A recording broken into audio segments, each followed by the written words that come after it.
It was a normal day from his job, which was already coming to an end. The last concrete mixer had come in, and there was nothing to portend impending danger. The workers were finishing up with the last delivery of concrete when he suddenly got a call, and it turned out to be his brother. The one asked why he didn't answer, to which Baek Yi-soo said it was pretty noisy, so he didn't hear the call. He asked his brother if he had something wrong, but he replied in the negative, saying that he had decided to dial it just for fun.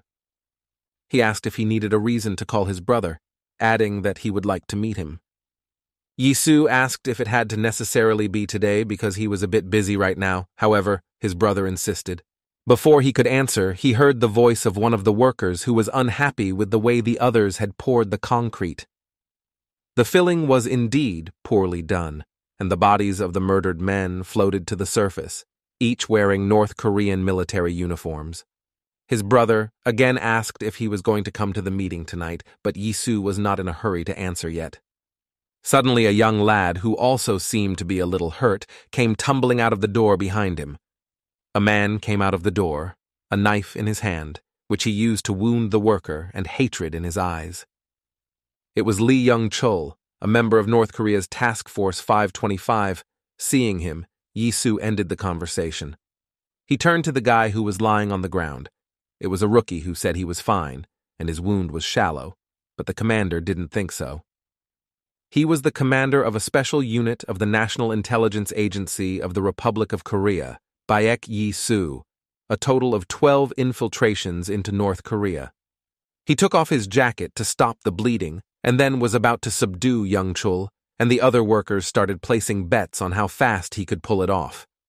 This annoyed Young-chul, and he lunged at the commander with his knife, swinging it at his throat, but he dodged it as if it were a child's attack. And then he hit his jaw with his elbow from underneath, and Young-chul felt it well, but he didn't lose consciousness.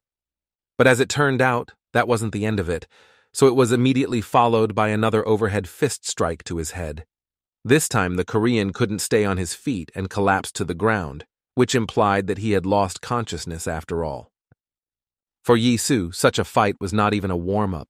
He took his jacket back, saying that this was the end of it. He put on his jacket, telling him to patch up the rookie and clean up the place. He himself had to go meet his brother. Removing the body of the motionless Chul, one of the workers wrinkled his nose, saying that was why he never chattered about the robot. The commander heard this, he thought for a while, and then said to just tell everyone he had a black job. He had already reached the meeting place and went inside, walking to the main entrance. It was a luxurious establishment, but his brother had not expected anything else. Upon seeing him, the doorman rushed to inform him that all the seats were unfortunately already reserved, but Yi-soo didn't care. He said this, but it was obvious the doorman didn't believe it much, assessing the man with a glance. He said that basic etiquette was required in their establishment and then asked him to leave. He was still speaking when an expensively dressed man came out of the door and raised his right hand in greeting, looking at Yi-soo, while he looked at his brother. His brother approached them, telling the doorman that it was his own brother. The doorman's reaction was not too late. He bowed, apologizing, saying that he did not know that this visitor would actually turn out to be his guest. Yi-soo said that everything was fine and they had better go already, and his brother could see the jacket he came in. It had "Safety First" emblazoned on the back. He read it and said it was a pretty good phrase. Meanwhile, the employees on his team got together after a hard day to finally relax and have their first party in 3 months. But they didn't get much of a celebration, with one guy resenting that all they got from the food was frozen pork. But the other said the commander said to wait, he was probably going to grab something else tasty. The fellow with the earrings replied that he had better go with the commander, for he was now dining on something sumptuous. They saw cars entering their territory, and a man whom they recognized as the chief got out of one of them. The newcomer, who until then had only been silently munching on grilled pork, immediately jumped up, greeting the chief. They apologized that they had already started drinking without him, but the man said he had a project to finish, and then he asked where Commander Baek Yi-soo was. When he heard the man had left early, he said it only made his job harder, shoving his hand into his pocket. The newcomer asked curiously what kind of work it was, but in reply he received a bullet in the forehead, for from his jacket pocket the chief took out a pistol. Such a shot killed instantly, and the other workers were horrified to see their recent friend fall dead to the ground. At this point, other people got out of their cars, and the chief said they were disbanding their SWAT team today. He told them not to miss a single one, and the workers were gripped with fear, for not one of them was ready to say goodbye to life today. Meanwhile, the brothers were still eating dinner. The eldest tried to talk to Park Yi-soo about his robot, but the latter wouldn't listen to him. Finally, his brother pulled out some kind of card, saying he could make him the manager of one of the restaurants. He put it on the table and then asked why the soldier was wearing a construction worker's uniform, to which Yi-soo mumbled something about supporting the population. But the brother was not very satisfied with this answer. Pouring the wine, he asked if soldiers help civilians in their time. Yi-soo replied that they should. Then his brother returned to the prospect of working for his company, describing his duties, but Yi-soo didn't really listen again. Suddenly his phone rang and he looked at the number. It was a guy from work, and the commander had to take his call. He told his brother he had to take a call, then excused himself to the restroom. He was standing by the sink talking to a guy with earrings whose name was Shi-on. He had a weird voice. In fact, it was. The guy was sitting leaning against the wall and talking about the food they were eating. Then he told what had happened, the betrayal of Chief Jang and the disbanding of their little squad. Other workers had died earlier, and now they were being dumped where they had once dumped the bodies of enemy soldiers. Baek Yi-soo told him to hold on a little longer because he would go there now, but then he changed his mind and told him to run away because they were looking for him. But suddenly he heard gunshots through the tube and asked Shi where it was fired, but there was no answer, and he cried out his name in terror, but without answer. At that time, a group of men who were wearing body armor and masks covering their entire faces approached the entrance to the restaurant. Seeing the new, unexpected visitors, the doorman hurried to inform them that all the seats were occupied, but no sooner had he finished than his throat was slit. Yi-soo was delayed, and his brother was already tired of waiting when suddenly someone walked in, and he looked up, asking if he was done talking to his subordinates. But it wasn't Yi-soo. There were 3 armed men in body armor standing in front of him, so their visit could only mean one thing. It was a special unit, most likely sent to eliminate his brother, but for what reason, he didn't know. Yi-soo jumped out of the restroom, intending to go to the robot immediately, but the armed men blocked his exit. As if to confirm his thoughts, one of the squad called his name, saying somewhere into the radio that the target had been confirmed and they were proceeding with elimination. They lunged at him, one swung a knife, but the commander sidestepped while grabbing his gun hand. He hit the bridge of his attacker's nose with his elbow, which was his favorite blow, because, as you know, the power of a blow with his elbow is 5 times greater than a blow with his fist. Then he snatched the knife from his opponent's hand and finished him off by slashing at his eyes, the only thing visible under the mask. Before he could recover, another member of the squad was already running at him, and he too pulled out a knife. But his attack was also unsuccessful. Yi-soo was not appointed commander in the ANR for nothing. This included military training. He let his opponent get as close as possible, and then again, at the last moment, he ducked to the side, this time making a throw. A moment later, and the opponent was already lying on the ground, Yi-soo put the knife to the sole of his foot and squeezed his knee tightly. Without thinking long, the knife went through the shoe, and the man cried out in pain, grabbing his foot, while Yi-soo turned around to the others. He had taken off his builder's jacket and was now wearing a military uniform, as if another man stood before them.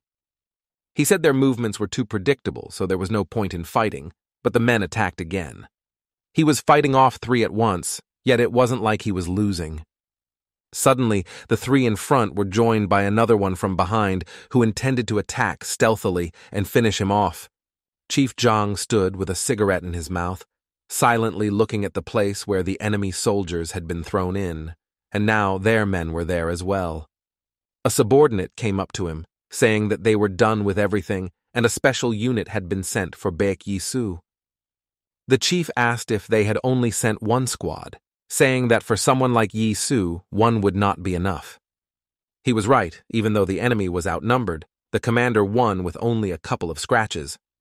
Wiping the blood from his face, he looked anxiously at the door to the dining room of the restaurant where they were dining with his brother, and became worried.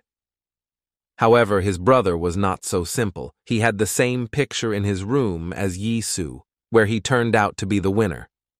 He had even managed to keep one alive, and was now holding a knife near his throat, asking who they were and why they had come. But the man was in no hurry to speak, and he cut his throat with impatience, saying, however, that he was still a little hasty. His attention was caught by a walkie-talkie sticking out of the pocket of one of them, a distinctive noise coming from it, and he listened to the message. Someone said to kill Baek Yi-su as soon as they found him, and also to finish off everyone who was with him. He was surprised to notice that the bandits were still using such old-fashioned stuff, and the message was repeated. His face changed. He was the CEO of TS Financial Company, Baek Do-kyung, the head of Taesan Group. He was about to leave the room, heading towards the door, but suddenly someone called out to him from around the corner. It was Yi-su. Do-kyung asked him if these people were his guests, for they had to be greeted alas, not warmly. They were sitting in the car, and his brother was trying to repeat the name of the acronym that Yi-su appeared to work for.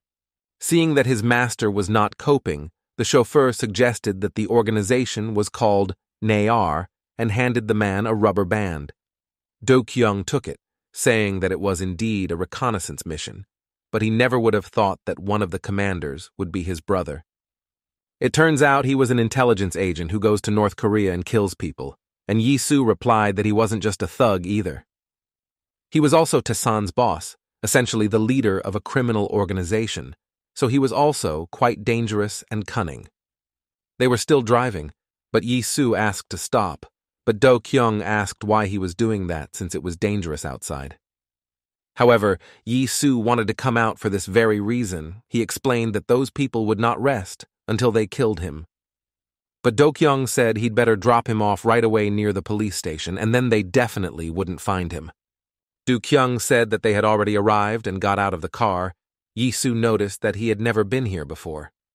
It turned out to be a funeral place, with a procession on the stone steps and wreaths bearing the portrait of the deceased below.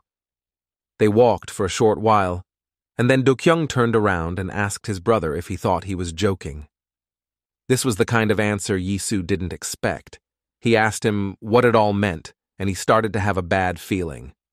Meanwhile, some people approached Do-kyung. First a man who said that everything was ready, and then a woman who was holding a photo frame. She handed it to Do-kyung, saying that within 2 hours everything would be ready to begin, and the latter looked at the photograph and turned to his brother.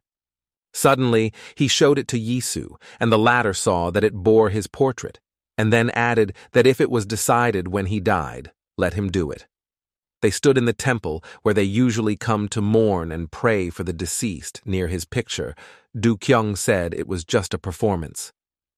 It's used when you need to clear your name or escape. He said he learned it from the Japanese Yakuza, but Yi-su doubted it would work. Do-kyung agreed, saying that of course they would have doubts, but that's why there was one important detail that he had already taken care of. He said that Taesan is a more famous organization than Yi-su thought, so guests will come to the ceremony to offer condolences. After all, his brother had died, and so such a visit was necessary, so such people would be able to witness his death. Would they doubt it? No, they wouldn't, because if he, Do-kyung, said it, then it was true. They each had a special invitation, but here a car with tinted windows pulled up, clearly out of place. The security guards, in charge of order during the ceremony, thought it was either food or big shots. In fact, Chief Jong was sitting in the car studying the portfolio of the deceased. He noticed that he turned out to be the brother of Taesan's boss. One of the guards tapped on the tinted windows, saying that you can't get in here without a special invitation. The chief turned to the people who were sitting in the back, saying that this was their last mission. They had to make sure Baek Yi-su was dead at all costs. The men were dressed in sports jackets that didn't hide the piles of their muscles. They got out of the car one by one. The guard blocked their way, demanding to identify himself and show the invitation, but the man in the cap looked at him silently. Then the guard decided to act more radically and tried to flick his cap off him, but received a brutal blow to the head. The other guard stood silently watching for a while, not understanding this behavior. Then they rushed at the unwelcome guests, and they pounced on them in return, but it was immediately clear that the forces were not equal. It was a special squad that had come with a superior to complete their mission of dropping the squad with Commander Baek Yi-soo. The mission of the NAR Special Forces, Halra's 2nd Halra unit for operations in North Korea, they couldn't fail. They had easily handled the guard and were now intending to climb the stairs where Brother Yi-soo and his bodyguard stood at the top. But the latter turned out to have a very different position and started downstairs, taking off his jacket on the way. Finally, he approached one of them and said that it was a family funeral, only those who were specially invited could attend. Despite the fact that he was 2 meters tall, the SWAT man punched him from below in the jaw, again without explaining anything about his intentions.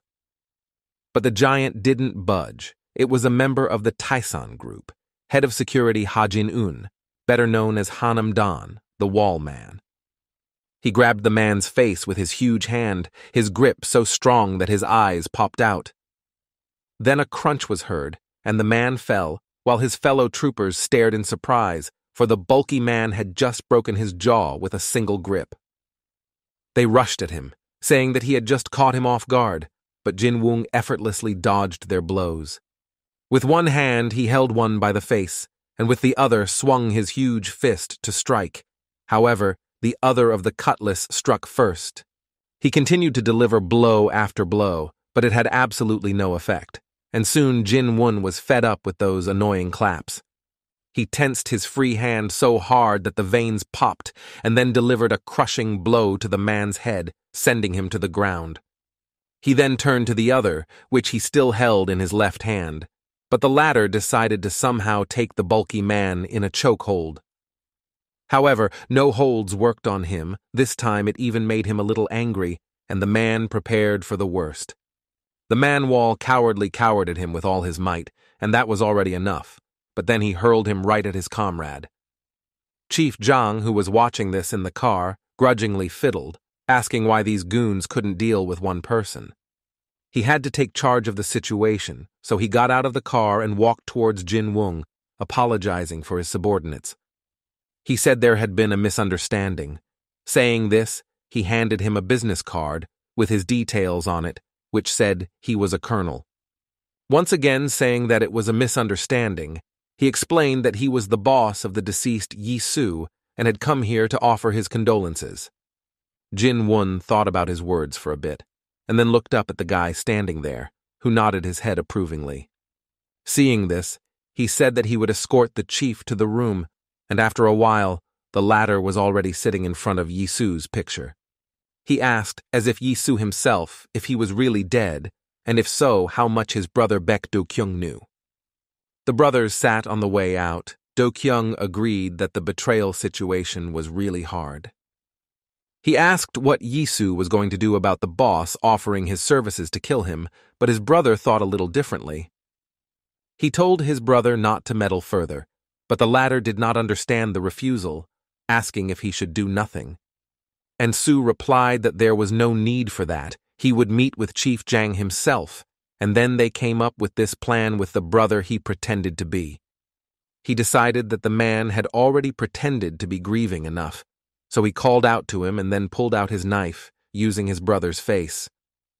The story was that there was another brother in the family who was a successful businessman and arrived after hearing about Yi-soo's death. He pointed the knife at the chief, saying that it was found in his brother's body, so if the chief did not explain himself, the same knife would be found in him. He put the knife to his throat, asking who killed his brother. Zhang realized that Yi-soo was probably really dead. He asked the gentleman to calm down, saying that Commander Baek Yi-soo died as a result of an accident. He thought the thug would get off his back if he said this and added that he couldn't reveal details due to confidentiality, but the man hit him. He said that the chief talked too much, though he asked clearly who was his brother's murderer, and with these words he prepared a knife. Fearing for his life, the boss instinctively reached his hand into his jacket pocket for his gun, but at that moment, some girl and Jin-un intervened. The girl blocked Do-kyung from attacking the boss, and Jin-un put his hand on the man's shoulder, telling him that it would be best for him to leave. To make it more believable, Do-kyung yelled at him to get out of here, calling the chief a goddamn bastard and pretending to want to get to him. The real Do-kyung couldn't believe he was so vehemently asking who killed his brother. Yi-su's acting was astounding to him, but it worked. He told his brother about it, asking if he had learned it in intelligence, how to work undercover and all that, to which Yi-su replied that it didn't matter. He said it would stop them for a while, but soon they would come again, so he couldn't stay here forever. Then, in the morning hall, he wasn't really faking it. His emotions weren't an act. He was saying what he felt. He said that at that moment he really wanted to kill his boss, because the latter had done the same thing to the workers from his special unit.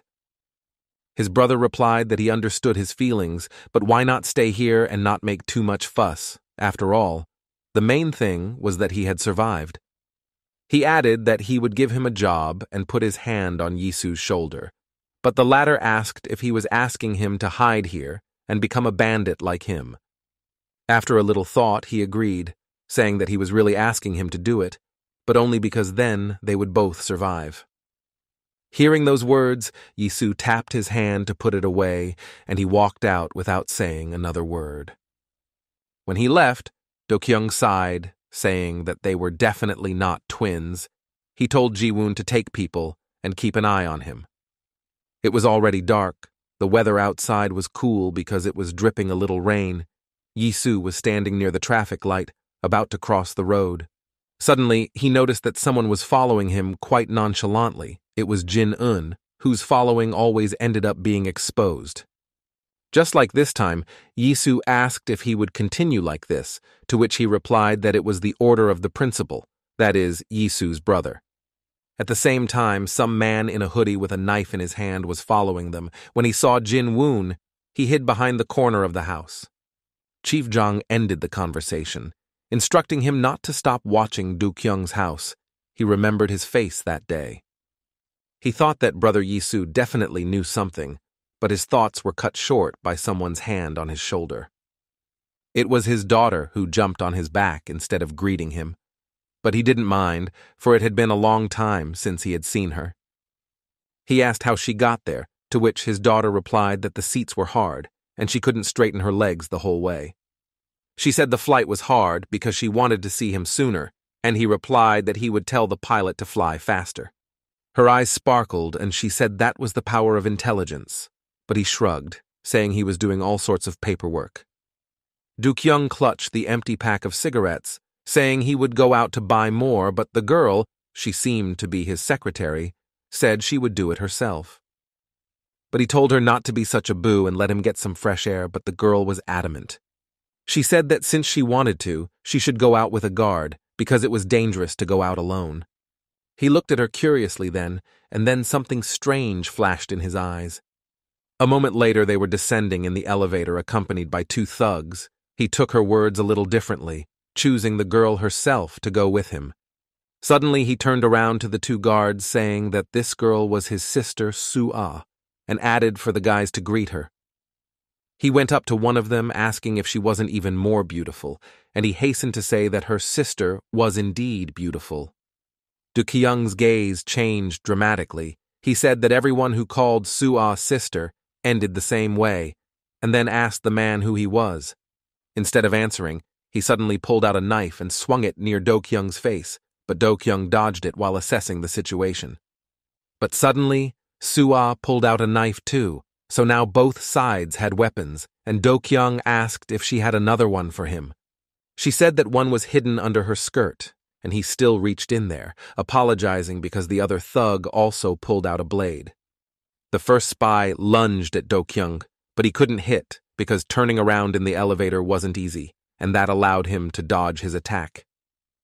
With a deft move, he grabbed his arm and then pushed back and stabbed him back, denying him any attempt to attack.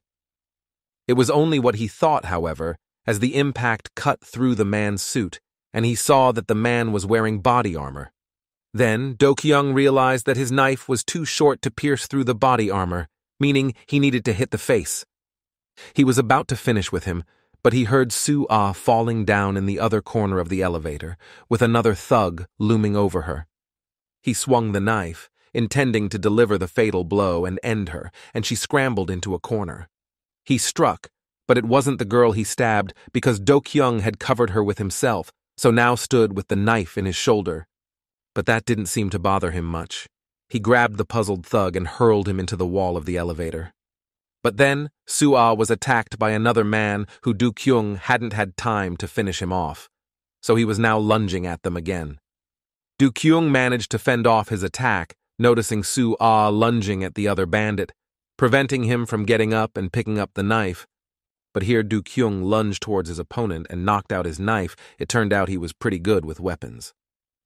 He pinned the man against the wall of the elevator, and with some strange force he also put the man's knife to his own throat. His appearance suddenly changed.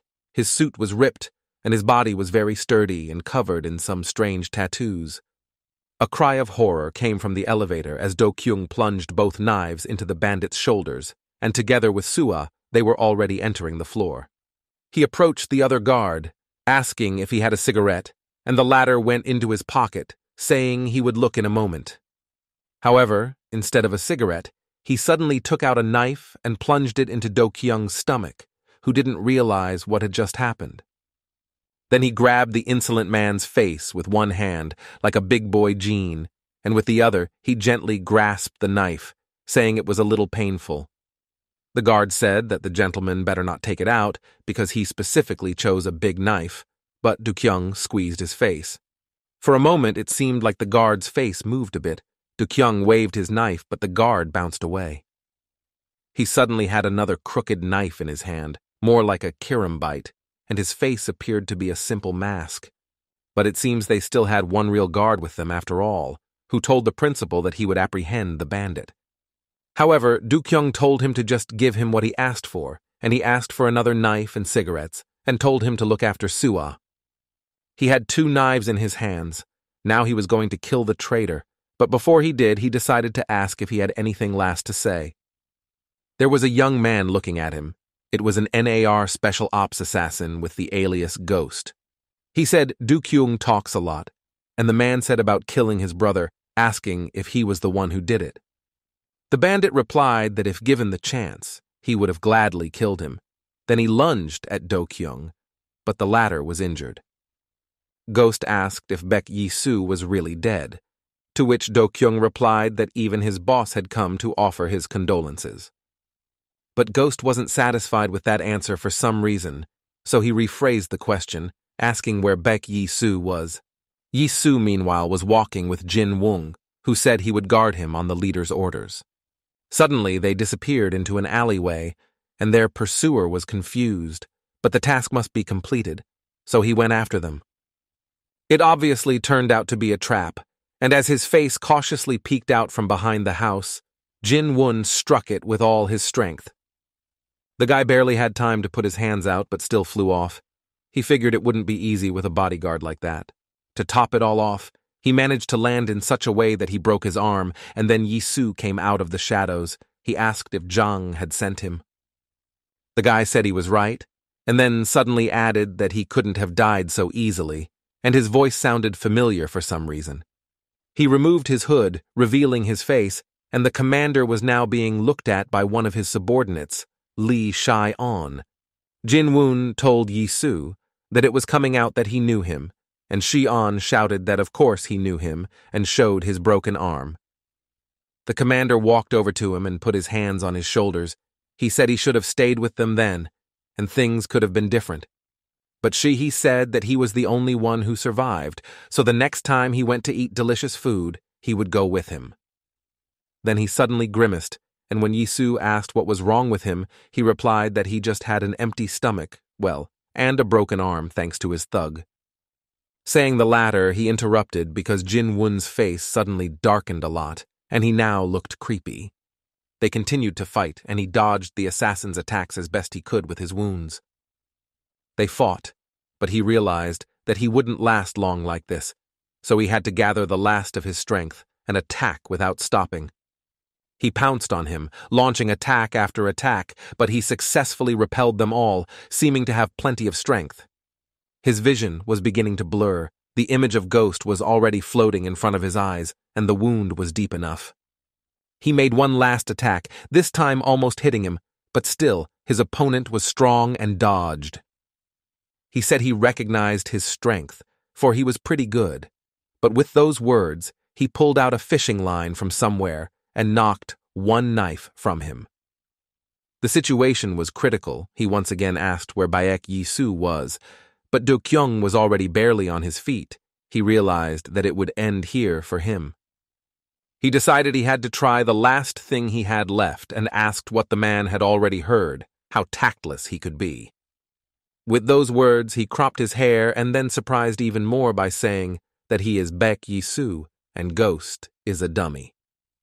He really did look like Baek Yi-soo in that way, and the assassin even pondered over his words, thinking about the plausibility. He said that it was impossible, but Yi-soo threw himself at him, saying how stupid he was after all, even though it was hard for him to move.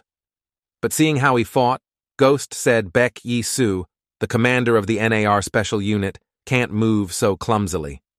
But as it turned out, Do Kyung had planned it all out from the start. He struck with his free hand, pulling the fishing line from the kirambite. With his last effort, he yanked on it, knocking one of the knives out, and used his other hand to run it across the bridge of the man's nose. He fell to the floor, covering his bloody face with his hands, and Yi-soo asked if he was still in doubt whether he was real or not. He told him to get up and fight, and he lunged at him, only somehow the advantage was not on his side now. He missed the moment again when Yi-soo grabbed his hand, and then squeezed it and prepared to stab him from the other side. He stood in the same stance as his brother who had undergone special training. This made Ghost think that Yi-soo in front of him was the truth. He attacked again, saying that it was impossible, but it was more of a self-belief now, for Yi-soo was here. He even fought differently, not like before. Now he had strength, and he moved very differently, which made him very intimidating to his opponent. And then something incredible happened. Ghost wanted to twirl his karambit for another attack, but Yi-soo suddenly stopped him. He pressed his own knife into his shoulder and swung to finish the bandit off, and he panicked, not knowing how to dodge. At the last second, he pushed himself away and fell on his back, avoiding the fatal blow. But now he definitely thought it was Baek Yi-soo. It was the real Baek Yi-soo who was once again standing over him. There could be no doubt now, for only he knew this technique. The ghost told him not to come any closer, and in a panic began searching for his knife, sensing his imminent doom. Do Kyung swung and tensed his right hand. He quietly told his brother that he should have stayed with him and seen it all. Ghost had finally managed to find his knife, and now he held it out in front of him as his only defense, and Yi-soo lunged at him. He felled him, but did not even stab him, striking him near the head, and the ghost lay with his eyes wide open, for he had fallen on his knife. Suddenly the weapon fell from his hand, and his body went limp and heavy. He fell breathlessly on the bandit. He got up and saw a car pulling up to the house, which meant he had to get out of there, because he could still be alive. Soo-ah sat in the other room, saying that it was too much, because soon everyone would notice Do Kyung's absence. She said that they should appoint a new director, but Jin-un replied that Taesun would cease to be Taesun without Do Kyung. But she didn't like that answer. She said that there was no way Director Baek would let something like that happen, and she couldn't just stand idly by. But Jin-un interrupted her. She saw the big guy's tears rolling down, and he said that someone like Do Kyung simply didn't exist. Yi-soo walked with his head down, and Shi hurriedly followed him, telling him to wait for him. But the commander was thinking about his brother. Shi blocked his way, asking him where he was going, but he only replied something about his brother's body wounds. The assassin was hired by Chief Jang, for there were many cases of him hiring special people for murky cases. Shi said that he understood this, but Chief Jang and his men were not someone who could be easily sneaked in. For a moment he was afraid to look at the commander, his face full of despair, and he said he would find and kill them all. In the morning, in the Techno Valley of Pangyo, there was a group of people standing on the helipad. It was a small squad with a commander. It was the CEO of T1 ICT, Kim Tae-won, sitting there peeling an apple, lamenting that there was nothing edible in Pangyo. He said you can't make big money here, so the men have to play in the wide waters of Seoul. They were in a general meeting. A man walked up to a rooftop fence that had ropes thrown over it. It turned out they were holding some man who was approached by Kim Tae-won, asking what Chief Jang was talking about today. The man said he didn't know what he was talking about, but Tae-won started chewing on the apple, saying that if it was rotten, it should be thrown away. He cut one of the ropes, and the man immediately spoke, saying he remembered being told that Taesan was facing a problem. He said that their boss, Baek Do-kyung, was nowhere to be seen, so they were inactive, and that made Tae-won very interested. But then he cut another rope, asking if this information was accurate, and the man assured that everything was confirmed.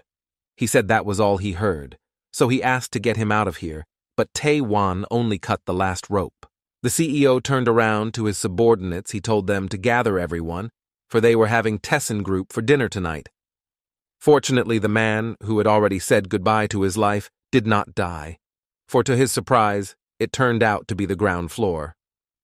And Soo walked along the Majandan livestock market, remembering how he had been told it was dark under the entrance, and so it was. He made his way to the inconspicuous butcher shop, thinking of Chief Jang's method. If you want to hide something, hide it right in plain sight. These guys in guard suits were also trained by Chief Jang, which means everything should eventually lead to him. He cautiously opened the door of the establishment, for if he let his guard down, he was finished. These people would not tolerate mistakes. He stepped sharply through the door, knife at the ready, but to his surprise, he saw only the usual butcher shop employees.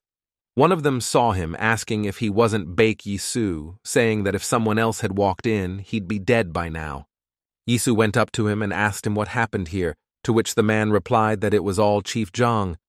He said he heard the radio saying that Jang's men had taken care of everything, so the picture was no better elsewhere. At the same time, Shahi was just checking another place that the man had said Jang's men had been to. The man put his hand on his shoulder, telling Yi-soo that Boss Jang was too strong for him and he wouldn't be able to handle it alone. He said that he had to run, and his last words were that Yi-soo had died right in his arms. But something in his story puzzled Yi-soo, for he had never heard of a superior being affiliated with any organization. Meanwhile, Tae-won made his way to the main building of the Taesan group and staged an attack, because it was the perfect opportunity. However, he couldn't believe that Taesan was so weak, and after all, he was also considered one of the 4 major groups. Suddenly, he saw the surroundings begin to change, and the reason for that was the appearance of Ha Jin-woon's unwavering wall. He said that the man was the 4th bastard this week who dared to attack Taesan. But Tae-won didn't like his words and said that in that case, he would play like a real bastard by pulling out a knife. But Jin-woon didn't seem to be bothered by this in any way. He only sighed heavily and spread out his arms, telling them to attack. However, the general attack was interrupted by the appearance of some young man who was walking straight towards Jin-woon, and the latter recognized him as Baek Yi-soo. He said that he needs this organization to avenge his brother, and so he asks him to give him Taesan. His eyes were full of determination, hatred, and something else. But one thing was clear. He was really going to get his revenge. Tae-won rushed towards them then, but Yi-soo just punched him. Then Tae-won was annoyed to recognize the guy as Baek Do-kyung, which meant the director was just hiding somewhere, so he didn't come. He had a knife in his hand, and seeing that these people wanted to destroy the Taesan he needed, he started waving it around. His punch made Tae-won's nose bleed. He thought what this crazy Do-kyung was doing and told his men to attack. He said that today would be the end of Taesan, but that only made Yi-soo more angry. He fought perfectly. Seeing that he was defeating one by one, Tae-won shouted to give him a knife. He threw himself at Do-kyung. But Yi-soo reacted quickly. In the blink of an eye, he turned around and knocked the knife out of his hand with one swing, and Tae-won became worried. And Soo went up to him, and he was already scared to death, so he ordered everyone to leave, saying that he was going back to Pangyo. Jin-un, who was watching all of this, remembered his words that without Do Kyung, Taesun would cease to be Taesun. But what if Do Kyung could be found? He turned to Yi Su, saying that if he wants to get Taesun, he, Jin-un, will help him because he trusts him. A month had already passed. The members of the general meeting of the organizations were sitting together again, but this time Do Kyung was absent from their company. Among them were 3 men and a woman who said she heard that Baek Do Kyung had died, which meant the end for Taesong. Suddenly they heard footsteps. It was Yi Su walking. Then Jin-un said to get Taesun, he must become Baek Do Kyung. Together with Jin Woong and Shi On, he entered the meeting room of the General Assembly that the inn restaurant served as. He had already managed to get the same tattoos on his chest and arms as his brother, and had also learned his manner of speaking. Before that, he had been taught some things by Sua, such as that it was better to keep his fingers behind the blade because it would give the blade strength. She said someone would be able to spot them if he didn't watch his movements. It was a meeting of the ringleaders of the largest criminal gang in Seoul, a general meeting whose purpose was obvious. Supposedly it was to prevent conflicts between gangs, but really they were biding their time. A chance to capitalize when the clash happened, and that was why Taesun had to be present. Sua said she didn't understand why he had to pretend to protect Taesun, and he replied that he just needed a strong organization.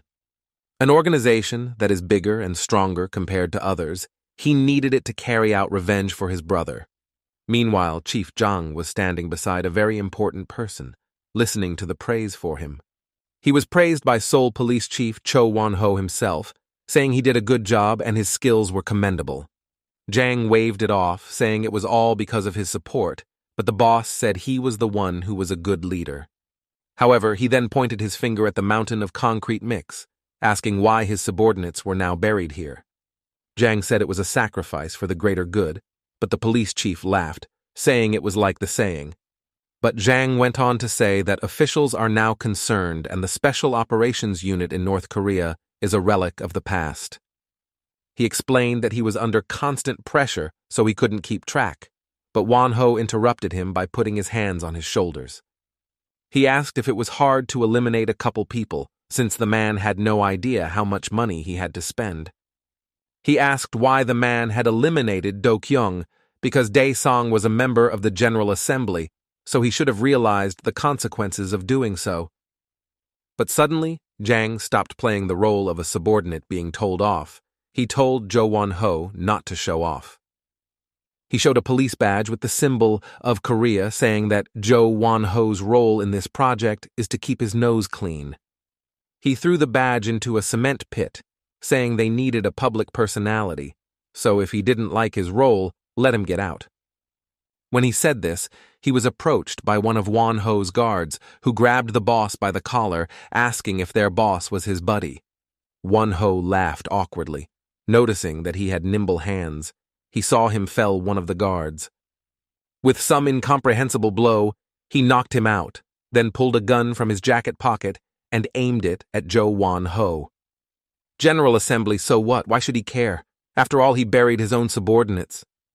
Won-ho waved his hands, saying that he understood everything and would definitely figure it out, because he knows the people in the General Assembly.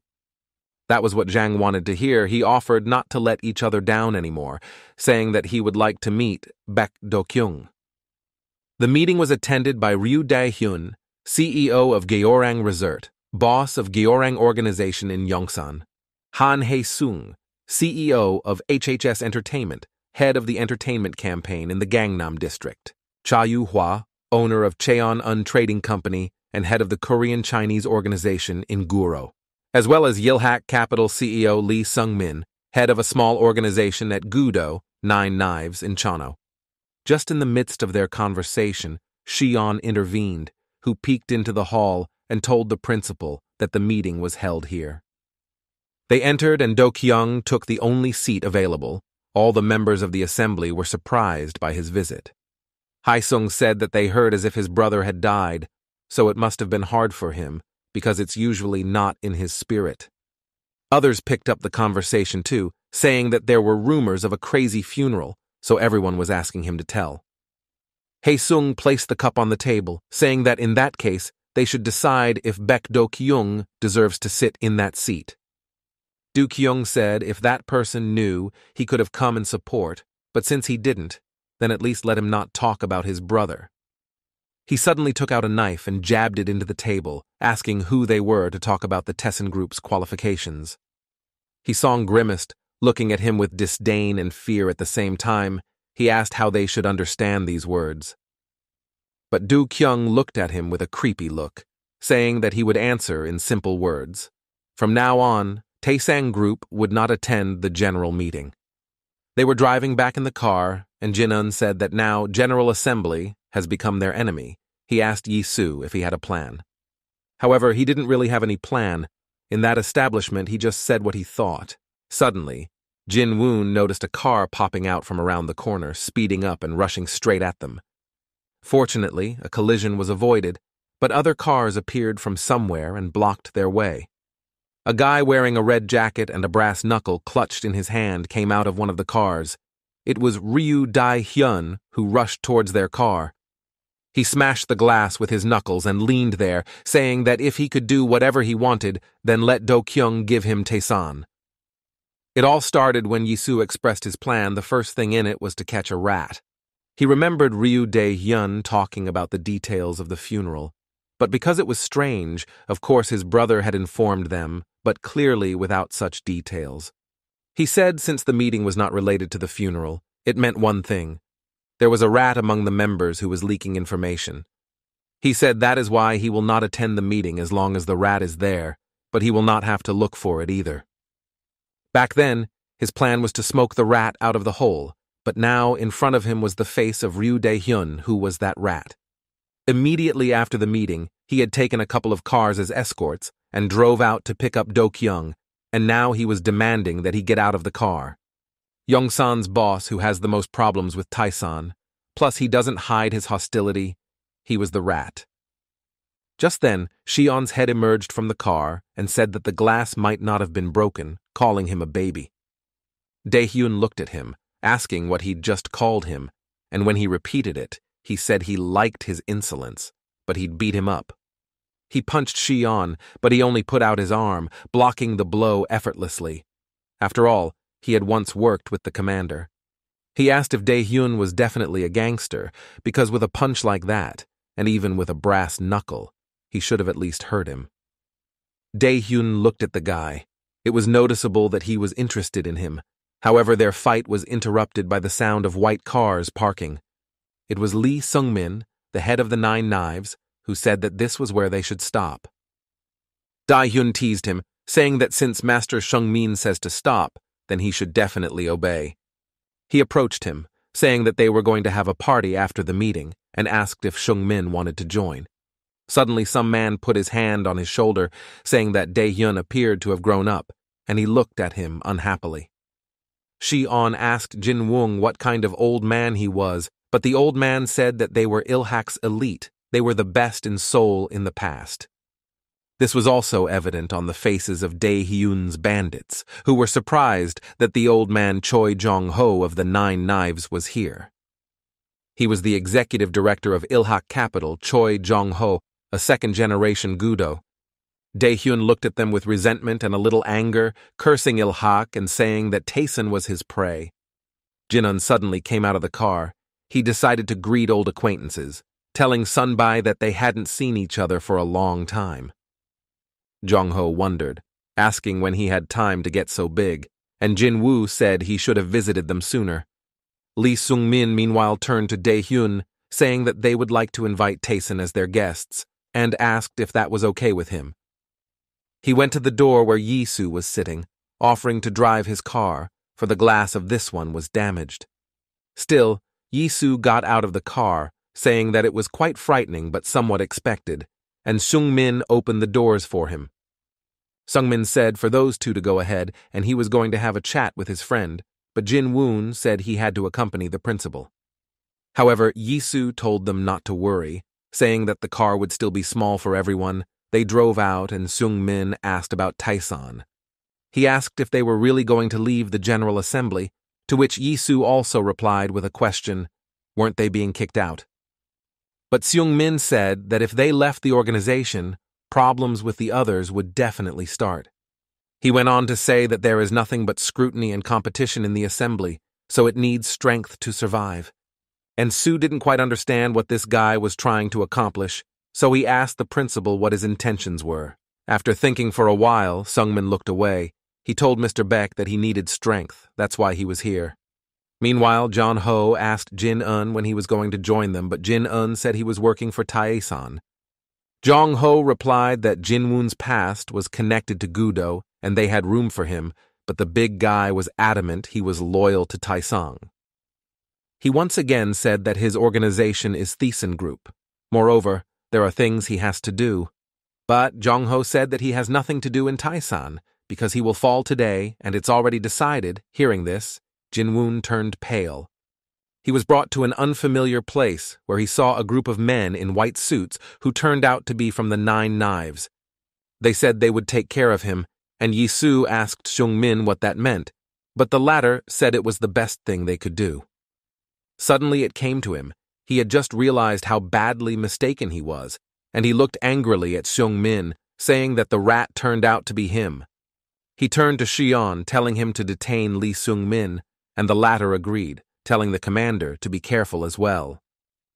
And then he hit driver Seung-min, who was about to give gas as soon as Do-kyung was in the hands of the knives.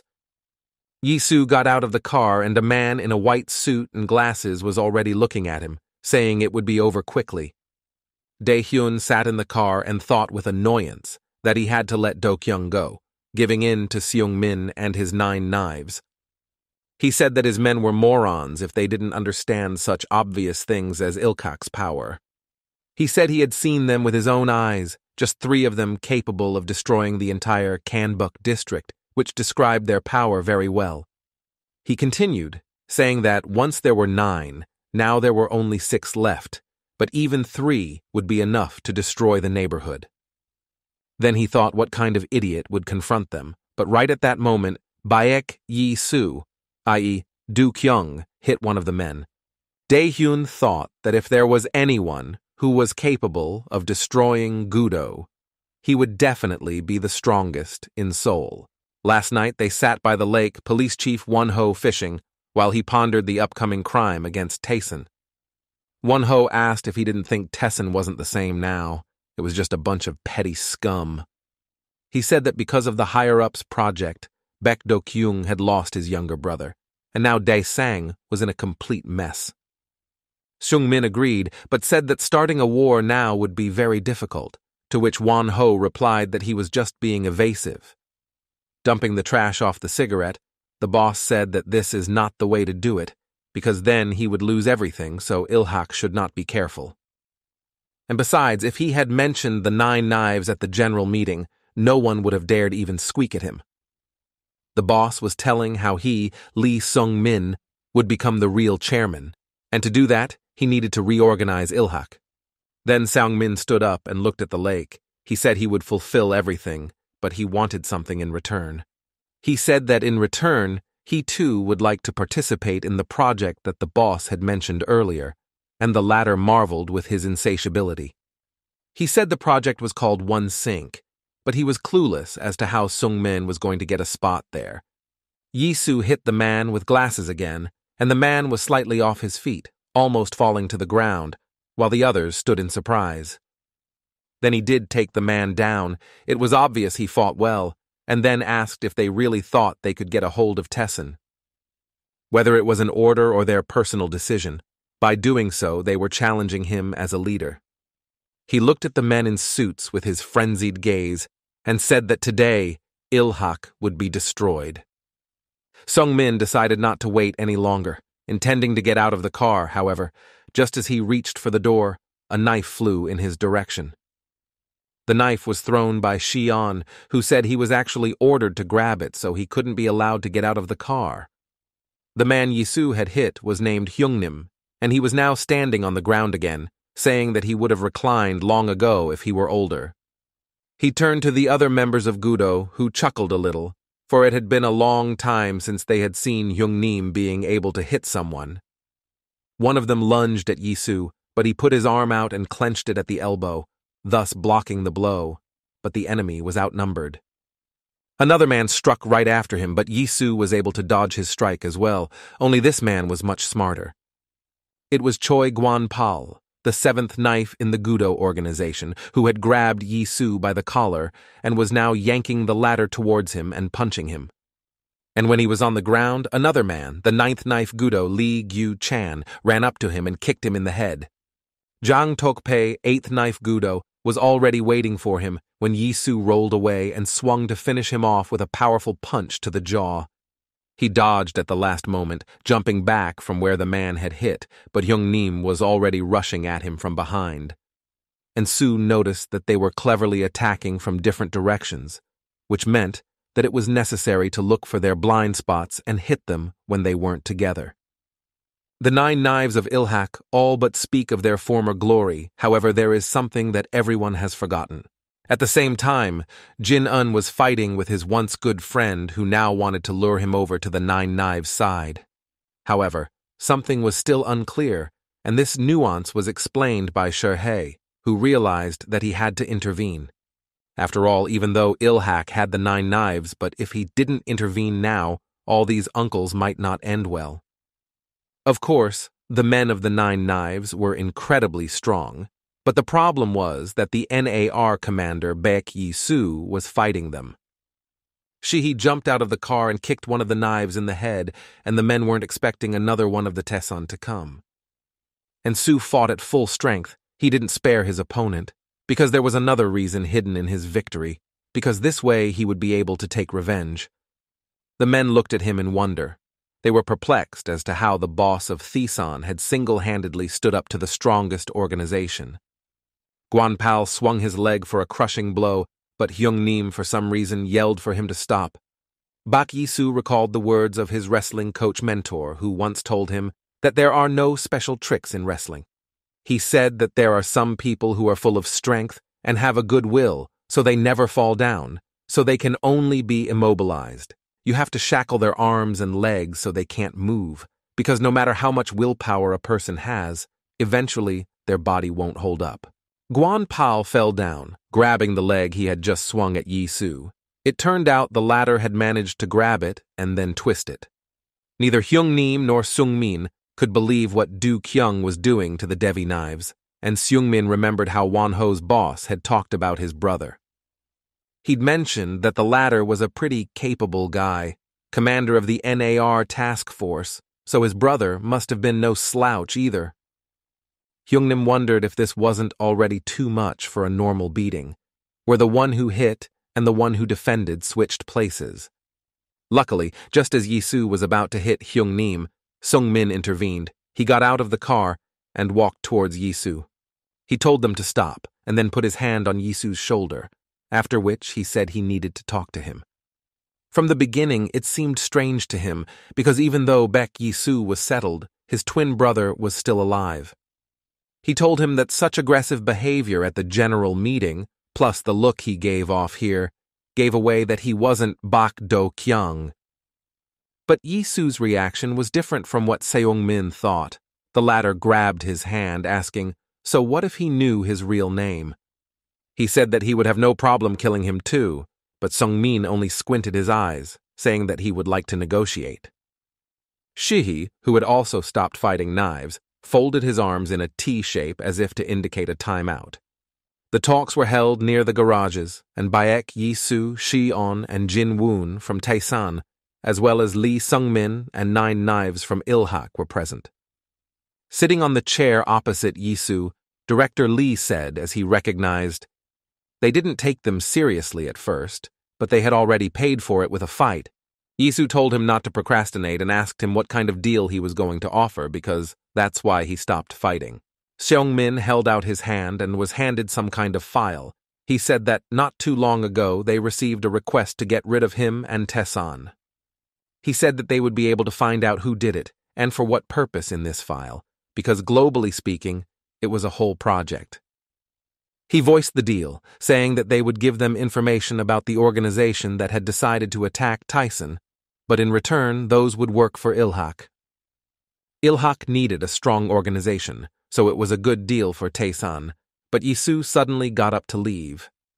It didn't make sense for him to sit there any longer, so he said that if this file was the main condition, then the negotiations were over. Oh, and besides, if that's what it was, wouldn't it be better for them here and now to take that data file themselves? He headed for the exit, but his path was blocked by Jin-un, who reminded him that this was a good opportunity to gain Ilhak's trust. However, Yisu said how sick of it he was because the Ilhak guys are just a bunch of thugs who can't be considered a threat at all.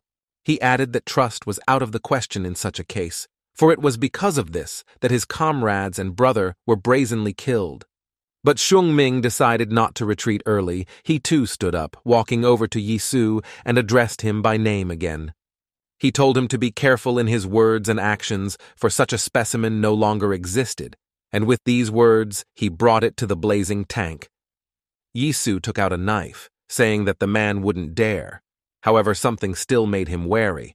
This guy Lee Sung-min was no ordinary bandit. Jin-woon wanted to stop him, however Yisu suddenly shouted that he didn't trust those bandit rats from Ilhak. He said that from now on they don't tell him how to act, because from now on Ilhak will be under Tessen's leadership. He put the knife to Seung-min's throat, saying that by the same token he would take their CEO hostage, and the latter looked nervously at the blade. Nine Knives looked on in amazement at all of this, amazed at both the audacity and brazenness of this fellow from Thiessen. Hyung-nim and the other Knives wanted to already go to the headmaster's aid, but Yong-ho shouted for them not to move. He realized that Do-kyung wasn't satisfied with the offer, so he approached them himself and gently withdrew his knife hand, offering an alternative. He said that he, Choi Jong-ho, the executive director of Nine Knives, would himself go with them as a hostage instead of Xiongmin. With these words, he handed the file to Yisu, but the latter didn't share his enthusiasm, asking if he thought he was worth anything. But in Jin-woon's opinion, that would be enough, because if Baek Do-kyung were in his place, he wouldn't have done such a stupid thing. After hearing about his brother, Yisu cooled down a bit. He said that sure he is then in charge of transporting and watching Choi Jong-hong. 5 years ago, he was questioned. Then he returned after infiltrating North Korea and was under investigation on espionage charges. The colonel, Kim Jae-wook, asked what his mission was, to which he replied that it was confidential information. The colonel said he had crossed a military line, also in a North Korean uniform, but the man replied that the nature of the mission covered everything. Then the colonel pounded his palm on the table, saying they didn't really like their North Korean operations corps. Otherwise, he would personally influence his dismissal, because Yisu was wrong if he thought they would do whatever he asked. The final argument was that he must have done a lot of dirty work, which meant he was also stressed about the whole situation. However, his questioning was then interrupted by then-young Chief Jang, who was then working as head of the Intelligence Department's Special Operations Division. Seeing him, Jae-wook said that catching spies was his job, and with those words, he handed him the case of Baek Yisu. Jang said that Yisu was not any spy after all, it was his friend, but Jae-wook looked at him suspiciously. Jang then took out a cigarette and walked over to him, taking off his glasses, and then said that the colonel probably didn't hear after all. His face suddenly changed, and it felt like he was the colonel himself. With such a look, he looked at him that he even became nervous. He said he didn't care if he thought he was a communist or not, but the kid wasn't a communist, and his word was enough here. Without waiting for the colonel's response, he uncuffed Yisu, saying they could go, and Jae-wook only had time to shout out that it was disobeying an order. He asked if there was anyone outside to catch the two insolent men, but soon he himself came out and saw that all the guards had been interrupted. Jang asked if he had been intercepted on his return, but Yisu said that fortunately they didn't believe him, and no one knew about the secret operation. That's when he said those fateful words. The boss said that in any case he trusted him because he was like family to him. He remembered this as he sat in Tessen's office, looking at the picture of him as the squad leader who had shot Jang. At that moment, Jin-woon walked into the room and said that Shi-on was now looking after Choi Jong-ho as he had requested. He was holding his head. It was obvious that something was bothering him, but Jin Woon suddenly said to let him say something. He suddenly grabbed him by the collar and told him that he had made a mistake in his choice, saying that he couldn't trust him with Tessin. After all, he will never be able to become a leader like his brother Baek Do-kyung, who wouldn't allow such an outrage. At this time, Chief Jang was sitting in one of the diners. He called his daughter, asking if she was doing well in school and eating. She said Daddy was too grumpy, as suddenly a man she knew approached him. It was Police Chief Won-ho. He said he knew a couple good places he should write about and asked why here. But Jang put his finger to his lips, telling him to be quiet, and he told his daughter on the phone that he would call back later. Won-ho thought that his daughter should have already returned after studying abroad, so he must have talked to her. He asked if Jang had dealt with the general meeting, but the latter was in no hurry to answer. He hadn't eaten much either, so the news wasn't happy. But Chief Jang said that in any case it was only a bunch of amateurs and they were professionals. They both started eating, saying that very soon the One Sync project would be launched, and then no organization would be able to stop them. Jang added that he had to meet the General Assembly in person this time, and Won-ho was surprised by his words. He said he felt that if he wanted to get the One Sync project up and running, he needed to take control of the General Assembly first. Besides, if the officials find out about it, everything will go right along with it. After all, Baek Yi-soo and his comrades have already been dealt with. However, Jang said that it wasn't that simple, because if one directly started to pressure the assembly organizations, chaos would ensue. Choi Jong-ho was on the phone with Lee Sung-min, saying that it wasn't such a big deal and he felt like he was on vacation. But Sung-min apologized anyway, saying that he was sorry either way because Jung-ho was now being held hostage. However, the big man from Ilhak only smiled and asked if this decision wasn't made for the good of the organization. He said that's why everyone decided to trust and follow his decisions, even though the result was a bit clumsy.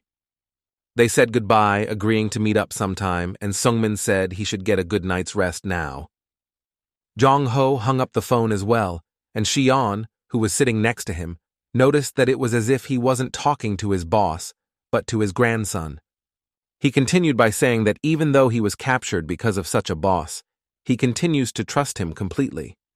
Jong-ho only shrugged his shoulders, saying that he just respects his boss, and about his hostage-taking, it was his decision. But Shi-hee asked, hadn't the boss told him to do it after all? An order was an order, and now he was blowing him off for it. For some reason, Jong-ho asked if Daesan was such an organization, because if it was really like that, he was disappointed. Jin-woon repeated that Yi-soo should leave, but the latter got angry, asking if he thought he could give first and take back later. I mean, he'd already said he was using Tessin for revenge, plus they had Ilhak on their hands at this point. But the one said that the problem was not his methods at all. First of all, he should pretend to be Baek Do-ji-yong-om, because so far it was not apparent. He said that if Baek Do-kyung was here, he wouldn't have done that, because Taesan was an organization that trusted him. And if Yi-soo wanted to be like his brother, then he should also show the organization this faith, then he can replace Do-kyung. This belief, these methods, is why Taesan still participated in these childish pastimes as a general assembly. That was how Yi-soo answered him. He said the organization should simply obey the boss's orders, and as for his methods, he would simply use force. Hearing this, Jin-woon silently took off his jacket and then said that since Yi-soo sees it as child's play, then let him handle one. Yi-soo didn't think for long. He jumped up from his seat and threw himself at the big man, then jumped, putting out his knee to strike. However, Jin-woon was able to catch him. He grabbed Yi-soo by his shirt and threw him to the ground, so that he didn't even have time to grab onto something and was knocked down. The big guy asked if this was all that intelligence was capable of, but before he could say anything, a foot flew into his chin. It was Yi-soo. The blow was quite tangible and left a distinctive maroon mark on Jin-woon's face, but he realized that Yi-soo had no intention of retreating. Jong-ho asked if this is an organization that only obeys by force, who will follow it. They only trust each other with their fists and pride, and they only wage wars because they have rallied together with other people. If you meet a man who will do nothing but fight and a man who will stab you in the back, you can find the other among them. Someone you will want to believe in and follow, because it will seem to you that this is the right way. And Su still overpowered Jin-un, swinging in to hit him, but he didn't get up, and was now lying on the floor of the room where everything was upside down. He let go of the big man and turned to leave, telling him lastly that he was wrong and the problem wasn't his way of dealing with things. He said that their system didn't necessarily have to be based on force, because if an organization decided everything by force, it would already be an army. Xion's phone rang. When he saw who was calling, he got up and got ready to leave, telling Jong-hoon that he was interesting and they would chat again sometime. He suddenly wondered if there was someone who couldn't trust anyone. Wouldn't such a person try to force himself on the rest of the people? Seeing Shi-on, whom he had summoned, Yisu said that from today, they were creating their own organization. They will do it with the help of strong people who do their robot honestly. He gave Xion a list of people to contact. He said the deadline for this is 1 week, after which they will get rid of the General Assembly and become Seoul's strongest organization themselves. Jin-woon was lying on the floor. He was a little disappointed that he had lost to Baek Yi-soo, even though the latter was the commander of the NAR Special Squad. He remembered how 4 years ago he had worked in a butcher shop, and that was when he had first met Baek Do-kyung.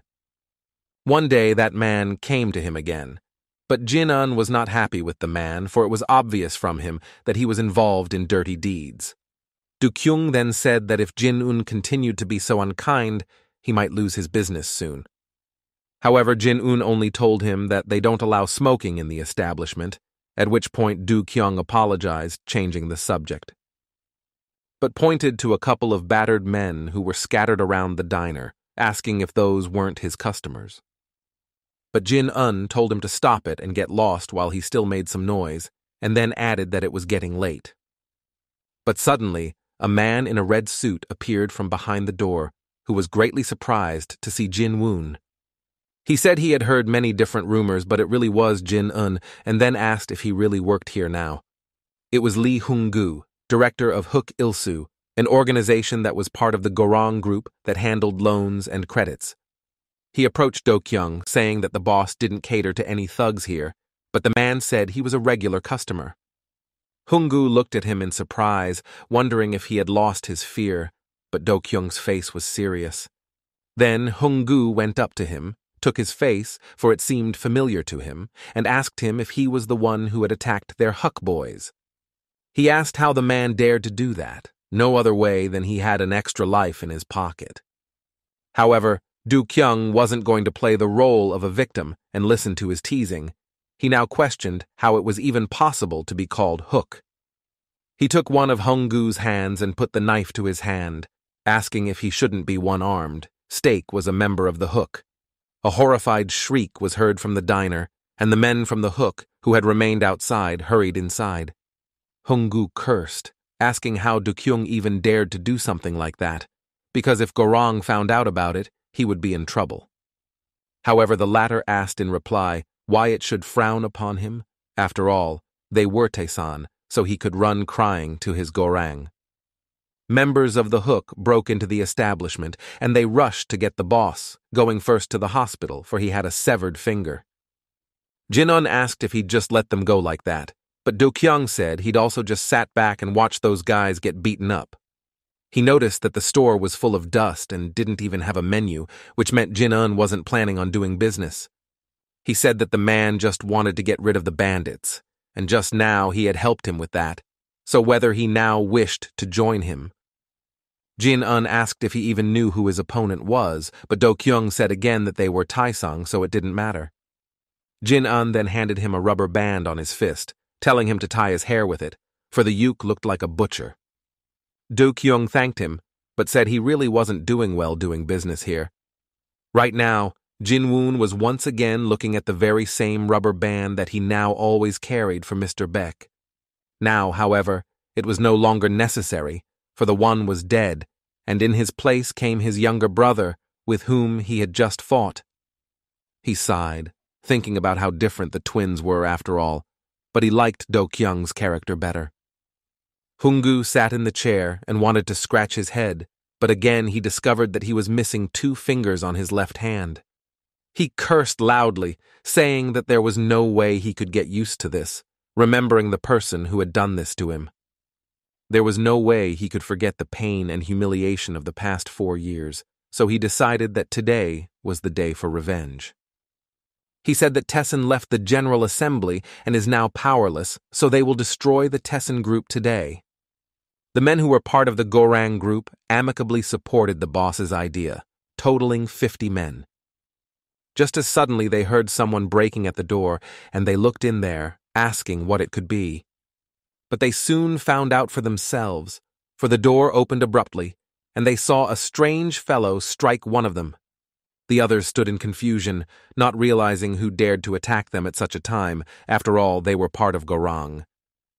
But the man, whom they first mistook for a guy because of his ridiculous hat, went inside as if he wasn't afraid at all.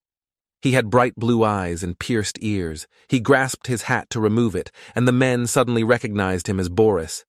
Boris worked as an ordinary construction worker. That day he was asked if he had seen who had done such a foul thing.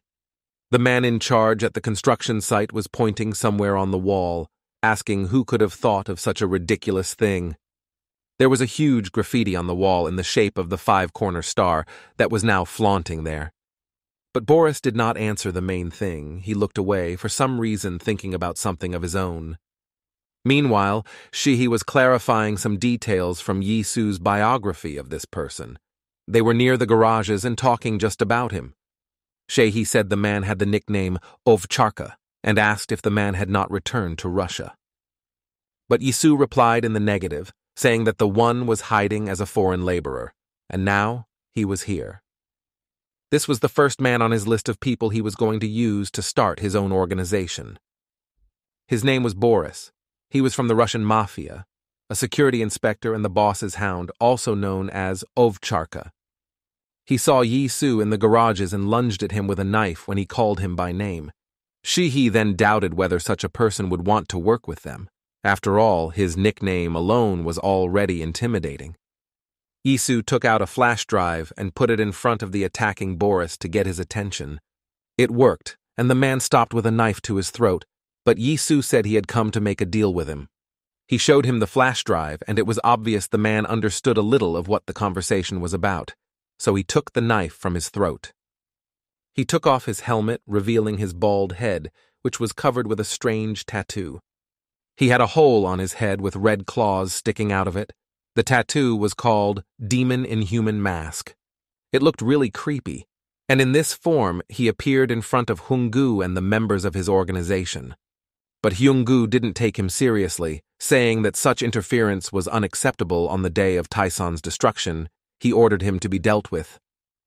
The 2 men pounced on Boris, but he didn't even lift a finger, which surprised them a little. But they quickly realized where he got his confidence and power from as he pointed the barrel of the gun at his attackers. Of course, it was a real gun, because who needs fights when everything can be solved with a couple of shots? He struck with an incomprehensible sideways blow of the hilt, but it proved to be a powerful blow, and the man who had taken it fell back in a flash. The other of the attackers stood in amazement. He still couldn't believe they were facing an armed opponent. He decided to quickly pull out a knife to attack the insolent man stealthily, but he was already aiming for his head. He called them idiots, saying that no weapon would have time to damage him, because he would send a bullet faster than that.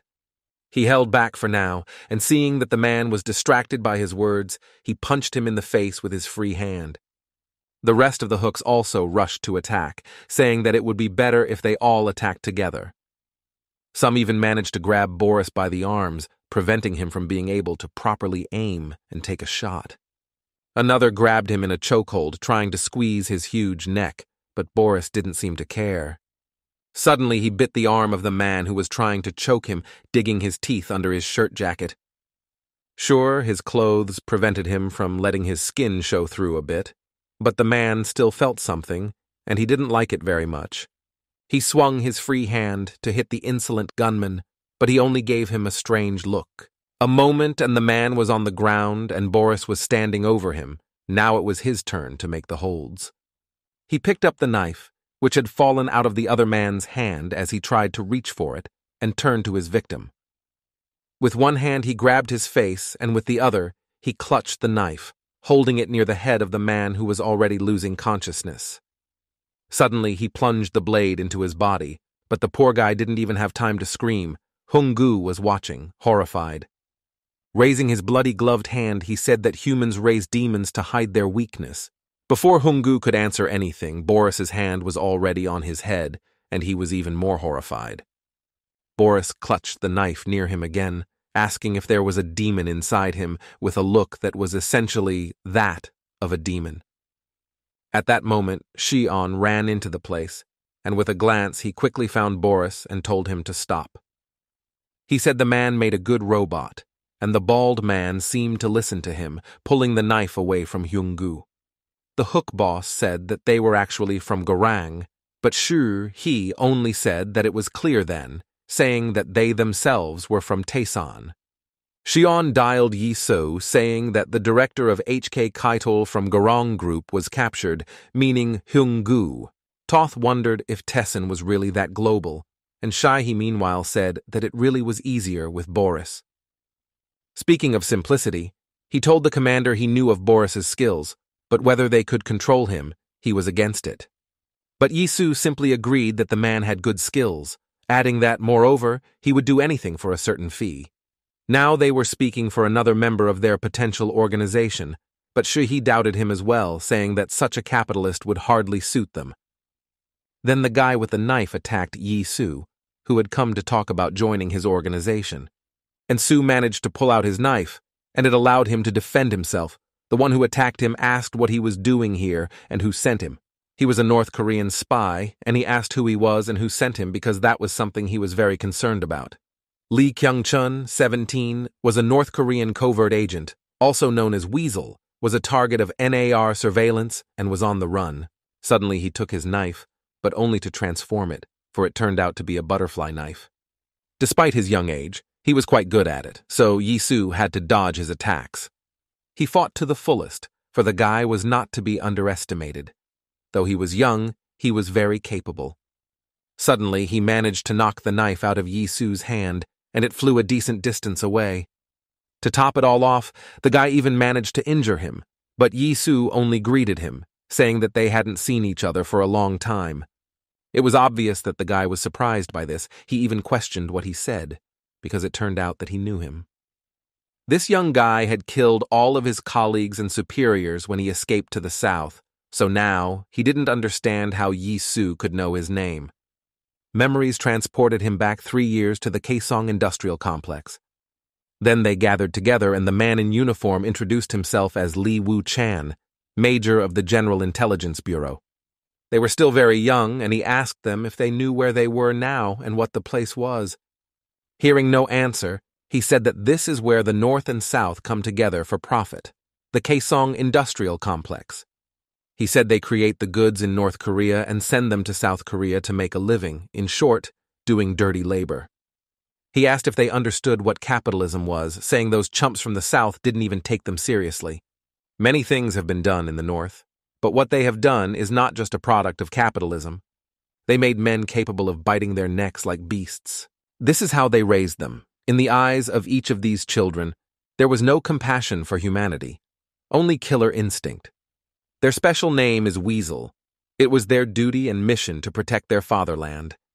The plan for training underage operatives was to work for the industrial complex during the day and train undercover agents at night. Kaesong was in close proximity to South Korea, so children were sent along with the goods, but this plan had a flaw. He was called out by some man who called him by name, which was a rarity in their regime. In one hand, he held a box with something delicious inside, and in the other, he had a packet of the same treat. He placed the box in front of the boy, telling him to take a bite of this, for he was already working hard. He told him to take his time eating and remember to share with his friends, and the guy was already greedily munching on the goodies. The taste of capitalism revealed by the Kaesong Industrial Complex tempted these children, and this was especially true of Kyung-chun, for he was quite poor. 2 years later, they were still practicing, Their training had only gotten tougher and tougher. Commanders who observed them said it would take about 2 years to complete their ideological education. However, the commander-in-chief said it should all be over this week. They were supposed to get the guys in action by this deadline. He explained that it was an order from above, though he personally didn't like it either, but they had no choice. Kyung-chun asked Uncle if he was okay because he could tell from his face as if something was wrong. He put out his hands, and the man remembered that he had promised him cookies, but asked him to wait a little while, for the goods would not be brought to him until the evening. He did have one cookie, though, and gave it to the happy guy, but said it would still have to wait until nightfall. And at night, Kyung-chun was already doing another task, still holding the cookie in his hand. His tears involuntarily rolled down. One of his companions told him to hurry up and leave that cookie, because in South Korea he could eat them to his heart's content. They said they had to take care of the driver first, which turned out to be the uncle who gave Kyung-chun the cookies. Kyung-chun asked what plan they were going to take care of him in, to which the guys asked if he thought the guy was just going to give them a ride. He protested, telling them to stop, because there had to be another way. But the guy had already opened the door, saying they didn't have time for that. He wondered what it could even be about, but no sooner had he finished speaking than Kyung-chun slit his throat. He repeated that he had already said to give him some time, he would find another way. However, the guy was already dead. The rest of his companions looked at him in surprise and horror, and he asked them what had happened. They were silent, and now he was getting worried, asking if they were not in agreement with him. He opened the driver's door, peering inside and turning to the uncle who was still asleep. He asked if he could give him a ride to South Korea, and he had such a genuine smile on his face that he couldn't resist. But in fact, he had outbid all his comrades before that, and now one was trying to move to the south, saying that that one would suit him better. Major Lee Woo-chang was approaching the man, and the man was begging him not to, even though he realized he was doomed. He asked why he did that to his comrades, since it was 3:30 and everyone, including the special instructor, had been killed by Lee Kyung-chun. At 3:55, there was an intervention by a secret agent who infiltrated during Lee Kyung-chun's off-screen actions. These agents turned out to be Baek Yi-soo, and Kyung-chun has since been called Weasel, and has been the target of surveillance. That was the end of his report. He slit the commander's throat, and another of his infiltrations was successfully accomplished.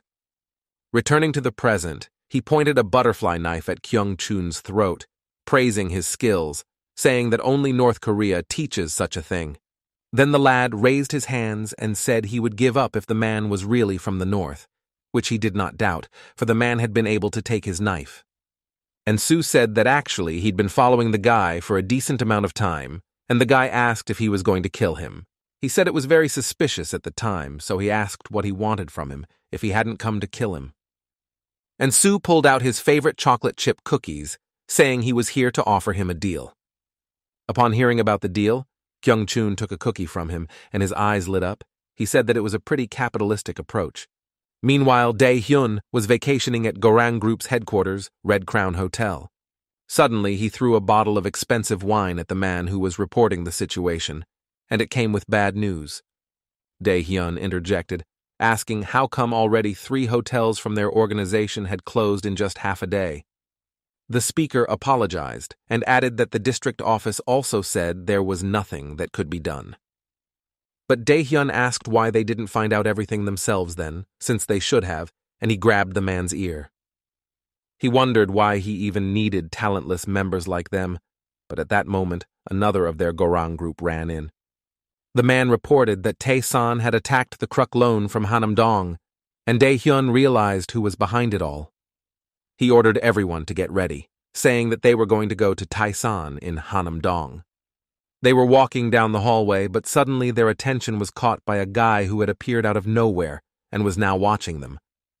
He asked mockingly if the men from Gorang were bragging about being bandits, for in his opinion, it was a lie. Dae-hyun saw him then, and his face grimaced in displeasure as he recognized this guy as Ghost. Toth held one of the guards hostage and then said he must have broken the man's arm, so he apologized. It was very disrespectful to Gorang Group and Dae-hyun, so he swung his knuckles at the insolent man. Even though the latter was a top-notch assassin, but Dae-hyun couldn't allow his organization to be humiliated so brazenly. But Ghost only dodged the attack, which infuriated him even more, but then another man appeared, apologizing to Dae-hyun. It was Chief Jang, and he apologized, saying that his guys can be downright obnoxious, adding that he had heard that Grang had business problems. He said that if Dae-hyun listened to a few of his requests, they could help him with that. Then Dae-hyun realized that his hotels closed because of them, and not because of Tai-sang. He pushed back his chair, agreeing to talk. Still holding the knuckles in his hand, he wondered if they were going to beg him for mercy. The ghost who sat across from him laughed, apologizing because there was no way he could get used to their thuggish way of talking. He said that at this rate, Dae-hyun will really run into trouble at some point and pay with his life. The man was about to stand up, asking how dare he speak like that, but Jang stopped him by turning to make a suggestion. He told the director to calm down, saying that he was indeed far from being in an advantageous position. He explained that he was not the one who should ask him for a favor, but the one who should beg him for help, with a change in his face. Everyone knows that the wolf is one of the strongest predators of the dog family. Sure, he's smaller than those same predators like a bear, lion, or tiger, but that didn't hinder him, because nevertheless, he was able to become the strongest, surpassing them all. After all, unlike other predators, it hunts and lives in a pack, which is a huge advantage, really. They also have one individual who leads the pack, and such an individual is personified by charisma. Such an individual is called a leader. He was the main one in the pack, and the other members obeyed him because he was the leader. The Gorang trade group could also be compared to a pack, and its name meant giant whale. And in Gorang, Ryu Dae-hyun is such a leader. He told Jang that he said funny things, so they, Gorang, begged him for something. However, he only lit a cigarette phlegmatically, asking what Gorang had to do with it, which puzzled Dae-hyun greatly. Jang reached into his pocket, saying that their organization affected many areas of business, from loans to the hotel business. But in the end, they're just pathetic thugs, aren't they? Saying this, he pulled a gun out of his jacket. He said it was unfortunate that a pack of wolves from Gorang had come in with a hunter with a gun who was now in front of them. There was already a special squad behind him, and Zhang said that they were different from them amateurs because they were professionals. But Dae-hyun also managed to gather his men behind him, and he said that, in that case, they should declare war. However, Chief Zhang wasn't intimidated by such statements at all. He reiterated once more for Dae-hyun to calm down and listen to him. He said it was time for them to get down to business, and with those words he pulled out some sort of file folder. He handed the folder to Dae-hyun, and he took a look at the contents, but he clearly didn't like them. He scrutinized the document and then looked at the chief with disdain. He asked if the man thought he would fall for it, because it was suspiciously tempting, and the document had "Open Sink" written on it. He asked why Jang would offer them such a good project, because he knows if they go down, they will definitely be together. However, the chief said it was a business proposition, because they would present them with a labor force, which, he repeated, was pro.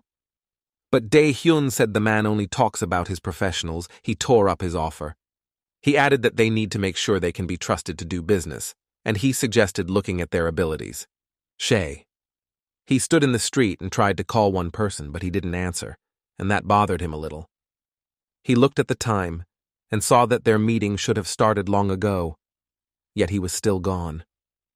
He texted him where he was hanging around if he had fallen asleep, because they had agreed to meet at this time, but there was no reply. Then he called the commander, asking what he should do now, since the one they were waiting for never showed up. And Sue, who was elsewhere, picked up the signal by the receiver in his ear, asking if he could hear it. He told Shi-on to wait a little while, because he might still call him back. But in the meantime he, Yi-Soo, was a little busy with Weasel. Hearing about Weasel, Shi exhaled into the phone in surprise, asking if they had any problems along the way. He doubted if the kid was even useful, But he was only saying that because he didn't know his abilities. He deftly jumped up to the two men who met their path and wouldn't let them pass, then pulled out his knife. Those didn't even have time to react before he had already slashed their throats and was now deftly walking back to Yisu. He said with a smile that you just had to push the settlement to kill, and that was indeed true.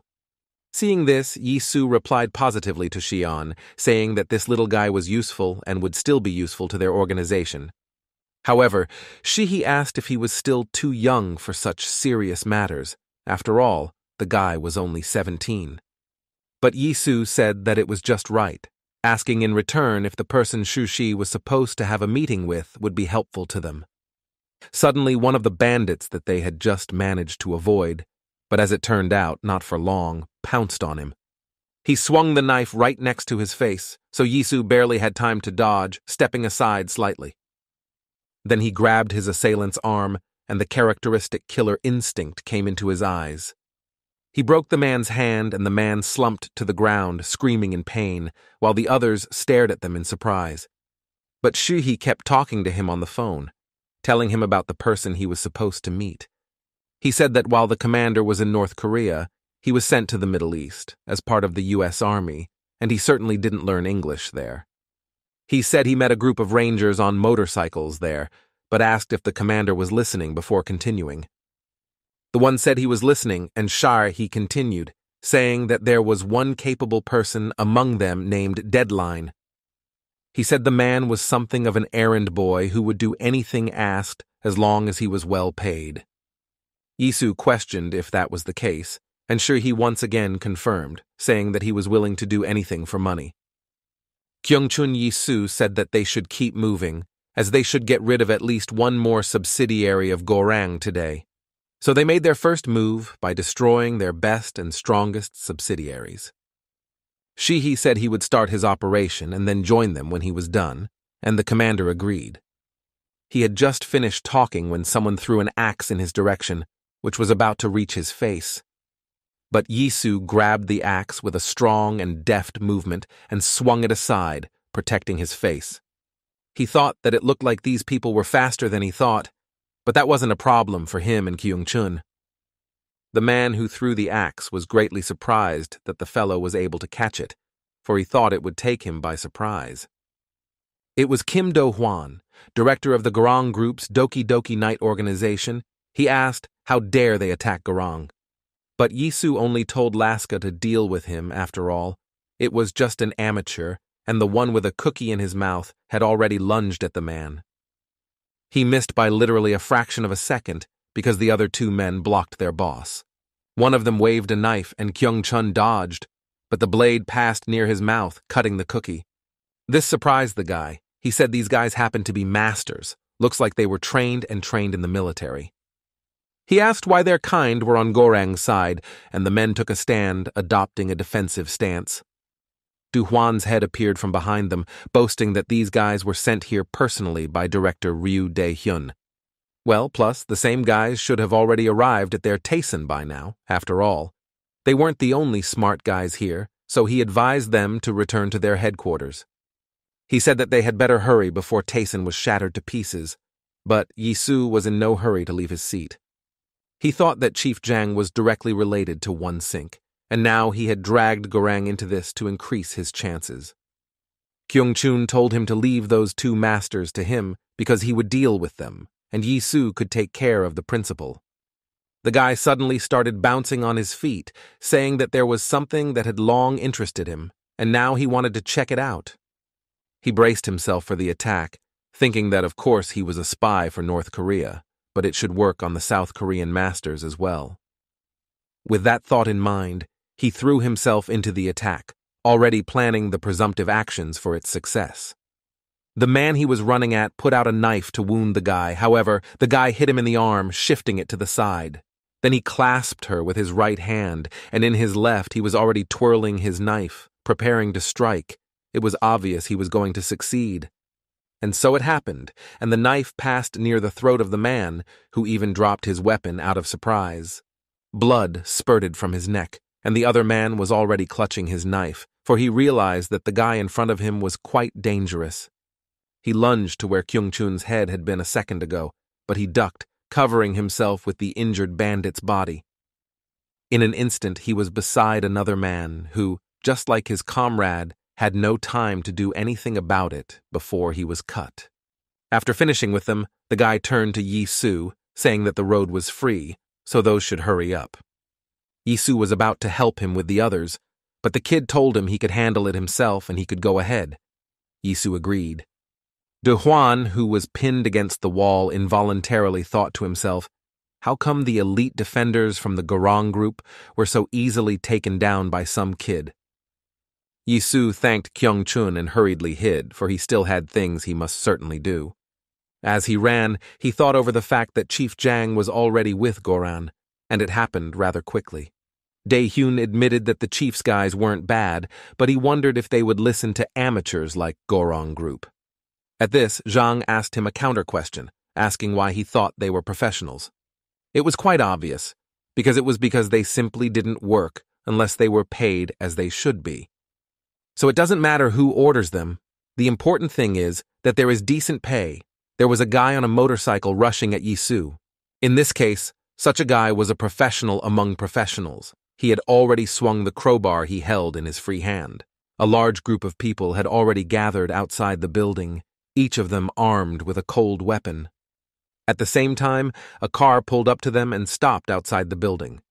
Chief Jang and Ghost were sitting in the car, the latter saying he still wasn't used to them being involved in business groups. He said he was sure he had killed Baek Yi-Su, asking then why he was still alive. But Zhang told him that he should have made sure he was dead and brought the corpse. Then there would definitely be no doubt. He said that if Ghost had done that, none of this would be happening now, but there was nothing that could be changed. Ghost had a strange expression on his face when he heard those words. For some reason, he was staring for a while somewhere in the distance, without even blinking. Then he seemed to come back from his trance, banging his fist against his palm, asking why he really didn't do that. Suddenly he laughed, and his eyes seemed about to pop out of his eyeballs. He was saying that he had to do exactly what the chief said. Seeing that the one had already lost his mind, Zhang said that they should not go back to the past anymore, so they should not think about it. Meanwhile, the guy gripped the crowbar even tighter and prepared to strike, swinging with all his might. Considering that he was on a motorcycle and at a high speed, the skill of his strike was surprising, because if it wasn't for Yi-Su's knife, he would have been unconscious by now. The guy used a crowbar to stop. Now Yi-Su clearly recognized Deadline in him, but he doubted that he was able to talk to him so quickly. This was when a creepy hunch hit him that if it wasn't Shahi, then Boss Zhang had already gotten ahead of them and hired this guy. He had no time to think about it, however, for new changes had come and the situation had gotten much worse. The Middle East, Afghanistan, is considered the most dangerous desert war zone imaginable. Vast wilderness and sand dunes were everywhere here, so to overcome these conditions, the 66th Ranger Battalion created a special group that traveled on motorcycles. It was called the Special Group, and it was created by the U.S. Special Operations Command, SOC. One of the Rangers was signaling, calling headquarters. He said they had managed to recover several of the enemy's guns and gunpowder. The problem, however, was that even in those days there were variables. That was always the case. Such people didn't think they were betraying anyone. They were just concerned about their safety. Therefore, to survive in the midst of these variables, you must find a reliable way. A way that can keep them safe, yet without any risk or harm to them. War is always the deaths of thousands of people, perhaps the most ridiculous thing mankind has invented in its history. For example, a group of extremists who sought to advance their interests in a series of riots. Or greedy corporations who want to use those interests to further their own ends. Many more examples could be given, but another thing was absolutely clear. This lifestyle was quicksilver, for people by nature will always seek to gain more power in their hands while looking out for their safety. In this world, the strong will always dominate the weak. It has been, is, and will be, so there is no point in changing anything. It was a very dangerous war zone where you never know what you will be met with and what you will be escorted out with. And if you couldn't handle all the variables, Your end was as inevitable as nature's cycle. You were being victimized in this system. You were being eaten by someone who was stronger, and there was nothing you could do about it. Power and authority do not go to everyone, so if someone wanted to get them, they had to go through a rather thorny path. However, if he still managed to overcome it, he became the victor and gained the power and knowledge needed to dominate this world. Sometimes people underestimate others, thinking those others are fools who can't think like them. However, when these fools returned, their appearance was as unexpected as the delusions of their failure. And then comes the hour of reckoning. That's when you find out who is really the strongest and smartest. It was a simple principle which, however, for some reason everyone forgot. If you underestimate the enemy, you will pay. Just such a place, the desert, where not everyone can survive and keep themselves safe. The most fearsome of the predators was Deadline, who had managed to subdue not only his comrades, but also his enemy. This was a summary of what Shurhi had said about him, saying that the guy was feared by everyone without exception. The roar of his motorcycle could be recognized with closed eyes because there was something frightening and terrible about it. It was impossible to hide or run away from him. The victim could only take the fight, the outcome of which determined his life. Right now, such a victim was Yisu. He knew that it was dangerous to meet Deadline. However, the latter had found him first. He prepared to attack again, clutching his crowbar tighter and tuning something on his bike. His left hand holding the crowbar was aimed at the enemy's weak points, but unfortunately, Yisu realized it too late. Suddenly, the light that the motorcycle's headlights had been emitting went out, leaving the two of them to themselves in almost impenetrable darkness. However, it turned out that the advantage was still on the opponent's side. Yisu thought that the one who probably had an adaptation to the darkness. He realized that Deadline had used a clever tactic, aiming the bright headlight at him first, and then dimming the lights so that Yisu's mind went blank. Suddenly, quiet footsteps were heard somewhere near him, and it was only because of this that he managed to wave his knife in that direction and protect himself from being hit. Except the only problem was that Deadline was hitting with a crowbar, which is a notoriously pretty strong piece of metal. During the impact, a piece of the blade broke off from Yisu's knife and flew off to the side, and now his weapon was of little use. Moreover, he hadn't tensed his arm in time, so now it was hurting badly from the unexpected strain. Things smelled like kerosene. He didn't know if he would be able to block his opponent's next attacks, so it was worth doing something about it. Deadline had judged him on how he was able to defend himself at the last second, but now he was going to attack again. Meanwhile, the battle between the two organizations was also simmering in the main office, and at the same time, Tassan's headquarters. The men of Thisan continued to fight, telling each other not to retreat and to hold the line, defending their organization. But the Gorang men kept coming and coming, not giving them time to take a break and gather their strength. The worst part was that the attack happened just when they couldn't get in touch with the principal. The men were stabbing each other, waving their knives, when suddenly an unfamiliar guy with glasses stepped into the arena. He had a strong physique. He said he didn't understand Chief Zhang, asking what was wrong with these thugs. They continued to fight, supporting each other to not give up, for that would be the end for the Tayson group. But suddenly, the bespectacled man attacked one of the men, who was fighting hard and cheering his comrades on. The blow was so strong that the knife even fell out of the man's hand, because of the force with which it was driven into his jaw. He fell to the floor, unsteady on his feet, but he didn't lose consciousness, and now just stared fiercely at the new bandit. The one glared back at him, saying that they were beyond them. After all, they were the professionals of their trade, and those were just a bunch of scum. As if to confirm his words, the men behind him swarmed to attack the remaining members of Thisan. The bespectacled man ordered them to kill all these goons, but suddenly a heavy thump was heard, as if someone had been thrown to the floor. This turned out to be almost true, as Choi Jong-ho joined the fight, unleashing his heavy blow on one of their gorang. He sighed in frustration, saying that all he wanted to do was enjoy his vacation here, but these idiots had prevented him. Putting on gloves with metal inserts, he said that since this was the case here, he just couldn't help. The men from Gorang recognized him. He was one of the 9 knives of Ilhak, and therefore incredibly strong. They asked each other what he was doing here. The bespectacled man noticed that his men had involuntarily started to back away, so he decided to take a look at what had scared them so much. Jong-ho also saw the unfamiliar guy, saying that the guy didn't look like someone from their business. He added that he was sorry their meeting had taken place under such circumstances, for the lad looked capable. However, today, he, Jong-ho, the deputy head of Gudo, the second knife, was at Taisan's side and fought alongside his members. With those words, he removed his white jacket and now wore a black shirt, marking his temporary state in Taisan as head of security. But the guy only hummed smugly, taking off his glasses. He wondered if he was too old for such games. The guy's name was Park Chan-hoon.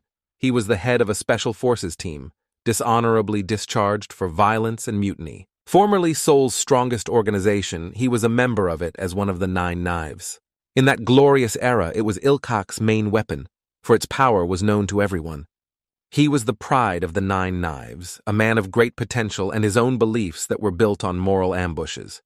And now this man is fighting at the side of Thiessen, who in the past was one of the organizations that didn't dare oppose him. The Gorang guys couldn't understand it either, but they were gripped by fear and panic, for the old man was very dangerous. Then Chang Hong turned to him, saying that since those fools did not dare to fight him, he would do so. Jong-ho, however, said that he almost succeeded in hitting on him, but still the guy lacked good manners. However, he jumped to conclusions and Chang Hong added more power. Punching through his block, he knocked out the big guy. He then took a stance and started throwing various punches, which confused Jong-ho a bit. Then he stepped back for a second, but only to take a run-up, and in a flash he was already running at the old man.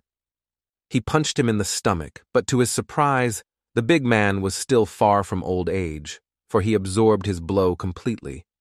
But Chang-hoon didn't realize it at the time, because Jong-ho bent down, pretending that the blow had hit him so the guy would lean toward him. But at the last moment, Chang-hong noticed it, and without thinking long, he hit him on the head, breaking his plan to capture himself. Meanwhile, Deadline was already back on his motorcycle, its wheels spinning in place, creating clouds of dust. And Sue thought, did he really break his arm? We had to hurry up because things were taking too long. Deadline put his hand on the handle of the motorcycle, preparing to attack Yi-Soo again.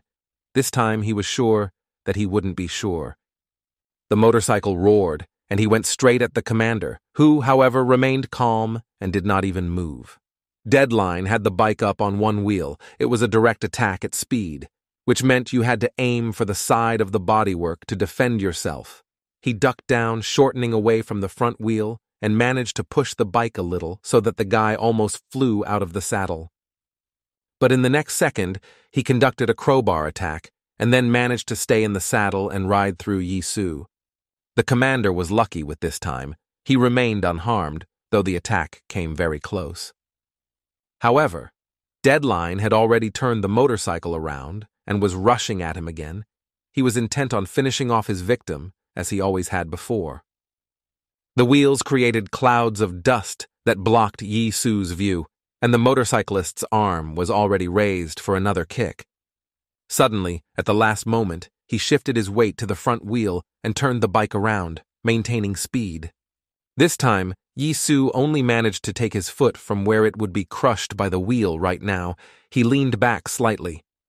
Then Deadline swung his crowbar, the speed of his attack added by the fact that he was hitting from top to bottom while sitting in the saddle of the bike.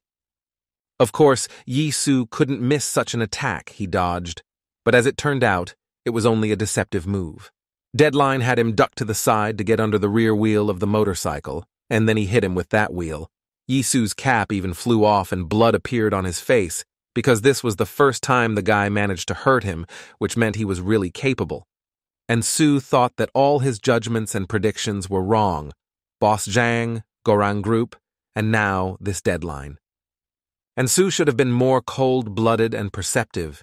He needs to observe his opponent and look out for his weaknesses. But for now, Deadline kept on attacking, once again starting the motorcycle engine. He prepared to attack again. It was impossible to tell or understand from him what weaknesses there might be here. But Yisu still tried to assess the situation. After all, this was how he was taught in training.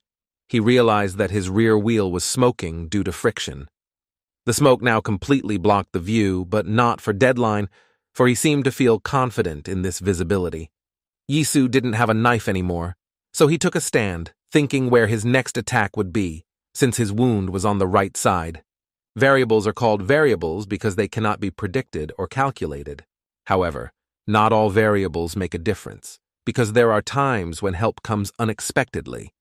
He heard a familiar voice asking if these were the methods of professionals, because back then, Yisu wasn't as tough as he thought. With surprise, Yisu saw Jin Wung take off his jacket and walk over to him, covering him with his big body. He asked if an amateur like him could join them, and that was another variable. Meanwhile, a similarly interesting fight between an amateur and a professional was looming in Thesan. Park Chan-hoon was kneading his stiff neck, and the men from Taisan looked on with surprise and a little fear as he punched Chung-ho. The boy turned to him, asking the old man if he was still alive, for the difference in their strength could prove fatal to him. But to his surprise, the big man remained standing on his feet, even appearing to be even more terrifying now than before. This made Chung-hun hurry up, for he didn't understand how such a bandit could have such a physical form. He thought to hurry up and finish with him, but at the same moment Jong-ho's fist was near his face. He managed to dodge, but was amazed at his speed and reflexes at such an age, for the blow could have been decisive for him. Such a fast attack was no match for his size, so Chang Hong realized that he had to increase the distance between them. He jumped away from the bulky man, but the man himself pounced on him again, saying he'd been in a terrible mood lately. For bastards like them trying to meddle in their gang's affairs. With those words, he planted his fist right into Chang-hun's stomach. He was visibly nervous, for it looked as if the old man's patience had run out, and now he intended to let off steam. He lunged at him again, and this time Chang-hun had to defend himself. He grabbed a knife, pointing it at the old man. However, that didn't even bother the guy. He ignored the knife, hitting the guy in the face with all his might so that the knife fell out, and there was blood. That wasn't the end of it, though. He watched in horror as the big man grabbed his face as if he wanted to break his jaw. Chang-hun ducked down from the intense pain in his stomach. His face was hurting too, and Jong-ho, who was holding him, asked if he had grasped everything. He continued to squeeze his face, asking if he really thought he could do anything to them. He started to speak of Ilhak's former strength again, but Chang-hun grabbed another knife with his last strength, intending to cut his hand. However, Jong-ho naturally saw this. He picked up the knife with his free hand, saying that the guy turned out to be not very smart. The big man withdrew his knife and even squeezed it a little. Then Chang-hun noticed with horror that the man wore Kevlar gloves. This material had great strength and was used for body armor, and Chong-ho only squeezed his face tighter. He threw the guy to the floor, escorting his fall all the way down so that he hit his face, and blood jumped in all directions again. He didn't get up again, lying on the floor, and Young-ho said that such professionals were better off not showing their faces at all. He asked how the fight had been for him, and if it had been as easy as the man had said at the beginning, for now he was lying unconscious on the floor. Yisu, meanwhile, the fight was just beginning, this time with reinforcements in the form of Jin Woon. The big man from Thesan noticed him holding his arm and asked if he had bruised it or broken it, which was even worse. However, the commander said he was fine, saying that more important was Taesan, but Jin-un replied that there was no need to worry. After all, Taesan was in safe hands now, so they should try their best too. He rolled up his sleeves. Yisu said that the guy in front of them was a real pro, but Jin-un interrupted him, saying that he was already tired of listening to that record. But he decided to explain later, for now he had to deal with this cocky motorcyclist. Yisu immediately warned him, saying that it was dangerous to recklessly throw himself at him, but Jin Wung replied that he was thinking too much. He wrapped his hand around his jacket, saying he had to try to hit at least once first. Deadline didn't seem the least bit embarrassed by the appearance of another man, for it was just another victim. He rushed at them again. Jin Woong only pushed himself harder against the ground, saying that was what Director Baek said. No, Mr. Baek Do-kyung. The motorcycle was rapidly approaching. They prepared to strike each other, one with a crowbar and the other with a fist. He remembered again that meeting at the diner when Do-kyung had first said those words, and now he fully shared them. He prepared to attack, swinging his sheathed fist and gathering all his strength for this strike. He hit the bike's body right in the center, and the impact was so hard that the bike came to a stop. Deadline clearly didn't expect such strength from his new victim. It even made him fly out of the saddle. He managed to regroup in time and land near the motorcycle, whose wheels kept spinning. But Jin Woon didn't give him time to resume and swung his crushing blow again. This time he hit his opponent. The latter flew back and dropped the crowbar, so now the advantage was on Yi-soo and Jin Woong's side. The latter turned to the director, saying that someday solving the problem with Baek Do-kyung's method could make him a real Baek Do-kyung. And Soo looked at him in surprise, though he understood what he was trying to tell him by remembering his brother. Jin Woon also knew that the principal understood everything perfectly well, but he still wanted to remind him of it. Come to think of it, it all started back in childhood. When Yi-soo was 11 years old, he remembered crying back then. His brother Do-kyung had always been different from him just because he never cried, unlike little Yi-soo. Then he asked if he hadn't told him he would beat him up if he cried again, all because the 6th grade boys were bullying him, even though he and his brother were twins, also the same age, but his older brother was very different from him, weak. He was stronger than the other guys, and even beat guys who were older and taller than him. He just had no fear. And he, as the younger brother, didn't like it at all, because he was nothing in comparison. His brother had defeated all the bullies who bullied Yi-soo, and, although it was the right thing to do, Yi-soo felt that he was losing to him in everything. Nothing changed when they entered high school, and just the next day, Do-kyung got into another fight. They were in the same class, but Yi-soo focused more on his studies while his brother kept getting himself into trouble. They were 15 years old then, their outlook on life already very different, but they still worried about each other. The gawkers from his class clung to the windows, watching his brother, for he always fought bravely and to the last man. They saw other guys with something broken or bandaged, and then they all noticed Baek Do-kyung. In 4 years, he had grown even stronger, and even then there was something about his image that had to do with his ability to gather people around him. He was standing in front of the other guys who were apparently going to confront him and his guys. Suddenly there was another guy who asked why only 3 of them had come, since they now made him look like a bully. It was a high school student. Moreover, he clearly knew how to fight well, and was now walking straight at Do-kyung. One of those watching the scene from the classroom said that it must be a martial artist. He really had a well-trained body. He had already equaled Do-kyung, and was a head taller than the latter. He said he gave his friends some advice, but apparently the boys still didn't listen to him and paid the price. However, Do-kyung wasn't bothered by this in any way and called the guy by name, asking him if he had already graduated from high school. He wondered again why the hell he'd come here then, if he'd never learned anything since graduation. His last words were an instruction to follow him, for he didn't want to start a fight in the middle of school. Everyone near them at that moment watched their conversation in amazement, but no one intervened. One of the guys who was on Do-kyung's side and had already been beaten up once by this high school kid wanted to go too. But Do-kyung raised his hand, stopping him, saying that he would go alone. Besides, in such a state, the guy would only get in the way. At this moment, Yi-soo came to the window, who was also curious about who his brother was going to fight this time. They stepped back behind the school, so no one saw Do-kyung suddenly kneel down, bowing his head to the ground. He apologized to the high school student, saying he acted rashly under the influence of the atmosphere. The guy did not expect such a turn, because he had already prepared for a good fight with this insolent man. But Do-kyung went on, saying he respected him so much and that he heard he went to Jaewon High School, where he probably held everyone in awe too.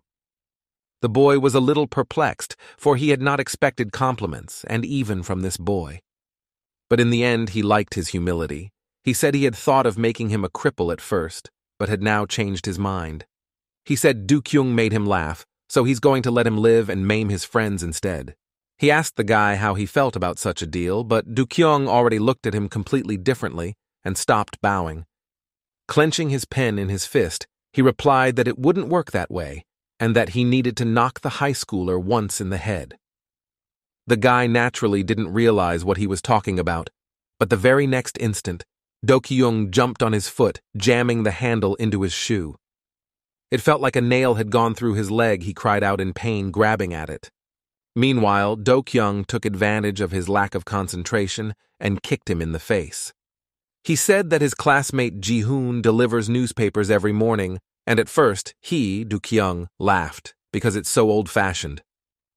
But once this high school student had beaten him up for the same reason, and now anger took him, for Ji-hoon was a good guy.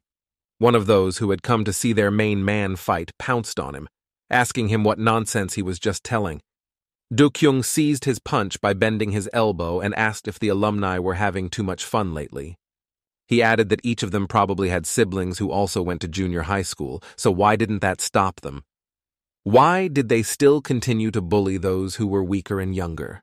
He pressed down on the pain point, and the guy fell down, holding his arm, and in the meantime the others pounced on Do-kyung as well. Two of them grabbed him under the arms, and the third swung to hit him. However, even in this position, Do-kyung was able to dodge by throwing his head back as much as possible, and with his free hand, he was already reaching for the guy. He grabbed his hair, saying he remembered something and forgot to tell him earlier. One of those holding him marveled that he could still move, for that meant he was stronger. He hit the guy he was holding with his head in the face, but that way he got hurt too. He was still being held, and the guys decided to attack all together, because that way he didn't stand a chance against a joint attack. But Do-kyung showed them the middle finger instead of answering, telling them that if they touched him or his friends again, they were corpses. And Soo hated his brother who ran ahead and didn't look under his feet, hated for the deeds he did. But he was also sorry for the decisions he had not made, and there were many of them. That's why he came to his brother's aid then, just as he had once helped him. And Soo envied his brother and wanted to become like him, not in appearance, but in character, because he was much better. After all, they were siblings, so no matter what difficulties were in their way, together they would always be able to overcome them. Do-kyung then asked him what he was doing here, to which Yi-soo replied in a slightly strange way. He showed him his fists, saying he was always studying like hell, but he still couldn't understand anything. Do-kyung understood everything and put out his fist as well. After that, they dealt with the older guys together. As they were leaving, Do-kyung asked what Yi-soo wanted to be when he graduated, but he said he didn't know yet. And now he knew for sure, because he had actually answered that question a long time ago. He wanted to become like Baek Do-kyung, his brother. The deadline was on the ground, the motorcycle was lying on the side, the same was true of the crowbar, which meant that Taesun had the victory. But Yi-soo kept thinking about his brother. He thought that little by little he was starting to be like him. However, that was not the case. She and he were completely different people, even though they were similar in appearance. He said he never knew what his brother was really like, even though he lived side by side with him for most of his life. It seemed to him that he could never be like him, no matter how hard he tried or what effort he put in. That's when he was approached by Jin-eun, who said he could help with the case. He said he would tell him what kind of person Baek Do-kyung really was. He then knelt down before Yi-soo, saying that he would personally put the one on the pedestal where his brother used to shine. Jong-ho patted his gloves to swipe the mixture of blood and dust from the fight with the Gorang thugs. He put one hand behind the elbow of the other, doing a warm-up and saying he'd had enough of these fights. It was time to retire. But then he remembered his director from Ilhak, who would lose his organization's main weapon if he left. He wondered if he should make such a radical decision, since it was a bit early for him to retire. Then he turned to the men who were still left, telling them to hurry up, for he had other things to do. He said they were so young but so slow, however. At that moment, Ghost appeared behind him. Meanwhile, Deadline had also already recovered from Jin Wan's punch as well, which was a pretty clear indication of his strength. He walked over to the motorcycle, preparing to get back in the saddle, and Jin Un gave him credit, saying that he appeared to be a tough nut to crack. He asked Yi Su who the guy was, but the commander didn't know anything about him either, except that he was in the U.S. Army. Their conversation was interrupted by Deadline himself, who pointed to the broken glass of his headlight, asking what the thug was going to do about it now.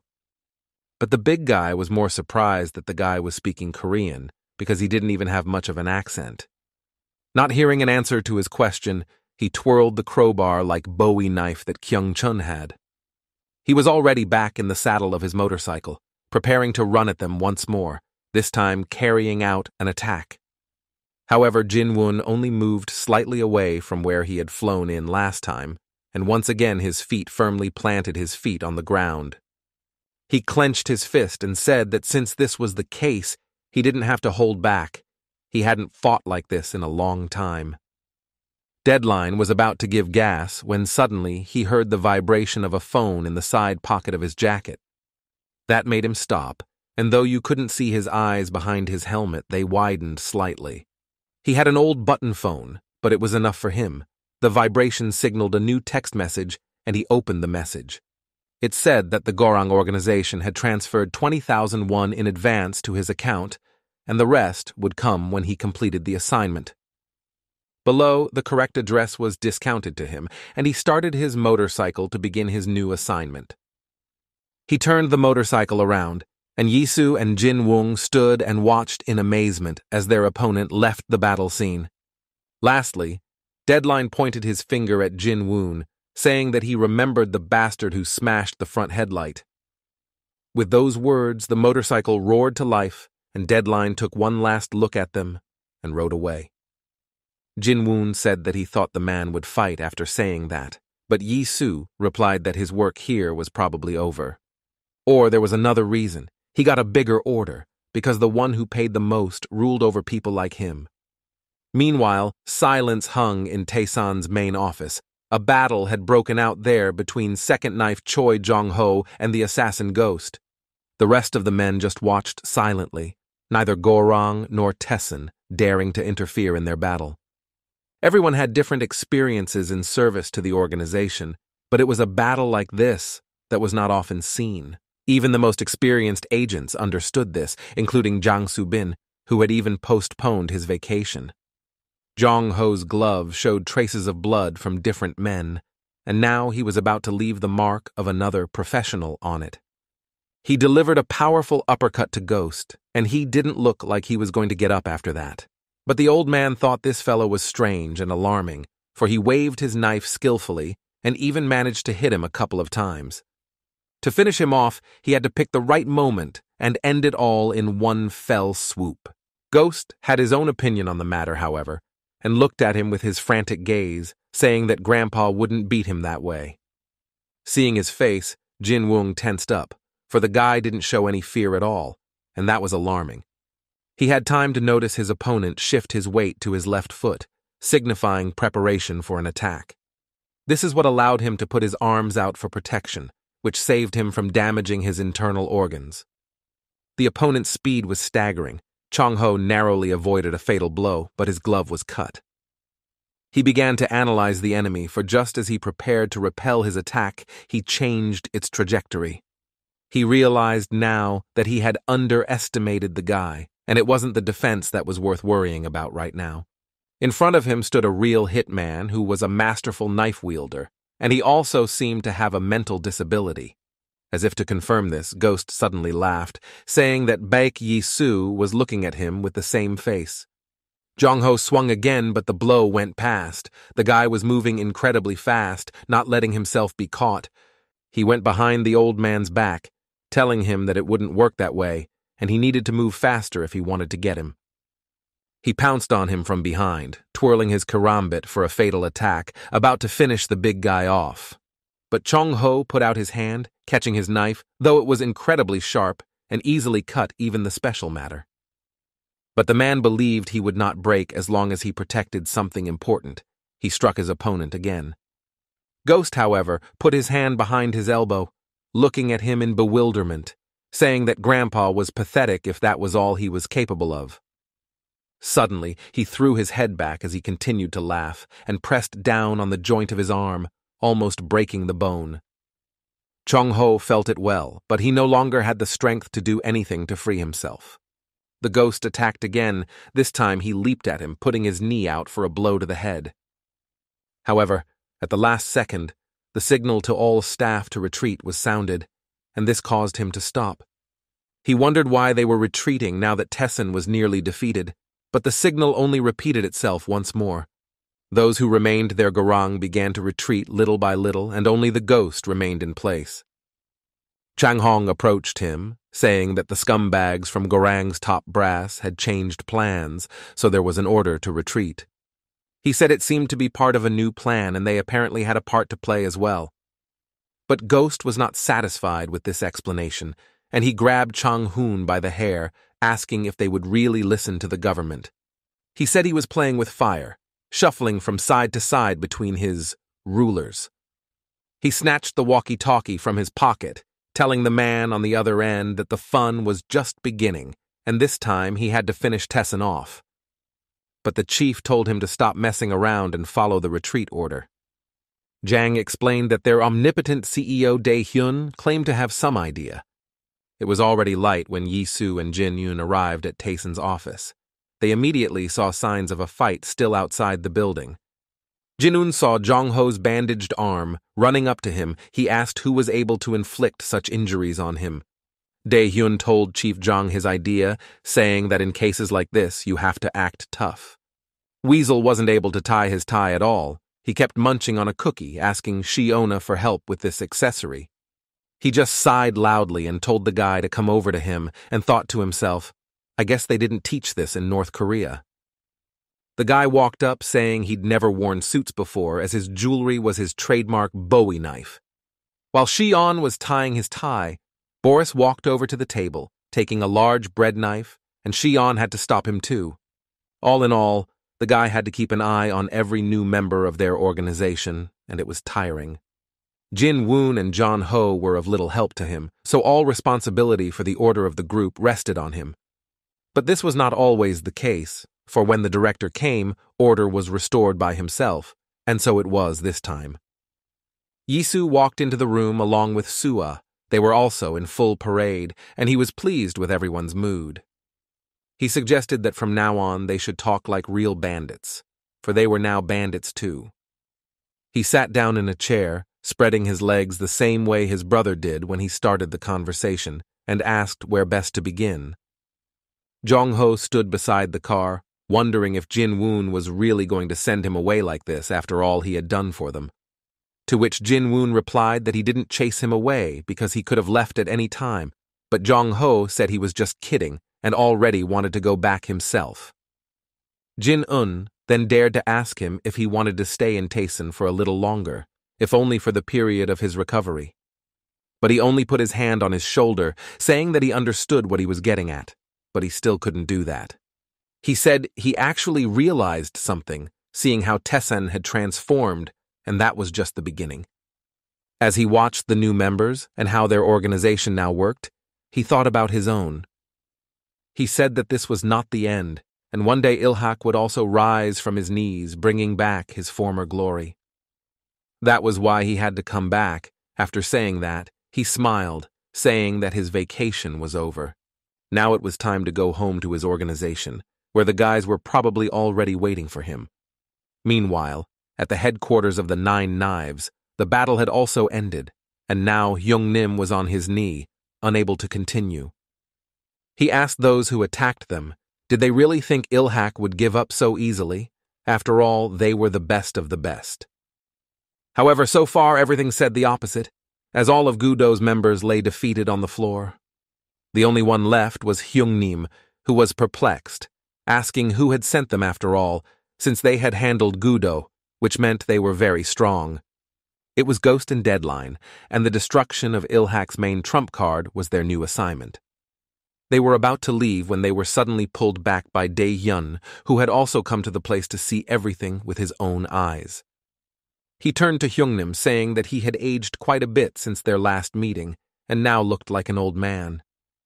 It all started when Sung-min was sitting in his office, calculating the last month's revenue, which was small.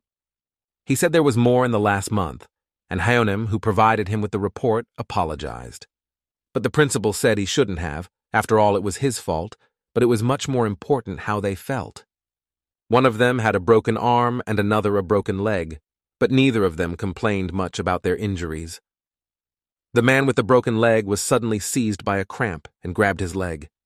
Seung-min said that they all worked hard, and he, as someone who absolutely cannot fight, was glad that those survived. He was still talking when suddenly some strange noises were heard, and one of the knives suggested he go and check the situation. When he asked the officers on duty what the sound was, they said it sounded like the roar of a motorcycle, even though they were on the 3rd floor. The sound came from the stairwell, where the guards looked on in surprise at the unexpected guest. Sure enough, it was Deadline who rushed at them on his motorcycle, and in the blink of an eye, the men were on the ground. The others who had arrived to see what all the commotion was about were now also looking at the motorcyclist in horror. He wasted no time and kicked in the front wheel of the door to Ilhak's main office, where the Knives' headquarters were located. They watched in amazement as the door's luggage flew off in all directions, unable to do anything about it. Deadline rode into the room at high speed, swinging his crowbar in all directions, and Borscht was gripped with fear. Because of this, they could not move, continuing to stand still, and the next moment, one of them had his face cut open by a crowbar. The poor guy even threw back his head, blood spurting out of his mouth, but he, like the others, did not think of backing down. Knives could not be caught off guard, after all. They had been through countless fights. Just like professional boxers who are always ready for anything, they had no doubts about their duty. Using their experience and skills, they bravely engage in battle with any adversary to protect their organization.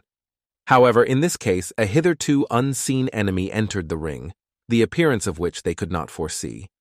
He was like a knight on horseback, all in heavy armor, against their fists and pride. This discovery made the Knives slightly confused, for they had never fought such an opponent before. And that allowed Deadline to discover their weak spot, which is where he directed all of his next attacks.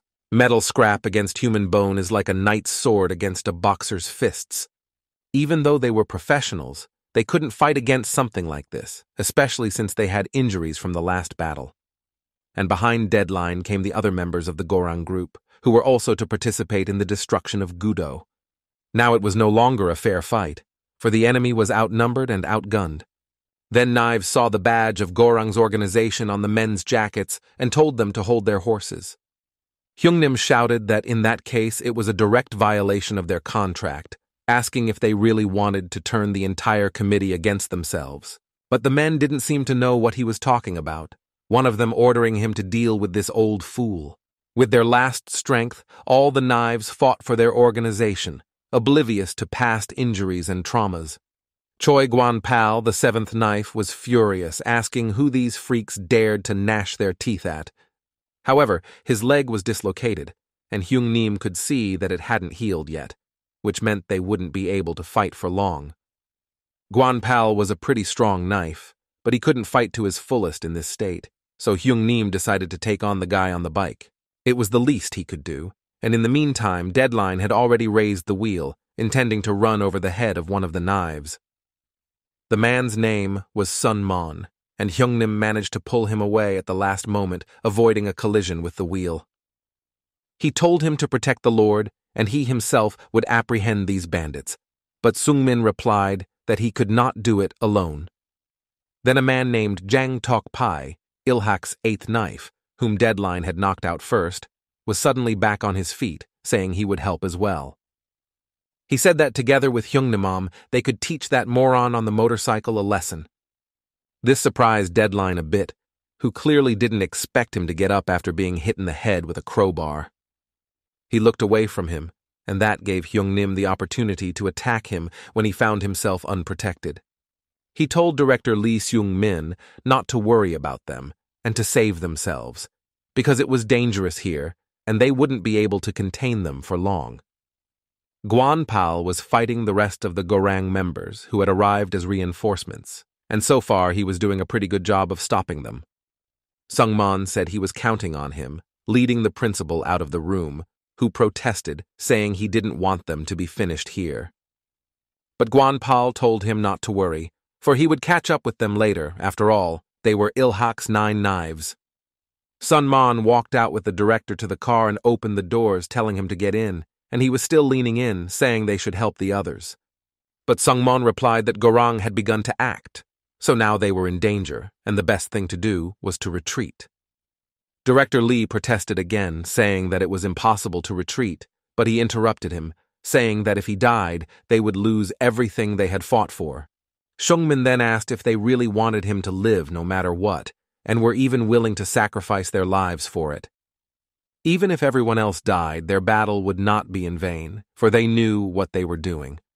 That was the backstory of their fight, and now Dae-hyun was standing in front of Hyung-nim, saying that it came out to be a rather sad ending for the 9 knives. He noticed that their boss was nowhere to be seen, and asked him about it, wondering if he had abandoned them. Seung-min was indeed riding in the car, his organization left behind, and with it, its loyal members. He sat depressed, wondering what the point would be if only he, the director, survived. Regret overtook him, for he had done everything he could to raise Il-hak from the ashes, but in the end had only permanently endangered him. Sung-man wanted to say that the Lord was wrong, but the latter interrupted him, telling him not to call him that. In desperation, he asked himself how much longer he would remain a young master, and when he would become Il-hak's real boss. Seeing that he wasn't in the best mood, Sung-mon said that wasn't what he meant. He was about to continue and add a few words of encouragement when suddenly a motorcycle jumped out onto the road. It was Deadline, who had anticipated their retreat and even placed spikes in the road so they couldn't get through. Sun-man noticed them in time, but it was impossible to go around such an obstacle, so he was forced to turn the car around. The weather conditions also added to all this, as it was raining heavily outside, which only made it more difficult to move around. Fortunately, the car still managed to stop at the last moment. Seung-min opened the door, stepping outside. He asked what it was, but at the same time, Sun-man got out of the car and said he would go on without him. As he closed the door, he said that the principal still has a lot of work to do, but he has faith in him and that he will do well. He walked over to him and shielded his hand from the rain, saying that they all believed in him, for he had already shown that he was worthy of being called their boss. Lee Sun-man looked at him like a father looking at a child who was about to leave him as he was starting his adult life. He took his face in his hand, telling him that there was something else he must not forget and always remember. Seung-min knew where to run to. His suit was completely soaked due to the rain, but it didn't bother him in the slightest. The last words Sun-man had said to him then were a reminder that he was their boss, and they, the knives of Il-haka, would always be his support. He couldn't run any further, and fell to his knees in the middle of the sidewalk, while the rain continued to spit on his unprotected back. Passers-by walked and looked back at him, but he did not even pay attention, because it was not about his own image that he had to unite now. He thought that it didn't matter how pathetic the situation the organization might seem to be in. He is Il-hak's CEO, and all responsibility for her well-being rests with him.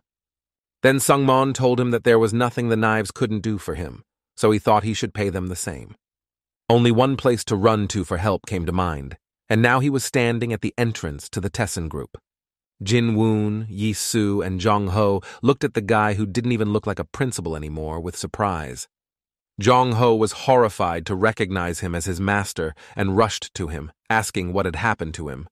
Baek-yi-soo also asked for an explanation, arguing that his condition was beyond description. It was then a fateful moment for Seung-min, however, after thinking for a bit. He still overcame himself and began to speak while breaking his head. He said he had to trust Thies and No. He begged them to help, to save Il-hak and the 9 knives. He ducked a knee, thinking he would even roll at their feet if need be until they agreed to help him. Suddenly he didn't see where he stepped and his foot went, but someone grabbed his shoulders. It was Baek Yi-soo. He said he almost fell and suggested they go inside where they could talk things over, since the director was soaked to the skin. Hearing those words and realizing that Tae-san was agreeing to help, he looked at Yi-soo, addressing him as Do-kyung. He said that he himself was fine, but the knives from Gudo needed it more, for Gorang had attacked them half an hour ago. Jong-ho and Jin-woong looked at him in surprise, and Yi-soo asked him to slow down, because nothing was clear yet. Of course that's sarcasm. He said they were just discussing something interesting, but there was no way they could decide on one point. He explained, saying that they were going to destroy the committee, but didn't know where the best place to start was. Cheon-woon or HHS. Or maybe it was better to start with the Gorang group, since they were linked to Ilhak. He said this, and a characteristic frantic look appeared in his eyes, for this was his new plan. The hospital had good conditions for all patients, but special rooms were reserved for people like him. Soo-ah checked the medicine that was attached to the IV. It was important to her that everything worked well. He looked at the one she cared about. This man meant so much more to her than the average boss. On the bed was Baek Do-kyung, who was admitted to the hospital in hopes of being saved after being badly wounded, but he fell into a coma and hasn't woken up since. Seung-min recalled his childhood, which was spent in a rather unusual place, for he was no ordinary child. At that time, the head of Ilhak was Lee Sung-han. He was the highest point of Seoul, and at that moment he decided to smoke a cigarette. Then little Lee Sung-min came up to him and asked if the old man was smoking again, and he started waving away and hiding his cigarette. He was only 8 at the time, was Lee Sung-hak's successor, and pointed a sword at his grandfather, saying he told him to tell no one to smoke here. The grandfather decided to play along, saying he was scared and promised not to smoke anymore if the boy hid the gun. He asked who taught his grandson those words, and Seung-min said that Uncle Jong-ho taught him that. The boy said that Uncle Jong-ho was excellent with a knife, and asked if Grandpa could fight like that too. The old man replied that he didn't know how to do that, but Seung-min didn't believe him, saying that he was the best in Seoul. He started pulling his hand to show his skills. The boy said that Grandpa wasn't the best of the best then, and the man replied that you didn't have to have superiority in battle for that. He became serious and said that it was enough to have fortitude and not to fall on one's knees before anyone. Little Seung-min didn't immediately understand these words. To be more precise, he didn't understand them at all back then. He told his grandfather that he should have admitted right away that he was weak, but he only smiled back. This was the story of the establishment of Ilhak, which was founded by Chairman Lee Sung-hak in downtown Seoul. And now, as Seung-min lay in Tae-san's headquarters, it all just seemed like a dream to him. He got up and Yong-ho immediately asked if he was okay, and Seung-min replied that he was fine and not to worry. Returning to his memories, he thought that, like any dream, this one had to end sooner or later. He said that Ilhak had fallen, tears came to his eyes, and Yong-ho's face became one that was pitiful to even look at. Then Yi-soo and Jin-woon entered the room. Director Tae-san sat down on the couch beside Seung-min, seeing that the latter was in a bad mood. He asked how he was feeling while pulling out the tea service. Instead of his boss, Jong-ho responded, saying that thanks to Tae-sang, he is rapidly on the mend. Yi-soo said that it wasn't very noticeable yet, but they could stay here for as long as they needed and have a good rest. Jong-ho replied that they were just helping each other, to which Yi-soo said that's exactly what he was thinking about right now. He asked if Ilhak would be able to support them, and Jong-ho immediately rushed to assure him, but was interrupted. Yi-soo said that he appreciated his nobility, but now he was asking the director of their organization. He poured tea into a beautiful cup, then smiled and asked if Mr. Choi Jong-ho was now the boss. This puzzled the old man a bit, but Seung-min asked him to wait outside, for he himself had something to discuss with Director Do-kyung. Jinan offered to escort him, even though he saw the sadness with which he was leaving the room, where the fate of his organization was now being decided. When they left, Seung-min turned to Yi-soo, saying that before discussing something, he wanted to ask a question. He asked if Big Yi-Su was the real head of Taesan while calling him by name. He also wanted to know where Mr. Baek Do-kyung was right now, but Yi-Su interrupted him by placing the teacup on the table. He said that in front of others, the one called him Do-kyung, and he hadn't even revealed his identity to Jun-ho yet, but there was something he didn't understand. He said that he, Sung-min, must be scared because they are facing something they can't handle. And if that's the case, then they should have still been scared, not asking stupid questions. Hearing that answer, Sung-min thought he had overdone it because it seemed like this topic was a painful one for brother Do-kyung. Right now, they needed to be as nice to Taesan as possible, so he said it really didn't matter. He asked if Yi-Su was going to work with Il-hak, but the latter said there was no point, as the latter was too weak right now. Sung-min then rephrased the question, asking if they could help them, for he needed to know the answer to that. But Yi-Su decided to act tough, saying that he didn't ask for his opinion, but rather wanted to know how Il-hak could be of use to them. Sung-min thought for a moment, and then said that the man said that they were going to destroy Gorang and the entire committee, but would they have the strength? He continued by saying that Il-hak is a sister organization of the committee, but despite this, Gorang attacked them. So if he, as Il-hak's director, reports this to the committee, Gorang will pay the fine for breach of contract. Sung-min said that perhaps the current Il-hak was weak, but the legitimacy of their actions still held. However, Yi-Su interrupted him, saying that was not what he meant, because Il-hak's main problem was Mr. Sung-min himself. In other words, he was a swagger. He asked how they were supposed to take them seriously if the director of the organization was on his own. The HHS office was in the Gangnam district, and Dae-hyun had already appreciated it, calling it a poncy place. He was sitting in HHS Chairman Han Hae-sung's office, and the latter asked him how he was going to clean up the mess he had made. He didn't understand why his organization attacked Il-hak, since they are both members of the General Assembly. However, Dae-hyun only hummed, replying that he did it because he wanted to, because ever since he was a kid, he'd been doing first and thinking later. But Hae-sung didn't share his enthusiasm, saying he wouldn't side with him, but Dae-hyun just told him to wait. Hae-sung replied that the main thing was not to make Seung-min angry, but Dae-hyun only laughed, saying that he didn't know where the next meeting would be yet. The place was picked especially for the young master. It was his grandfather Lee Sung-hak's house. Sung-min also found out about it and got angry because it was already too much and Dae-hyun had gone too far. He was walking towards his grandfather's house, and the men of Gorang joked that he was just taking a stroll here, for the place was familiar to him. He kept walking to mocking laughter. Some even recognized him as the principal, but that didn't stop them. He remembered the words Yi-Su had said to him back then. He had said that without Il-hak knives, he was just an heir to a fallen organization. Then he took a closer look at the men and realized those weren't even from Gorang. He had to prove something himself.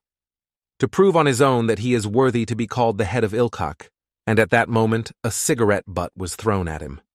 He realized that he must follow the example of the men of the 9 knives and do his best to do so. Gorang's immediate superior came out to them, saying that a closed-door meeting was now taking place. Only the heads of the 4 major organizations could attend, but Sung-min interrupted him, telling him to get out of the way.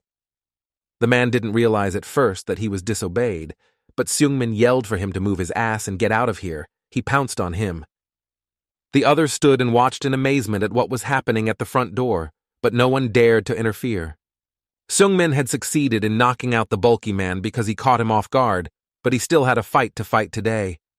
Another guard with a wooden stick was already rushing at him, asking what this moron was doing here. He hit him on the head with the stick, and Sung-min didn't even have time to put his hands out to defend himself, because he had never fought before. But he remembered the words of his grandfather, who said it was no big deal if a guy didn't know how to fight. The main thing is that he must be strong in spirit and never fall on his knees before others, no matter how strong the opponent was. Now Sung-min finally understood his words, for they exactly depicted his situation. He decided to listen to his grandfather. Despite the man hitting him, he was still able to fight to the end and grabbed him by the throat. His gaze spoke for him. An incredible strength came from somewhere, and he felt he would yield to no one else. With these thoughts, he cocked his head at the bridge of the man's nose, but the next man had already emerged from the room, this one carrying a knife. Fortunately, this was noticed by one of the workers, who was actually none other than he. He put his hand on the man's shoulder, saying that this was getting out of hand because it wasn't right. And then he punched him and he fell, dropping his knife, which he successfully confiscated for the good of the organization. Taking off his cap, he said that freaks like him should know their place and stay out of other people's squabbles. After all, there was a generally accepted rule that only bosses could enter, and right now they were holding one of them back. The three of them had already gathered, lacking Ilhak and Taesan yet, but Dae-hyun suggested that they start the meeting already. However, the others asked if it wasn't better to wait for Director Lee of Ilhak, since the speech should be about him. It was seen that at Seung-min's name, Dae-hyun could barely hold back his laughter. He asked if the one was not invited. He added that he didn't think the man would even have the guts to show up here, even though he was the victim. However, in the next moment, Seung-min entered the room, his appearance completely inconsistent with his status. But he cared. Blood could be seen on his hands, and the members of the General Assembly were surprised looking at him. Dae-hyun looked especially puzzled. Seung-min turned to him, calling the one a bastard who apparently didn't know one rule. The one looked at him in surprise, not expecting such a thing from Director Ilhak, and he was holding a cigarette in his mouth. Seung-min continued, pointing just at her and saying that smoking was forbidden in this house. He walked up to him and took the cigarette right out of his mouth, and then told him he would answer him what he had once answered to the owner of this house.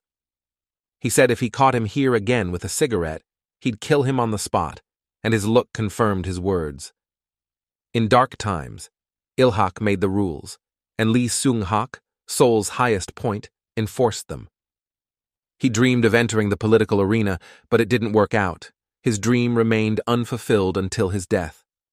Eventually, Ilhak began to disintegrate, and everyone fought desperately for control of the weakened organization. War has broken out between the Nine Knives of Ilhak and other groups in the capital.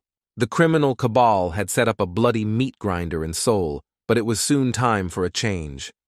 Lee Seung-hak, tired of watching the situation getting worse day by day, made a decision. The decision ended the feud between the organizations, but it was not an easy one. It consisted of dividing the criminal world into spheres of influence and appointing the leaders of 4 groups. This is how the committee of the 4 largest organizations, with its roots stretching back to Ilhak, came into being. And now Ryu Dae-hyun, forgetting Chairman Lee Seung-hak's wishes, broke the committee's agreement and attacked Ilhak. The assembly girl told him to bother to give his actions a clear justification, or else Gorang would become the common enemy of the entire committee. But Dae-hyun didn't take her words seriously, saying that she couldn't decide anything for everyone here. He then advised her to choose her expressions, or they would be missing another member at the next meeting. The girl was about to stand up, asking how dare he say such a thing, but at that moment, Seung-min just walked in. It was something they had talked about before, but now he was already in the meeting, and Dae-hyun even tensed up a little. Seung-min, meanwhile, took the cigarette from him and sat back in his seat, starting the conversation by reprimanding the organization. He asked if this was some kind of kennel, and if it wasn't, then why were there so many mutts that wanted to fight? Dae-hyun suddenly laughed, but it was an angry laugh. He swept away all the dishes from his half of the table, asking when he had managed to get so daring. He said that finally Seung-min acted like a man, asking if the realization that his days were numbered had changed him so much. And Seung-min only smiled strangely, saying that thanks to him, he had come to his senses after nearly getting his head smashed. Meanwhile, the other council members demanded an explanation from Dae-hyun, but Seung-min said he would tell them everything himself. He said that they knew Gorang had attacked Ilhak. Moreover, it had just been attempted to be attacked again. Gorang broke the rule forbidding committee members from attacking each other and appropriated Ilhak's property. Based on this, he, as Ilhak's director, requested that Gorang be removed from the committee, stripping him of all rights. He asked Dae-hyun if he had any objections, but he replied in the negative, saying that he had indeed punctured himself. But then he went on to say that Seung-min had gotten something mixed up, because wasn't Il-hak the first to spit on the agreement? He pulled out a photo of the moment of the deal with Taesan, saying that the two organizations had clearly grown closer recently. And then he suddenly blamed him, saying that this was how he had sicked Taesan on them, who then left their committee. However, Seung-min said that he was merely transferring files for synchronization, and that it had nothing to do with Gorang. But Dae-hyun didn't back down either, saying that in the past there had been a squabble between Gorang and Taesang over the Hanam area. He continued by saying that Seung-min decided this was his chance, and a little while later, several of their groups were ambushed. It appeared that Il-hak had used his connections outside the committee to organize the raid on Gorang, which meant they were the first to start. He asked Seung-min if he had said the right thing or if he had made a mistake because he knew he couldn't get out of it.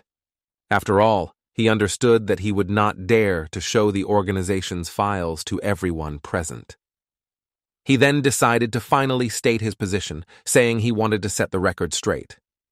At that moment, as if on cue, men in black suits from the Gorang group came out from behind the side where he was sitting. Dae-hyun said he believes Il-hak chief Lee Seung-min should be held accountable for violating the agreement. He went on to say that he also insisted that this pointless committee be disbanded, and everyone present marveled. And Soo foresaw this yesterday, saying Gorang will demand that the committee be abolished because it serves as a prop for Il-hak.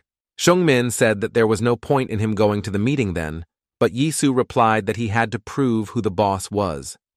At this meeting, he needed to show that he was worthy to be called the head of Il-hak. When Dae-hyun finished his speech, the others began to voice their displeasure, but Seung-min only closed his eyes. He said he didn't care about Gorang's threats at all, and if Dae-hyun didn't want to be on the committee, let him do what he wanted. HHS Principal Hae-sung said that Seung-min acted unwisely, adding that he should have kneeled down and asked for help. Seung-mi then said that it was now obvious that Gorang and HHS had sung together since Hae-sung is supporting Gorang. Then a girl intervened in the conversation. She said that the guys were making a mistake by starting a war this way. She put on her glasses and snapped her fingers, and someone's shadow and a hand holding a machete appeared behind her back. She said that those could continue to talk nonsense, but should keep in mind that she would definitely take one of their heads with her. Looking at her men, Seung-min thought they were the same infamous Baek Young of Cheonun, but they seemed to be in China. Dae-hyun ignored her gesture. He tapped his hand on the table, addressing Seung-min that this wasn't what he should be concerned about. He got up from his seat and walked over to him and sat down on the edge of the steel, saying that he had other problems right now. After all, he no longer had the 9 knives, which meant he couldn't escape anywhere now. Dae-hyun leaned over to him and asked if he was thinking of grabbing all the files for himself and not sharing them with anyone. Seung-min, to his surprise, simply agreed, saying that the one was right. He really wasn't able to carry everything. As he said this, footsteps were heard, which could only mean one thing. The last member of the committee had arrived. The guards who stood at the entrance could not stop him, for he had a right to be present. When he was already near the door, Yi-soo stopped for a moment and called out to Ryu Dae-hyun, mocking his name. He walked in accompanied by Jin-woon and Jung-ho, saying he didn't mind playing with Gorang and Dae-hyun himself. Then he saw the big picture of the situation and continued to mockingly talk about the stoppage, which was only getting hotter. He asked if he was interrupting the 2 directors from dealing with serious matters, adding that he wanted to join them too. Dae-hyun was perplexed. He asked if it wasn't Do-kyung himself who said he wanted nothing to do with the committee. And Soo told him that he was a fool for saying that the committee and the agreement were nothing, saying that Dae-hyun thought so himself. Dae-hyun understood why Seung-min didn't come out in favor of keeping the committee, saying that he was even a little hurt by how close they'd gotten. Yi-soo confirmed his words, saying that everything was correct because, after all, Seung-min was their chairman. While everyone was surprised, he continued, Taesan is said to share the beliefs of Il-hak's previous prejudice. Therefore, they will support Il-hak and nominate Lee Seung-min as the next chairman. So he told Dae-hyun to get Gorong ready, because ending them would be his initial task. He then turned to the rest of the assembly, saying that they in turn would have to make a choice. Either they will show Lee Sung-hak's will the respect it deserves and agree to his proposal. He looked at Dae-hyun, meaning Dae-hyun, or they'd be brainless scumbags. However, he said, it was written all over their faces because everyone had already made up their minds. When he said this, the girl clenched her fist, which was a denoting gesture for her men to hide their weapons. Yisu turned around to Seung-min, saying that they should have finished as well, as they had other things waiting for them. Now he had a different status. He was no longer the CEO but the chairman of Ilhak, with Taesan as an ally. On the way, Yisu asked if he was okay, to which Seung-min replied, "Didn't you see it?" saying that they should have come earlier. But Yisu only smiled slightly, saying that it was cool after all, so it went pretty well. He said he was a little lost, for he had never been here before, when suddenly he saw a man standing below. His pupils narrowed in surprise, for he had not expected to see this man under such circumstances. In front of him stood none other than Chief Jang, who greeted as Baek Do-gun upon seeing him. He said they hadn't seen each other in a long time, and now they were finally meeting again, his face expressing pure innocence. But Yisu's face showed the opposite emotion as he was facing the assassin of his small squad.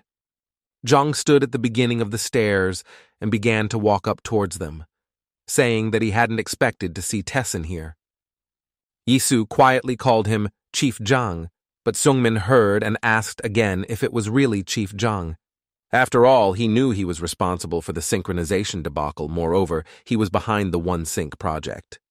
This man was responsible for everything that happened to him and Ilhak, and he was also one of the bosses. Seung-min wanted to shout Yisu to let him know about it, but he only managed to say his last name because it was impossible to say his real name. Besides, he realized that he already knew everything because he had a knife in his hand with which he began to descend towards the chief. And Su understood that they were 2.1 meters apart, and it would only take him a couple of seconds to finish him off. Because then the boss treated them exactly the same way for his own ends. He didn't care about other people's lives. Back then, he somehow didn't hesitate, slaughtering all the members of the squad from which only Shion had miraculously escaped. Such was the Baek Yisu he had created. Just like his boss, he should have done the same. He walked closely to the chief, who was saved by the light reflecting off his glasses so that Yisu couldn't see his eyes. But Zhang could clearly see his eyes, which clearly read hatred and contempt for him. Du Kyung slipped his hand into his pocket, pulling out his cigarettes, and thought there could be no doubt now. He took out one of the cigarettes with his mouth, wondering what was the best way to start a conversation with the man standing in front of him. He asked the chief if he had a light, and he took a lighter out of his jacket pocket. Yisu leaned toward him, signaling for him to light his cigarette, and Zhang reached toward him with the lighter. It looked a little funny from the outside, as the head of the NAR was lighting a cigarette for the boss of a criminal organization. Zhang was the first to speak, saying that he had heard that there was a lot of commotion after his brother's funeral. And Su agreed, saying that was probably the case, and the supervisor asked if the problem had already been solved. Yisu didn't answer right away, saying that he was sure he knew who was to blame for everything, but he hadn't found any proof yet. He took the cigarette out of his mouth and picked up the knife, saying he couldn't tell for sure anymore, seeing the boss here. Zhang asked what he was going to do, and Yisu replied that he could kill him right here and now. But then he shoved the cigarette back into his mouth, saying that, alas, it wouldn't solve the problem, and therefore it was pointless for now. Hearing this, the boss tensed up, and he could see his face twist slightly at those words. Then Yisu decided not to delay him any longer as he was on his way to Seung-min's place, so he continued to descend. He said he would keep an eye on the chief, and when their paths crossed again, he could answer his question. That was the last thing he said. He went down without turning around, and Zhang looked at him suspiciously. He thought to himself that he would keep an eye on him as well. After their meeting today, he had tons of questions about his little brother. He wasn't entirely sure, but for a moment he thought there was something familiar about his demeanor. Yisu noticed it too, but only waved his hand to ward off suspicion, because Du Kyung would have done the same.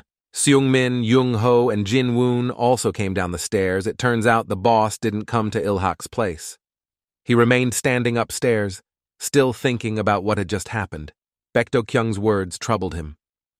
And Soo also thought about his feelings. Of course he was writing hate, but to kill him now would be foolish.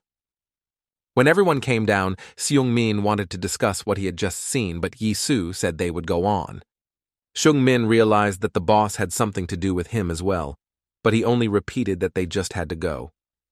In the morning, Hyun-gu's business contributions was already bustling with work, calculating the revenue for the recent period. Company President Lee Hyun-gu tapped his hand on the table, saying that there was another 46,000 won missing here. The man he was telling off said something about some lady from the fruit store, but Hyun-gu told him not to bullshit. But the man went on nonetheless, recounting how his creepy daughter told him to pick up a few things and come back tomorrow. He said he got an apple in return, and it was pretty sweet, but Hyun-gu told him to be quiet. He was depressed. He thought about how he'd gotten to this life, remembering that it had all been because of that man Tessin had sent over, and also that smarmy blonde guy who relayed the words of his captain at the time, who advised him to step aside.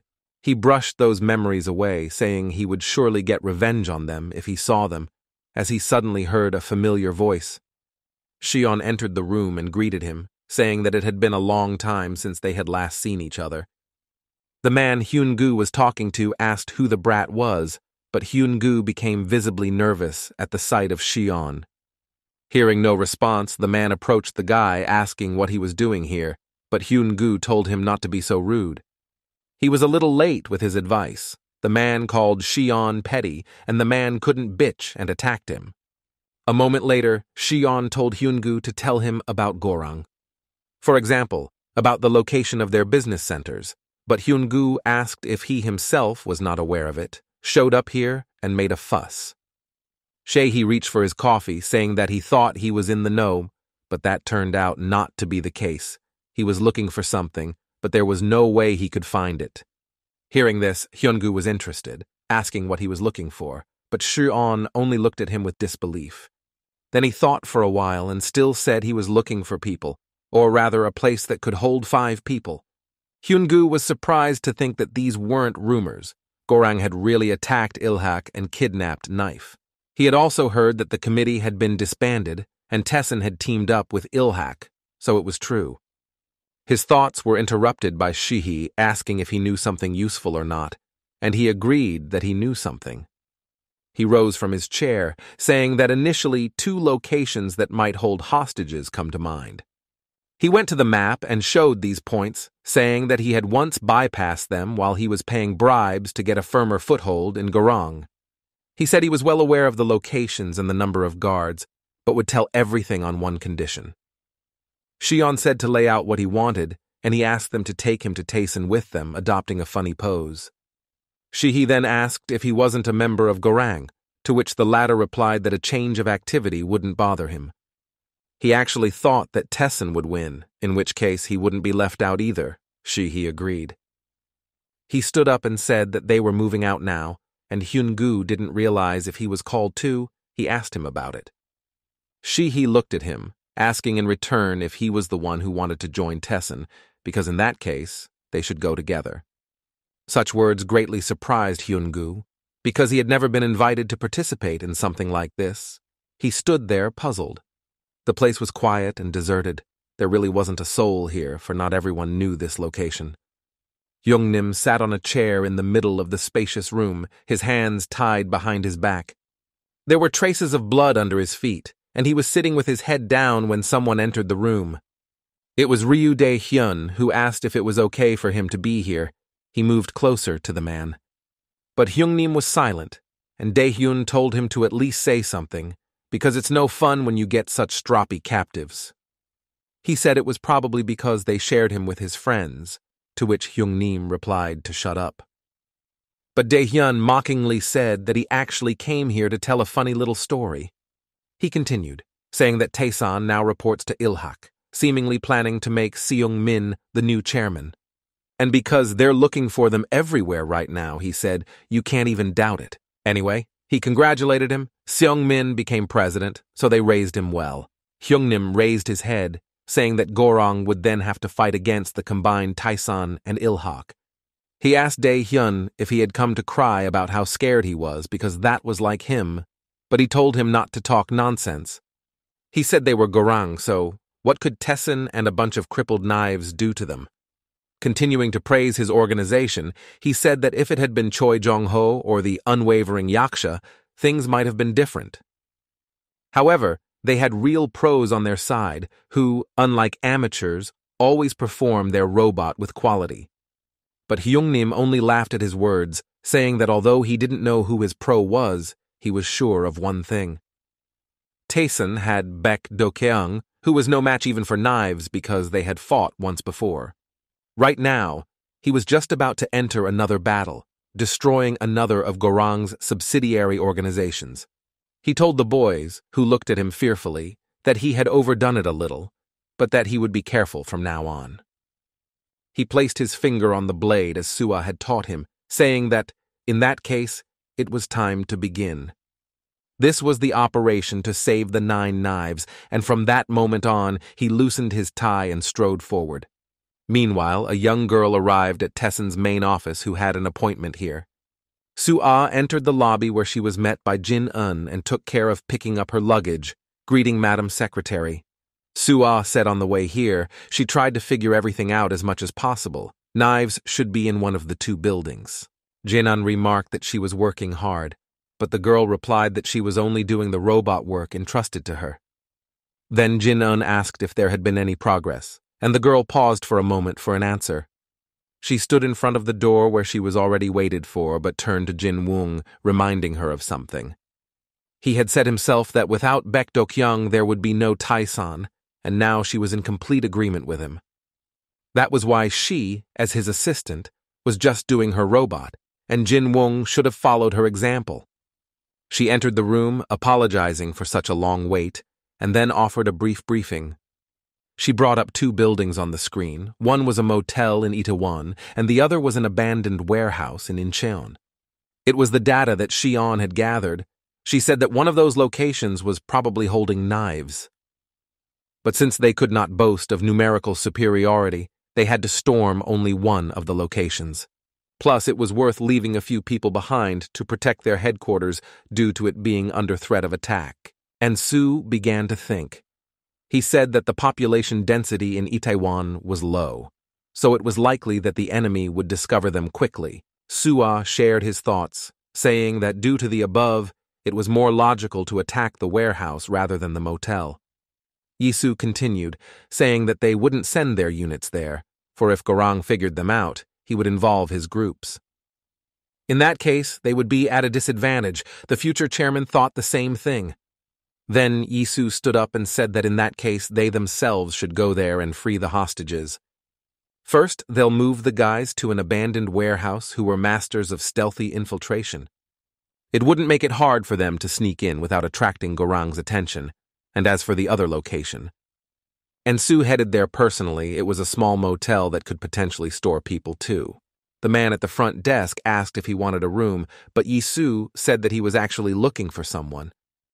Then the man stopped him, saying he couldn't share information about guests with just anyone. And Sue reached into his pocket, and the man thought he was about to be offered a bribe and held out his hand contentedly. However, instead of money, he received a knife, which Yisu plunged into his hand so that the man did not even immediately feel that he was wounded. At the same moment, Yisu leaned on the glass that covered the window of the booth where the shocked man was sitting. The man ducked his head in pain, and Yisu leaned toward him, asking if he would now tell him about his visitors. But the man was silent, so he refined his question, asking if the men of their 9 knives were here. However, after a little thought, he said that he might not answer, and with these words he took the knife out of the poor man's hand. Armed guys came into the motel and were heading toward him, and he said he'd ask them about it himself. The fight started, but it didn't last long, and soon one by one the guys fell at his feet. They were not able to withstand such an opponent. and Su noticed that these people were Chief Zhang's subordinates, which meant he had come to the right place by choosing this location. He asked, even though they hadn't fully recovered from the previous battle, if they really wanted to go with him.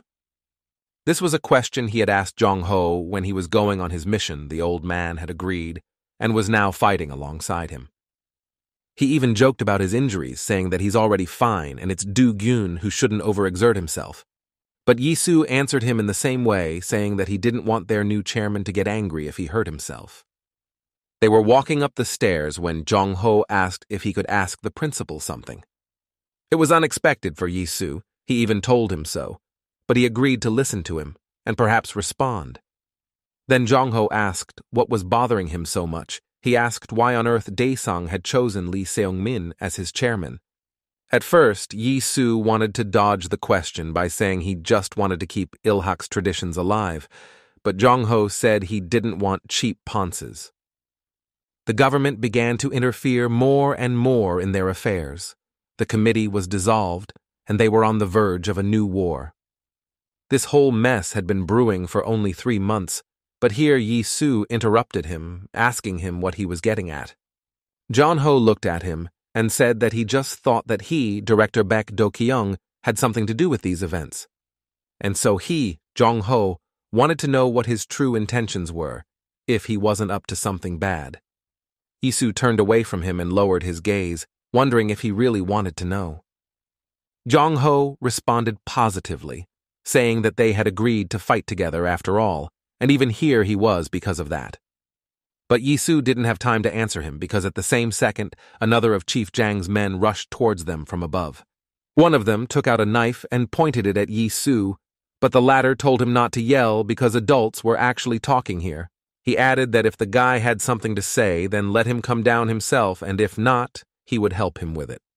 After these words, he grabbed him by the leg and yanked him to the side so that he fell down because there was a fence.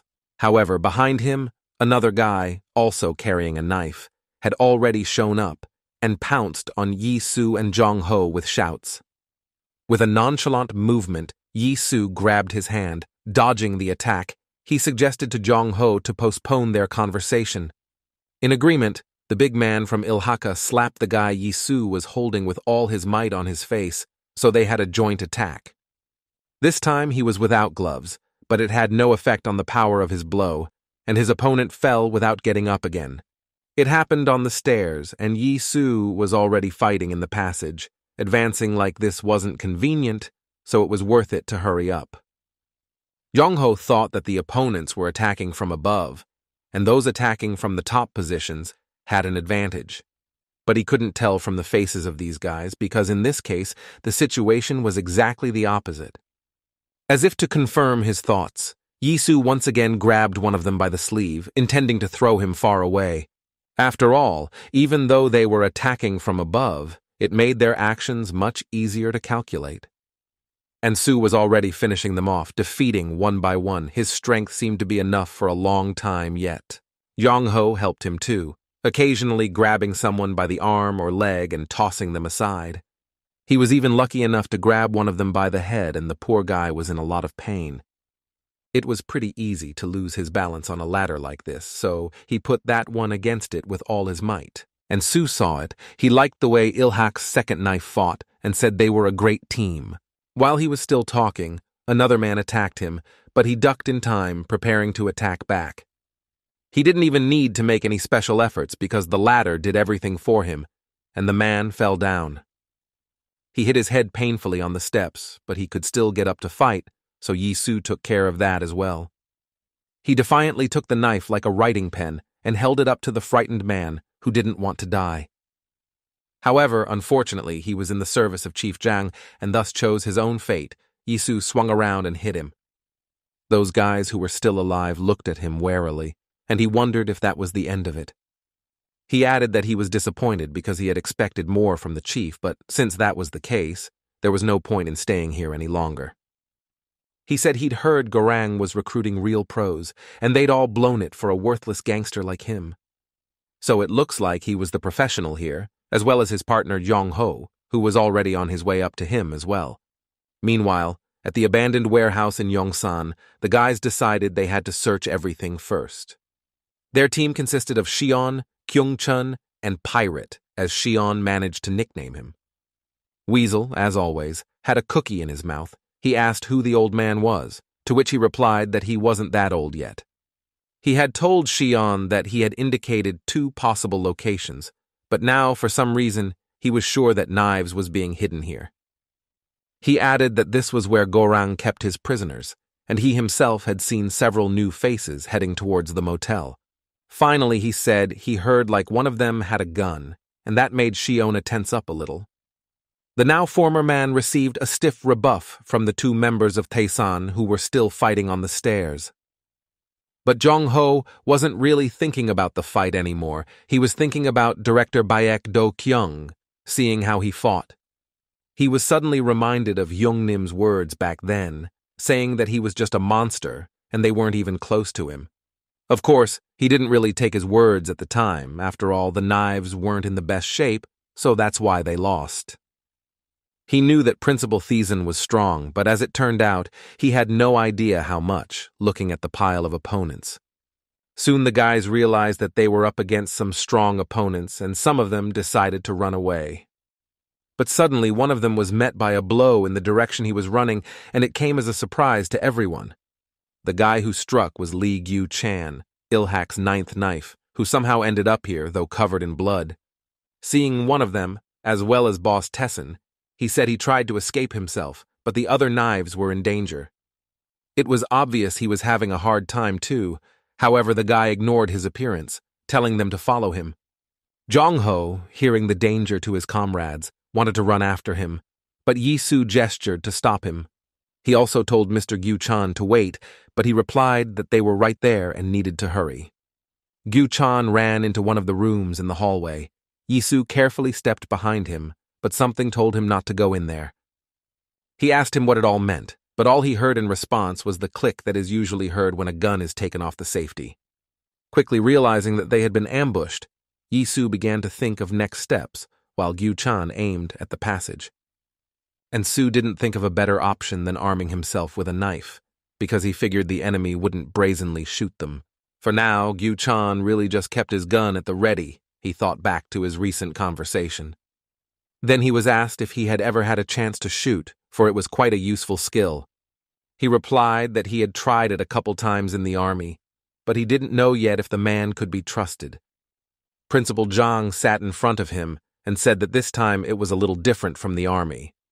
But Gyu-chan, taking the gun, said he didn't think there were many differences. After all, it's just a barrel. Zhang then told him to pull the trigger, and he obeyed, performing the familiar action. The supervisor then told him to aim, and he pointed the muzzle of the gun at him, saying all he had to do was yank. He said he wanted to ask something. If he betrayed Ilhak, would they definitely spare his comrades? To which Chief Zhang replied that they didn't kill them, and as long as everyone was alive, he continued to smoke a cigarette. He said to let Gyu-chan imagine that he was doing it for the greater good. By and large, it really was. Gyu-chan asked then why he was giving him such a chance, but the chief replied that he misunderstood. It wasn't a chance. He looked at him with contempt and said he was sitting on their necks, a worthless knife and a burden to Ilhak. He said Ilhak is just a bunch of losers who are abusing their hospitality. Gyu-chan couldn't bear it. He clenched his teeth, asking if he was really suggesting such a thing to them, the 9 Knives. He said not to let the warden expect them to go over to the wolves' side. By wolves, he meant Gorang, and Zhang didn't realize it right away, but then he just smiled. He said it wasn't quite like that, no need to take sides, he just wanted to buy them. He went on to say that Gyu-chan had said that the Knives held all of Ilhak, but that meant something else as well. Lee Sung-hak and Lee Sung-min weren't worthy of being called leaders, so the wolves wouldn't have to do anything. All the work would be done by them, the 9 Knives, or rather, here he looked at Gyu-chan. It would be him who would do all the work. Zhang finally explained the mission, saying that it was just to shoot one person. It was necessary to do it at the closest possible distance and aim as clearly as possible.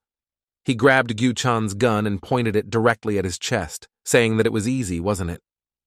Gyu-chan then asked if they weren't on Gorang's side, to which Zhang replied that they were tamers rather than allies. That was why they needed him, Gyu-chan, because it was necessary to keep them in line. Lest they think the world belongs to them alone, those were his last words then. Yisu pulled out a knife and wanted to wrap around to the side where Gyu-chan was hiding, but something stopped him. Someone's hand laid on his shoulder. It was Chong-ho, who had already had time to suspect something wrong as well. He looked at the headmaster, letting him know that it was better not to go in there, for it was indeed a trap. Gyu-chan then apologized to Baek Do-kyung, saying that he had no choice, and Jaeon-ho decided to take care of his comrade himself. He stood forward, leaning against the wall, telling the man to explain what was going on. But Gyu-chan said he was doing it for them, and when Jong-ho came out from behind the wall a bit, yelled at him to stay back. He shouted desperately that it was for their own good, so they had to admit it. Jong-ho then asked what he meant, and the man replied that he was talking to Chief Jang. He said that he promised to transfer some of the rights to them, the knives, but he didn't have time to finish. Jong-ho interrupted him. He told him to come to his senses, asking if he really thought they were going to run everything now. But Gyu-chan didn't listen to him. He asked if he was wrong. After all, why was Ilhak's boss then the young master? He brought them nothing but trouble, so after the chairman died, it was Jong-ho who was supposed to inherit the organization. After all, he had done a lot for her prosperity, but Jong-ho interrupted him by pounding his fist on the wall. He clenched his teeth and quietly wondered if that was the only reason he had betrayed Ilhak. Suddenly he banged his head against a wall that wasn't drywall, but he didn't care. A thin stream of blood spurted from his forehead, but he continued to stand like that in despair and frustration. Gyu-chan wanted to say something in his defense, but Jong-ho stopped him, saying that he wasn't his family anymore. He banged his fist against the wall again and said that in that case, he would destroy it in Ilhak's name. Saying this, his voice trembled and tears rolled from his eyes. This was a difficult decision for him. However, Gyu-chan shouted for him not to come any closer, and if he took another step, he would have to shoot. But Jong-ho suddenly said something completely unexpected, saying that you shouldn't address him like that. Let him better tell it to his friend, and at that moment, Yisu flew into the window that was behind Gyu-chan's back. He shattered the glass and shards sprinkled into the hallway, and Gyu-chan turned around to shoot his opponent. But he was unable to do so as Yisu grabbed his arm while still in flight, preventing him from pointing the gun at himself. In the next second, a knife had already appeared in his hand, which he used to swipe at Gyu-chan's arm in one sharp motion. He dropped his gun in surprise and grimaced at the pain that pierced his arm, for the attack was not a bad one. After that, Yisu kicked him in the legs, and he lost his balance and slumped to the floor, still unable to attack back. He hit his head on the floor painfully, but that certainly wasn't all. Then Yisu pounced on him. He grabbed the man by the throat with his strong grip, so that he could no longer make any attack. Holding him in that position, he suddenly got his frantic look again, and he asked the man. Was he also a traitor? It reminded him of Chief Zhang, so he readied his knife. He had already swung to stab him, but at that moment, Jong-ho ran up to him and asked him to wait. Yisu heeded his words and put the knife away, but Gyu-chan was still a traitor, so something had to be done. Yes couldn't think of anything better to do than to just kill him for such a thing, and he told Jong-ho that. Meanwhile, the rest of the knives were in an abandoned warehouse in Yongsan, one of them being him. Lee Sanmon was sitting on a chair with his hands tied behind his back, just like Hyungnim and the others. It was obvious that he had been beaten up pretty badly, and he was also very hungry, so he looked up when he heard a noise at the door. Someone opened the unlocked huge doors slightly, and a small ray of light from the moon seeped into the room.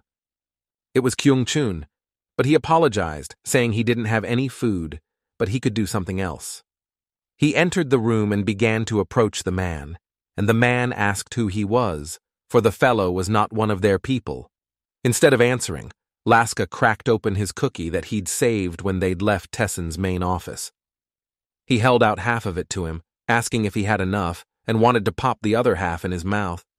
To himself, of course, he kept more, but Sungmon was concerned about something else. He wondered where the guy had even come from. not to mention how he managed to get through security, since he knew for a fact that he had guards assigned to him. Then Kyung-chun wanted to tell the man that he was from North Korea, but stopped in time because it was dangerous. Instead, he replied that he was from Taesun, and Sungmun looked at him in surprise as he asked again about Taesun. Weasel started to cut the ropes, and Sungmun said that apparently Taesun had made his move, meaning Sungmin hadn't let them down. He asked what was up with the others, to which Kyung-chun replied that they had already sent people after them as well. At the same time, Shihi finished with securing another bunker where one of the knives could be held. He searched for the right place, thinking it must surely be around here somewhere, and soon he did indeed find it. Another of the knives was similarly tied to a chair and also well beaten before, which was evident in his face. It was 8th knife, Jang Tok Pei, and Shihi asked if he had to wait for a long time, but the man didn't say anything. Then Shihi leaned toward him, asking if the man remembered him, for they had once fought against each other.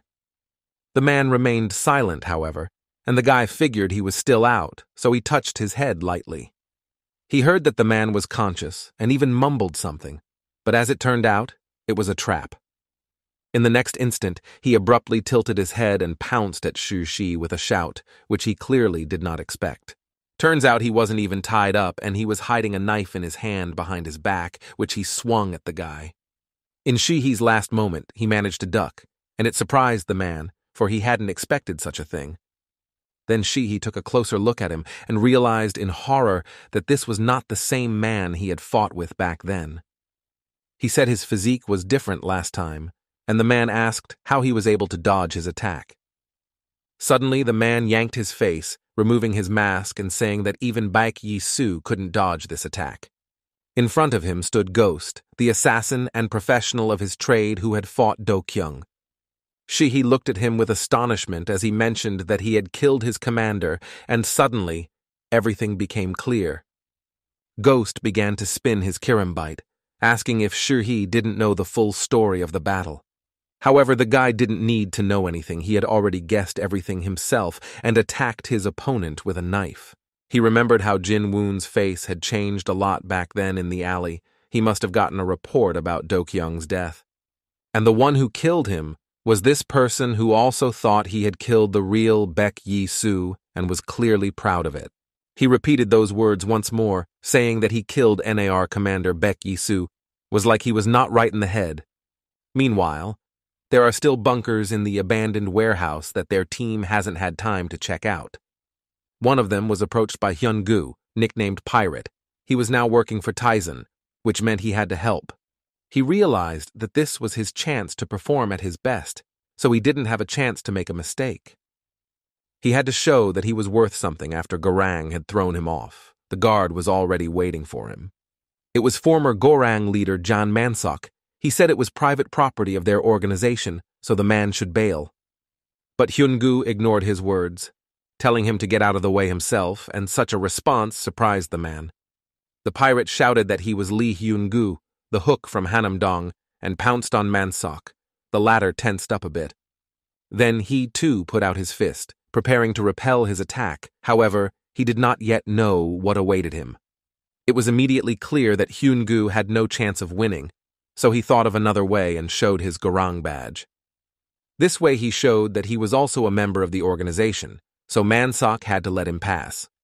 He entered the bunker and saw one of the knives tied to a chair in the center of the room like his comrades. It was Dokgo Hyung-nim, Il-hak's fourth knife, who was still alive, though blood was visible from his head. The pirate introduced himself, saying he was Hook from Hyun-gu's shared contributions, and added that he was here to help. He said it was Taesun who sent him to get the man out of here, and the man looked at him in disbelief. Meanwhile, in the other bunker, where Shihi had come to rescue another knife, a battle between two experienced fighters was now sharpening. The ghost waved his karambits to which the fishing line was tied, asking where such an opponent had come from. He also asked how he knew Yi-soo, since he didn't look like a bandit, but sure he didn't rush to answer him yet. His look suddenly became serious. He put on his hood and covered his nose. And that's when Ghost thought he was one of the same pros as himself. He wanted to make another guess, but sure he interrupted him, telling him to watch his tongue. He made a quick lunge towards his opponent, and Ghost barely had time to dodge. The guy was attacking incredibly fast. The man noticed he was aiming for the neck. He didn't hesitate in the slightest, which meant he was trained to wield a knife professionally. In addition, he punched fast and accurately, the kind of opponents he didn't often have to fight. However, he wasn't a bad guy either. As he was an assassination pro, he ducked from the guy's next attack, and then told him not to yawn and pounced on him, though shy he didn't seem bothered at all. Suddenly, he pulled out a throwing knife and threw it at Ghost's face. He noticed it in time, however, it was hard to react. Still, he leaned to the side, but the knife grazed him, cutting his cheek, and he thought that Yi Su wasn't even close to this guy. To keep from falling, he put his arm out and shifted his weight onto it, then prepared for a counterattack. He threw himself at Xion. This fight promised to be interesting as they were both strong and experienced. As Ghost ran, he thought that the guy was smart because he had purposely weakened his defenses to let the enemy get closer. He had obviously made it a point to attack him stealthily, and now stood at the ready with another knife clutched between his fingers.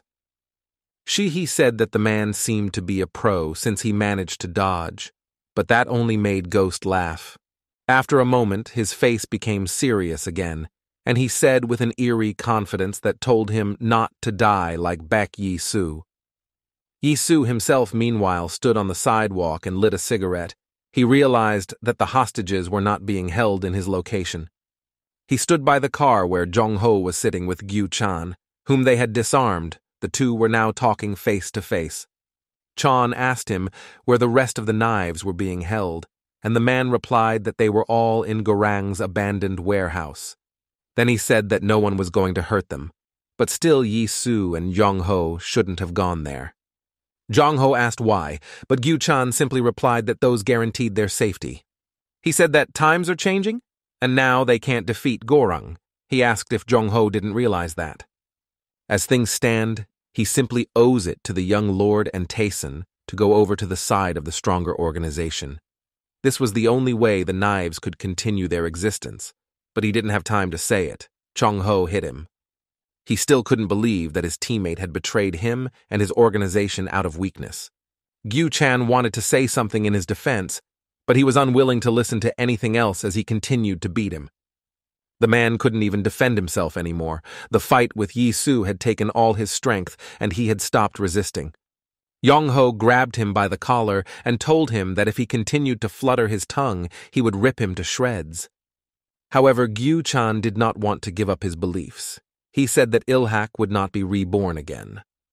He didn't have time to say this either. A scream came from the car, as if he was screaming in pain. It was Jong-ho punching him in the face. But then the man took his hand and asked why he was insisting on his own, knowing the game wasn't worth the candle. Jong-ho squeezed the collar of his shirt with all his might. It was obvious that he was feeling mixed emotions, but he soon looked at Gyu Chan. He shouted that the reason was because he was wrong, and he swung around to hit him again. This time, Gyu Chan was unable to do anything at all, so he didn't even move, but he wasn't hit. Jong-ho struck near his head, shattering the glass, but it still wasn't manly to beat him up like this, even though he was a traitor. He put a hand on his shoulders and explained why he was wrong in saying that he had forgotten the basic principle of the knife. They, the knives, fight not to win but always to protect what they truly care about. Gyu Chan was touched by the old man's words, but he still didn't understand his position, so he took his hand and asked. How would he be able to protect something with such weak hands? He touched his forehead to them and tears flowed. But at that moment, the car doors opened and Baek Yi Su got into the driver's seat, interrupting their conversation.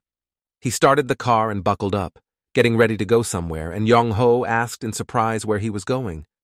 Instead of answering, Principal Thiessen pressed the gas pedal in, and the car drove off. He guided it along his route. A puzzled Jong-ho asked him what was wrong, but the director only pushed the gas harder into the floor. Just now he was talking to someone and said everything went to the same place, and now they have to go back to the warehouse. Meanwhile, Xion and Ghost's fight was still going on. The guy didn't stop throwing knives. But soon, the man got tired of it and asked if he was going to continue fooling around, because this was a serious fight. Finally, he got close and launched an attack, but sure he was good at both throwing and close range. The ghost swung the knife, but even before he did, he noticed that the guy was not so simple. He easily dodged every attack. As if to confirm his thoughts, he put his hand behind his wrist, thus loosening his grip. The man felt it. He felt like he was about to drop his weapon, but there was nothing he could do. It was too late. And then something happened that he had in no way expected. In an instant, the guy was at his back, preparing to attack. He bent his arm at the elbow, except there was no punch. He did it for a different purpose. With a sudden movement, he spun on his foot and snatched the weapon from Ghost's right hand before he even realized it. He was only surprised to see the kirambite slip from his hands, and he looked at his opponent in horror. He thought the guy was reading his attacks. No, he saw his every move, and now he managed to get rid of one knife altogether. He copied his every move, and meanwhile, he himself asked if anyone was still using fishing line. The ghost realized that this guy even knew about his backup weapon, so he wouldn't be caught off guard. He was even something like him, and the man even flashed the thought that he too was an assassin pro. However, if that was true, he still couldn't lose to him. Then Ghost prepared to attack again. He asked the guy who he was, but instead of answering he rushed towards him. He seemed to have a plan again. He swung again. Ghost ducked, preparing to strike a blow to the face, but realized it was useless. He glanced at him and said that he knew his every move, so there was no point in trying to outsmart him. The ghost thought the man knew everything so well it made him sick. Now he even twirled a karambit like him. To his surprise, the guy was perfectly proficient with this type of weapon and was even proficient in the use of fishing line. And then he suddenly stopped twisting the knife and looked at the man as if he was about to finish him off. It almost happened like that. Ghost didn't notice the fishing line wrapped around his body, and then he slashed him in the stomach. The man felt the blood.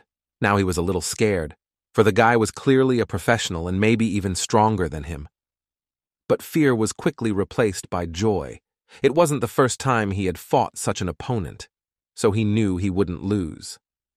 Despite his injury, he started attacking Shi even harder, but still unsuccessfully so far. Shi then decided to end this fight and, after waiting for the right moment, swung his kirambite at the man's face. But to his surprise, the man didn't even think of turning away from the attack. Instead, he stopped the knife with his bare hands. Blood jumped from his hand, but the attack was stopped. He didn't expect this, so the enemy had a chance. The ghost took advantage of this and extended his free hand with the karambite towards Shion's hand, intending to cut off his finger. Even though the guy noticed it, it was still hard to take his hand away. His opponent's behavior puzzled him. Now in front of him was not just a professional hitman, but a mad maniac who only laughed at his wounds. He strained his face so hard that the scar on his face began to bleed, but he didn't care. He demanded continuation.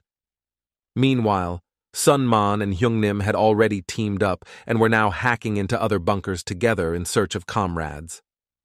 Sungman said that they should be more careful if they wanted to do everything quietly, as he suddenly saw a familiar body. They opened another bunker and overpowered the guards. This time they got lucky and saw Gwanpal here. Hyungnim ran up to him and grabbed him by the shoulders. He told the man to come to his senses, but he didn't react yet. They became worried as they saw the man bow his head as if he was unconscious. Hyungnim shouted for Gwanpal not to joke around. After all, he couldn't die here so easily. However, the man still remained silent. For a moment they feared for their comrade, but in a moment they stood bewildered, for it appeared that he was simply asleep. Hyungnim grudgingly asked what the point of secrecy was then, but Sungmin suggested just waking him up. Then Hyungnim gave him a light slap, and Gwanpal sleepily opened his eyes. The men breathed a sigh of relief. They said that now all that was left was to find Tokpei, as suddenly Hook, with a man on his back, and Weasel entered the bunker. Hyungu said that they had a problem because their comrade wasn't breathing well, which just happened to be Tokpai. He was bleeding from his scales. It was obvious that he had been used to remove a sample of a human mask. While the men were helping Hyungu take it off, Kyung-jun said he'd contacted the boss, and now they needed to get away quickly. He was still speaking when suddenly the darkness of the night was dispelled by the bright light of headlights that were aimed directly at them. Kyung-chun clutched his eyes and couldn't fully understand what it was, but it soon became clear to them all what their situation was. A man came out to meet them, saying that he thought they would sneak in here, but he just didn't expect it to be so fast. Dae-hyun says they snuck in like a bunch of cheeky rats and now he has to get rid of this garbage on his property. He was already clutching brass knuckles in his hand, and behind him stood the members of Garang, who were just waiting for his signal to rush into battle. Meanwhile, Shihi realized that now he would have to fight at full strength, because one mistake and he was dead. He was reminded of his involvement in a building storming operation 5 years ago. Back then, he had already mastered the skill of knives. The guards were pretty weak, so he single-handedly handled an entire squad, but something happened. He had fought just like he did now with Ghost, but those people weren't his level, so he hadn't thought about it then. Another guard jumped on him with a knife, and Shion had karambits at the time, and he was twirling them just like Ghost.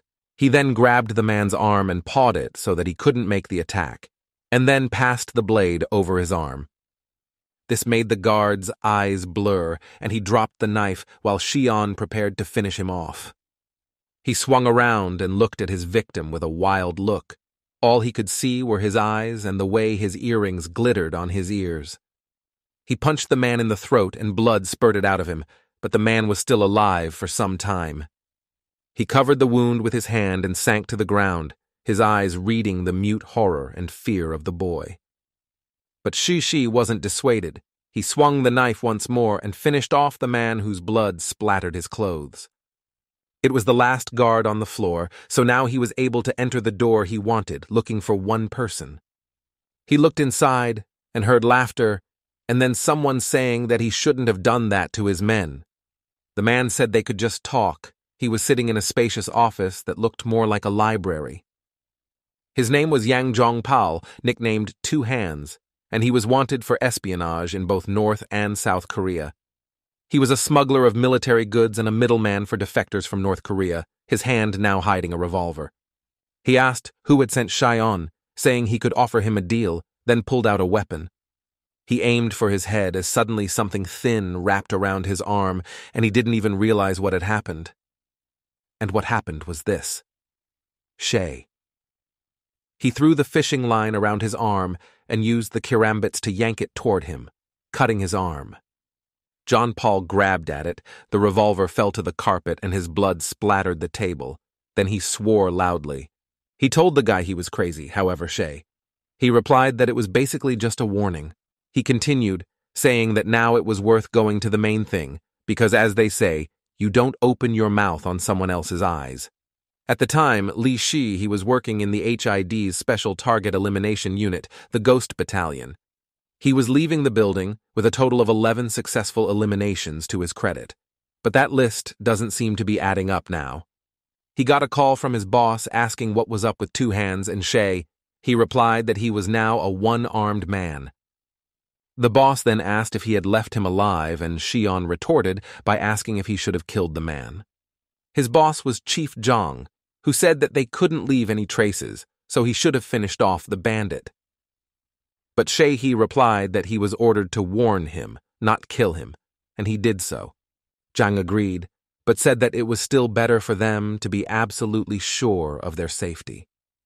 He added that he understood Cheon's views, but this was their mission after all. Wasn't this the kind of behavior expected of a squad leader? After all, even though the higher-ups might not know about their squad, he must realize how important his role is. Lastly, the boss told him to follow through next time, and Shay-hee replied that he understood. He was turned back to reality by Ghost's voice, asking if he had fun fighting him too. Instead of answering sure, he swung his leg, once his opponent managed to catch him off guard, but no more. He knocked the man down, but he managed to cut him in the collarbone area, though the guy didn't pay any attention. Now it was Ghost's turn to be surprised from his opponent. He stopped laughing and looked at him seriously. Shihi moved lightning fast, In the blink of an eye, he was already standing over the man, swinging his knife. A second later, there was a blow where Ghost's head was, and he barely had time to flip to the other side. However, the guy didn't think to stop there. He used the knife as a prop and jumped on the man. He kept the knife on the ground until the last, so Ghost didn't understand what he was trying to accomplish, but the situation was dangerous. Shihi landed at the man's feet and swung the knife. The man managed to put up a defense, but the knife still grazed him. Ghost kicked him then. He was already angry because there was no way he could take the initiative in the fight. But despite the heavy blow, Shihi didn't seem to suffer any damage. He easily blocked. Then he grabbed his leg and put 2 knives to it, and the Ghost was not in the least frightened, for he realized what he was going to do. Shihi crossed the knives on his leg, and his gaze suddenly became somehow detached. He didn't care about anything right now. Such a look frightened even a rabid killer like him, and Ghost realized he had to avoid the blow. Gathering all his strength, he made a dash and pushed away from the guy, but the guy still managed to leave slash marks. Now the man realized that he was dealing with an unusual fighter, because another second, and he would have been left without a leg. They seemed to have switched places now. He thought to hunt big game, but ended up becoming a victim himself. Shihi started to approach him as he suddenly heard a traffic signal in another sector. His comrades were calling him. He sighed in frustration, saying that they had been discovered, but it should have been foreseen from the beginning of the operation. He looked at the man and said that they would call it a day and continue another time. But that meant defeat for Ghost. He tried to stand up, saying that he couldn't leave so easily. Xian didn't need to answer. His attack spoke for him, causing the man's pants to rip and blood to pour down his leg. Out of helplessness, he could only shout for the guy not to dare leave, but Shihi no longer paid any attention to him. Meanwhile, Dae-hyun was getting closer and closer to the bunker near where the injured knives, Kyung-chun and Hyun-gu, were standing. Director Garanga said he thought he'd see some real pros, not some smarmy brat. He meant Weasel, and then shifted his gaze to Hook, asking what the sucker with the pirate's armband was. Upon hearing this, Hung-gu got a little teary-eyed, asking if he didn't know him, but maybe it's even for the best. However, they didn't have much of a chance. The exit was being blocked by cars, and Dae-hyun said they couldn't get away alive. Laska assessed the situation and prepared for a fight, even though he knew they wouldn't last long and needed backup. As a strange shadow suddenly appeared from somewhere, Kyung-chun only had time to see its leg, but that was enough. He realized that Shihi had received their signal and had already arrived on the spot to help them. After all, he was the one who had just intervened in the battle. The fishing line skittered everywhere, wrapping around the guards one by one, and then it got to Dae-hyun as well. The one didn't even notice the noose around his neck, and from behind Shi, he prepared to deliver the final blow. He told the bandit to stand still, intending to slit his throat, but Dae-hyun quickly realized it. He tilted his head, keeping the fishing line from closing around his neck, and swung his knuckles, except he didn't see the guy. Shihi quickly ducked under his arm and was at his back, continuing to tighten the fishing line around the bandit's body. When it was done, he pulled it toward him, and Dae-hyun felt his neck being squeezed by something metallic. Thus, Shihi moved his opponent to his back, and then grabbed the 2 knives to which the fishing line was tied. With a sudden movement, he pulled them towards him, and Dae-hyun was in the noose. He held onto his neck, lying on the guy's back. Shuhu froze in a crouch for now, but the moment he straightened up abruptly, Dae-hyun risked saying goodbye to his life. He was well aware of his situation too, so he tried to get out somehow, swinging his free elbow. But Shihi retracted his hand, saying that today, Boss Gorong was just unlucky, and let him think that he had gotten caught in the hot hand. Then he hit him below the knee, and Dae-hyun couldn't stay on his feet, falling to his knees. At the same time, Shihi straightened up and put the knife to his still-sheathed neck. Dae-hyun began to gasp for air. He looked rather pathetic right now, and Shihi told the rest of Gorong's members that it was better for them not to move. He added that otherwise he might inadvertently finish off their boss, and they realized that the guy was serious. Shihi then turned to his comrades standing outside the bunker, telling them to take the injured man first. Hook wondered how that crazy guy got Ryu Dae-hyun so easily. He asked himself where Daesan had found someone like that. However, in a situation like this, people often say these things, so you should always be prepared for the unexpected. Shihi ordered the Gorang men to get out of the way, or he would gut their boss like a pig, but at that moment, he heard the whistle of a knife. Someone had stealthily crept up behind him and was now quickly attacking. Luckily, he was able to spot his opponent in time. Chief Jang swung the knife right at his throat, and Shi-on barely had time to duck, and the knife cut the fishing line from Dae-hyun's neck. Jang told him that he talked a lot. As for a poseur, his appearance was an unpleasant surprise. The fishing line that was restraining Dae-hyun had been cut, and now Shihi had no control over the bandit. Moreover, his hatred boiled up at the sight of the chief, for he himself had ordered the shooting of him and his friends. He didn't think much of the attack and stabbed the one with the knife, but Jang dodged, saying that it was predictable. To his surprise, the boss also had incredible speed. He quickly went behind his back and stabbed him. Shihi sank to the ground in searing pain, for the boss knew him too well. He ironically apologized, saying that the guy had a wound there after all, so he was aiming for the back on purpose. He said he was glad to see him again, and since he was alive, many things were becoming clear, particularly the situation with his commander. He stabbed a kirambit into his hand, asking if Taesan's boss was really Baek Yi-soo, who hadn't died. Shihi cried out in pain, and knives wanted to come to his aid. However, Jang told them to stand still unless they wished their friend dead. He added that the situation had changed slightly, and if they did not want it to escalate, then let them stand and watch the performance. Meanwhile, Dae-hyun had also come to his senses. He was holding his hand around his neck, cursing the experienced guy who was able to pull this kind of thing on him. The boss told Shi-on that he had told him before. Such things are not done casually, and one should not leave unfinished business. Dae-hyun intervened then, asking what kind of nonsense he was talking about, since the guy had just almost killed him. He kicked Shi-on's leg and he rolled backwards, and then he lunged after him, intending to hit him with his knuckles. Unfortunately, his punch still succeeded, as Shihi was too weak and shaken to block. Dae-hyun grabbed him by his jacket, asking what he could do now, calling him a stupid show-off. The warden didn't much like this behavior, especially since he interrupted him with a question about Tessen's real supervisor. But Dae-hyun didn't care. He kept beating Shi-on, and the latter was blocking some of the blows with his last strength. Dae-hyun then swung around to finish him off with one precise attack to the head, saying that luck wasn't on his side now.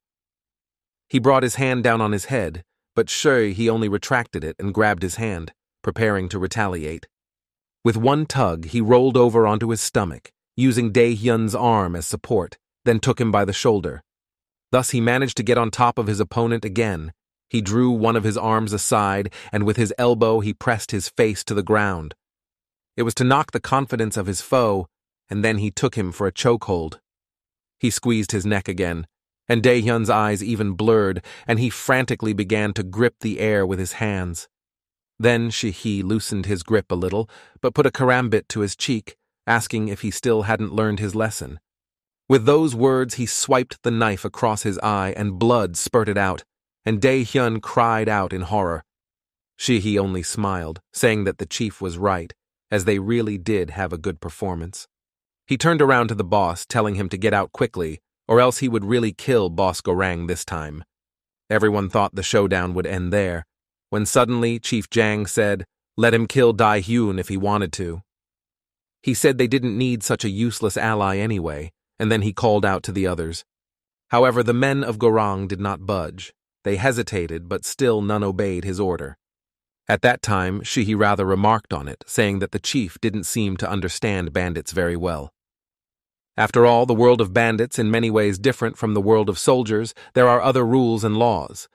Like the fact that he can't become a boss through force alone, because each of them believes in their own boss. And if the chief was going to play with gangsters, let him not leave unfinished business, because the rules are different on this side of the border.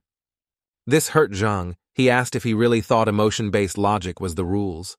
At this moment, He thought that even if Daehyun died here, they would all lose control of Gorang. Then he realized that a bunch of thugs wouldn't follow his orders and turned to Cheyenne. He told him to leave Daehyun alone and get lost because he'll play by his rules just this once. And then he turned to Daehyun himself as well, calling him the president and saying that they would talk about everything later. His face was so grim that no one dared to argue. There was something frightening about this man. Shion then told the others to leave, and he would let Daehyun go when they were safe. Warden Jang stepped aside. Knives, Weasel, and Hong-gu were leaving through the bunkers from the back, and so far no one was following them. Shion, along with Da-hyun, also began to slowly back up, or rather it was Shion who led Da-hyun back up. The man crooked his head in displeasure, and the guy told him to really take his eye next time. He then put a bloody karembit to his throat, telling him to try not to die before then. Daehyun couldn't bear it. He swung his hand, thinking that this time he would definitely manage to hurt the guy. However, his hand only struck the air. He was surprised to notice that he had already managed to escape. Then he was filled with anger and hatred for Tessin, because this guy was her dicks, which irritated him even more. He called them all worthless, nasty insects, which, however, managed to make him scared. He was indignant, saying that he would put an end to this organization of goons, but suddenly Jang approached him. The warden had followed them, and now he was standing behind Daehyun, saying that they needed to clarify something. Seeing him, Daehyun's eyes glittered angrily. He said how he felt. Now was the time for an explanation. He put out his hand with a brass knuckle, and Chief Jang pointed the knife at him instead of answering. Meanwhile, the injured Knives and others were already waiting for the car in which Yi-soo and John-ho and Gyu-chan had arrived. At the sight of his companions, the old man ran out of the car, asking what had happened to them in the meantime. As he got closer, he noticed that Guanpal was still limping, and Tokpai couldn't even walk on his own. He rushed to get him off Yungu's back, and Youngnim noticed that his condition continued to worsen. He said they needed to hurry to the hospital, because otherwise things could end badly. Yi-soo quickly assessed the situation of the injured. Besides Knife, there was also Sher-hee, but the latter said that he was fine. They were already on their way. Luckily, the hospital was not far from the abandoned Gorang warehouse, so he would make it in time. In the salon in the back seat were Tokpai unconscious and Gyu-chan, who suddenly quietly apologized to his comrade. He said he didn't think it would turn out like this, but suddenly Tokpai opened his eyes, asking what he was apologizing for. Gyu-chan replied that he had been short-sighted, and that was why Tokpai and the rest of the Knives were hurt, but he interrupted his friend. He leaned back in his seat and said that he should apologize to the young master, not them. But Gyu-chan couldn't do that. With tears in his eyes, he asked how he could show his face to Seung-min. Then Tokpai looked away and said that if the young master did not forgive him, then he would kneel with him. And together they will ask for his forgiveness. With these words, his tears also rolled down. He said they should go to him now. But that was the last thing he said. After that, the man fell silent, and given his condition, Gyu-chan became anxious. He was touched by his friend's loyalty, but realized that Ilhak had suffered because of him, and it was all his fault.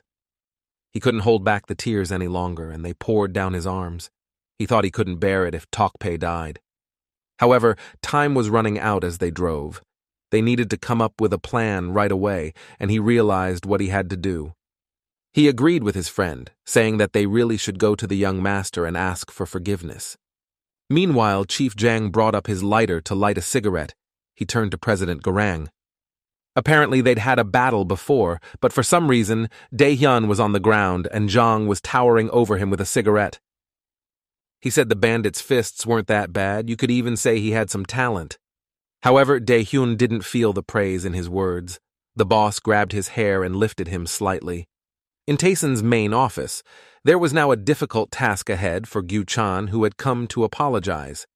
All the Knives were gathered there, as well as Yi-soo and Seung-min, who hadn't said anything yet, listening to his confession.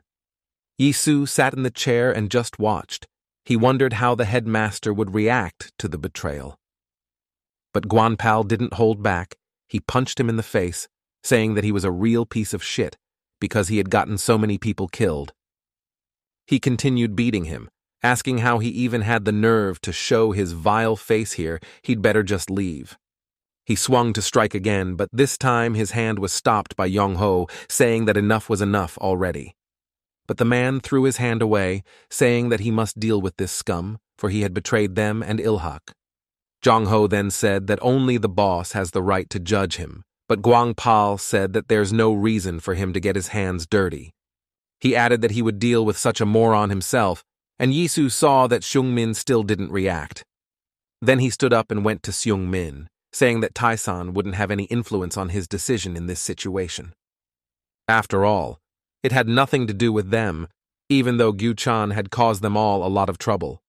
He walked right up to the chairman and pulled out a knife, saying that betrayal is a very serious matter. And his decision is left to him, the headmaster of Ilhaka. With these words, he handed him the knife, and Seung-min accepted it. Then he headed for the exit, saying that the other knives should also cool down, and Guan-pal realized that it concerned him. Yisu then continued, explaining that this problem could not be solved by simply punching the traitor in the face. He put his hand on Guan-pal's shoulder, who was about to start the beating again, but now hesitated. And Su told him not to make a show out of it, because nothing would change that way, and that's not what they wanted. Guan-pal thought for a while, but he still decided to listen to Director Tae-san's words. After all, he was right.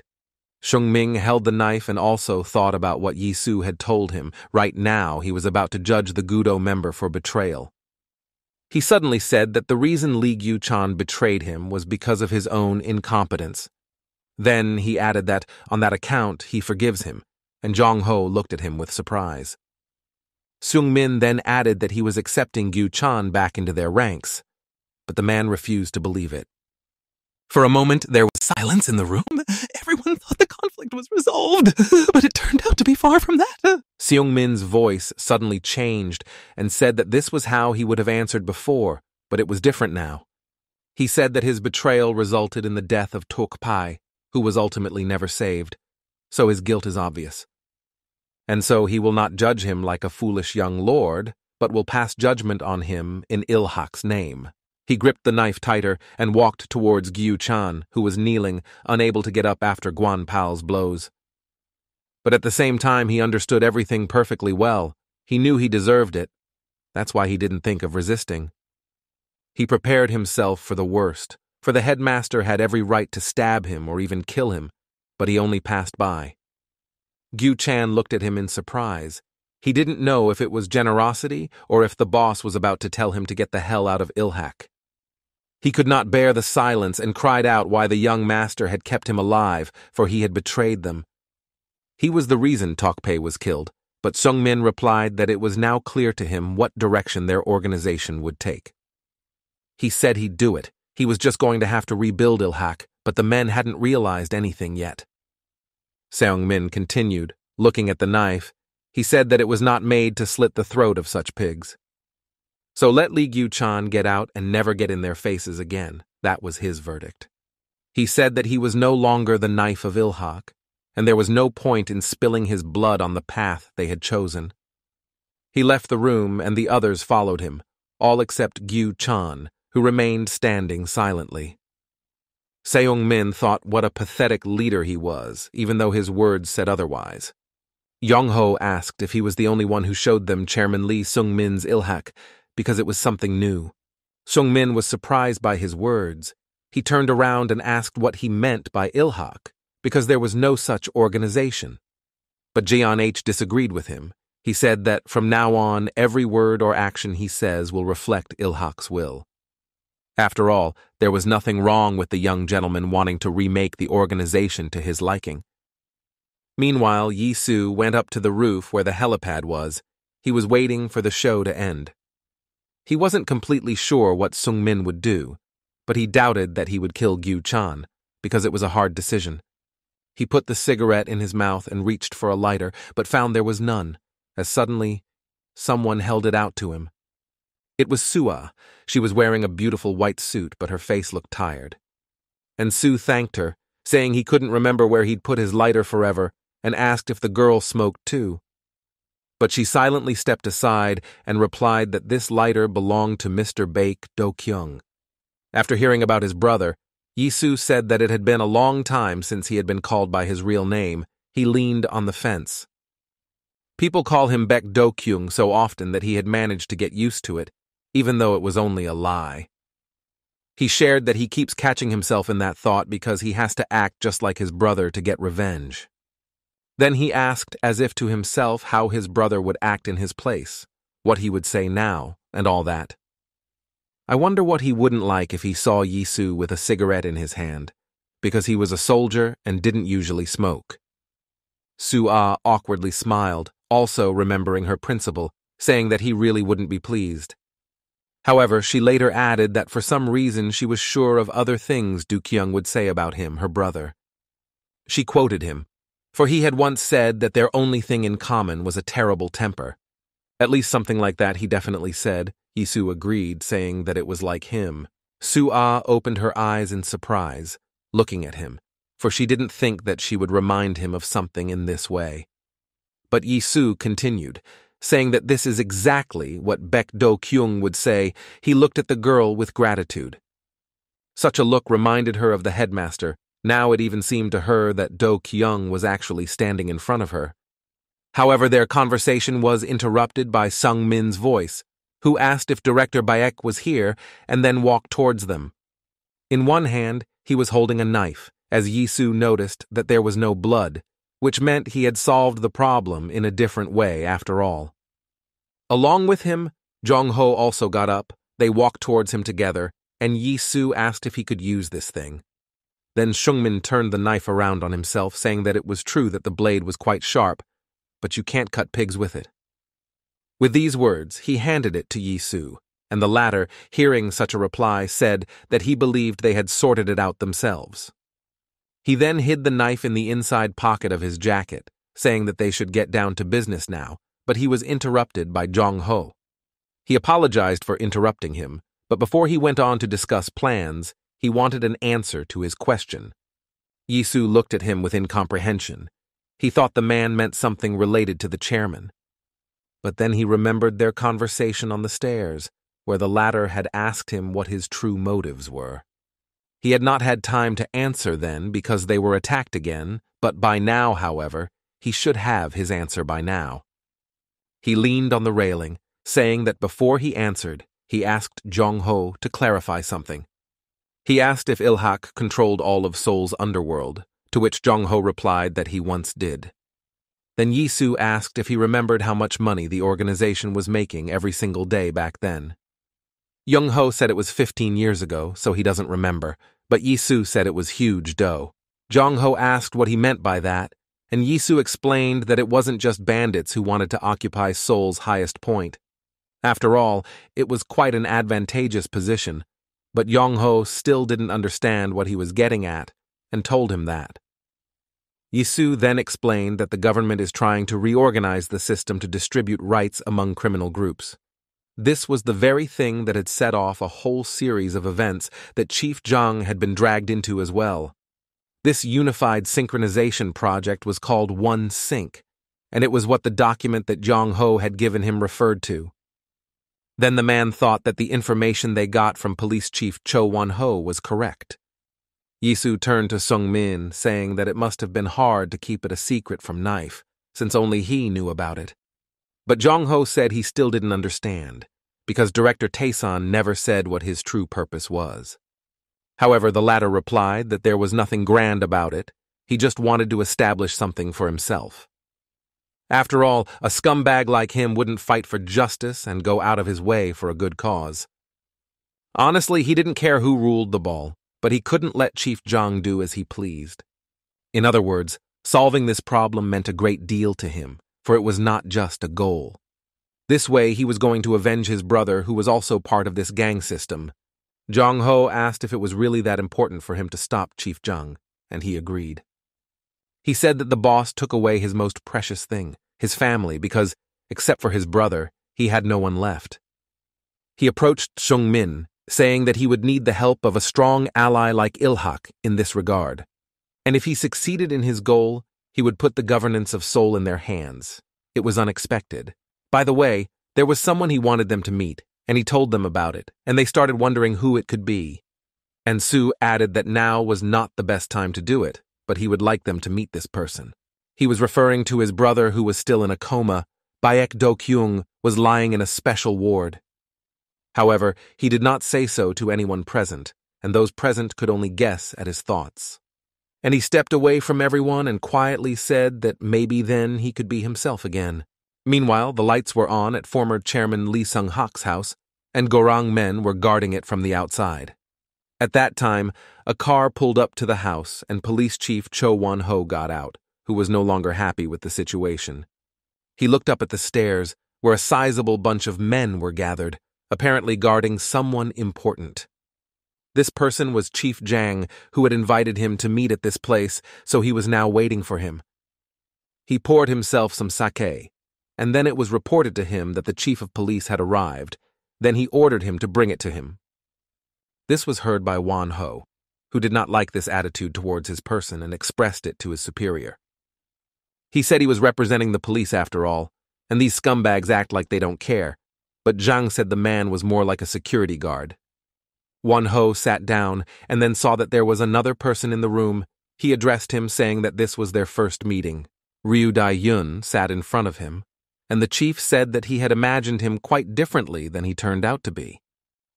He added that he had a cool temper and paid attention to the scratches, but Dae-hyun said comments like that pissed him off. His face did bear the scars from Shiona's cuts, but the reminder of it only annoyed him. He said he could have done the same thing with the boss's face, and Won-ho asked Zhang if everything had gone according to plan. He added that their luck seemed to have turned away from them, and before they started, he wanted to clarify something. Then Zhang beat him to it. As if reading his mind, he said that he just didn't want to deal with bandits. Won-ho responded with a question, asking how he could trust someone he didn't know, and Zhang said he could leave then. He reminded him that he'd already told him they weren't here to make friends, and Won-ho grinned unhappily. He looked at Dae-hyun. In fact, he realized himself that they weren't doing this for tradition or the common good. It's also not to advance your career by sucking up one spot to your boss. Zhang poured sake for everyone and told Won-ho to stop blabbering and be willing to cooperate with them. When everyone was already listening intently, he cut to the chase, asking who they now needed to eliminate first. Seung-min stood in a mourning suit near the department that held the memory of all Ilhak members, among them Tok-pai. He stood in the right place and thought about what his grandfather would do now, because he would know exactly what to do.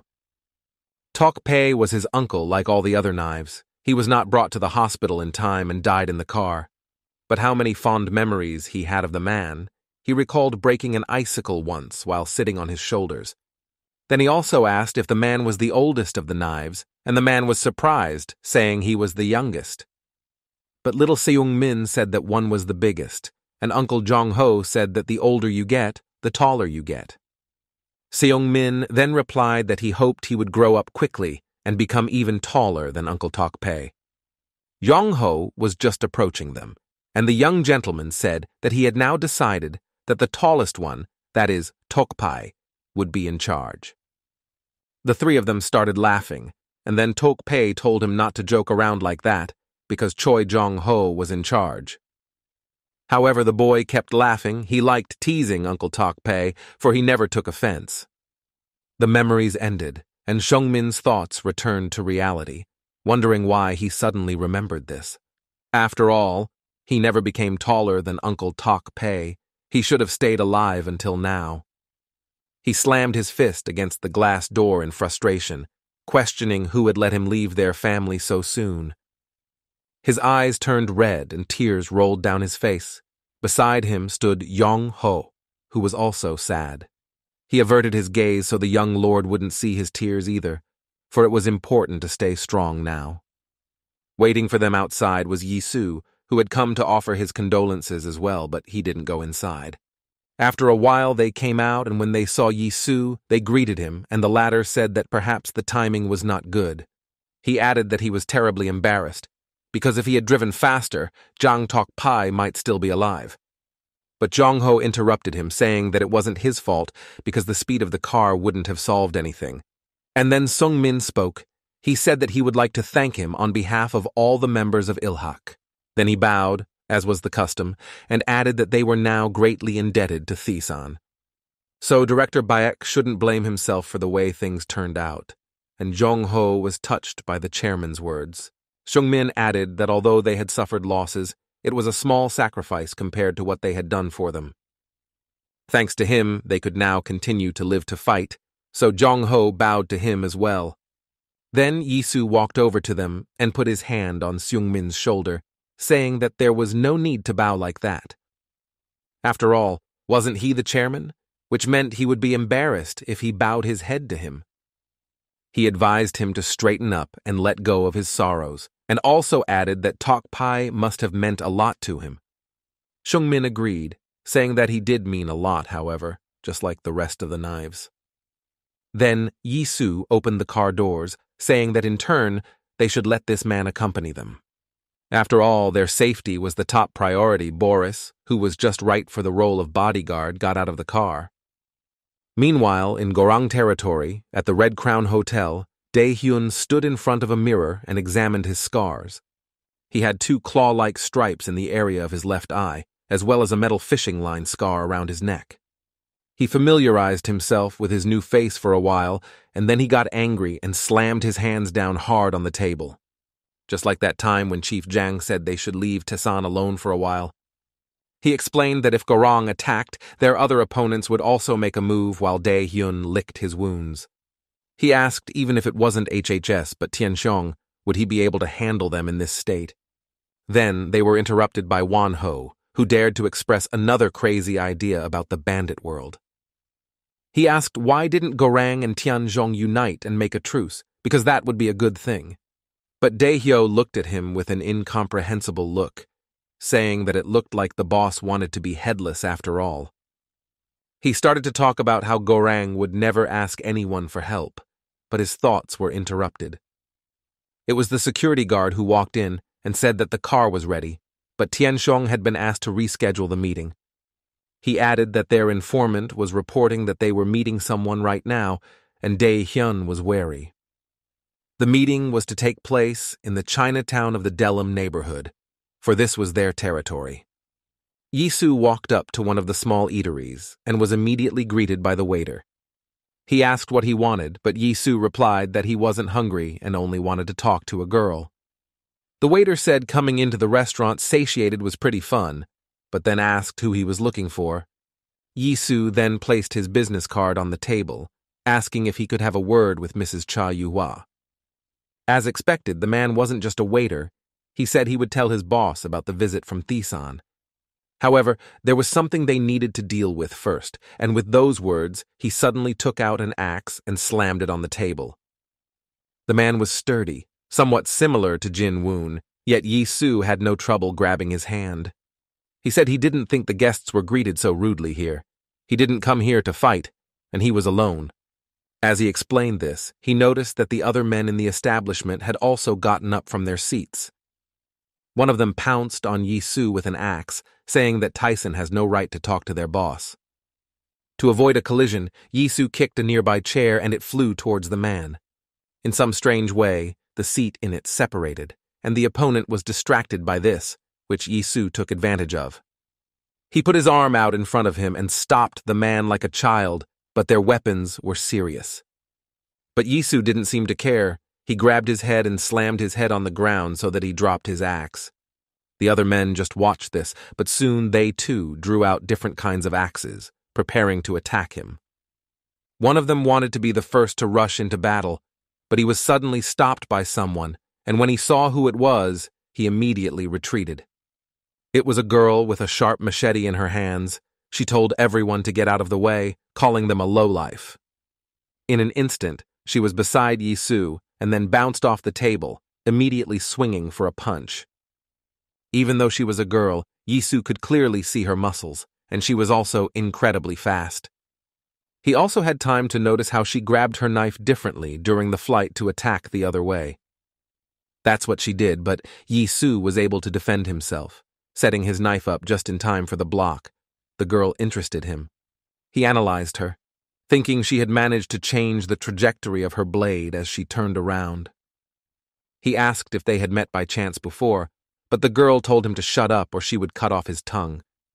The point was that it wasn't just Seoul's criminal gangs that were drawn into the war that began after Ilhak's fall, but also foreigners from the southwestern area, which was under the rule of the Han and Joseon people.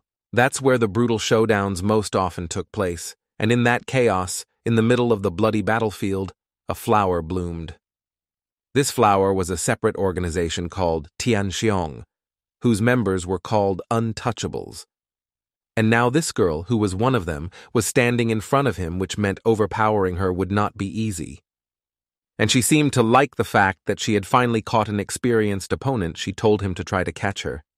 None of them had yet managed to attack a second time when suddenly the girl was called out by someone's commanding voice. It was Cha Yuhua who addressed her by name, asking Xiulan what kind of circus was going on here. But the girl replied that she shouldn't worry about anything, and anyway, wasn't she going to a business meeting? She turned around to Yisu again, saying that since that nasty bastard was poking around here, she would deal with him herself. But Yuhua interrupted her, saying that she had asked about what was going on here, and what the girl was going to do was of no interest to her. Then Julin replied that this scoundrel from Taeson had been looking for her, but as could be seen, had not shown her the proper respect. Then Yuhua shifted her gaze to the table with the axe. She turned to the waiter, asking if the weapon was his, and the man was still holding onto her hand, asking instead of answering what else he had to do, and she decided to remind him. She took that axe, asking if he had forgotten everything they had done so she could sleep peacefully at night. They shed the blood of rivals and cut off the hands of their relatives, and even then the man had a temper. She sank to the floor beside him, continuing that now they could not lose the status they had gained at such a cost. She said they only take up arms to protect their comrades, reminding him of the oath he took. With those words, she handed him the axe and the man accepted it, remembering what she had once promised her. And Su noticed that there was a completely different atmosphere here now. Yuhua had ordered everyone to calm down and not fight. But even so, Yisu realized that it wouldn't be easy. He greeted her, saying that just a little more and he would be dead. Then, the girl rushed to him, asking if everything was all right, but he replied that he was fine. Far more important was his request, for he said he had come to seduce her, so he asked for some time. Hearing this, Yuhua told him to follow her, and after a while, they were already sitting in Tianxiong's office. She told Shulin to go too, but the girl didn't like Principal Thiessen and didn't try to hide it. And Su noticed this, and said that after all, she and the guys had gone a little overboard when they met him because it was dangerous. But the girl turned away, saying she recognized it as their joint, but she still didn't like the principal and couldn't help it. And Su replied that it was very nice of her, but still not much like regret. Then Yua came to them. She brought cold tea, saying that she thought Yisu was going to seduce her, not Julin. He then asked what he wanted to discuss, saying that he was already guessing but wished she could hear it from his lips. And Su said that in that case, he would get straight to the point, without the long preamble she already knew about. He looked at her with a cheerful look, saying that they were going to start a war with Garang, and he wanted to know which side Tianxiong was on. Yuhua didn't think for long, saying that she would certainly side with the winners, but Yisu wasn't satisfied with that. He said she was going to attack the winner after all, and Yuhua asked why he thought that. But Yisu asked if he wasn't right, explaining that when Taeson and Gorang clashed, it would be a good moment for Tianxiong. After all, whoever emerged victorious from this battle would not be able to breathe easy, and he could not allow that to happen. Cha Yuhua realized what he was implying when he asked if that was why he wanted them to become allies. But Yisu replied that there was no need for that. He was only asking them not to take any action. Then he said that Taeson wouldn't have to take any action then either, but there was already a swing in his direction. It was Xulan who took his words as a threat and held a knife to his throat, saying that she would rip out his tongue after all. But Yisu just smiled, saying that she was getting hot again, and if it were her, it would be more prudent to back off. Seeing that the girl wasn't reacting, he suddenly changed his gaze, saying that if one more time she put a knife to his throat, he would draw his own. He then turned to Yue, saying he had come alone and was in no position to threaten. The girl nodded. He said that after all he was here to talk about the agreement, so they shouldn't get in the way. Otherwise, he will show what true blackmail is. Hearing this, Yuhua told Zhulan to stop. She looked carefully at Baek Du-kyung, who somehow seemed a little different than usual. Yisu placed a small box on the table, saying that he wouldn't be so eloquent if he showed up empty-handed. He said he had prepared a gift for her, so now the decision was up to her, and she asked in surprise if it was a ring. The box did look similar, and it made Shulan angry again, but Yisu calmed her down, saying that it was just a joke. Opening the box, instead of a ring, Yuhua saw a flash drive with one sink taped to it.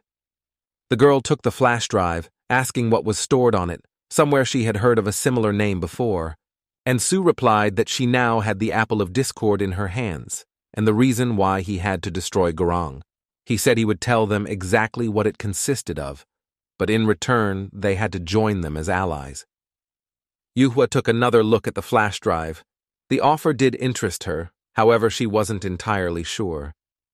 She said she needed time to think it over, and then she would let him know her decision, and then Yisu left them. When he left, Shulan asked her mistress what she was going to do now, but she said she didn't know. But the girl didn't seem satisfied with the answer, saying she had to make decisions like a boss. He added that their role was simply to obey, and Yua said that was the way it should be, but she had already spoken, hadn't she? Telling her that she wasn't fit to be the head, she turned to Shulan and tearfully said that she was scared to death. Shulan approached her, asking why she was roaring again. After all, she had handled the situation very well today. But Yua rushed to her and clung to her chest like a child, saying that Baek Do-kyung's face was creepy. She suggested handing over the authority to Shulan, even though it was too late for that. It would be much better. She said she was never proud to be in the lead role and doesn't understand why the girl won't help her. However, Shulan interrupted her by jerking her hand away sharply, and Yuhua fell down. She looked at the girl, and the girl told her not to talk nonsense. She wondered if she had really meant it, for in that case, her words made no sense. But Yuhua said that she herself had seen people take up arms, and there was no more committee or agreement. She added that at this rate they will just drown everything in blood, so they need a strong leader. To her men, the Tianshong oath no longer meant anything, so the risk of bloodshed was increasing. However, Shulan did not share her thoughts, saying that no one had ever dared to break this vow before. And now they did it for her, their boss and good comrade, and what's the big deal about being a little weak? She said she could be the strong one and Yua could keep crying on her shoulder and handed her the paper. Yua accepted the role because she needed to wipe her tears, but she said it sounded rather rude. Shulan replied that it was because she didn't learn Korean well, and this time it was more like a joke. Meanwhile, several men were sitting in one of the diners, discussing a recent fight with a fellow Thiessen.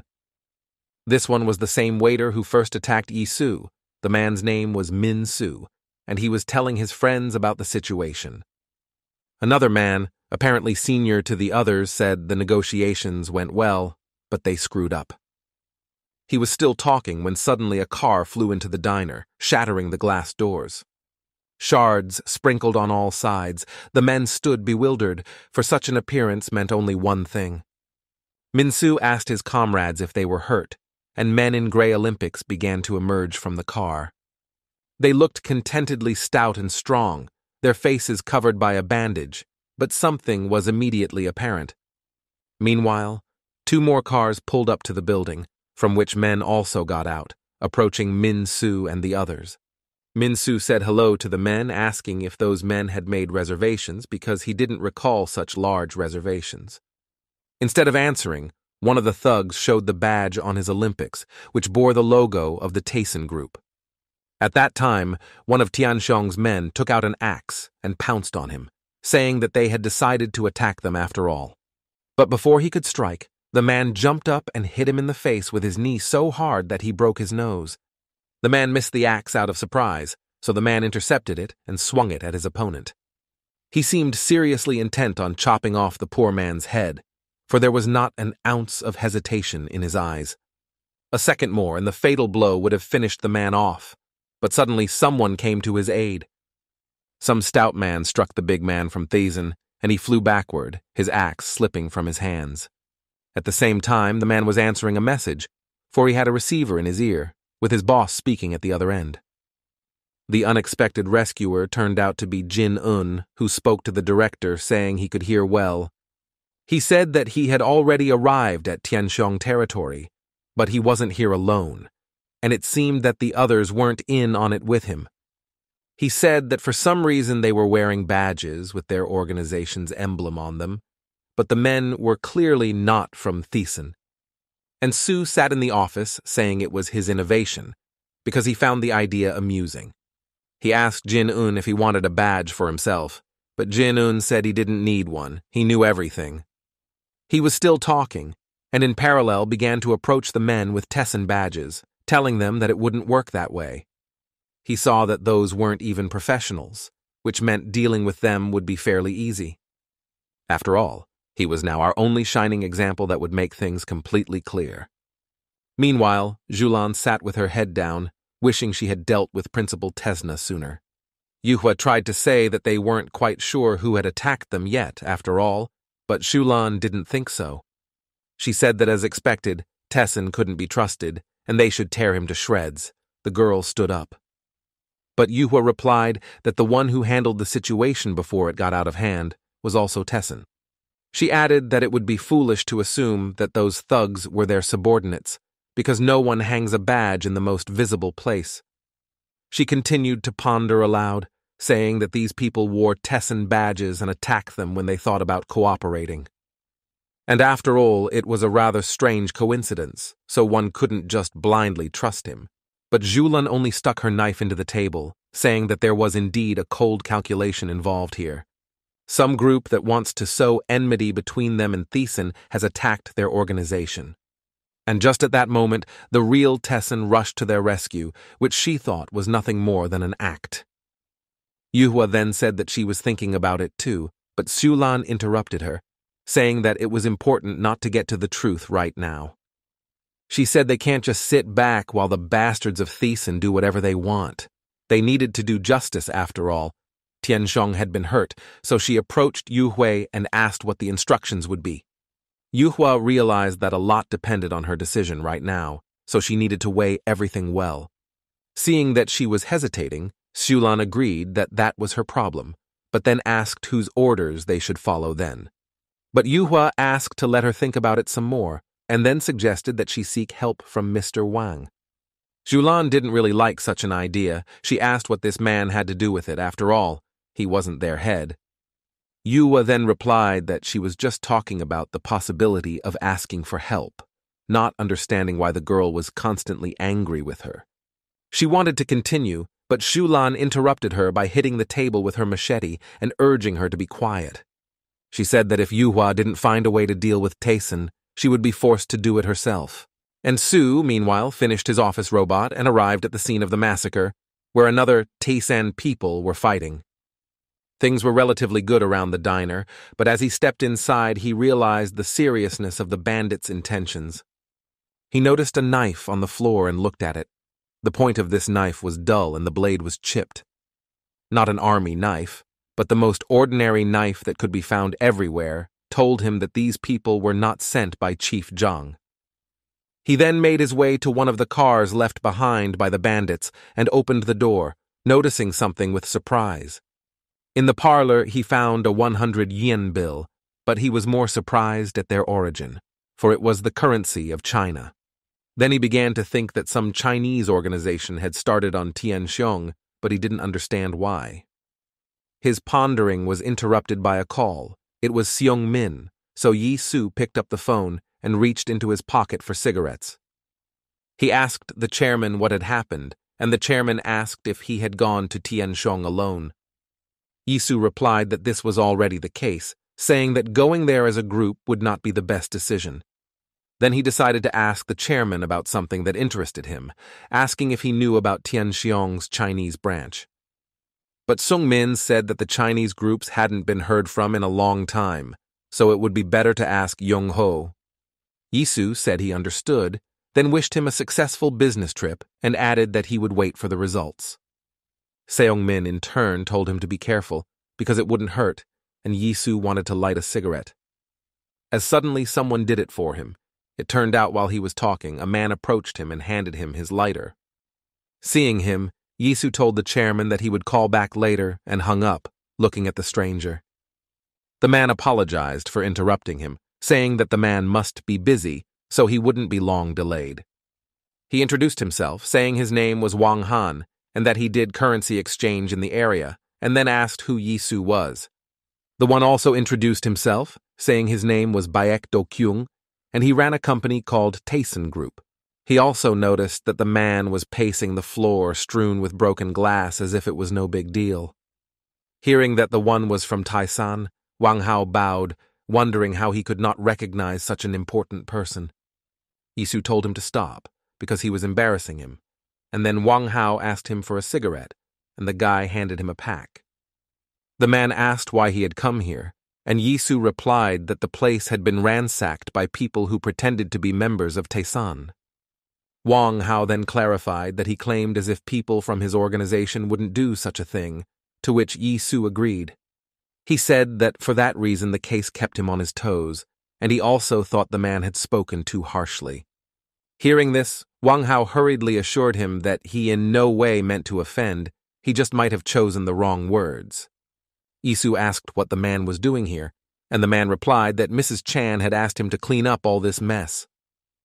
He said it was because he had a lot of free time, but Yisu was thinking about Zhang Yuhui. Then he said he came here to study and analyze the situation, so he asked him to clean up later. And Sue wondered if this man might have something to do with those thugs, and the man suggested he start at the other end of the room. He said he had to wipe the tables for now, and Sue watched him for a while, for there was something strange about him. He wondered why the man didn't want to leave him alone, but he was told to call him if he found anything suspicious. Then an idea came to him. He went into the abandoned car and texted Seong-min about the man. He asked if he knew a man named Wang Hao, who was allegedly involved in currency exchange. Meanwhile, the man approached him, saying that the man had asked him to report if he noticed anything suspicious. He said it was a mere trifle, but it seems that Director Taesan had changed his cigarettes, for he used to smoke Japanese cigarettes.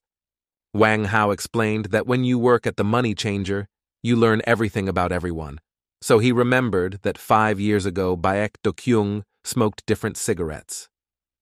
Yisu then replied that it was probably because his tastes had changed, but Wang Hao said that he didn't smoke very often. Otherwise, he would have known that the gas in his lighter had run out long ago, and after all, Baek Do-kyung used to be an avid smoker. He added that it looked like he was taking up a cigarette for the first time at all, and looked at him with a strange look. And Sue admitted that his words embarrassed him. He said he must have let his guard down. Wang Hao then replied that this was most likely the case. With these words, he bent down to pick up a sharp shard of glass. He squeezed it like a knife, saying whether the guy would then allow him to show what he was hiding in his breast pocket. This was unexpected. Yisu clearly did not expect such details. He realized that the man was not so simple. And he had already jumped across the table, intending to attack him with a shard, which caught Principal Peck off guard again. Meanwhile, Shungmin had finished his business, the business meeting had been successful, and now they were preparing to return. He was sitting in the car, and Yong-ho told him to rest, and he replied that there was no way he could get used to his new rank. Then he turned to the big man, saying that some time ago, Director Baek had asked him about someone. He said that it seemed like the man's name was Wang Hao, and upon hearing this name, Jin Won's expression changed. He said he hadn't heard that name in a long time. He couldn't believe the man was still in Korea. He once ran the Dragon Egg Exchange and also moonlighted as an informant sometimes. Sung-min then said that if he was just an ordinary informant, he wasn't a threat, but Jung-ho said he wasn't. His appearance didn't bode well, especially for Taesan and Crane, and Sung-min queried the latter. Jong-ho explained that when the crane fell 15 years ago, Southwest foreign organizations just went wild. It was truly chaos, and back then, Wang Ho was the head of the Black Dragon Triad organization. He was a menace to the entire southwestern neighborhood and held any of the other bandit groups in fear. Young Ho added that because of his conflict with Journeyman, they Knives also lost their previous leader. This was new information to Seung Min. He didn't expect their organization to be caught up in this as well.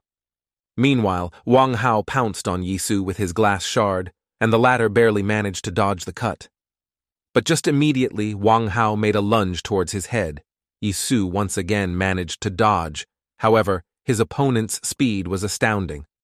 When he wanted to grab the man's arm to stop his attacks, the man swung his other hand, in which he was clutching nails. And Su didn't even realize when he was able to collect it, for there was an omission that he was fighting in a one-handed knuckle. He managed to slice Yisu's cheek, but he said that the rumors weren't lying and the other one just had amazing abilities. And Su in turn noticed that the man didn't look too much like the owner of a currency exchanger. He asked who the man really was, but Wang Hao said that he wanted to know too much and all at once. He swung and swung his claws made of nails and glass near Yisu again, but he dodged this time too. Wang Hao then said that he should ask him a question first this time, asking if he was really Baek Do-kyung. But Yisu replied that unfortunately, he didn't have a business card, and the last time he showed it, he was almost chopped with an axe. He could see that his opponent was trying to intimidate him and was using improvised means in battle. It spoke to his vast experience. Suddenly, he raised his knife upward, as if to say, "Stop the fight," for a message had come to him, and he wanted to look at it. This turned out to be from Sung Ming, who said that Wang Hao was currently the third strongest of the Black Dragons. Reading this, Yisu said that the man's fame was running ahead of him, because he had just been advised not to mess with him. However, Wang Hao replied that it was all in the past, asking if that was the end of it and the guy would try to escape. But Yisu said that he certainly won't be able to do that. Besides, there's still a lot they don't know about each other. So they should have continued the fight, and he also said he wanted to see what kind of dough he was made of. He had a sharp blade, and Wang Hao had improvised knuckles made of nails and glass. They pounced on each other. And Su realized that he was dealing with an unusual opponent. He placed his finger on the knife blade, just like Sua had taught him. They fought, and each was quite experienced and strong, not inferior in skill to their opponent. When they separated for a moment, Wang Hao said that it didn't really matter if he was Baek Do-gun or not. He said he has verified from personal experience that people who hide a lot of things should not be trusted. And Su was a little amused by this, and he smiled slightly, saying that he agreed, for he remembered his boss. Wang Hao then said that the guy looked quite confident, for someone who had one last chance left. He asked if he was thinking of running away, but Yisu said he wasn't planning to, since they still didn't know so much about each other. They threw themselves into the fight again, saying that, in that case, they should get to know each other better and settle things man to man. Suddenly, Wang Hao threw his knuckles in his direction, and so professionally, as if he was throwing knives. Yisu easily repelled the attack with his blade, thinking that it was only a distraction. However, he was wrong. The man was in front of him in an instant and swung his fist. Although it was a real attack, Yisu didn't have time to react. All because the one was moving incredibly fast, so when he put the knife out, the one was already preparing to strike. He bent his hand into a fist, exposing the bones of his fingers in front of him, allowing him to soften the damage from the blade's point, and then knocked the knife out of his hand with one precise blow. Yisu was surprised to think that he must have been well trained. On top of that, Wang Hao said that Director Tessan's grip was rather weak. It was a taunt. However, what happened next changed the course of the fight dramatically, as the man grabbed his knife on the fly and swung. His reflexes and speed were simply astounding, but Yisu wasn't a squad leader for nothing. He was able to block the blow. Now he had already said with a sneer that Wang Hao, as he could see, could not keep his hands to himself. After all, it was not good to take other people's things. Together, the man pressed down harder on the knife, and it cut the face of the watch that Yisu had set under the blow. and then he sharply struck Wang Hao's hand and also managed to dislodge his weapon, saying that it looked like his grip was no better. Just like the man before, he caught his knife on the fly and prepared to strike back. The attack was successful. Wang Hao only had to expose his shoulder to protect his abdomen and internal organs. So now he was injured in his forearm. However, instead he thought about the fact that the guy in front of him was clearly not Baek Do-kyung. He swung his appraising gaze at his opponent and noticed a few details that confirmed it. For example, the way he held his blade, for he now took his finger off the blade to hold the hilt in his fist. He had his left hand to his chin and his right hand out in front. The whole thing was more like an army stance. That explained both his strength and the fighting skills he had just demonstrated. In a word, the guy was strong. His thoughts were interrupted by Yi Su himself, who said that the jokes were over and threw himself at him, preparing to attack. In speed, he was not inferior to Wang Hao, but the latter managed to dodge even though the knife passed as close as possible near his throat. Immediately after that, he elbowed him, but the man blocked that blow as well. Now it was his turn. Yi Su twisted his hand strangely, but it was necessary for the punch he was about to deliver to the man. At the last second, when the knife was almost near his neck, he clutched it tightly again, but he failed to stab Wang Hao. The man blocked it first and then jumped for a knee strike, and now Yi Su had to block. However, the man's attack didn't end there. He landed, but only to leap back again for another strike. This time, it was harder to anticipate him because his body was rotating as if performing a combat element. The result was not long in coming. Yi Su failed to put up a defense in time and was kicked in the face. As he landed, the men said that the principal was making him sweat, something that hadn't happened in a very long time. He added that he was directly starting to doubt his strength, but Yi Su realized that it was just sarcasm. He swung again, but Wang Hao jumped back again, preventing himself from being stabbed. This was starting to annoy him.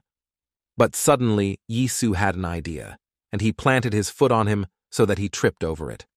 This the man could not foresee. He failed to keep his balance and fell to the ground, being taken by surprise. He thought the guy was skillful in using different techniques and had a great understanding of the situation. This all said that he was trained to fight. Perhaps he had even received special training. And Su meanwhile pounced on him with a knife. It was quite dangerous, and the fight could end at any moment. Wang Hao slammed into the car and managed to grab onto its doors at the last second, which saved his life. He yanked them to the side as if to close them, but in his case, they served as a shield, preventing Yi Su from finishing him off. It was also noteworthy that the car was armored, and its doors were also of high rigidity. And Su couldn't get it. But it wasn't for long because something had to be done and immediately. As expected, the moment only allowed him to gain seconds, and in a moment, Yi Su was already looking inside. However, the interior of the car was empty. The man seemed to have disappeared somewhere, though this again proved to be a distraction. As he lay on the floor, he noticed a metal pipe that had broken off from somewhere in the car parts. But now it happened to him as a weapon. In the time it took him to win, he managed to get out the other door and jump on the car. This all he did incredibly fast, and now jumped off the car, attacking Yi Su with that pipe, but the latter was able to block. He was a little amused by this prank and asked mockingly if all means are really good in war. Except that the rusty pipe couldn't be called a weapon, because, though a bit drained, he had a knife. But his words had no effect on the man. Wang Hao lowered his pipe down only to attack sharply. He struck his opponent's weapon with it, and the latter's knife cracked and broke into 2 pieces, something he hadn't expected. And Su was shocked because this was the first time this had happened to him. This blade had always seemed quite reliable. And Wang Hao gloated, saying that it was true that all means were good in war, but it depended on how one used it. Meanwhile, the untouchable from Tianxiong was also preparing for the upcoming battle. She was in charge. There was no way their organization could lose, because that would mean the complete collapse of everything they had spent so long building. Shulan thought of Yue, wondering what a fool she had been, but she had said that she had to act before Tessin got mad. Suddenly she shouted that Zhang Yuhua was a stupid dumbass, and the men behind her looked at each other, for she had insulted their boss. Of course, Julin said this out of desperation, not because she really felt that way, because Yue was also having a hard time. She wasn't really a strong woman and was now sitting in her office, thinking about the situation. She thought over the words of Julin, who had said she would do everything herself if she didn't find a way to figure it out. Apparently she couldn't find anything after all, and she felt a little sad, asking herself what her friend wanted from her. Suddenly her thoughts were interrupted by a man's voice asking if she was there, and Yuhua replied for him to come in. It was a lowly old man who introduced himself as Ku Chang-jun, saying that he kept several mahjong halls in Sinlim. Yue then asked what had brought him to her, adding that she could have visited him herself, but the man only smiled. He said that at his age he needed to move more and that he felt anxious, so he decided to see what was wrong. The girl replied that everything was fine, inviting the old man to sit down, and the man asked where her assistant had been. He added that the one always followed her around, and now he didn't see her anywhere. Yuhua replied that they had a bit of a fight. The old man repeated her words thoughtfully, and then asked if that was why she had left. It was obvious he wanted to give her advice. Then the girl told him not to be afraid to speak, for she would not judge him, and rather on the contrary would listen. Changjun began by saying that he had been in Sonamquan for 15 years, so he had seen with his own eyes how Tianxiong was created. And he also saw Mrs. Chan growing up, and the latter said she had heard about it, for the old man had helped them in many ways. The old man continued, saying that Shulan was quite strong and it would be difficult to subdue her, but there was still Wang Hao. This one had given no reason to doubt his loyalty to her so far, but in his opinion, he should have been more careful. He took the girl's hand in his palms, saying that once a year and the stick shoots, so she should remember that.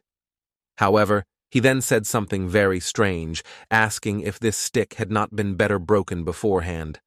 As Changjun walked out, he dialed the number of the person who had asked him to find out the situation inside Tianyun. He said that it was even worse than he had thought, for even the untouchables had revolted against Yuhua. The person he was talking to was none other than Dai Hyun. He said that Tiansheng was clearly losing his stability, and then grudgingly asked the old man why he was fooling around and not acting because he wanted to. He recalled how he'd said he wanted to keep Tianyung's peace, and even back then, Dai Hyun had agreed to help out a little. He said the old man had said something about realignment, asking since even the untouchables wouldn't get in the way, what were they waiting for? Changjun then simply replied that he didn't know the whole picture, because who would have thought that they would be so weakened? He added that a knife can be frighteningly sharp, but you'll never know it's dull until it lets you down in battle. He went to the window and raised his hand, signifying a signal saying that Julin was probably headed straight to Tesan. This also spoke of the fact that Zhang Yuhua was all alone, in which case the operation could begin. He said she would die today and looked contentedly at the men, who seeing his signal began to come out of hiding. Yue stood near the window and dialed her friend, but soon she became anxious, for she did not pick up the phone. She couldn't get Changjun's words out of her head, who had said that Wang Hao should be broken beforehand. After another call that went unanswered, Yuhua irritably asked where Shulan had been hanging around. She decided that since she was ignoring her, she should come to her herself, and then left her room. The Tianshong guards asked where she was going, since there were Taisan bastards hanging around everywhere right now. However, Yuhua only asked about Siyulin, and the men said that she had gone to deal with Taisan on her own. The girl snickered unhappily then, saying that Ta had always done whatever she wanted, but now she had to stop her. Then one of the guards waved to the others, saying that in that case they would go with her. Yuhua, on the other hand, thought that it definitely couldn't be Tessin, for those would never act so cowardly and sneaky. If they were planning to betray them from the start, there would be no need to show them the One-Sync project. Therefore, she had to stop Shulan at all costs, because attacking Tessin would only make things worse. She was walking down the sidewalk when suddenly someone yelled her name, and her guards turned around. They saw who did it. In front of them stood a guy in a gray Olympics with a Thiessen badge on his collar, and in his hands He held a metal pipe. It turned out he wasn't alone. In the blink of an eye, a whole dot of similar men appeared from behind his back, and they all wore the same emblem too. One of them turned to Yue mockingly, saying that she should know how dangerous it was for a girl to walk around alone, right? He said they would be happy to escort the lady, but the lady replied that she did not need their services.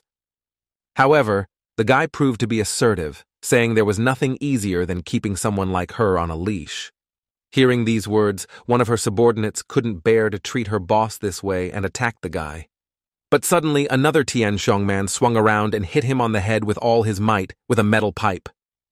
Yuhua was shocked. She certainly hadn't expected this from one of her most loyal people, but now it was clear. The guy who did it told her not to think anything bad of him, because he didn't wish to hurt her. Which could not be said for the man he had hit, for now the back of his head was covered in blood. But the guy said that he was doing it all for Tianshong, so he has to turn to his boss. He was saying it was time for her to retire, and the other men and guys surrounded them, taking them in a ring. Meanwhile, Yisu's situation was no better. Now all he had left was a broken knife against an armed opponent. Wang Hao didn't spare him. He swung the pipe in defeat. One precise strike would be enough to end it all. He noticed that it looked like this knife was very dear to the guy, so it was a shame he wouldn't be able to use it now. The knife was really useless now, but Yisu didn't care, because he had fought with other things in the war. So far, he'd managed to dodge because the pipe wasn't sharp, but it couldn't go on like this for long. He realized that his opponent would try to defeat him by stealth, and as if to confirm this, Wang Hao dropped his weapon. For a moment, it hung in the air, but then he deftly grabbed it with his other hand. Fortunately, Yisu noticed it. The man hit him, now on the other side, thinking that was the end of it, but the guy was able to fend off even that. It was all because he had been attacked like this once before by Xulan, so the technique was familiar to him, and he was able to get away. Wang Hao was also impressed that the guy managed it. He said that his skills were definitely above average. And Su took another look at his knife, or rather, what was left of it, and said that it was enough for him. Hearing this, Wang Hao laughed, saying that he recognized his abilities, but did he really mean it? He asked if he thought too much of himself, and advised him to be realistic about the situation. He said that the guy didn't really know anything about himself, let alone the opponent he was fighting. Then he deftly twirled the pipe in his hand and pointed it at Yisu, saying that he had seen few people like this in his life. They all ended the same way when they met him. However, Yisu did not listen as he stared at his reflection. He then suddenly agreed with Wang Hao, saying that sometimes he felt like he had completely outdone himself. He hid his broken knife and reached for his belt with his hand, saying he would do things differently this time. He had a new blade in his hand that looked quite sharp. He said he would do things his way now. He then wished the man good luck, telling him to try to stay alive. He now adopted an army stance. Wang Hao wanted to ask what he was muttering to himself, but before he could finish, Yisu swung sharply at him. Had it not been for the forward-facing pipe, the blade would have gone through his chest, but it served to protect the man. But it was of little use because Yisu had already pounced on him again. Now his movements were faster and sharper. Wang Hao barely had time to block. Once he almost missed a direct attack to the head, but he managed to get his shoulder up in time. And fought in earnest. Now he was determined to defeat the man at all costs, for he could not lose. Defeat for him meant that Tayson would not be able to become the strongest organization, and that was not in his plans. He was well trained in the army, so he was skillful in fighting not only with weapons, but also with his hands and feet, and Wang Hao could feel it well. Suddenly, Yisu stepped back, swinging for another attack, and the man thought that this was his chance. However, he simply did not have time to strike back, as Yisu had already hit him with lightning speed. This time he barely avoided the fatal blow, realizing that he couldn't block all of his attacks. So he decided to use this as an advantage to get him closer. Yisu was already running towards him. Wang Hao thought of finishing him off with one precise strike, but instead, Yisu crashed into his shoulder, preventing him from striking. And then he knocked him to the ground, tripping him up, and the man collapsed to the ground, not realizing how he'd managed to do it. Isu had a firm hold on his leg, so the man couldn't pull him along, plus he was hindered by the pipe in his hand. With a clatter, he felled him, piling on all his weight, then prepared to finish him off with one precise blow. His gaze was as frantic as it always was when he was fighting to the death, for his life depended on it. Wang Hao must have already resigned himself to the fact that he couldn't overpower a guy like this. He said that the guy wasn't human. No, he was facing a real demon in human form that was about to take his life. This was bound to happen. Yisu had already almost completely lowered his hand when suddenly someone called out to him. It was Kyung Chun, who had also helped them, and was now a full member of Taisan. He said that there was trouble. As usual, while munching on a cookie, he said that there was a mutiny in Tianshong. No, it was more like even a coup. This saved Wang Hao's life because Yisu stopped at the last second. Now they were both looking at Weasel. Wang Hao said that it didn't make any sense after all. Why would Tianshong do such a thing in the current situation? Yuhua didn't understand this either. She silently watched the carnage where the last of her loyalists were protecting her. One of them said she should get out of here immediately, because they wouldn't last long. The other guy ordered everyone off the road to take her to safety, but the girl remained standing. The situation was heating up. The guys were asking where Miss Shulin was, after all. They could use her strength right now. He was answered that there was still no contact with her, but now it was worth thinking about how to get their boss away. One of her men took the girl to a garage that happened to be open not far from where they had fought. At the same time, old man Chang Jun, who was basically the main organizer, was watching the scene. He asked Cha Yuhua for forgiveness, justifying that this was the only way Tianshong would regain his balance. Their business was really bad. She only had 2 guards left against a whole group of bandits. Yuhua clutched her head. She suddenly felt sick and remembered Zhulan asking where her friend was. And Zhulan was taught fighting at this time, but the initiative was clearly on her side, unlike them. Untouchable was fluent in the art of machete fighting and could stop even a passenger car. However, the guys who were going to fight her realized it too, and no one dared to attack first. But Yuhua didn't know that. She shut herself in the garage and wrapped her arms around her head, as if wanting to shut herself off from the world. She was scared again. She remembered her friend promising never to leave her alone, and now it was just like that.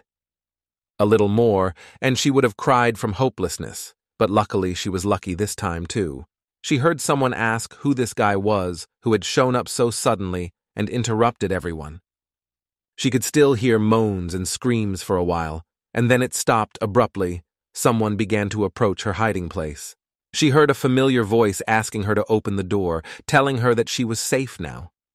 The girl didn't answer right away, and Yisu had to explain that it was him and that he had dealt with those bandits. Hearing this, she cautiously opened the door and glanced at it. There was indeed Principal Thiessen standing there. He said they were out of time, so he would be brief, and then asked what decision she had made. He said if the girl preferred to hide behind that door, he wouldn't discourage her. Perhaps it was better that way. After all, there was a war outside, and if she was going to get out, she was going to have to make up her mind about her side. Go against him and die, or join him and sail together through a sea of blood with his boys. With those words, he held out his hand to her, waiting for a response. The girl was still shocked, though she understood him. And Sue said that the choice was hers, so she should make it right here and now, because it would be so much better. For a moment, her memories transported her back 10 years to when the 3 men created her organization. One of them reported that Ilhak spoke about the transfer of business ownership to Korean organizations. Another of them said that, in that case, as soon as they took control of the southwestern neighborhood, they would all be chased out. Ku Chanjun also attended the meeting. He said that then they would have to do all the dirty work for someone else again. Finally, a 3rd man spoke up and said that was why he had gathered them all together, because there was one solution. Chang Jun looked at him unhappily. He wondered what solution he could have for such a problem. Then a man banged a folder on the table, drawing attention. It was Wang Hao, then the head of the Black Dragon Triad. He said they would create their own Korean organization that would report only to them. After all, Cho Nung's shop was once one of Ilhak's businesses in the southwest, but that one collapsed and she went bankrupt. Even Ilhak's boss couldn't find her, so they will set up a company called Cho Noon and run it together. Then Old Man Chan asked who would become the head in that case, for it would be meaningless if it were either of them. Wang Hao then replied that none of them would have to do that, as he was able to track down Cho Noon's daughter. At this point, the girl was 19, and she would be the one to become their boss, inheriting the company. The men clearly disagreed, saying she was more like a daughter than a headmaster. But their arguments were interrupted by the sudden appearance of the girl herself, and Wang Hao told them to welcome the new boss. President Cha Yuhua entered the room accompanied by Zhulan, who even then had always guarded and protected her at all times. And Wang Hao suggested changing the name too to Chongnoon Trading Company, saying that this way they could enter the global arena. Then the men still questioned if he was seriously going to hand over control to the girl. But he told them not to worry about anything, assuring them that he would take good care of her. So all was well. He promised that with such an executive, their company would never fall apart, and Yuhua sat confused. She had somehow remembered all of this when Yi Su had extended his hand to her, and now Tian Xiong's future depended on her decision. She had already reached out to take his hand, but something in her mind stopped her and she froze involuntarily. For a second, her hand hung in the air, but then she took it back. Now she knew what she had to do. And she replied that she could get up herself, rising and putting on her glasses to hide her tear-red eyes. She noticed with surprise and fear that all the bandits, including the traitors from her organization, had been defeated. And after all, it was just the garage. It's scary to imagine what was going on outside, and he did it all. But then she noticed that there were two other guys besides Yi Su, and one seemed like a teenager to her in general. She wondered if the three of them had dealt with all the men, and added where Shulan was then.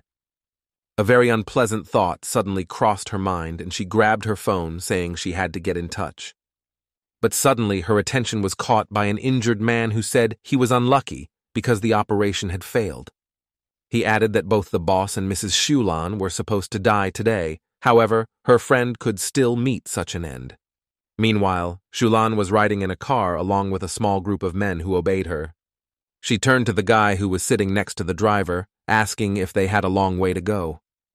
But before he could answer, she interrupted, saying there was something else she wasn't satisfied with, and it was quite serious. She asked if they had to go like that, saying she was uncomfortable and cramped in that seat. To the two men who sat on either side of her, she told them that it would be much more spacious if those got off. She suddenly began to feather them herself, but those asked the lady counselor to be patient a little longer, for they were almost there. The driver noticed that she was more irritable today than usual and told her so. He asked if she didn't get along with her boss again, but the girl said they were fine. However, the man only smiled, saying that it meant she had a fight with her boss after all, and now they would be punished as well. He said that Shulan must have thought of nothing, but she protested, saying that it was all Yuhua.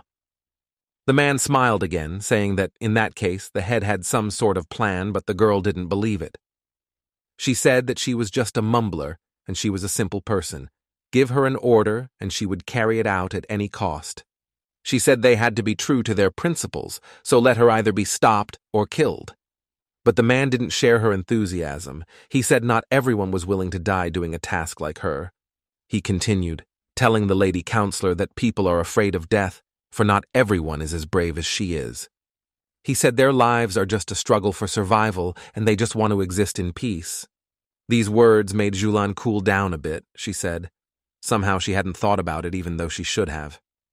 She said that apparently she was so dumbfounded that she just wasn't capable of understanding it.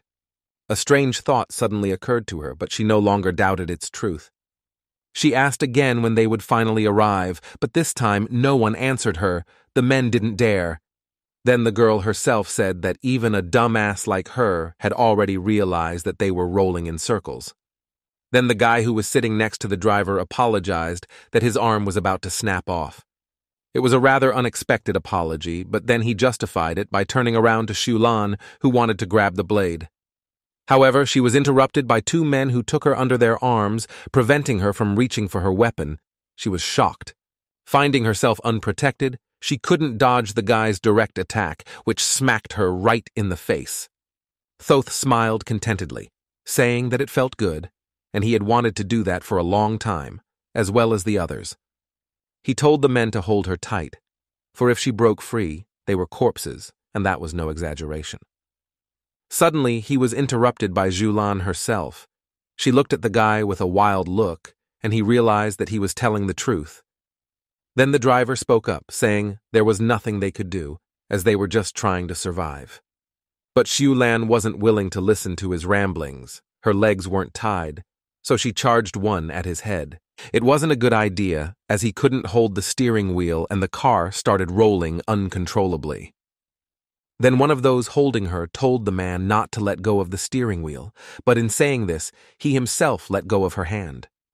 His comrade reminded him to keep an eye on Mistress's arm, but it was too late. It was enough for her to get out. She wrenched her hand from its captivity and yanked sharply on the other, thus the two men bumped heads. She at this time grabbed the hand of one of them just as she had hers before, saying what a wimp that one was.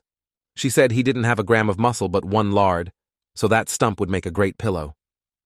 Meanwhile, the man who was in the driver's seat still failed to control the car. At first, their car began to loop from side to side, but soon flipped completely over on its side. The doors opened in midair, and the men fell out while the other cars stopped. A moment later, someone's foot kicked in the doors on his side. It was, of course, Zhulan. Seemingly unhurt at all, and the incident had only made her angrier, she got out of the car. It was a little unusual to fight in such an environment, but she'd already prepared for everything, and she didn't have much time. She saw the driver who was lying pinned down by the car. She wondered if this was what he wanted to live for. In that case, they were all just unlucky, because she was stronger than each of them, which meant there would only be one winner. She was suddenly amused. She wondered if they were really using their brains so much that they dared to do all this. And after all, she thought she was the one who was dumbfounded.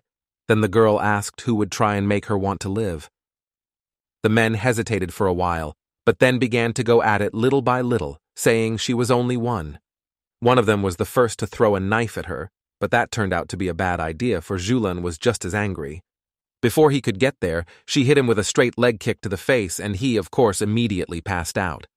He also dropped his knife, which, however, she didn't need at all. She realized that she could handle such a pile of garbage without a knife. Meanwhile, the other guy was already rushing at her with an axe, saying they wouldn't lose this time. But those were just words. Already in a blink of an eye, Zhulan's knife had slid into his hand, which he had instinctively put out. Her machete was incredibly sharp, but somehow got stuck in her hand, and the man screamed in searing pain. While he was standing like that, unable to move, another opponent was already running at the girl, also with a knife. Zhulan saw that the strike would come from the other side, but she wouldn't be able to reflect it because of the blade that was stuck. So she had a crazy idea, though cruel, but they deserved it. She pushed the man. This allowed her to pull the machete from his hand, and now she swung for her crushing attack. Another man who ran at her with a knife was knocked down, and now the girl had chopped off his hand altogether. He screamed in unbearable pain and terror, but the untouchable continued to beat him and the other. She grabbed the man's only remaining arm and swung again, and the man screamed in horror that she shouldn't. But one could tell from Zhulan's face that the girl didn't care about their requests. She was now protecting her pride. So without a drop of regret, she swung the knife, and this time the blade severed the man's left arm in its entirety. The one even fainted from the painful shock, and Zhulan turned around to the other, who froze in horror. The girl gloated. She asked why he was so scared. After all, she was only one, as he said himself. The one didn't even have time to say the last words before he received a fatal blow, and the blade went through his body. The other men stood near the cars and looked fearfully at the girl, who was not called untouchable for nothing. She too agreed that the nickname sounded a bit pathetic, but she really liked it. Seeing those scared to death, she said they squealed just like piglets in a slaughterhouse. The men themselves had already realized that they couldn't beat her, even though they were outnumbered, so the only thing to do was to run away. They quickly got into the car to get out of here as soon as possible, when suddenly she threw her knife between the doors. This left them open, and while the man was recovering from the shock, she was beside them in a flash. She was once given that nickname for a reason, for her trained body and skillful skills spoke for themselves. Wang Hao stood on the roof of Tianxiong's main office and smoked a cigarette before he had to fight again. He said detached people like them work tirelessly, shedding sweat, blood, and tears. Anything to prove that splinters like them are worthy of standing with the mainstream Korean organizations. All so they can get a hold of the Southwest as well, and now this old man is trying to ruin everything. He asked him why he had organized the coup, and Ku Chanjun asked Mr. Wang to listen to him. He said that Cho Noon was finished either way, but Wang Hao replied not to talk nonsense. Then the old man shouted, was he not aware that already even the state wanted to interfere in their affairs? With the One Sink project, which will allow the government to take control of all shady businesses. He added that the world is changing, all criminal gangs will break up, and Cho Noon with them. The committee is gone, and now anyone will want a piece of their company, so we need to band together like the old days. With these words, he held out his hand to Wang Hao, hoping that he would agree with him, but the man just stood there for now. He was slow to answer because the decision was not an easy one, but finally took the old man's hand. He interjected, wondering if all the criminal gangs would really break up, and Cho Noon along with them. The old man hastened to assure him that he would, but the man interrupted him, asking what nonsense he was talking about. Then he squeezed his bony hand tightly, saying what he had once told him when forming the organization. Back then, he said their company would never break up, and it wasn't even about the young girl boss. Cheonung is a beautiful flower that only blooms at night, which is exactly what their organization was. Julin, meanwhile, had already finished with all the men who had been assigned to catch her. She was now sitting on the hood of the car, covered in someone else's blood, yet she had come out of the battle victorious. Wang Hao didn't plan to back down either. He said that only let people try to touch their Chong Huang. For then they would have the deadliest poison for them. He put the knife to the old man's fingers and then cut them down. It came out as easily as if he were cutting a carrot, but the man was incredibly serious. A week later, Tessin met with the Tianxiong members again, who, however, didn't look very friendly. Shai-on and Jin Wung were also there, and the former asked what was going on here, for the atmosphere was tense. He said he thought they helped them, but those looked like they wanted to slaughter them right there. Jin Un agreed with his thoughts, explaining that their boss had been attacked by people pretending to be members of Taisan. There are also many fellow traitors among Tianyun, so they need time to make up their minds. They must sort out whether to consider them enemies or friends, and for that, Yi Su and Wang Hao sat at the negotiation table. Wang Hao began by saying that he would like to apologize, saying that their head wanted to hold this meeting by herself, but couldn't. He argued it was personal reasons on her part, but he actually set it up himself. The girl was imprisoned and guarded by armed men everywhere, so there was no way she could come. But Yisu also guessed something like that, asking if she would be replaced by a not-so-busy foreign exchange clerk. He asked if Wang Hao was actually the only one with real power in Tianxiong. Hearing this, the man smiled, saying that, in that case, he would get straight to the point, for the lad had guessed correctly. He leaned forward, asking if Director Bayek wanted to join his Cheonun. Yisu was slightly shocked, and Wang Hao continued, saying that they already knew about the One Sink project. He said that in such difficult times, Tessin might need a good ally. And they, Cheonung, ready to give him a helping hand, he picked up a vase from his half of the table and handed it to Yi Su. But the lad replied that it was hard for him to say, for they had already made an alliance with Ilhak and his knives. At that time, Wang Hao said that it still wouldn't hurt them, since those were just pawns at the moment. And Su was surprised at this reaction, for the man had told the truth. He replied that it even bothered him somewhat. After all, he just seems to want to undercut their organization under the guise of alliance and friendship. But Wang Hao told him not to be so narrow-minded, for he should realize who was really behind Cheonghoon. He rolled up the sleeves of his jacket, exposing his black dragon tattoos, the symbol of the triad. Meanwhile, it began to rain outside, and He was the first to notice water droplets dripping from the roof onto everyone gathered. However, the men continued to stand in their seats, waiting for the end of the negotiations, at which time someone approached them. It was Siulan, with blood visible on her clothes. She approached one of the loyal team members. She asked where Mr. Wang was, and the man replied that he was now negotiating with the head of Taesan. The girl ignored his words, intending to go inside, but a tall man blocked her way. It was Jin Eun, who asked her not to enter right now, for the directors were deciding on the cooperation of their organizations. But Shulan answered him with the clenched machete she had prepared for battle, asking who the man thought he was. Jin-un then turns to Chonun, saying that Taesan is showing great leniency to their antics. However, this only made Zulan angry. She said that those behaved like masters, and also called it condescension. Jin-un replied that in that case he believed conflict could not be avoided, and began to unzip his jacket. Another minute, and they could all disrupt the meeting of their heads by interrupting the negotiations, which was not favorable at all. Shuhi seemed to understand this better than others. He said that he might still be able to skip this girl. He said she wouldn't make a difference anyway because all she could do was sarcasm and temper. This really pissed the girl off, and she pounced on the guy like she was going to chop him into pieces. Her machete stabbed into the wall near Xion's ear, but he didn't even raise an eyebrow, surprising the untouchable. She approached him, telling him that if he continued like this, he would lose his other arm as well, for one was already dislocated. But Shihi only smiled, asking if this was the hand she was talking about, putting the kirimbat to her stomach, something the girl hadn't expected. She said let him stab her then, and she cut off his head, and the guy replied that he was so scared he almost killed her. Shulan was amazed by this guy's insolence. She wanted to reply to him when suddenly she was called out by Mr. Wang Hao. They had already finished negotiating and were now heading back to their neighborhood, so the girl had to leave as well. To Xion, she said she'd still deal with him somehow, and the guy asked Jinwoon if she was really flirting like that.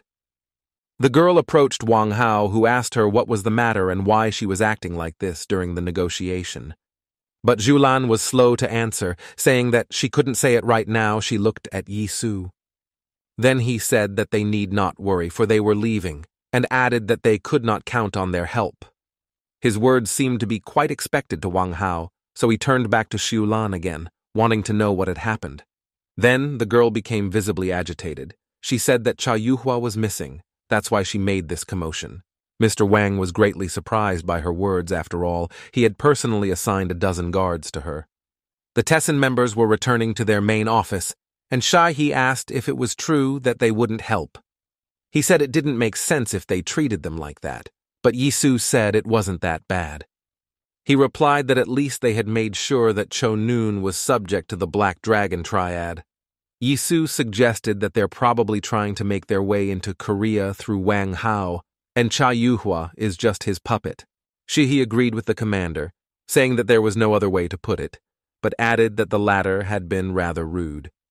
After all, was it really worth saying such a thing about the girl who was riding with them right now?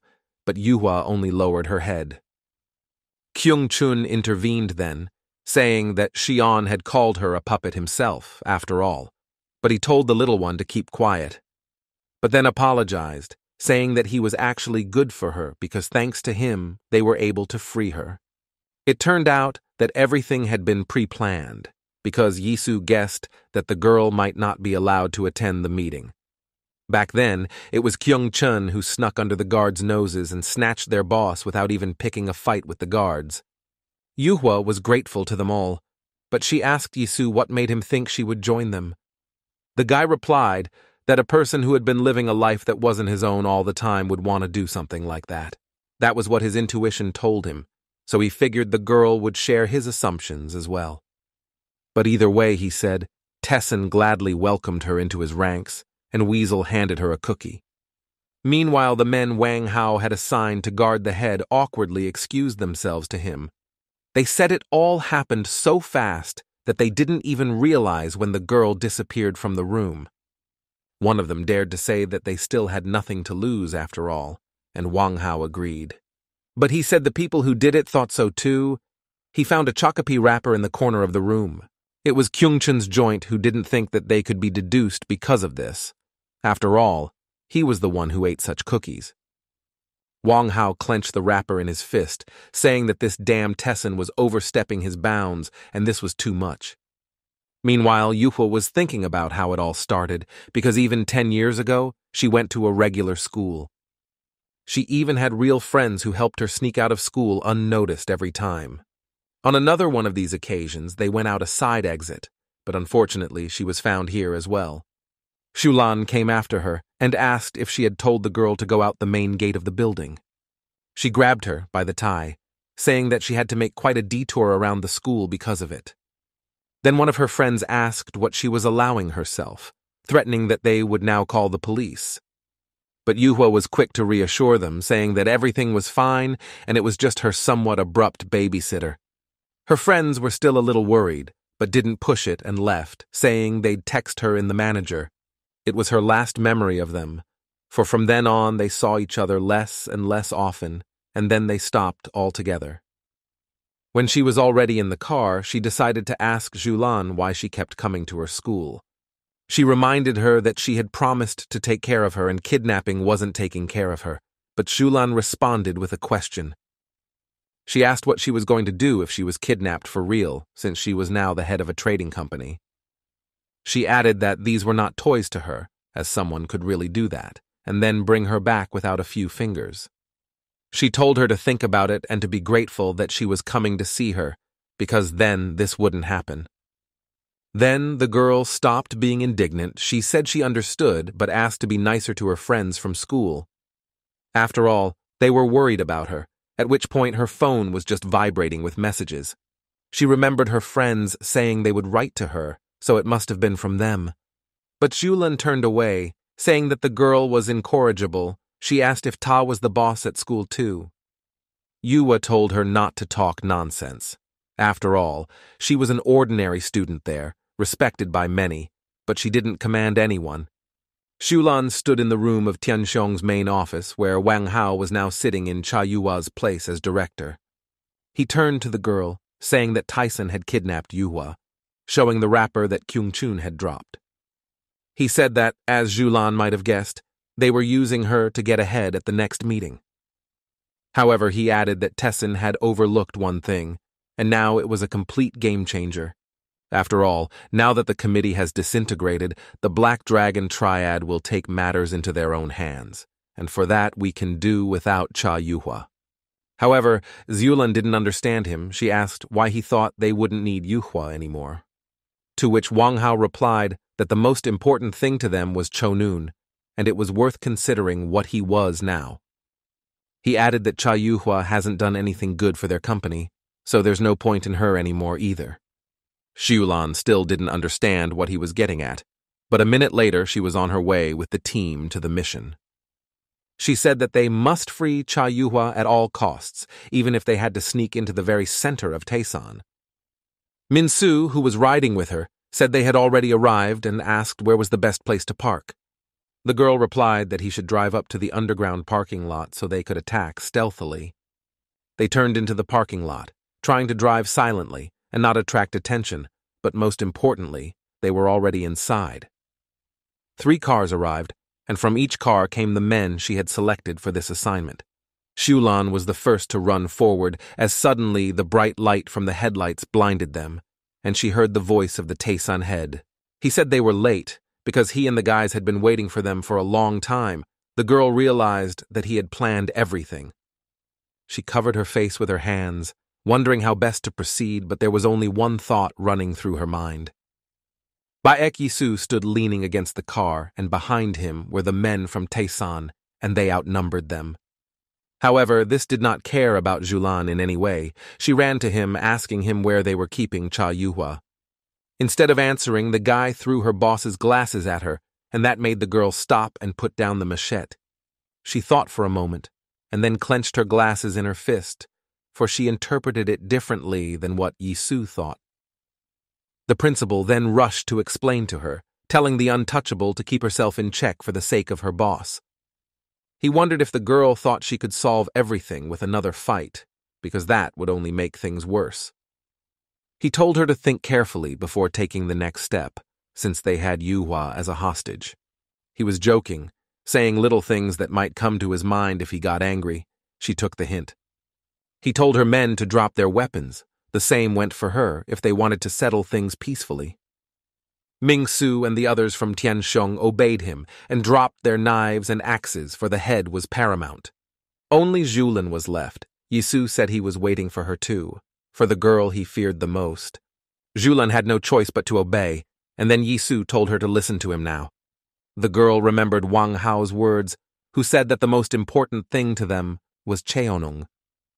And if things have already turned out this way, it's time to think about what he is at this point, and also about what Cha Yuhua had done for him. And the latter was now upstairs in Tessan's living room looking out the window. She clutched the phone to her chest, thinking of Xiulan, for she must have been worried about her and was already looking for her somewhere. Her thoughts were interrupted by Principal Bayek, who entered the room saying that she had visitors. Xiulan suddenly appeared from the doorway, and Yua couldn't hide her genuine joy at seeing her friend. Nata immediately started reprimanding her, saying that they kept telling her to be careful, but Yua interrupted her. She suddenly shrank back like a hedgehog, for she did not know what her reaction would be, and said that she was here of her own free will. As expected, this really surprised Julin. She asked what she meant by her own will. Then Yuhua said she couldn't take it anymore. She couldn't stand being a campaign president. She said she'd had enough, but Xiulan grabbed her, asking what nonsense she was telling. But Yuhua spoke in complete seriousness. She said she was so scared that even her hands were now shaking. She had never been so scared before. After all, she had always had Xiulan and people she trusted with her before. Back then, she was sure they would protect her and could easily become the boss they so desperately needed. But then her voice trembled, and she said that something was not getting out of her head and was bothering her a lot. They were the looks of people she trusted, for first they protected her and then they tried to kill her. Then Xiulan shook her by the shoulders, telling her that it was already over and she had finished off all those bastards. However, Yuhua replied that she didn't trust anyone anymore now. She asked why her friend had come here. Did she really want to kill her too? Having said that her pupils dilated with sudden consternation. Xiulan stood shocked at her words, for it meant that she was abandoning their organization. She suddenly grabbed the girl by the neck, saying that perhaps her leaving wasn't such a bad idea after all. After she deals with her, the Dragon Triad will take over Cheonung and seize control of Seoul. Jin Wung, who was standing beside Yisu, decided to help the girl, but Yisu stopped him by placing a hand on his shoulder. As it turned out, they really should have just waited as Xiulan let go of her neck. She said she wouldn't do that and hugged Yuhua, and she was even more surprised to think of her friend. Her eyes became moist again, but she was no longer hiding it, and Julin asked if she had forgotten. She, Xiulan, was abandoned when she was 3 years old. The Triad raised her, so taking out a couple or 3 people is nothing to her. She said she chose Yua as her boss, and she can't leave the post just because she wants to. She added that her friend was under her protection. No enemy would lay a finger on her, it was her will. No one would crush Chonun or hurt her, for she was the untouchable of Chonun. And Cha Yuhua was her Cheonun. Hearing this, tears rolled down her face, for Xiulan rarely said such things. They stood there for a while looking at each other, while Yisu and Jin Un waited without interfering. Suddenly, Yuhua recoiled from her because Xiulan pounced on her, asking why she didn't answer her in the manager. Yua replied that it was because she was in a hurry and didn't take her phone charger. Meanwhile, Wang Hao was trying to call Xiulan, for he was expecting the report of the task of rescuing Yuhua. However, the girl didn't pick up the phone for some reason, and he was forced to disconnect because he had guests. He apologized, saying he was distracted, and offered to continue their conversation, addressing the guy. Across from him sat Ryu De-hyun. Wang Hao said he heard, "The one is the CEO of Garang." He remarked that he knew almost nothing about him, but that would have no effect on his attitude towards the guy. He then turned to another guest, saying that he had heard the one was the commander of the special unit, Jang Song-ho. The chief replied that he was glad to see him too, recalling that he was the head of the information center. Wang Hao began by telling how Tessin had recently attacked their company and kidnapped their boss. He said that he, as her deputy, would not let this go and would definitely teach Tessin a lesson. So he turned to the men, asking if they wanted to work with him against Thisan. He added that together they would definitely deal with him and Ilkak by striking back. Then Chief Zhang stood up and said that it was a great honor for them to work with him. He reached into his jacket pocket. He pulled out a lighter, saying they would give him their full support and share everything they knew. However, he asked Wang Hao if he knew that Director Baek and Baek Do-kyung were two different people. The boss lit him a cigarette, and Wang Hao was surprised at his words, asking if it was really true. He said that he had heard Director Thisan had a brother, but he died a quick death. Shang replied that the one did indeed have a twin brother, but judging from the funeral, it wasn't that simple. He said his brother is a special forces fighter and his skills are just as honed to the extreme. The older brother was trained by the Yakuza and later became the leader of his own gang, while the younger brother joined the special forces. Identical people with completely different lives, the only thing they had in common was their appearance. Hearing about the similar appearance, a picture began to form in his mind, but Wang Hao decided to ask what the chief was getting at. And the latter didn't hesitate to share his hunch, asking in return, what if Baek Do-kyung is from Taesan? Not really who he said he was, he looked at the deputy with an interesting look, and then went on to say that underneath his guise could be a completely different person. Wang Hao then remembered how, during the fight, the guy suddenly changed his stance and his movements became faster and crisper. He said that if it was really his brother Baek Yisu, then that would explain a lot. Dai-hyun was perplexed as he watched their conversation. He wondered what they were talking about, because how could Baek Do-kyung not be Do-kyung? But Wang Hao said that whether it was Do-kyung or not, there was no difference in it for them. He looked at those present, asking if he was wrong, but Zhang was in no hurry to agree with him. He said there is actually a difference and a significant one for those who care.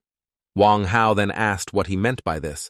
After all, they certainly cared if the success of the operation depended on it. Zhang then handed him the picture, saying that he meant someone with whose help they could shake off Taesan. And rearrange it to your liking, there was some guy in the photo, but you couldn't see his face. Meanwhile, a rather interesting show was starting in Taesan, but Yuhua was adamantly against it. She told Yisu and Shulan to wait, since there was no point, but no one listened to her. Shulan took off her jacket, preparing for another fight. This time, she wanted to see it through. But Yuhua was still trying to stop them. She ran up to her friend and grabbed her hand.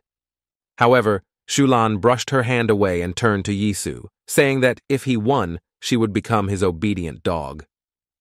But if she wins, they will be the ones to put a leash on him. Yisu silently began to take off his tie.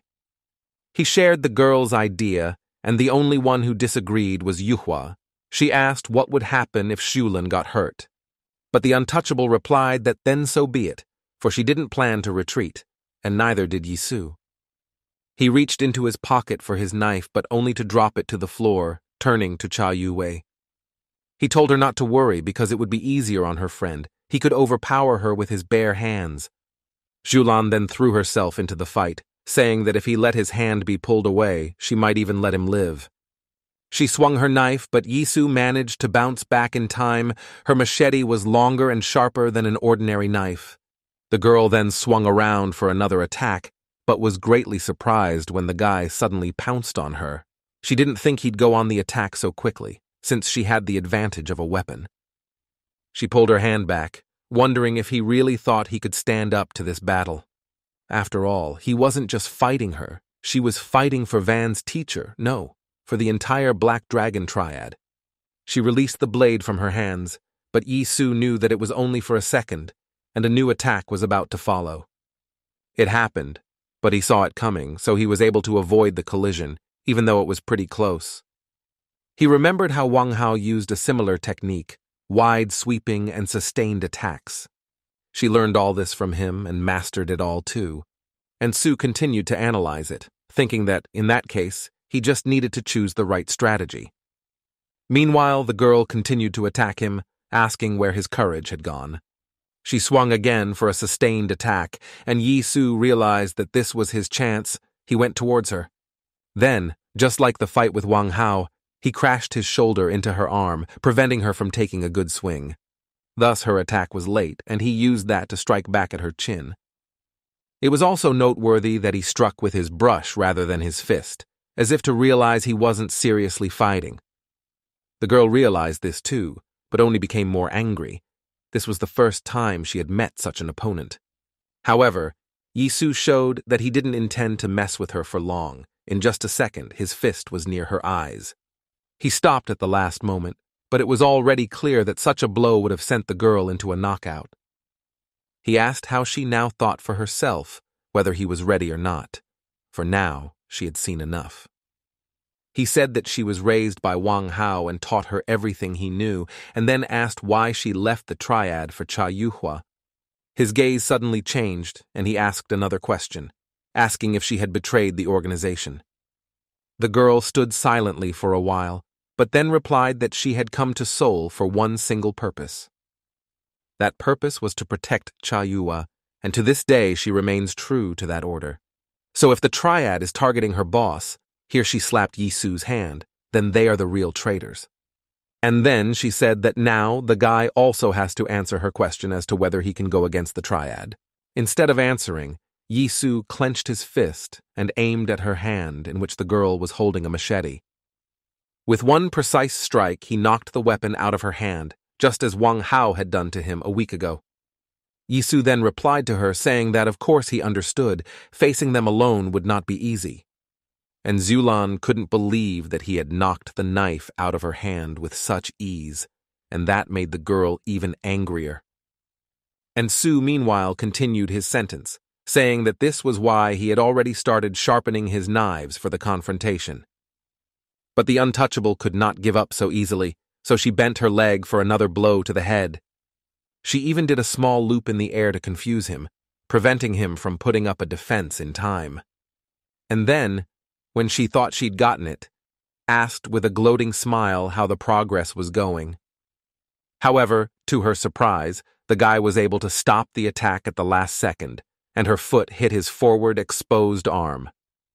He replied that the progress so far was small but already tangible, and the name of these knives he was sharpening was Ilhak and Chonun. With those words, he gathered all his strength and twisted the girl, holding her by the leg so that she lost her balance and fell. He pinned her to the ground with his knee, grabbed her by the throat and swung around, telling her it didn't matter who got in their way. Whether it was Triad, Gorang, or Project One Sync, it didn't matter, because they were Thiessen. He spoke as his brother. Meanwhile, in the Incheon area, Su-ah was waiting to meet one person because it was very important. She wasn't entirely sure if he was even coming, as suddenly a car parked outside the building where she was standing. Seeing who came out of her, Su-ah thanked those people, saying that she appreciated that they were able to spare her time. Chairman Lee Sung-min and Choi Jong-ho got out of the car and couldn't help but respond to the girl's request. But they asked why it was necessary to travel so far, to which Su-ah replied that she would tell everything later. She said she couldn't do that yet to avoid leaking information, and they went inside. She said they had to go up to the 6th floor first, but there were renovations going on right now, so they should be careful. Adding that it was best to take the stairs, she led the men behind her, entering a spacious hallway. From the looks of it, it looked like an ordinary office, but the doors that Su-ah led them to looked unusual. There was a fingerprint scanner on them, and the girl put her index finger on it. The doors opened. It was a small room, more like a hospital bed, for there was a bed in the center. It was covered by a curtain, but they could make out the silhouette of the man lying there. It was also a man. Sungmin suddenly remembered Principal Taeson's words, saying that he would introduce them to a certain person someday. Apparently, this was the one they were about to meet. Su-ah opened the curtain and they saw him. Their faces expressed surprise, for the man who lay on the bunk looked exactly like Principal Peck. Suah turned away from them. It was hard for her whenever she saw the boss like this, so she stepped back to the window. Sungmin looked at the man for a while and then asked if this was the real Baek Do-kyung. Jong-ho said in surprise that he was in Seoul right now, but Sungmin replied that in that case, it was his brother. His twin brother Baek Yi-soo was in Seoul, and the man in the hospital bed was the real Baek Do-kyung. Jong-ho then asked Suah how they held the funeral then, but the girl replied that Do-kyung didn't die. He was badly wounded and fell into a coma, but his heart was still beating, albeit weakly. So she was still looking out for him. Her voice trembled, and Jong-ho apologized for making her remember it. Suah then said that until Mr. Do-kyung wakes up, no one should know about the true state of affairs. So she had to ask them for a favor, and then she pulled out the picture and showed them. She said Director Peck's Japanese name is Oyama Ryugasaki, and the story is related to the Oyama Gumi clan. More specifically, with his head, she said that they had been thinking for a long time whether to invite them to Seoul at all. Since the current Baek Do-kyung doesn't look like Oyama Ryugasaki at all, so they made Yi-soo look like him as much as possible. However, if the Oyama Gumi found out about this, they would definitely take the bait and come here themselves. As it was, the men in suits were already leaving the airport, one of them unhappy with the Koreans' treatment of their person. He said that even dogs meet their masters, but here they had no one to meet them, and it was not clear where to go. This guy said to remind them where they belong so they have more respect for the boss. His name was Oyama Shogo. He was a member of the Oyamigumi clan, deputy head and second in strength, and Shogo was also Do-kyung's named brother. In Tokyo, Japan, a 16-story luxury hotel was located in the heart of the Roppongi neighborhood. Suddenly, a man ran out of it who seemed very scared of something because he even called the police.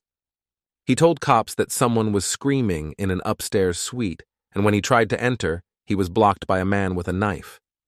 The inspector then asked him to calm down and give information about the guests, but the man said he was sure they were Yakuza.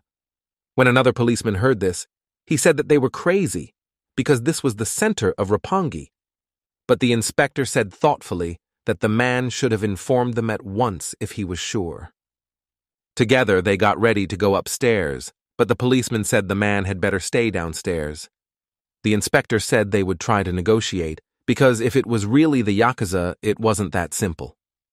However, his young colleague thought otherwise. He pulled out a gun and entered the floor, telling everyone not to move. There were two men standing in the hallway who were armed, and a police officer told them to drop their knives. But they only laughed, asking if he had really threatened them, and the inspector realized that the matter smelled of kerosene. He told his partner to stop it, but the guy, whose name was Matsuda, shot up into the ceiling.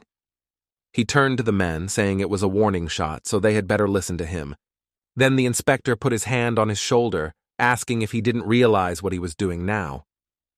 They heard someone come out of a room in the hallway and head towards them. He was leaving bloody footprints behind him. The guy who came out to them was Oyama Shogo. He was wearing a white robe stained with blood and holding a katana in his hand. He said he heard a gunshot and asked who did it, and then he saw the police officers and looked at them with contempt. He went to them, dragging his katana across the floor, and told them that shooting in a hotel was highly incompetent of them. Then Matsuda aimed at the guy, but the inspector was quick to stop him, saying the guy was crazy. To the guy, he explained that they had gotten a call and they were supposed to respond, but they didn't know Oyama-san was here. After listening to them, the guy said that, in that case, he would cooperate, because after all, it was his clan's fault. He turned, telling the policeman to follow him, for he would take them to the scene of the crime. Matsuda grudgingly asked the inspector why he was being so polite to a potential criminal. But the man told the guy to calm down, because if you breathe the wrong way near this man, they're finished at once. He led them into a room where everything was strewn with the corpses of people who had obviously been killed by the head of the Oyama Gumi. Then the guy explained that some bunch of scum had dared to besmirch the name of the Oyama clan, and now they had seen where it had led.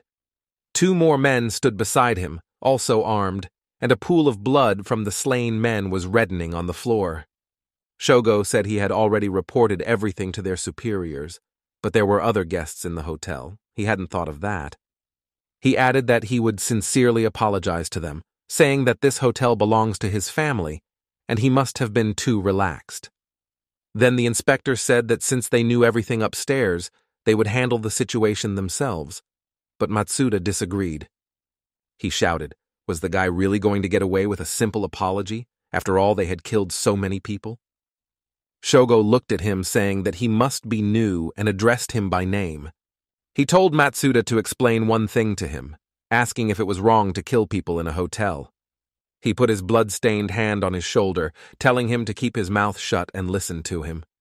There was so much blood everywhere, and he asked who would kill people in their own home if there was a hotel where it was not forbidden. After all, it was better than making mud at home. He glanced at him, asking if he didn't agree. He wanted to say something else, but was distracted by the ringing of his phone, which vibrated on the table. The guy walked towards him, taking his hand from the cop's shoulder. He did it especially slow to leave a trail. Matsuda stared in horror at the stain of someone else's blood left on his shoulder. It was as if he too was involved in all of this. Oyama, meanwhile, took a call asking what was wrong, and the voice on the other end of the line told him to go to Korea. He wondered what the man meant when he said his brother was dying, but then it was clear to him. He realized that he had just been informed about his half-brother who was in extremely serious condition. That's how Oyamagumi flew to Korea, and Seung-min and Jung-ho were already preparing for their arrival. The chairman asked if they were really as great as they were said to be, and Jung-ho nodded. He said that Oyama Corporation was the largest construction company in Japan, but it was just their front. It's actually a Yakuza gang that has a grip on the entire Japanese underworld. Korea has their allied organization too. It was created with their direct support, and the name of this organization is the Taisen Group. And if the Oyamagumi find out that Taesan is now led by Baek Yi-soo instead of Do-kyung, they'll be in big trouble. Meanwhile, a car pulled up to Taesan's main office, greeted by 2 rows of men forming a corridor. The chauffeur opened the door, and a young man, who had similar red eyes as Baek Do-kyung, stepped out of the car.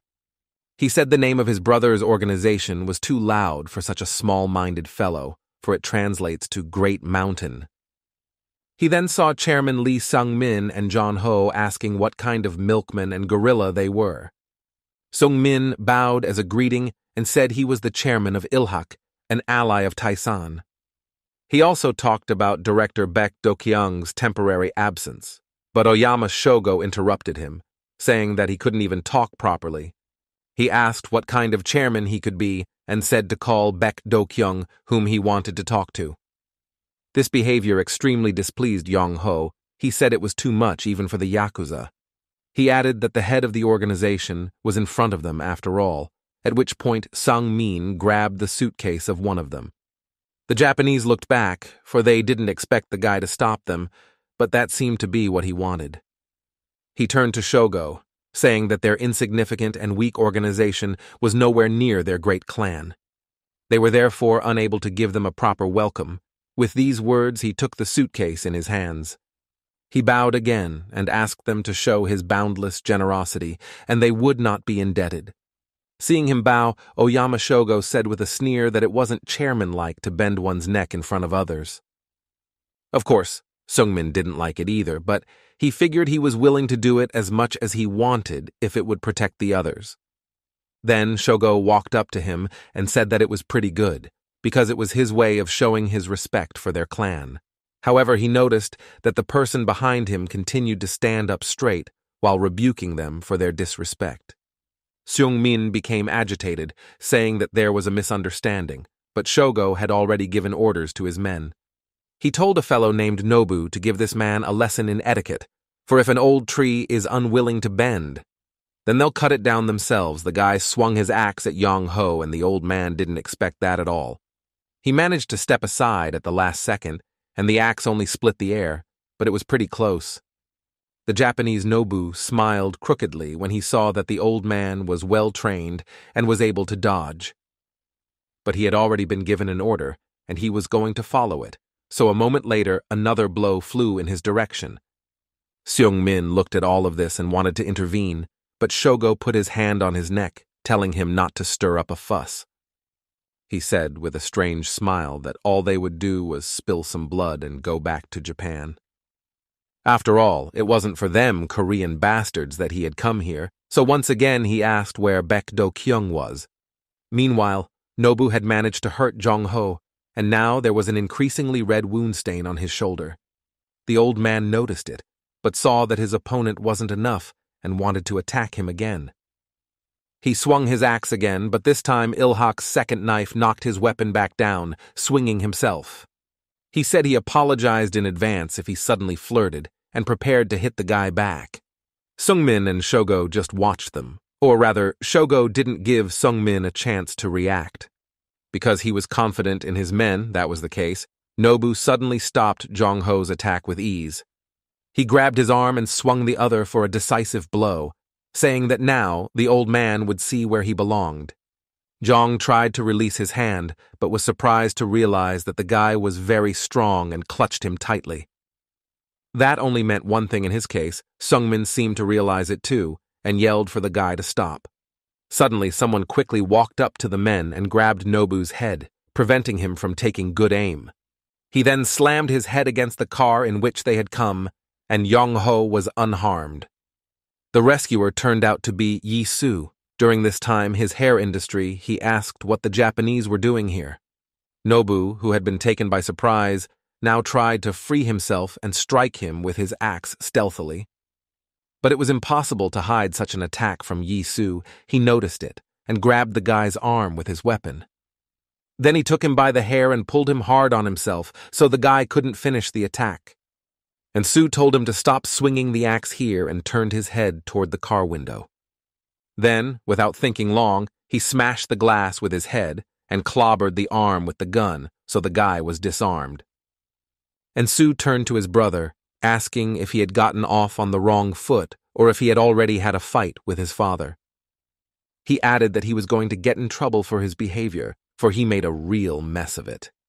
He then approached his half-brother, saying that this was Seoul, so he wasn't at his home. Finally, Yi-soo said that it was his Taisan, so let him be nice and tell his men that too.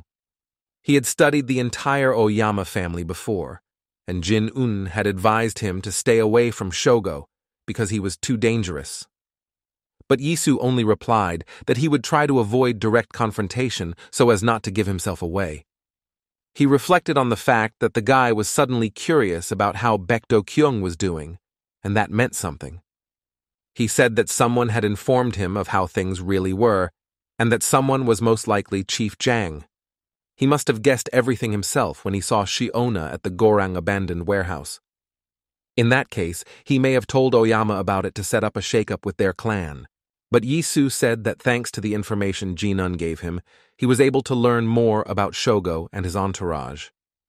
However, he had to be careful, because if he knew about everything, everything could go wrong.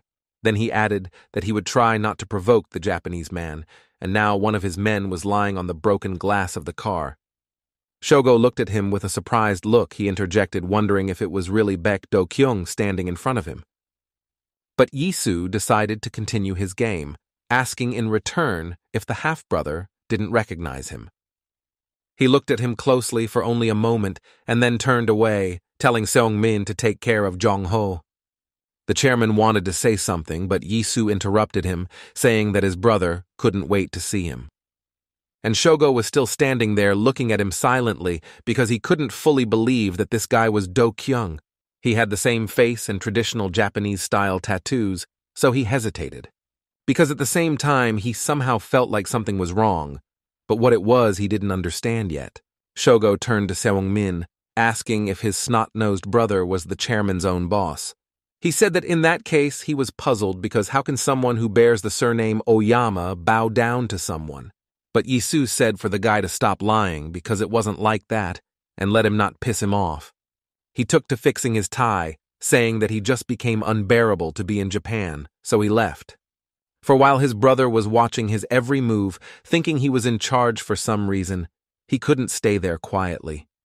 Now Shogo had no more doubts. He said Do Kyung was in his repertoire, just as stupid and reckless. Though he could be ashamed to behave like that in front of the clan, because there are certain norms of etiquette. You can't get away with this kind of behavior, and the guy in the purple jacket pounced on him as if on cue. A knife appeared from somewhere, and he swung it rather quickly near the headmaster's neck. Yisu managed to bounce back, but the attack was clearly meant to finish him off, and that was alarming. He recognized this guy. It was Ishizuka Kaito, Oyama Shogo's assassin. He remembered studying his file. It also said so, and that he had never met Baek Do-kyung in person. So he grabbed the guy's hand. He asked if he wasn't above him in status, for he was seeing him for the first time in his life and didn't show an ounce of respect. Yisu said it in Japanese so the guy would understand, but the guy only swung his foot at his head instead of answering.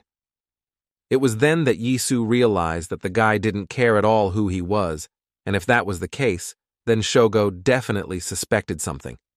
He glared at him, saying that he must have gotten angry because Do Kyung had been rude to him. Yisu then realized that he had to show who was in charge now, because his status depended on it. His hand had already reached for the knife, but at the last second he realized it was best not to reach for it. Because then he would give himself away with his guts, because Shogo knew exactly how his half-brother fought. In that case, he was left with only a fist fight, as unexpected help came to him. It was some guy in a white suit who blocked Ishizuka's punch by setting up an elbow. Then he deftly grabbed his arm and with a precise movement snapped it shut, pulling out his invariable karambit. He also hit the guy just above his calves, and thus the guy lost his balance and went down on one knee. Shihi rather said that it seemed like the guy was a beginner, since he couldn't reflect such basic techniques. His own arm had already healed, and now he could fully fight at Tessen's side again, protecting his boss. Shogo, who had been watching all of this, was surprised to think that there was someone in Korea capable of disarming Kaido so quickly. Meanwhile, Nobu, who had been thrown onto the car, had come to his senses and was now intensely angry at Do Kyung. The Japanese was eager for revenge, for he had not yet had time to show his opponent all he was capable of, so he glared angrily at him. However, the view was blocked for him. The guy didn't even realize at first that it was for him because the man was just standing there. That man turned out to be Jin-un, who noticed that he was awake and wanted to attack Director Tae-san. But the guy didn't plan on changing his goal. He grabbed an axe, telling the big guy to get out of the way. He was almost the same height as Jin-won, and his physique was also strong, making him a strong opponent. Shihi also saw this sight, marveling from the face of this Japanese man, for he was almost the same as the gorilla uncle. But that proved to be his mistake. When he looked away, Kaito took advantage of it and swung his blade at him. This caught Shion by surprise, but thanks to his quick reflexes he was able to dodge, though the guy now lashed out. He had a mark on his cheek, for the knife had gotten him after all, but he was surprised by something else about this Japanese man. He was able to free himself because he twisted his arm and escaped his grasp. Shuri said he was not a timid man. Nobu meanwhile grabbed himself by the shoulder and slid backwards so that the sound of bones could be heard. It was eerie. Then Yisu, for some reason, took out a lighter that once belonged to his brother and then got to him from Su-ah. Shogo saw this as well. He strangely thrust his chin forward, looking at his half-brother thoughtfully. Nobu was already kneading his arm, preparing to attack Shiona again, and the man asked if he wasn't hurt at all. However, their yet-to-start fight was interrupted by Shogo, who placed a hand on his shoulder, telling him that he may not continue. Now his doubts were dispelled, so it didn't make sense anymore, especially since they were here as guests. He addressed his brother, calling him Ryugasaki in the Japanese manner, and suggested forgetting the misunderstanding. He put a hand on his shoulder, telling him it was all just a joke, because it had been so long since he'd seen him that he didn't recognize him right away. However, at the same time, his hand squeezed Yisu's shoulder, and he realized what it meant. A fraction of doubt was still present in that person. He swung his arm from his shoulder, telling his brother not to joke around like that, because he was bad at it. Shogo smiled for some reason. Now he was starting to have interesting thoughts again, so he asked if his brother would lend him a lighter to light his cigarette, because he had just come from the airport and had not yet had time to buy cigarettes. But Yisu had studied his half-brother well, so he guessed that it was a hidden test. He asked if the guy started smoking after he left, and the guy said it was about right. Yisu then handed him a cigarette, and he put it in his mouth, saying that his brother didn't even seem to have a clue. And Su didn't understand what he meant, so he just handed him a lighter and he held a cigarette to it. Director Tessen said it was done quite simply, but Shogo replied with a smirk that he really didn't know. And Su had already brought a lighter to his cigarette, but the guy said he didn't smoke because it was bad for his health. This was unexpected, since he had asked him for a cigarette himself before, but the guy explained that he was talking about a lighter. He said he was holding Baek Do-kyung's lighter, which he never reached for in front of him. Then, Yisu realized that he had failed, for he did not know about this fact. He stood silently and listened to the Japanese with astonishment. And the man grabbed his hand and asked him who he was for every move Do-kyung made and every word he said he remembered. All because they were disgusted with him, every last one of them, for he knew him better than anyone else. He remembered all of this because he couldn't stand him. However, he then let go of his hand, saying he was impressed. He turned to Yisu and said that this performance was worthy of praise, for he had almost succeeded in convincing him. So framing Baek Do-kyung was good, and Shogo gave him credit for it, though it didn't make Yisu feel any better. And then something happened that no one expected. Seungmin, who was standing behind him, thought that Principal Taeson had screwed up, because Shogo held out his hand, telling him he was leaving, but since he was the chairman, he had to say goodbye properly. Seungmin replied that he apologized and they would be more welcoming next time. He noticed that the Japanese was holding out his left hand, which was considered by them to be a symbol of gentleness and purity. But instead of shaking Seungmin's hand, Shogo grabbed his hand and pulled him along, telling him that he shouldn't have apologized. He suddenly squeezed his hand tightly and placed it on the hood of the car, and that's when Seungmin felt something wrong. The Japanese man reached back, and Nobu gave him his blade, which he swung and started laughing. By now everyone clearly understood what he was going to do, but no one could move from the sudden terror. Oyama plunged the knife into the chairman's little finger, aiming for the beginning of the phalanx, so that the finger was cut off. Seungmin stared at his own hand for a while, his reaction a little late due to the painful shock. A second later, he screamed across the street at the unbearable pain where his little finger had been the morning before. It took Jong-ho and Jin-woon longer to come to their senses. They were still standing dumbfounded. The same went for Shi-ona with Yisu, the latter refusing to believe what the Yakuza had just done. Scarlet blood spurted from Seungmin's wound and his pinky finger fell onto the hood of the car. Shogo only smiled contentedly. He repeated himself, saying that he shouldn't have apologized because what he had just done would be quite enough. The Yakuza called it yubitsume. It was the voluntary cutting off of an entire finger as a sign of devotion and remorse. He reached for the handkerchief in his breast pocket, saying that they dared to deceive the great Oyama clan. And payback followed. He gently took the chairman's severed finger, smiling evilly. According to Japanese tradition, yubitsume was always started with the little finger and ended with the thumb. Meanwhile, Yisu and Shion had recovered from the shock, and the latter suggested finishing off the Japanese, saying it was best to do so. Jin-woong and Jong-ho seemed to be in complete agreement with him. They too clenched their fists, preparing to fight. Jong-ho knew Seungmin from his early years and never thought he would have to witness such a terrible act. The man shouted what kind of circus those pompous Japanese were putting on, saying they couldn't get away with it. But to his surprise, he was answered by Seungmin himself, telling him not to dishonor his chairman. He grabbed his finger, clenched his teeth, and said their guest was leaving, so they should see him off with deference.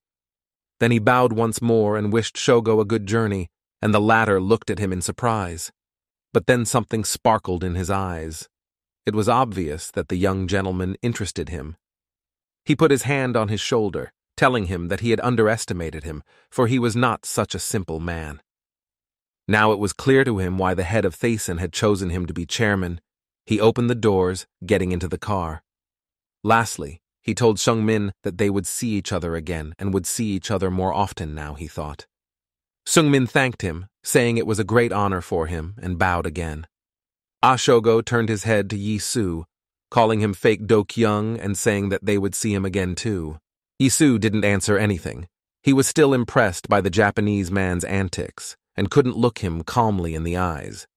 As soon as Oyama Gumi left, everyone rushed over to Lee Sung-min, who was still holding on to his injured arm. He was in shock that he had just lost his pinky finger. However, the others had the same condition. This especially made Yi-soo angry because Seungmin was a member of Taeson too, so he couldn't just let it go. Meanwhile, the Japanese man was sitting in his car talking to someone. He asked the man how his progress was. And then he added if the man had finished gathering information, and the man was just about to answer. His name was Ganji, and at Shogo's request, he and his squad had been collecting data on recent events.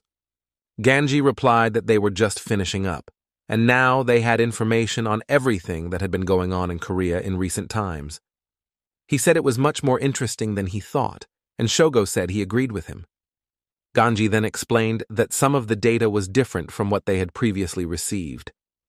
For example, one of the facts was that Baek Do-kyung had a twin brother who died not too long ago. Hearing this, Shogo's eyes lit up and he said that, in that case, it explained a lot, but the man didn't understand. Oyama then said he's already seen it, a talentless parody of Baek Do-kyung, which means the real Do-kyung is dead. Ganji added that they discovered another fact, saying that the gang committee had been dissolved. It seemed that an era of war was coming, and in the meantime, not only had Taeson not disintegrated, but it had greatly expanded its spheres of influence.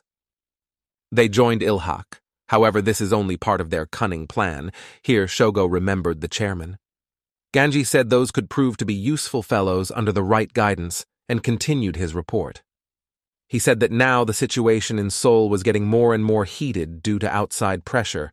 Besides, Ilhak was not the only one. Taeson's solid increase was due to Chonhua joining them, and he also discovered something strange. It was interference from some outside organization trying to restrict them from getting information. He was the head of the Planning and Operations Department, the right hand of the head of Oyama Gumi, Hanazawa Ganji. He told his boss he still had to make sure of something else to get the full picture and passed out. In front of him sat the man he hadn't killed to extract more information about Taeson. He asked if the man knew Japanese. Hook, who was looking at him with a detached look, he had been badly beaten before and was not understanding things well. Meanwhile, something was going on in the Chinatown of Dalim district, where Chongnoon's headquarters was located. There was a considerable crowd of men gathered in the bunker that Koo Chang-jun had brought in, but it all came down to one man. Wang Hao lit a cigarette, saying that it was working out. Oyama Gumi would take command of Taeson. At least that was what was reported to him, so he asked Kyu-jun again if that was the case. The old man stood in front of him with his head down guiltily. He said he thought it was a good chance for them. They could strike while Taeson was still weak and confused by Oyama Gumi's appearance. Wang Hao then asked if that was why he had brought all these men, who were ordinary amateurs here. He said the old man could get rid of them because they wouldn't attack anyone, but Kyu-jun disagreed. He asked if Wang Hao didn't realize what a lucrative opportunity this was for them, but he replied that the old man was in too much of a hurry. He added that he understood his intentions because he was doing it for Chonhun, but it wasn't time yet. He took his bandaged hand, telling him to think hard about revenge, for it was served cold. He then said that the Oyama Gumi had personally come to Seoul and had a major falling out with Taeson, who was subordinate to them. Looking into his eyes, Wang Hao asked if he didn't realize what this meant to Taeson and to them, which meant that now the Oyama clan themselves would be at the helm to make their way into the Korean underworld. Meanwhile, Sua finished reading the letter that was delivered to them tonight, just a short while ago. She quietly said it was from Oyama Gumi, and Jong Ho, who was sitting next to her, nervously asked what they were writing there. Su-ah then read everything out loud, saying that the apology for the deception that Tessen had committed had been accepted by the Oyama family. However, from now on, Oyama Shogo-san will be in charge of the organization's affairs, and every action and decision of Tessan must be coordinated directly with him. There was also a little box attached to the letter as a reminder of mistakes. Seeing its contents, Su-ah took it aside in horror, and Jong-ho told Madam to give it to him. He carefully took the box from her and opened it, already anticipating what those Japanese bastards had put in there. He looked at what was lying there and also saw a note that was separately attached there. It said that it would keep them from repeating previous mistakes, and in the box was Shungmin's finger. Deputy Ilhak cried out in horror that this was already bullying by the Japanese. To him, it was a cry of the soul that everyone in Thesan heard, but there was nothing anyone could do about it. Meanwhile, Yi-Su headed to the hospital in Incheon. He knew he had something important to tell his brother. There was no one on the floor, so he could have some privacy and say his last words on behalf of the fake Do-kyung. It wasn't an easy chance for him, but he had already thought it over and wanted to tell his brother anyway. He twirled his lighter in his hands, recounting all the events that had befallen him during the time he had become his copy. Yi-Su said he was even disappointed because he thought he could skillfully pretend to be him. Posing as his brother, he wanted to protect his organization, but now he saw that he had failed. Things went downhill, and with the arrival of Oyamagumi, new problems were added. With all this in mind, it was clear that he had failed, and now Taisen was facing the end as an independent organization. He put the lighter in his brother's hand, saying he made a bad actor, and he apologizes for that. Yi-Su was carrying the bag he had brought with him to the hospital. Its contents were his military uniform. He got it and changed right in his brother's room, telling him that he was going to do things his way now. When he finished and came out, Shi-on, who was also wearing his SWAT uniform, was already waiting for him. He saw the captain's face as he left the room and asked if he was all right. To this, Yi-Su replied that what had happened had a sobering effect on him. So now they were changing their plans. Shihi asked how far they could go, and the captain replied that since everything had been revealed, there was nothing holding them back anymore. Now they would destroy everything in their path, and with those words they headed for the exit. Shihi put on his mask and hood as he usually did and asked what their first target would be. And Su said that they should deal with Oyamagumi first, and he would take care of Shogo personally. He said he would strangle the creep with his own hands because he was the last asshole. Meanwhile, the Oyamagumi representatives were already getting ready to meet at Tessen's main office. Jin-un knew what they were about to do. He buttoned up his jacket and headed towards the main entrance. The name of their organization translates to Great Mountain, but even though they called themselves Great Meat, the Oyama clan still towers over each of them, because that's what they were the main leaders for. Men from Tessen's ranks had gathered in the lobby, as well as the Japanese who had also come to meet their boss.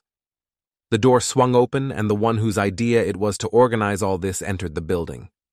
Oyama Shogo walked down the red carpet, feeling victorious, for Tessen was now completely under his command.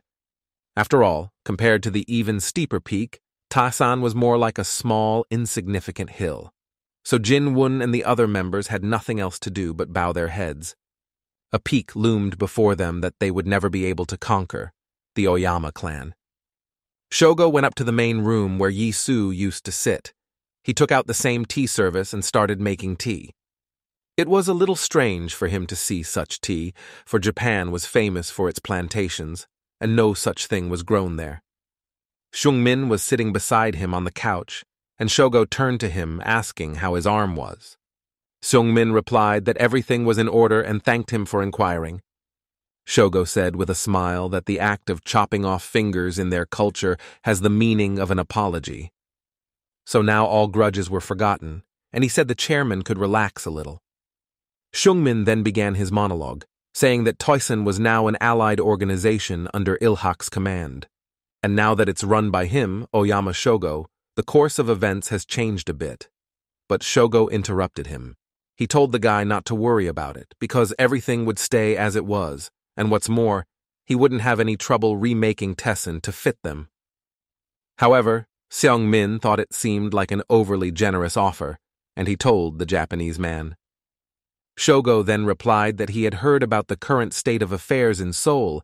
It reminded him of the Sengoku period. Back then, everyone was busy destroying each other, but he, Shogo, didn't care about the city. He just wanted to leave a trace of the Oyama family here. Thus, the words will go to him, and Seoul will go to Chairman Seong-min and his Ilhak organization. With these words, he poured him tea, and the boy sat silent, still not fully trusting the Japanese man's words. But Shogo continued, saying that Oyama-gumi would make him an excellent ruler of these lands. Seong-min looked at his reflection in the cup. He pondered Oyama's words, but didn't say anything yet. He sat like that for a while and then slowly picked up the cup and brought it to his lips, gathering his thoughts. He already knew what to say, but before he did, he took a sip of hot tea so his words wouldn't seem teary. Then he suddenly looked seriously at Shogo, who was watching him with interest and waiting for an answer. Seong-min placed the cup on the table, saying that the words about a superior ruler sounded solid. However, it won't be that easy because Seoul's underworld is a very complicated thing. This kind of answer surprised Shogo. But then he laughed lightly, saying that he understood what Seong-min was saying, but it was only complicated in his understanding. But they are Oyama-gumi, there are no limits for them. They always get what they want and people obey them. He asked if Seong-min had once heard the legend of the Oni. They were Japanese cannibal monsters that lived in hell. So, one of them was in their clan. Sometimes some organizations don't want to obey Oyama-gumi. Once a similar unruly group had attacked one of their fighters and it had been a mistake. Because this man was the very real Oni, only he lived in an ordinary world with ordinary people. All 9 of those who dared to attack him found themselves literally torn to pieces. But the funniest part was something else, however. He, Shogo, had already had the opportunity to demonstrate it. You could say it was something of a fetish of his, though from the outside it looked rather creepy and even disgusting.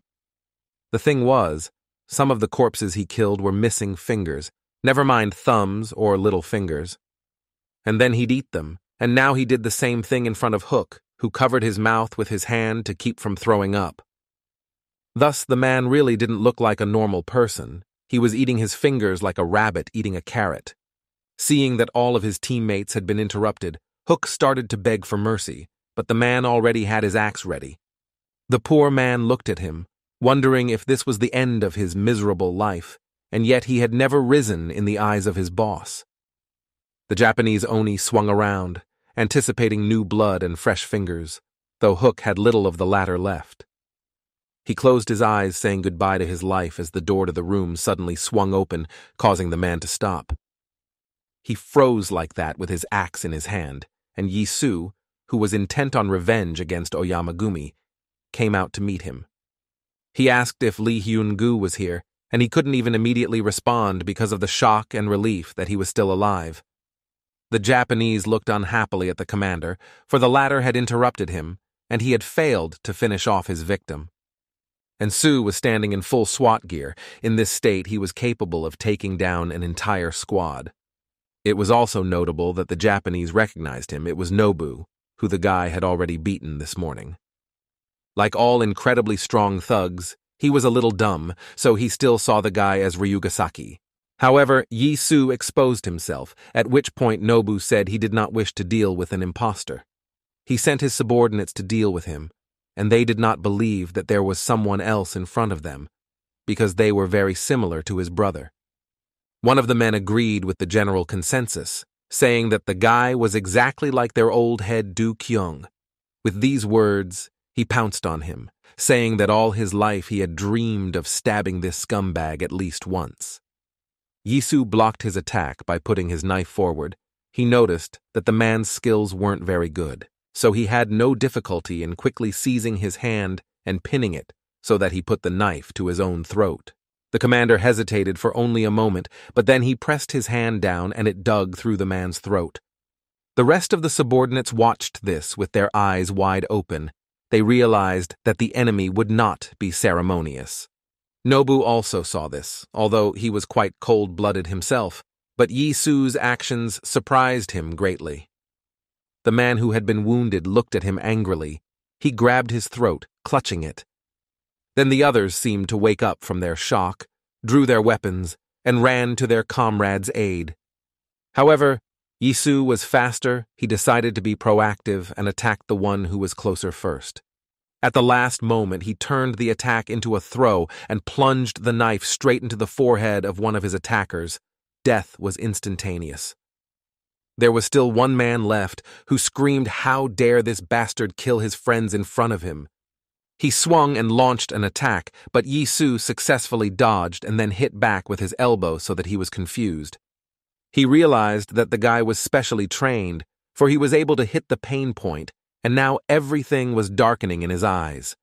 He fell and fainted, dropping the knife, and Yi Su looked at them with disdain, thinking that the fighters in Japan were no better than theirs. There were some exceptions, however, and one of them was this guy who swung an axe at him. Nobu put all his strength into the blow, but Yi Su was able to dodge, and the axe cut the air, making a big circle above his head. This time, the commander realized he had to retake the initiative and drew his knife, preparing to strike back. Nobu swung and hit the axe where Yi Su had been a second ago, but the guy bounced off the attack in time. Then the Japanese grabbed the axe with both hands and pounced on him. The fight was amusing to him. And Su noticed that the man was quite fast for his size, so it was impossible to slow down. Nobu struck from below, and the commander had to take his weapon in two hands to repel this attack, for the difference was great. He was saved by the fact that he had a special blade that could be used to fight even against an axe. They ran at each other. The Japanese didn't expect the guy to be able to defend himself against such an attack. He said that the guy had pretty good abilities. He added that Yi Su was almost as strong as his twin brother, as only Ryugasaki could defeat him so far. Instead of answering, Yi Su gave his full name, Onizawa Nobuhito, and explained that he had studied his file. They were fighting, and it just so happened that Yi Su was constantly retreating, and now he found himself pinned down. Only it was planned to make the enemy feel superiority because, as they say, you have the power, you don't need a mind. The last he said aloud, which made the Japanese man very angry, and he threw himself at him with a new wave of rage. He swung, however, this time Yi Su was faster. He grabbed his arm and slashed his stomach with the other. Nobu couldn't see it coming. For a moment he just stood there, gathering his strength, but he quickly came to his senses. He ended his attack after all because Yi Su let go of his hand, but the guy ducked. Now he was in a rather favorable position, for Nobu's axe was stuck in the wall. It struck him in the chin. This blow was already more tangible for the Japanese. He began to doubt his strength, because he underestimated the guy. Meanwhile, Yi Su swung his knife to finish off the bulky man while he was still out of breath. Though the man saw this and even attacked back, he lacked speed, and the commander easily ducked the floor of the blow, stabbing him in the ribs. Nobu's knees buckled, and he slumped to the ground, now realizing that the man in front of him was a true copy of Ryugasaki. The axe fell out of his hand, and he looked at Yi Su, who he couldn't even hit, in surprise. And the guy said with a sneer that the Japanese was strong, only his marksmanship was a bit off. Then he suddenly changed, his look became eerily serious, and he told the man to attack again. Of course, it gut-wrenchingly gave away that he wasn't Baek Do-kyung, and Hook took note of that, but such a cover was no longer necessary. And Su lowered himself to him, asking if he was all right, and the man replied that he had only gotten by with a scare. He then asked who he was, and Yi Su extended his hand to him, saying that he was his boss at the moment. He asked if he could stand up on his own. Hook nodded, but he never fully understood the guy's words. He wanted to ask what that meant, but he didn't have time, because he noticed that the enemy behind him had already recovered. He felt scared again and warned his boss about the threat, but Yi Su didn't seem to care at all. The commander knew that the enemy was now disarmed, so he only moved away from the attack. Nobu didn't think he would be able to do that, because he was counting on a frontal attack, but Yi Su grabbed his arm. Then he tossed it a little to the side and prepared for his blow that would finish him off. He told the man to prepare to bid farewell to his life, and Nobu was gripped with fear for a moment. But it was too late. Yisu threw him down and crouched down for a jump, preparing for the decisive strike. He jumped back, and while the Japanese was still falling, was in the air above him, swinging his leg. He then unleashed his blow, which landed on his opponent's leg, after which he would no longer be able to get up. At the same time, Yisu hit his head with his hand, and the latter tried to keep his balance with his last strength, but even. Both of them landed, but Yisu was the first to do so he was already preparing for another strike. Nobu was out of his mind. He wasn't thinking straight anymore and realized that one more attack like that and he would be finished. Su didn't wait for him to recover. He kicked him in the jaw, and that should have been enough. The Japanese fell to the ground with a clatter. Now he was no longer able to even get up, which meant he was defeated. Watching this whole scene was Hook, who was becoming increasingly doubtful that the person in front of him was director Baek Do-kyung. The guy's knife-wielding style had changed, and he was also good at fighting techniques, something Hook couldn't say about Do-kyung. But he thought that it didn't matter now, for the most important thing was that the enemy was defeated. But here, he was wrong. Nobu told the guy that it was all cheap tricks he'd never beat someone like him with. And Su was even a little surprised because he thought that the opponent would not get up again, but he was a tough nut.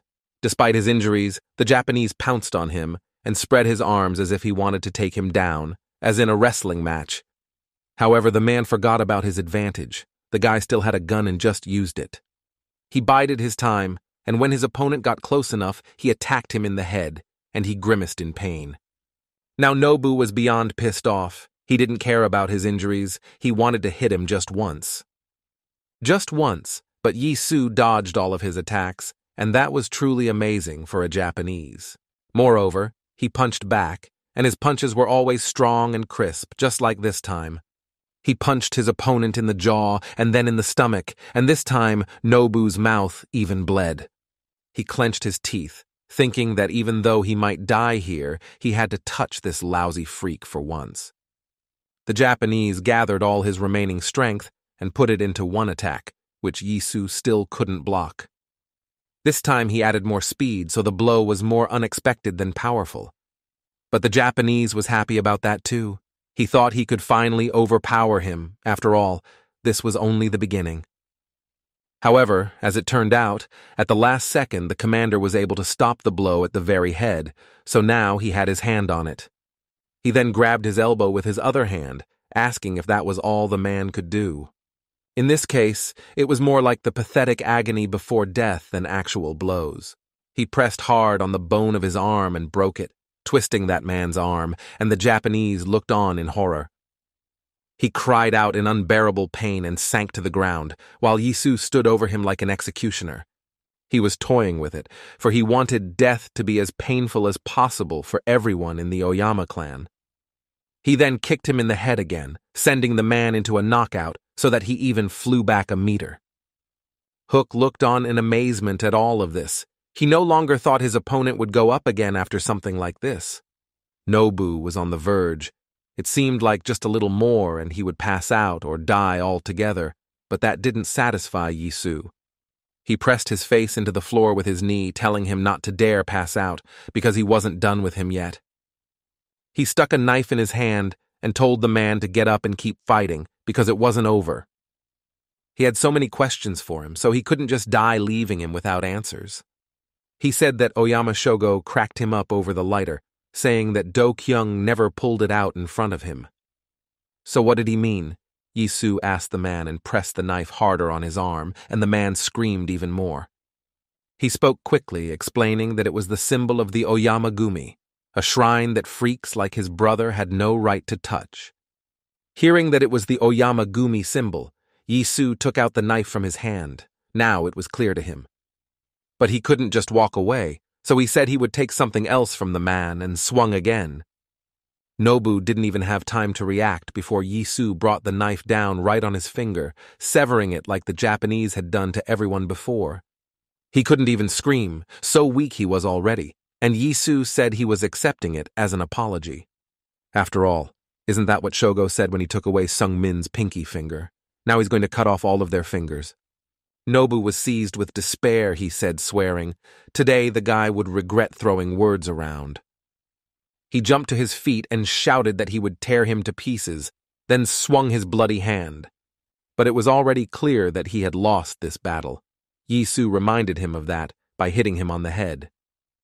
It seemed that this blow was the last one because the Japanese man's eyes became blurry and he could not continue. This was noticed by Yungu, who was already definitely convinced that the person who had saved him was someone else. Except Yisu didn't explain anything to him, saying that they were moving out immediately, so let him get up. The man didn't need to be told twice. He jumped up and said he was ready, calling the guy captain for some reason. One detail still caught his eye, though. He noticed that the man said to move out as if he was giving an order. Perhaps he was even an infantryman. Yisu, meanwhile, was already dialing Su-ah while thinking of a lighter. The girl was just going up to the hospital to visit her boss when Yisu called her. She asked what was wrong, and he told her briefly about the lighter that was the symbol of Oyamagumi. Su-ah replied that she knew the lighter itself, of course, but she had to remember something to answer his question. She said she had just reached the hospital, and at that time a car stopped behind her also near the hospital. Except that the people sitting there weren't there to visit any of their family members. Ganji was behind the wheel. He had been watching the girl all this time, gathering information, and was surprised when the surveillance led him to the hospital. He asked himself why Baek Do-kyung's secretary, Yu Su-ah, had come here, since it wasn't like she was in trouble. He signaled to the other members of his squad to pull up to the spot as well, and now they got out of their cars. Ganji thought it wouldn't hurt to follow the girl, for something told him she had come for a reason.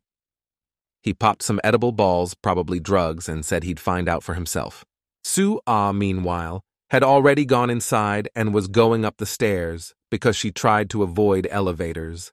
She was still talking to Yisu, asking about the true meaning of the lighter he mentioned. The guy asked her to get information on the Oyamagumi symbol, because that's what Shogo had gotten him on. But the girl replied that she wasn't sure she could do it, because it wasn't that easy. She said she only knew that Director Baek carried it around with him all the time, and treasured it very much. Isu then suggested that perhaps it was the matter of what was engraved on it. After all, he remembered it. However, the girl herself didn't know that. She said that only Principal Baek himself could give the answer to that question. She couldn't finish her sentence because she entered Do-kyung's room and froze with surprise. From what she saw, the phone fell out of her hands, and Yisu, hearing this, asked if she was okay. But the girl didn't answer. She couldn't even take a step away from the snagging because she was looking at the seated Do-kyung. He was sitting on the bed holding his lighter when he suddenly heard the door open and turned to her. Su-ah couldn't say a word, because until the last moment she couldn't believe that her principal was sitting right in front of her. He said he kept wondering who it could be, but it turned out to be her, and Su-ah covered her mouth with her hands when she heard what he was saying. She was both scared and happy at the same time, and Do-kyung turned to her, saying it was like they hadn't seen each other in ages. Finally, the girl was able to answer him, saying that the headmaster was not far from the truth, for time had indeed passed. Meanwhile, Ganji and his men had also entered the hospital. He didn't yet know where exactly the girl had gone. Just then, he noticed an ad on the wall near the elevator, and it caught his eye, so he walked over to it. It said that the 6th floor was closed for repairs due to the need to replace windows, so entry was prohibited. Except it seemed a little strange to the man. His gut was telling him to check this floor. To his subordinates, he told them to keep walking, and he would look for another entrance if the elevator wasn't working. He wondered if the secretary had put all her business aside and traveled such a long way to come just here. There was definitely something wrong here, and he wondered what Tessin was hiding. However, they would find out soon enough. Meanwhile, Su-ah was recounting all the events that happened while Director Baek was lying in a coma. Do-kyung listened to the news and didn't hide his disappointment. Especially the last one surprised him. Su-ah said that the committee had disintegrated and Oyama Shogo had cleaned up his organization just a day earlier. Then Do-kyung tried to get out of bed, saying he didn't have time to sprawl around, but the girl said he shouldn't. He added that he needed rest, so she would get a doctor and let him lie down and not get up. He couldn't be overstressed after all. He was just coming to his senses, and all other business would wait. She said that he could rely on them for everything, except that she didn't know that the Japanese were already coming up the stairs. They entered the floor through the fire door, but there they were met by Jin-un, who had come with the secretary. One of the men recognized him, saying that since he was here too, they had definitely not come for nothing. Jin-woon had the title of Taisan's security chief, and he said they wouldn't go any further. The men marveled at his boldness, asking if he was crazy, but the big man said he didn't care who they were.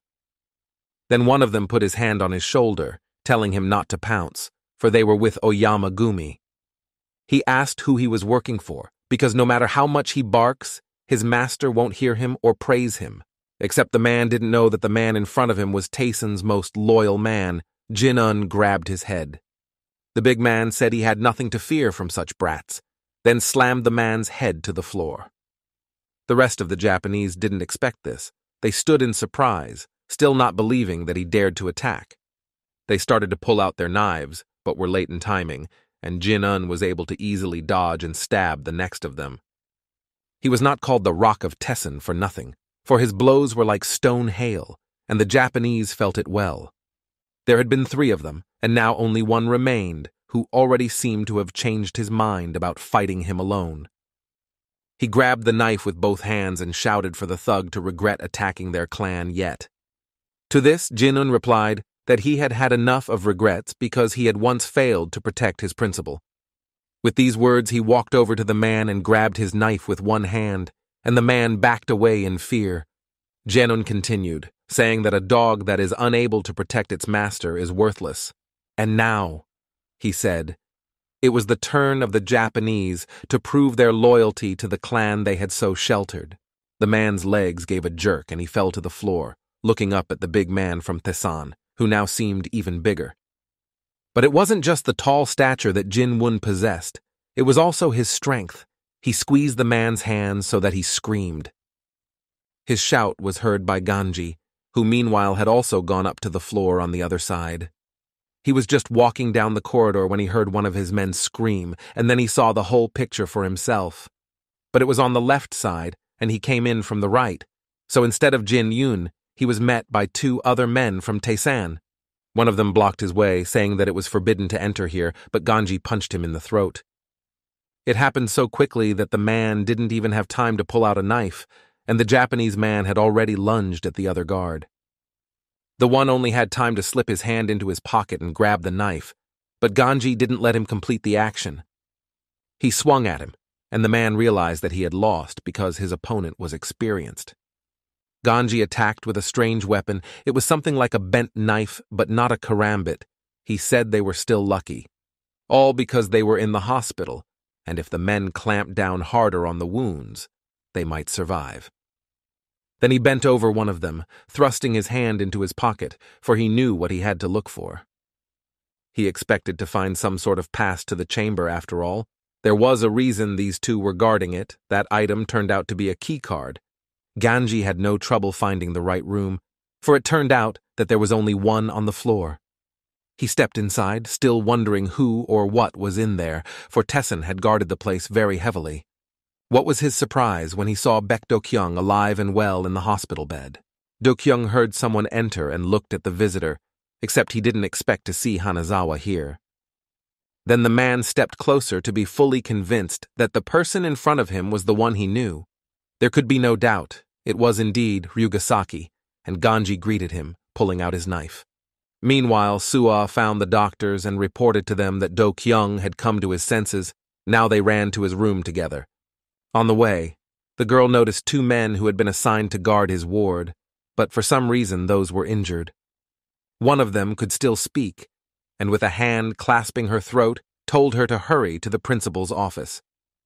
Su'a instantly guessed everything. She was horrified to think that they had been tracked down so quickly. Wasting no time, she ran to the ward, the door to which was open, and burst in there screaming. She shouted his name, but to her relief, the guy was lying unharmed, and Jin-un was standing beside him. She moved closer, asking what had happened, but Do-kyung calmed her down, telling her that everything was fine. He said Hanazawa came by here, but they only exchanged glances. They had a peculiar relationship, but Soo-ah didn't have to worry about anything since he had already left. Do-jen then tried to stand up, asking where his phone was, and Soo-ah replied that Mr. Baek Yi-soo had it. Do-kyung smiled, saying he forgot about it, and then asked for the girl's phone number, asking if she could borrow it. He really needed to, for he had some matters to settle. His gaze suddenly became serious. The man's phone rang as he was finishing his work, and he wondered who it could be. He had gray hair, which made him look like a man who was not old, but not yet an old man, and he took the call. Hearing the voice on the phone, the man was greatly surprised, and Do-kyung said they hadn't called each other in a long time. He called the man his father. It was the chairman of the Oyama Corporation, Oyama Tetsuji. The father said that terrible news of his son's death had reached him, but it seems to be only rumors. However, Do-kyung replied that those weren't rumors at all. Baek Do-kyung was really dead. He continued, saying that from now on he would live as Oyama Ryugasaki. A pause hung for a second. Tetsuji then said that he seemed to have made a difficult decision, for he had decided to follow his father's will. Do-kyung agreed, saying that was the case, and now he would become the next Oyama-gumi boss after his father. The man then asked if he hadn't fled to Seoul because he opposed it with all his heart. But Do-kyung said he changed his mind, asking if his father wasn't happy about it, and he replied that he couldn't even dream of such a thing. He said he wasn't changing his beliefs because Do-kyung was his heir. However, it wasn't that simple. As a token of his appreciation, his father gave him his lighter, which he treasured more than anything else in the world. However, he explained that many members of the clan did not approve of his candidacy. Shogo must have contributed to that. His Japanese brother thought that the Joseon degenerate was not worthy to take the head seat, but Do-kyung knew it himself. He said that, to be honest, he didn't care which one of them would lead Oyama-gumi, but Shigo was out of line. He raised his hand against his loved ones, and his father must know that it was the worst thing fashionable for him to do. So Do-kyung continued by saying, "Let all the bastards who despise him come to Seoul then." He would wait for them. They would set aside all ranks and statuses and talk man to man. Here he clutched his father's lighter. Tetsuji then said he wanted to clarify something and asked if he was going to kill Oyama Shogo. He entered the room where all the heads of his clan were gathered. It was something akin to a family gathering. Do-kyung replied positively, saying that otherwise he would never be able to forgive his brother for his foolish antics. The father was silent for a while, but then said that since that was the case, let his son do what he thought was right. He finished the challenge, thinking about how everything in their clan would now be turned upside down. Perhaps this was the start of a war.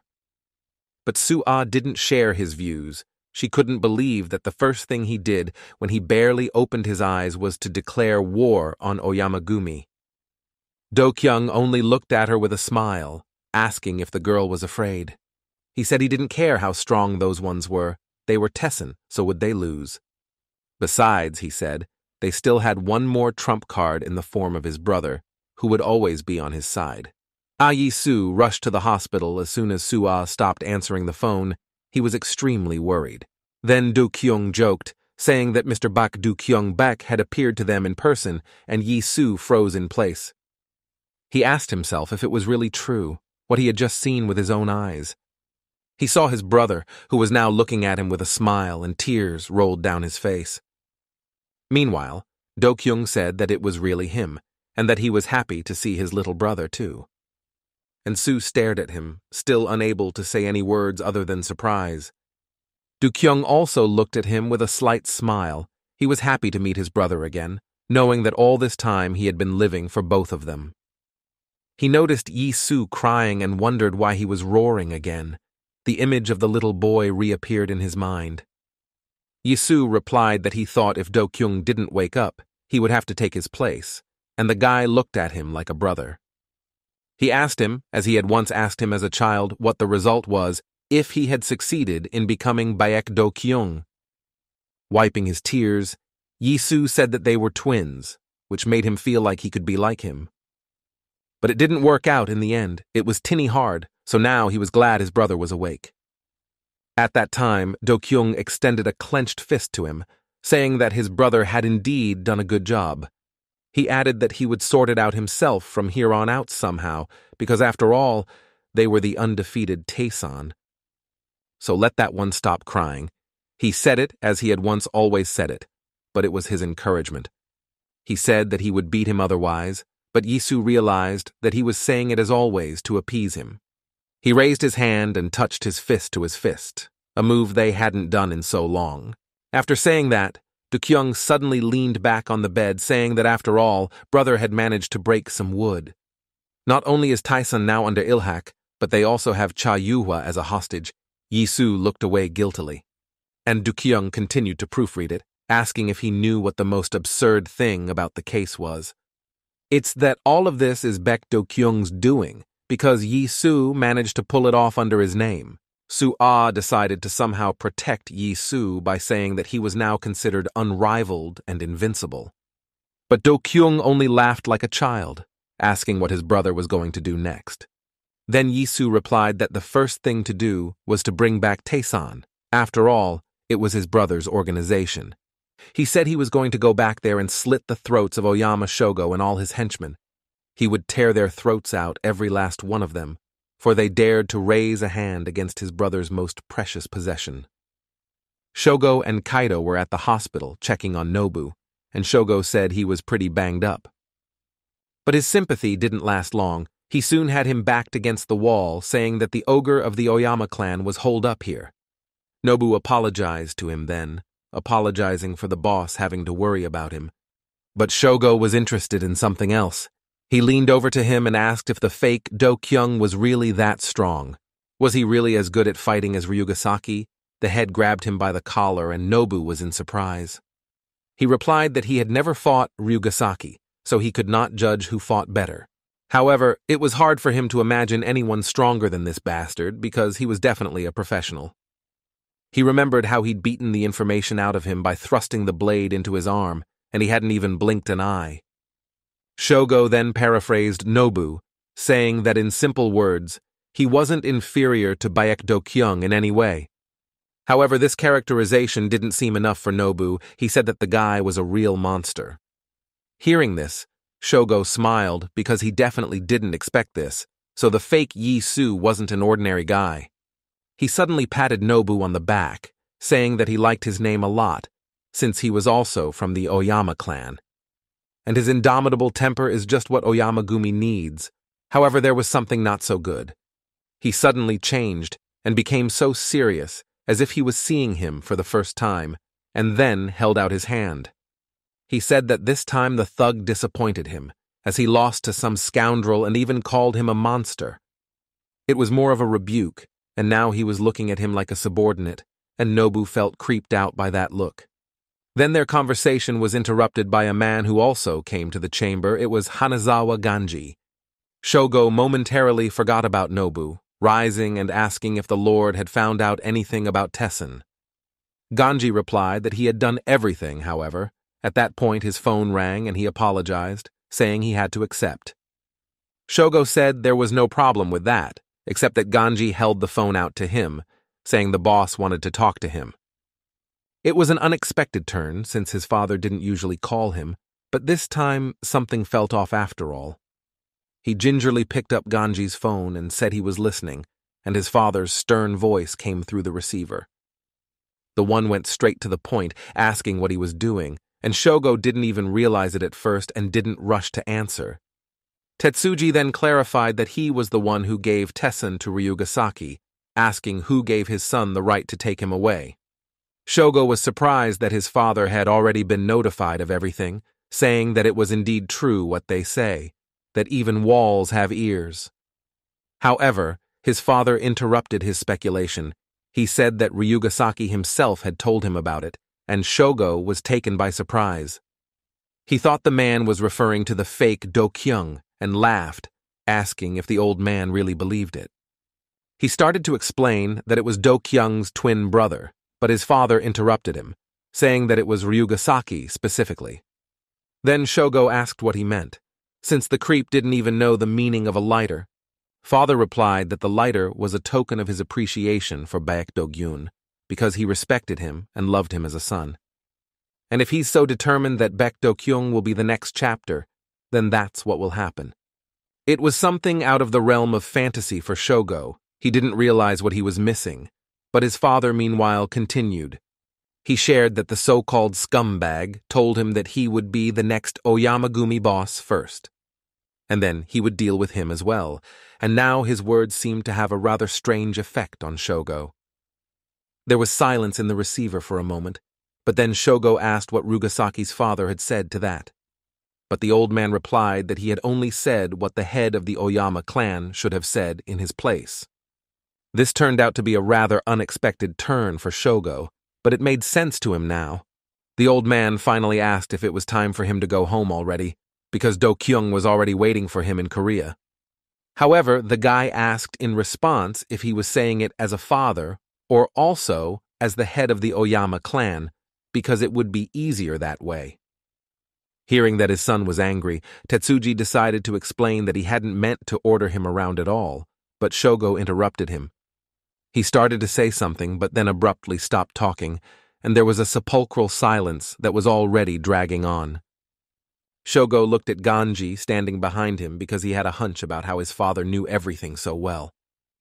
He shushed the man and handed him the phone, for one very unpleasant thought was running through his mind. He approached Gangji and asked if Baek Do-kyung was still alive, and he said that he was indeed. Not just alive, but unharmed. Hanazawa added that he didn't understand why Tessen had arranged all this. Shogo then asked why he didn't finish him off if he saw him, since it was a great opportunity. To which Ganji replied that it was because he serves the Oyama family, and Ryugasaki is also part of it. Such an answer puzzled Shogo a little, for he hadn't expected the man to take things so seriously. Meanwhile, Ganji handed him a file folder, saying that he had figured out those responsible for the information leak.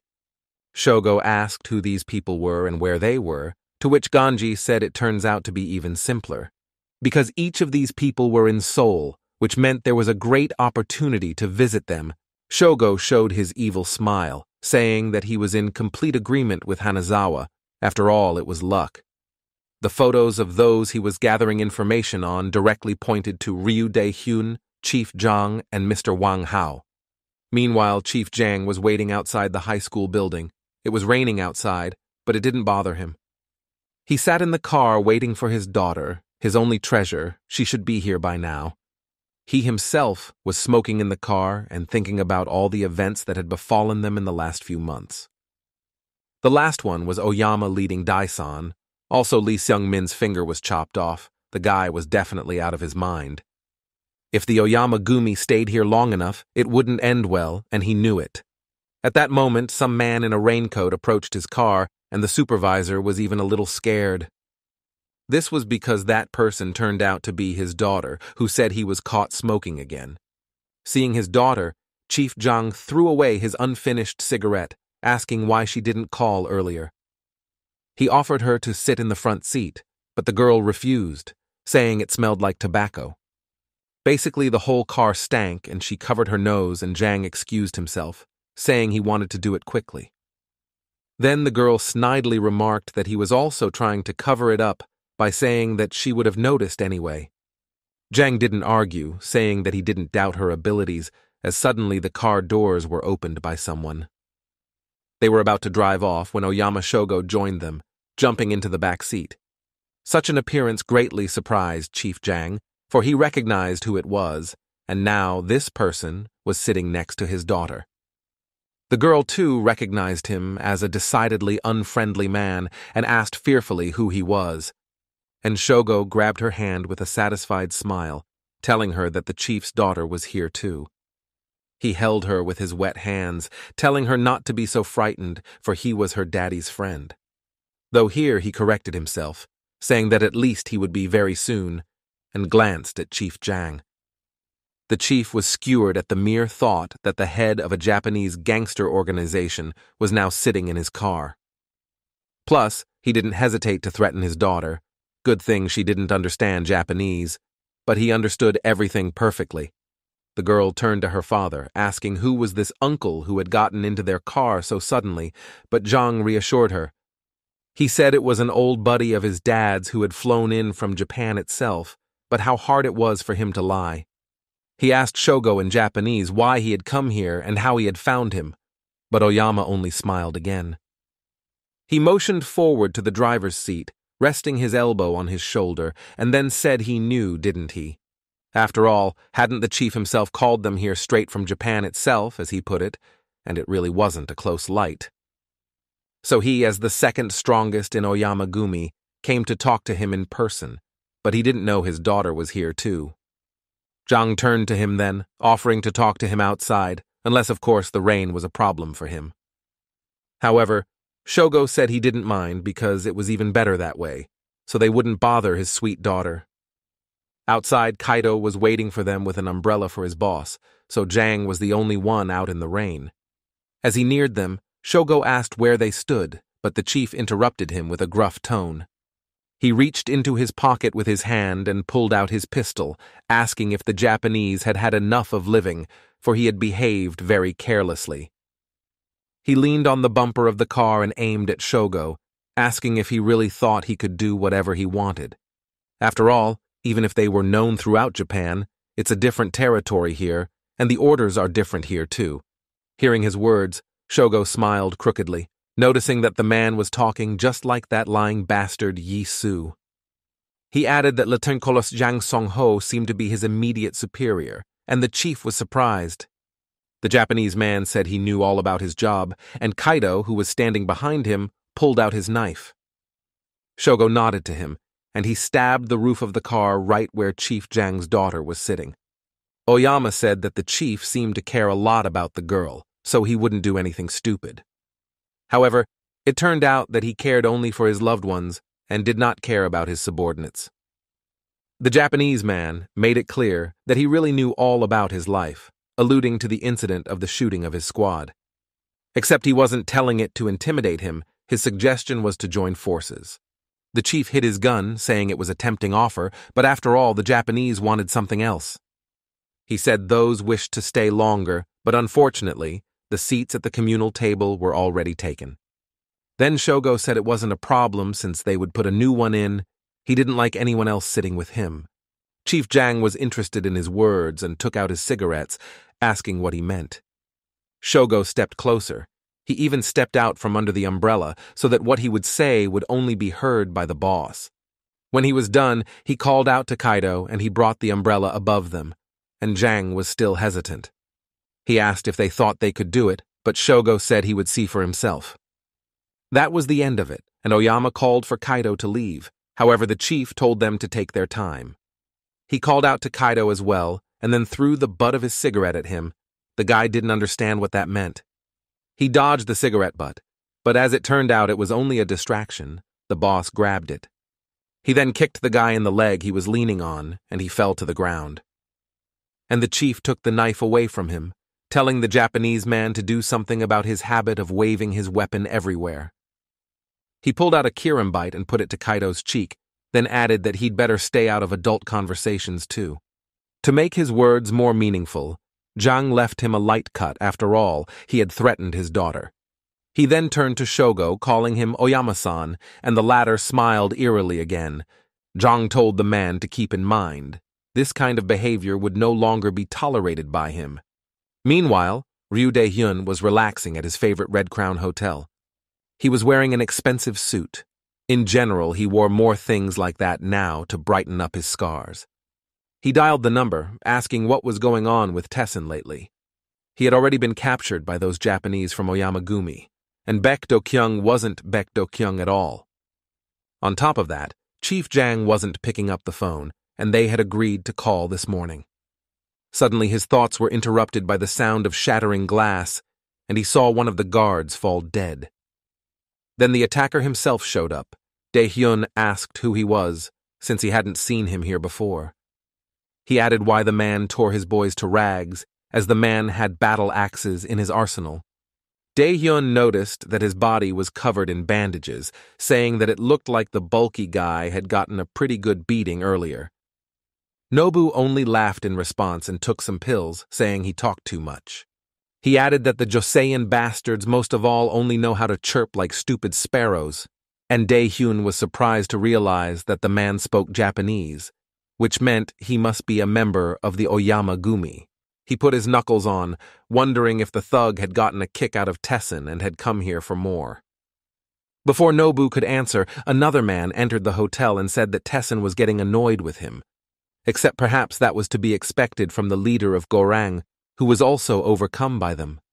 Shogo said that if the toads are comfortable in their swamp, they will consider it a great river. But Dae-hyun was more impressed by something else. He looked at his weapon, for it was a real katana. He couldn't wait to fight the guy sooner, but the guy only walked past him, telling Dae-hyun to calm down. Shogo said the guy wasn't worthy of holding that seat, pointing to the organization's director's desk. He added that he saw some injustice in this and then began to explain his plan. Yun-gu sat in the hospital where he was later interrogated and looked in amazement at the brothers who were one and the same. He didn't even realize it right away, saying that Baek Do-kyung, it turns out, had a doppelganger all along. Then Shuhee, who had arrived following Yi-soo, told him that he was not a doppelganger, they were just twins. But Hook replied that he would decide for himself who would be his boss, for he knew how fashionably easy it was to check. He showed his left hand on which 2 fingers had been chopped off, asking which one had done it. Yi-soo pointed at his brother, and then Hook said he would obey him, meaning the fake Baek Do-kyung. Meanwhile, Do-kyung asked why he suddenly decided to side with Taesong, to which Hook replied that he just liked his brother. Besides, he recalled that the blonde boy was a friend of his who had even taken down Ryu Dae-hyun himself. Do-kyung was surprised when he heard that, saying that it must have been difficult, but Shi-on said that it was a cakewalk. Except Hook advised him not to say that, because he shouldn't have underestimated Dae-hyun. Of course, the guy then managed to twist him, however that was because he had already gotten a decent beating before that. He said it in complete seriousness, and then said he would tell him everything he knew about his past boss. Gorang was the largest criminal gang in Seoul, and Ryu Dae-hyun was its director. He once even almost won the world heavyweight boxing title. The only thing about this near success was that for him, it was dirty boxing, or boxing without rules. But right before the cross-country competition, he managed to secure a defeat. At this time, Dae-hyun was just fighting Nobu, who once again sensed a strong opponent. But he'd had enough of the fake Do-kyung, and he didn't want to lose to another scumbag from Korea. The man swung his axe and struck with all his might, but Dae-hyun deftly moved aside and prepared to strike as well. His hand aimed straight for the Japanese's eye, for he had once knocked out his opponent's eye before the competition. He wanted to do the same this time, but Nobu spotted it in time and was able to dodge. Dae-hyun then quickly adopted a boxing stance and punched him in the liver, plus he had brass knuckles on his hands. The Japanese man grimaced. Normally such a blow wouldn't damage him, but right now he hadn't yet departed from his battle with Yi-soo. He remembered what he had promised himself and swung his axe to push the guy away. Dae-hyun evaded the attack. Principal Garanga noticed that the man had managed to hurt him and wondered if he had managed to get drunk.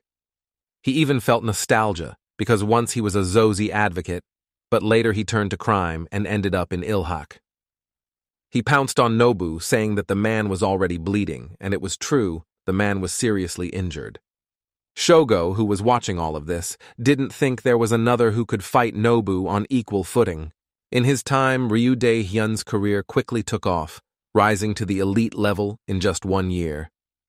He was about to become one of the 9 Knives, however, something unforeseen happened. He had succeeded in bringing his opponent down, and the latter was now on one knee, only there was no defeat in his eyes. On the contrary, the Japanese man was smiling evilly, and Dae-hyun didn't understand why he had suddenly changed so much and became wary. As it turned out, Oyama Shogo came up behind him and put a hand on his shoulder, telling him that enough was enough. He said he'd seen enough of how a great Oni could lose so embarrassingly, but Dae-hyun only smirked. He replied that it would be his turn, but Shogo put a knife to his side, making it clear that it would not be.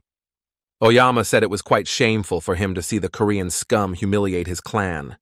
Meanwhile, a new showdown was brewing in Taesan, all because Seungmin was not yet able to exert his influence properly.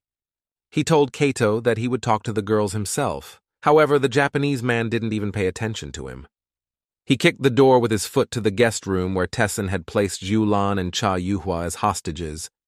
But the girls were fine with it. At least, Yuhua realized that it was better for them to be on Tessin's side. Ishizuka walks up to them and says that the boss ordered the Gorong to attack, asking why those don't comply. Shulan didn't understand Japanese, asking what this guy wanted from them, and Kaido looked at her in bewilderment. Then Yuhua translated to her, and the girl grabbed her machete, saying that somehow that was a lot of bosses for one seedy organization. She walked over to Ishizuka, asking who it was this time, if it was that Japanese bastard. The girl said she was sorry to disappoint him, but they only listened to Baek Do-kyung. Then Kaito attacked her, but Shulan defended herself by putting her machete forward. The guy's behavior surprised her. The girl wondered if he was picking a fight, for she had made it clear that she would not submit to them. However, Kaito didn't understand Korean. He said the girl was too noisy because she talked a lot. That's when Seungmin intervened. He said he would handle it himself, and that the Japanese would only give him a few minutes. Kaido hid his blade, calling them a bunch of underdogs, and Seungmin turned to Shulan, saying it was better to trust Oyamagumi right now. Now Yuhua has already intervened. She said that the guy is of course the chairman, but he also joined Tessin. This was done with Baek Do-kyung's support, except where is he now? Does he really agree with these instructions? Shulan supported her friend, saying that right now he was just walking on his hind legs in front of some Japanese people. She added that he was the head of Ilhak before teaming up with Tessin, so where is his loyal pride and knives? Seungmin replied that her words made sense, but the time was not yet right. He must gather them in full. He then added that Baek Do-kyung will also be back soon, so we should wait a little longer, because it's all for the greater good. Meanwhile, Nobu stood with his axe in his hand in the middle of the room, his eyes rolled back and drool pouring from his mouth. The sight was not a pleasant one, and even Shogo found it a little creepy to look at, so he turned away. But the Japanese was standing like that because he had managed to overpower Dae-hyun, who was now lying at his feet, bloody and battered. Shogo asked if the man was done with this Joseon thug, then told him to clean up the place. Nobu nodded and went to carry out the order, stepping over the defeated Dae-hyun as he suddenly turned to him. He was even able to get down on one knee, saying that their battle wasn't over yet, so let that one not run away. He added that all Japanese are equally stupid, but this man was dumber than all of them, second only to his boss. The guy got to his feet and took a stand, saying that he's the one who decides when it's over here and it's not over yet. This really surprised Shogo, who didn't expect the guy to even get up after a fight like that. Ryu Dae-hyun was angry. Anger gave him strength. He asked if those thought they could handle Gorong so easily. Shogo then said that Gorong was the largest criminal gang in Seoul, and Dae-hyun was its ringleader. He did miss something, though. Shogo grabbed him by the hair, telling him that the guy should look around. He asked him what he saw, pointing his head toward the hallway where he and Nobu had just fought. The corridor was empty, and Oyama pointed that out, saying there was no one here, which meant his pack had scattered. And because wolves follow their leader relentlessly, the strongest of them always walking behind the entire pack. However, as the pack becomes weaker, the leader begins to lose authority because he is no longer able to lead the pack. Then he is replaced by a new leader who is stronger and smarter than the previous one and can take care of all the wolves. Shogo smiled, wondering if Dae-hyun guessed what happened next. The pack choosing a new leader. He said his subordinates must have already abandoned him at the sight of the Japanese bandits. This meant that Dae-hyun was no longer a formidable wolf, but merely a pathetic dying dog. Meanwhile, in Taesan, Seungmin had managed to stop the conflict, and now Ishizuka was coming down to the first floor. He went out and was surprised to find that the reception desk was empty, as was the entire floor. This seemed strange to him as he suddenly noticed two guys standing nearby. They were dressed in full gear, and only 101 of them pulled a knife out of a man Kaito recognized his men as. This alerted the boy, and he pulled out his knife, preparing to fight a new opponent, especially since he already knew him. That person turned out to be the fake Do-kyung, and the guy next to him was the same blonde guy who had once slapped his arm. He reminded his captain about it, but Yi-Su said he understood and would deal with this hitman himself. He added that the guy had an extraordinary ability because he felt no pain. Ishizuka Kaito, a boy who was left orphaned at an early age, without family or tribe. All he had to do was survive, so he was forced to forget his own weakness. His inability to feel pain served him well in this difficult endeavor. He was able to move on, whatever injuries he received, and who knows, maybe this is the next stage of evolution. A step that allows you to quickly adapt to abhorrent environmental conditions. At least that's what Kaito thought. He was unaware of the pain or fear of his opponent, no matter who stood in front of him. Just like now, he threw off his jacket, took out a knife, and attacked Yi-Su without even thinking about his battle experience. He noticed that the guy was quite agile and seemed almost as fast as Weasel. He could wield a knife just as skillfully, but it was still obvious that his technique was more amateurish. So he made up for it with his attacks. The guy even twisted his leg to hit his opponent. Of course, Yi-Su was able to block. The punch itself was not some extremely strong punch, but he was surprised by something else. The Japanese really didn't feel any pain. He didn't even grimace when he twisted his leg, so Yi-Su decided to check him some more. When the guy attacked again, he grabbed him and pinned his right arm, then put pressure on his shoulder joint. Kaito felt only the crunch of his bones, but he didn't care, and attacked the commander with his foot again. He thought that a normal person would have fainted from the pain long ago, but this dreamer didn't give a damn. Even grapples are useless against him. He doesn't care about dislocations and probably even fractures. Yi-Su then asked if he really didn't feel any pain, but after all, besides physical pain, there is also psychological pain. Ishizuka pounced on him with another attack. In fact, he never liked being talked about his past. However, Yi-Su grabbed his arm, preventing himself from being hit, and then swung his elbow, and the blow promised to be traumatic. Kaito was quicker this time. He used his other hand to strike the commander's face surreptitiously and smiled. Except that Yi-Su was no more than a slap from a child, and the Japanese was surprised to notice it.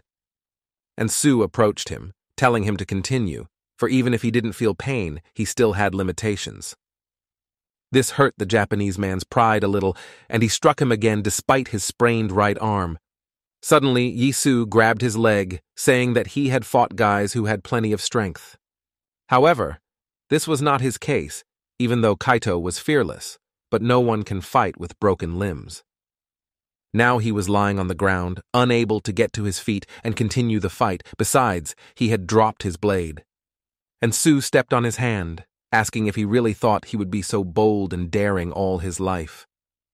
It was said the one couldn't feel pain. What would happen if you tried to break it? The commander's eyes looked eerie.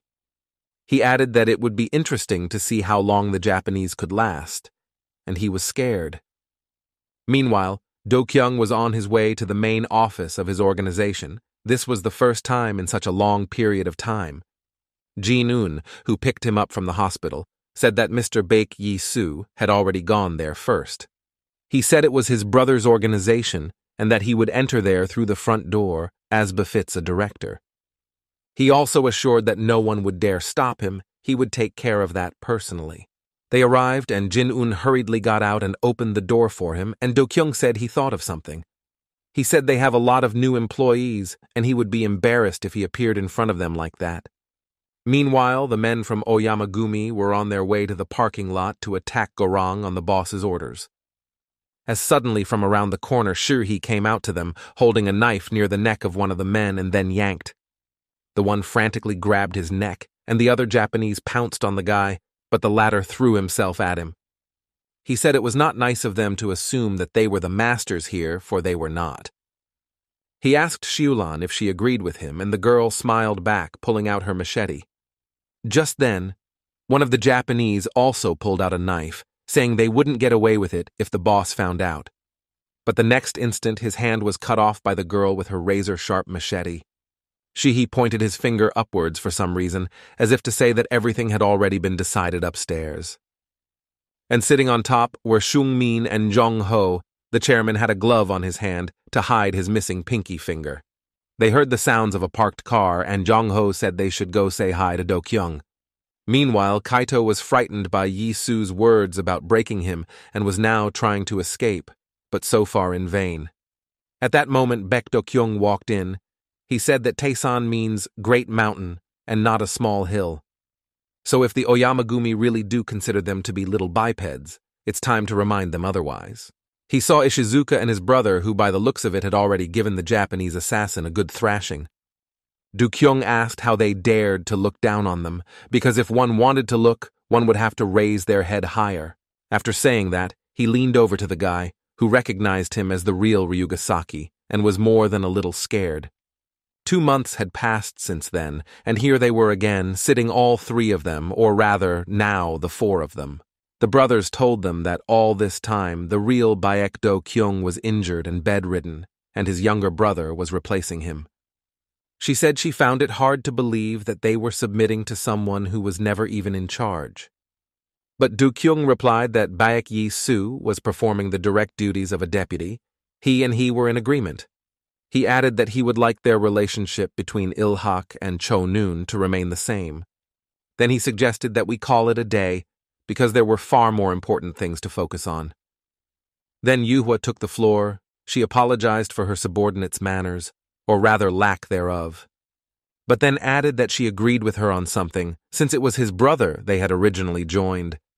So their grievances were quite appropriate. They wanted Baek Yi Su to continue to be their boss.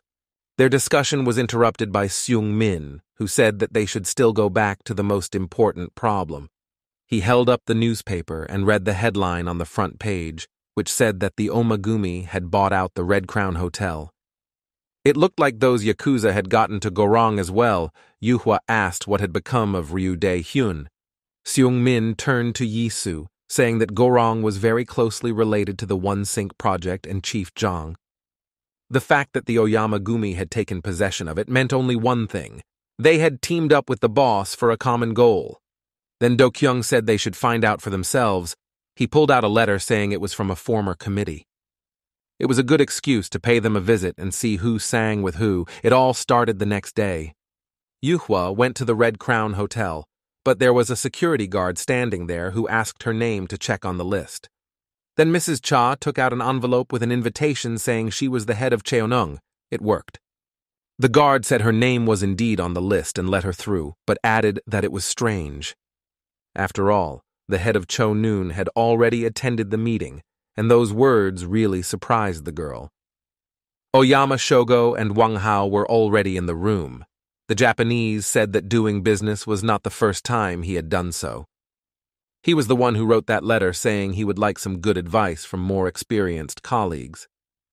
That is why he arranged this meeting, Wang Hao said. His business has expanded so much that he moved to a neighboring country. Shogo thanked him for his praise, saying, however, that the Dragon Triad had also opened a branch in Korea.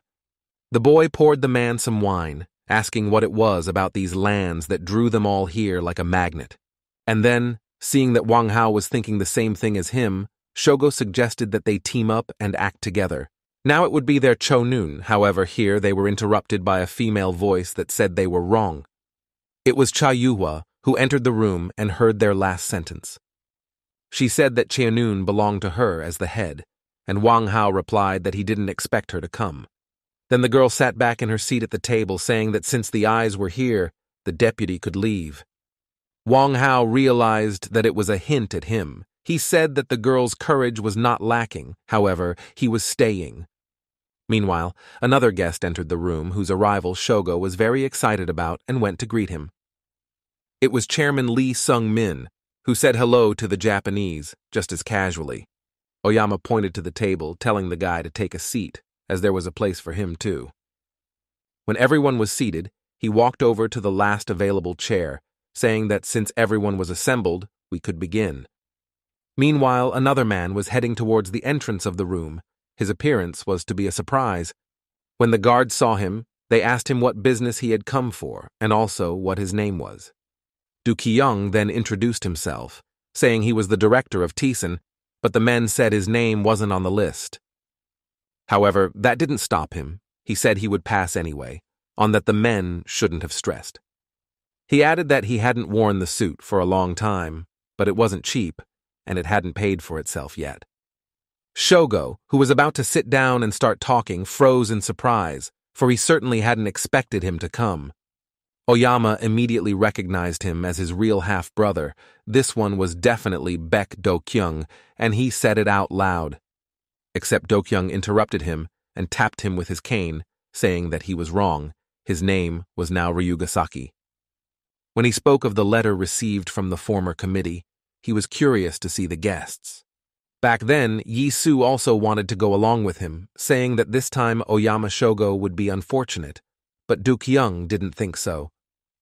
He asked if Yi-Su remembered what he had said to him in the hospital. Now he would figure it out on his own somehow. Now he noticed with annoyance that he had not even been given a seat at the table. Then he walked over to the table across the hall and sat down in one of the chairs, saying he'd set up here if that was okay with them. Wang Hao didn't realize which brother was in front of them right now. He decided to check it by turning to him. But Do-kyung said the man was somehow suspiciously friendly, clearly not recognizing him. But then he suddenly remembered, saying that he was the same guy from Cheonung that he'd given a great beating to. The guy apologized for not recognizing him right away, explaining that the man was sitting in the wrong seat.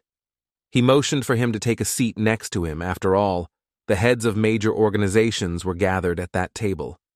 Wang Hao was very angry at this attitude towards his person, but he held back and even decided to accept his offer.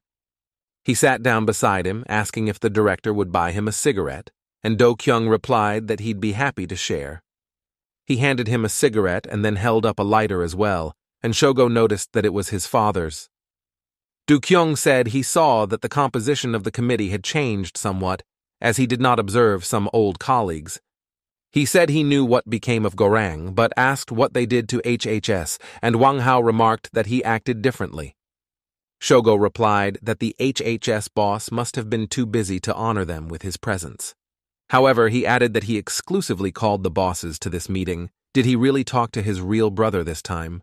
But then, he suddenly took the cigarette from his mouth, saying that it no longer made any difference to him.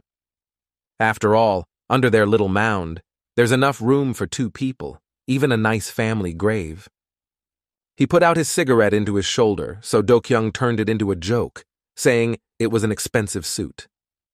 Shogo says he can offer an alternative. He and Do-kyung will take over Taesan together and bring that city to its knees. He added that they would do it in the name of the Oyama clan, but Do-kyung interrupted him, saying that he refuses. He asked if his father hadn't told him that he would be the head of Oyama-gumi, so he didn't need his brother's handouts. After all, he would finish him off with his own hands if need be, such was his decision. He also said that Shogo knew that they'd rather tear each other's throats out than work together. But he was still curious about something. He asked why his brother was trying so hard to get him out of the light. Then Shogo approached him, angrily asking if he thought he was a fighter for justice. After all, it was all his, Shogo, from the beginning, and the clan, and his father, and he stole it because his father sympathized with him more. A wave of hatred suddenly came over him, and he swept everything off the table, saying he would tear their precious Tyson into splinters. He then turned to Yuhui and Seong-min, saying that they too would be in trouble if they tried to stop him. Before Gonu, he added that he would take away everything he held dear and trample his pride. Now that was his revenge. However, the expected effect didn't happen. Do-kyung only clapped, asking if his brother had been practicing for a long time. Only the art of eloquence he never conquered, apparently because he skipped rhetoric lessons in his youth. His monologue seemed more like a caprice, the tantrum of a hurt child that was impossible to listen to. With those words, he stood up and headed for the exit, saying that he would see how he could beat Tessin. However, let him take into account that if he failed, there would be no pity for him. Du-kyung was the last thing he said. Following him, the other guests rose from their seats. Seong-min and Yuhwa headed towards the exit behind Do-kyung. Shogo looked at them all with surprise, and Wang Hao said that he hadn't expected to witness a family drama. He remarked that it was quite an entertaining performance and asked if Chief Zhang agreed with him. All the while the room was under surveillance, the chief sat in his office, pondering the two brothers. He figured this guy was limping on one leg, but it didn't look like it hurt. The chief reflected that even assuming it was Baek Do-kyung who survived, he should have been left crippled. Zhang added that he had prepared a small contingency squad. They were waiting outside. So now he intended to give them a special order, for it would be better to deal with everything. Meanwhile, Do-kyung, Sung-min, and Cha Yu-hwa had already gone down to the exit and were about to leave the hotel. They were almost there when suddenly Do-kyung noticed something strange flickering to the side of the restroom. To his companions, he told them to keep on going because he had a place to visit. But the guys didn't want to let him go alone, saying it was dangerous, and then he had to explain that he wanted to go to the bathroom. He said he wasn't as helpless as they thought he was, so he would be able to take care of himself. When he entered the restroom, he walked to the mirror as if he had only come in to wash his hands. In fact, he was testing something and made sure of it when he saw the reflections of the men in the mirror lurking behind him.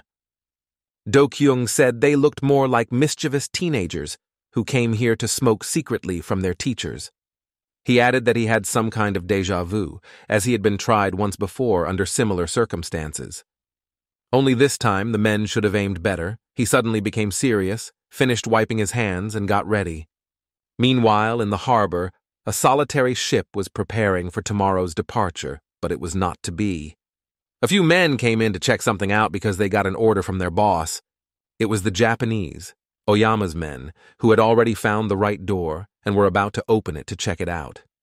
When one of the men pulled the door open, several clear bags immediately spilled out of the room. When he saw what it was, the Japanese said that in his time, such things had to be hidden in the belly of a tuna to get through customs. And those who hid it all here didn't even bother. A whole warehouse of bags opened up in front of them. On the other hand, it turns out it wasn't banned in Korea yet. Apparently the government hasn't decided. However, even though it's legal here, the guy said he didn't think their head would get involved in the drug trade. It seemed like he even decided to throw one bag away, but a man took it away saying he shouldn't worry. He said it was a direct order from Shogo-san, and they carry it out as loyal subordinates should. He added that he had also heard as if the boss had decided to step aside, and the others looked at each other in surprise.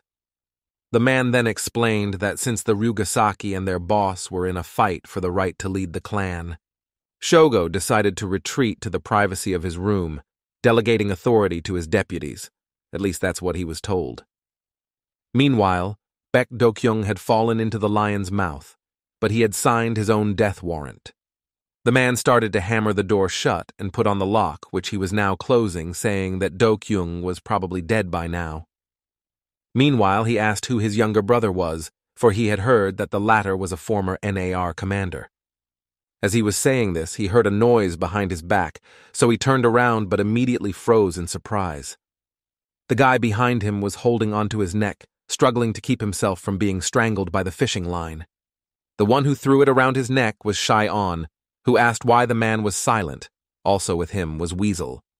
The man realized that they had been followed the whole time and wanted to run away, but another guy was coming up the stairs. He wore a dark cap, but the manner of his voice and gait gave him away as Mr. Peck. He asked who was already dead there. Meanwhile, Do-kyung had discarded his cane and made a stand. Fighting in the restroom was uncomfortable, but there was nothing left to do. He was able to knock the weapon away from one of his opponents. Oddly enough, he moved quite well and hit clearly. The men who attacked him looked like a specially selected squad that had been ordered to kill him. They were not badly trained, so it wasn't sweet. However, the guy knew what he had to do. He pretended to back away, but as he was doing so, his leg jerked up and he almost lost his balance. Then another man came out of the shadows of the restroom and said his hunch had just been confirmed. He then explained it to his subordinates, saying that the guy was limping on his left leg, so they should aim for it. He also added that the guys shouldn't rush into the battle headlong because Baek Yi-su's brother was in front of them, which meant there was no need to go for a frontal attack. They should have just exhausted him to the limit. It was Park Chan-hoon. During that time, he became the commander of the One Sink Special Unit and added that Do-kyung would be their prey today. After saying that, the guy commanded his men to take him, acting according to plan, and Do-kyung said that was nice of him. He had a limp on his left leg, but his hands were fine, and the men could feel it well. He was knocking out opponents one by one, and something about his fighting style was strange to Chang Hong, but he didn't understand yet. Suddenly, one of his men managed to grab Do-kyung by the elbow, something Do-kyung himself had not expected. The guy who did this shouted for others to attack, for this was a great chance to finish him off. But of course, Do-kyung couldn't afford to miss such an obvious attack. He grabbed the guy's neck with his other hand, then jerked the other assailant sharply to the side and tripped him up so that he flew at his comrade. They fell on top of each other, and the knife flew out of the hand of the one who ran to finish him off. Do-kyung took advantage of it. He grabbed the knife on the fly, which was quite fortunate because at that moment Chang Hong prepared to attack. He drew his blade and lunged at the guy, and the guy turned sideways toward him with his right arm out in front of him. He gripped the knife tighter in his left and turned it the right way. A careful eye would have noticed what was wrong. Their blades met. Both struck with such force that sparks flew everywhere and the guys jumped back from each other. But Chang Hong clearly felt superior to his opponent, thinking that it would be easy to win in such a fight. He kicked, and Do-kyung had to block the attack with both hands, so the weapon flew out of his hands. He thought it was starting to annoy him, so it was worth ending this performance soon. He jumped back, assessing the situation. It was clearly not in his favor. However, it didn't last long. The guy made a stand again, but for some reason it was different this time, and Chang Hong noticed that he wasn't going to give up. Do-kyung had already realized that the special squad leader was keeping an eye on him and was just waiting for the right moment. He stood wedged against the wall and surrounded by 3 people, yet this had yet to show his main abilities. He reached into his pants pocket for his knife, which he hadn't pulled out yet, saying that the fight would take a different turn from now on. Meanwhile, the guy who was climbing the stairs on the ship was another of the Beck brothers. He told the Japanese to repeat who was going to be torn to shreds because he had mentioned that someone was going to die today. Then the man screamed in horror that he recognized him, for he was the creep who had whacked Kaito and Nobu. Baek Do-kyung's twin brother, Baek Yi-soo, that's what he was.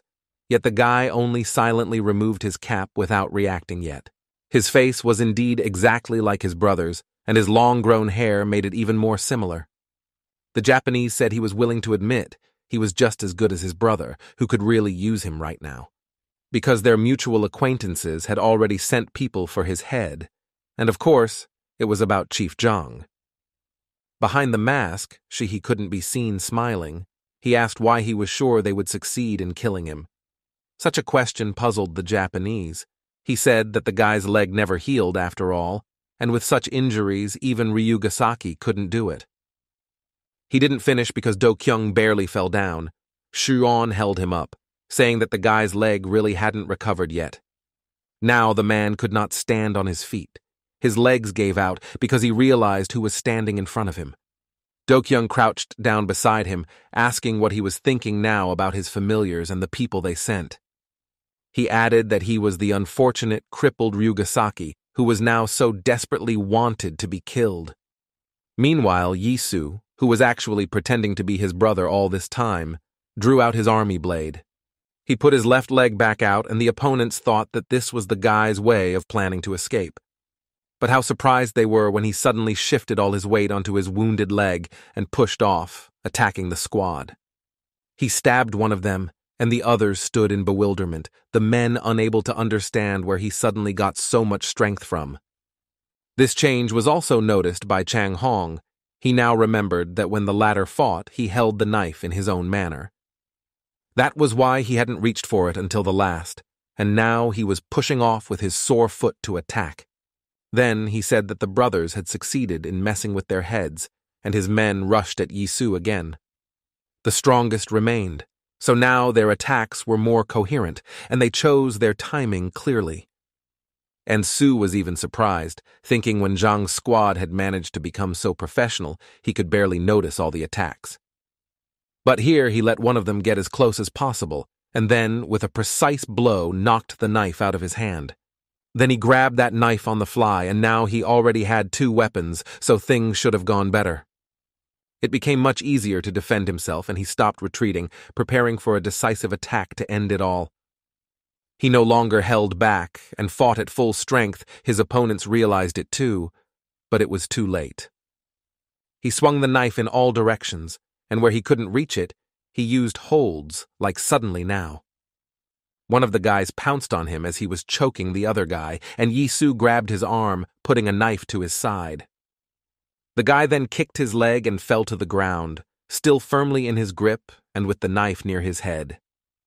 That one hit his head painfully, and Yisu asked who was the hunter now, because in his opinion, they had switched roles.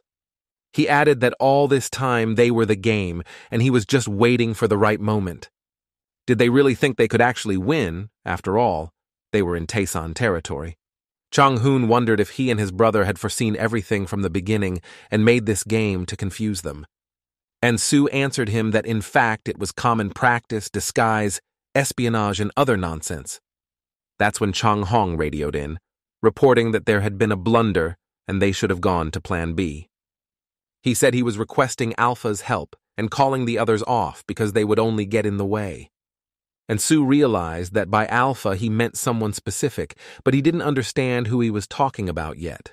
He asked this to Chang-hoon, and the latter responded with a question, asking if he didn't know, since this guy was his fan. It was true that his head wasn't right, but then he was interrupted because someone put a hand on his face. That man was Alpha. He said his partner was talking a lot, and then pushed him aside, saying he'd handle it himself. The Alpha turned out to be Ghost. He took off his hood to get a better look at the guy, asking if it was really Yisu. And he looked at him with an incomprehensible look, for he had never met this man before. Then the Phantom said it could not be. The one was dead, for he himself had finished him off with his own hands. When Yisu heard this, he was overcome with hatred, realizing that the one who almost killed his brother was standing in front of him. He could now clearly see his opponent in him, and he had his characteristic frantic look again. Chang-hoon, seeing his partner hesitate, said that this time it was definitely the real Baek Yisu and not a twin brother. He added to have Ghost deal with him soon, but he still denied his words, saying it was out of the question. The guy said he definitely killed Baek Yisu in the same office on the first floor, so it just can't be him. While he was saying this, Yisu decided not to waste time and attack the guy first. He approached and kicked his jaw.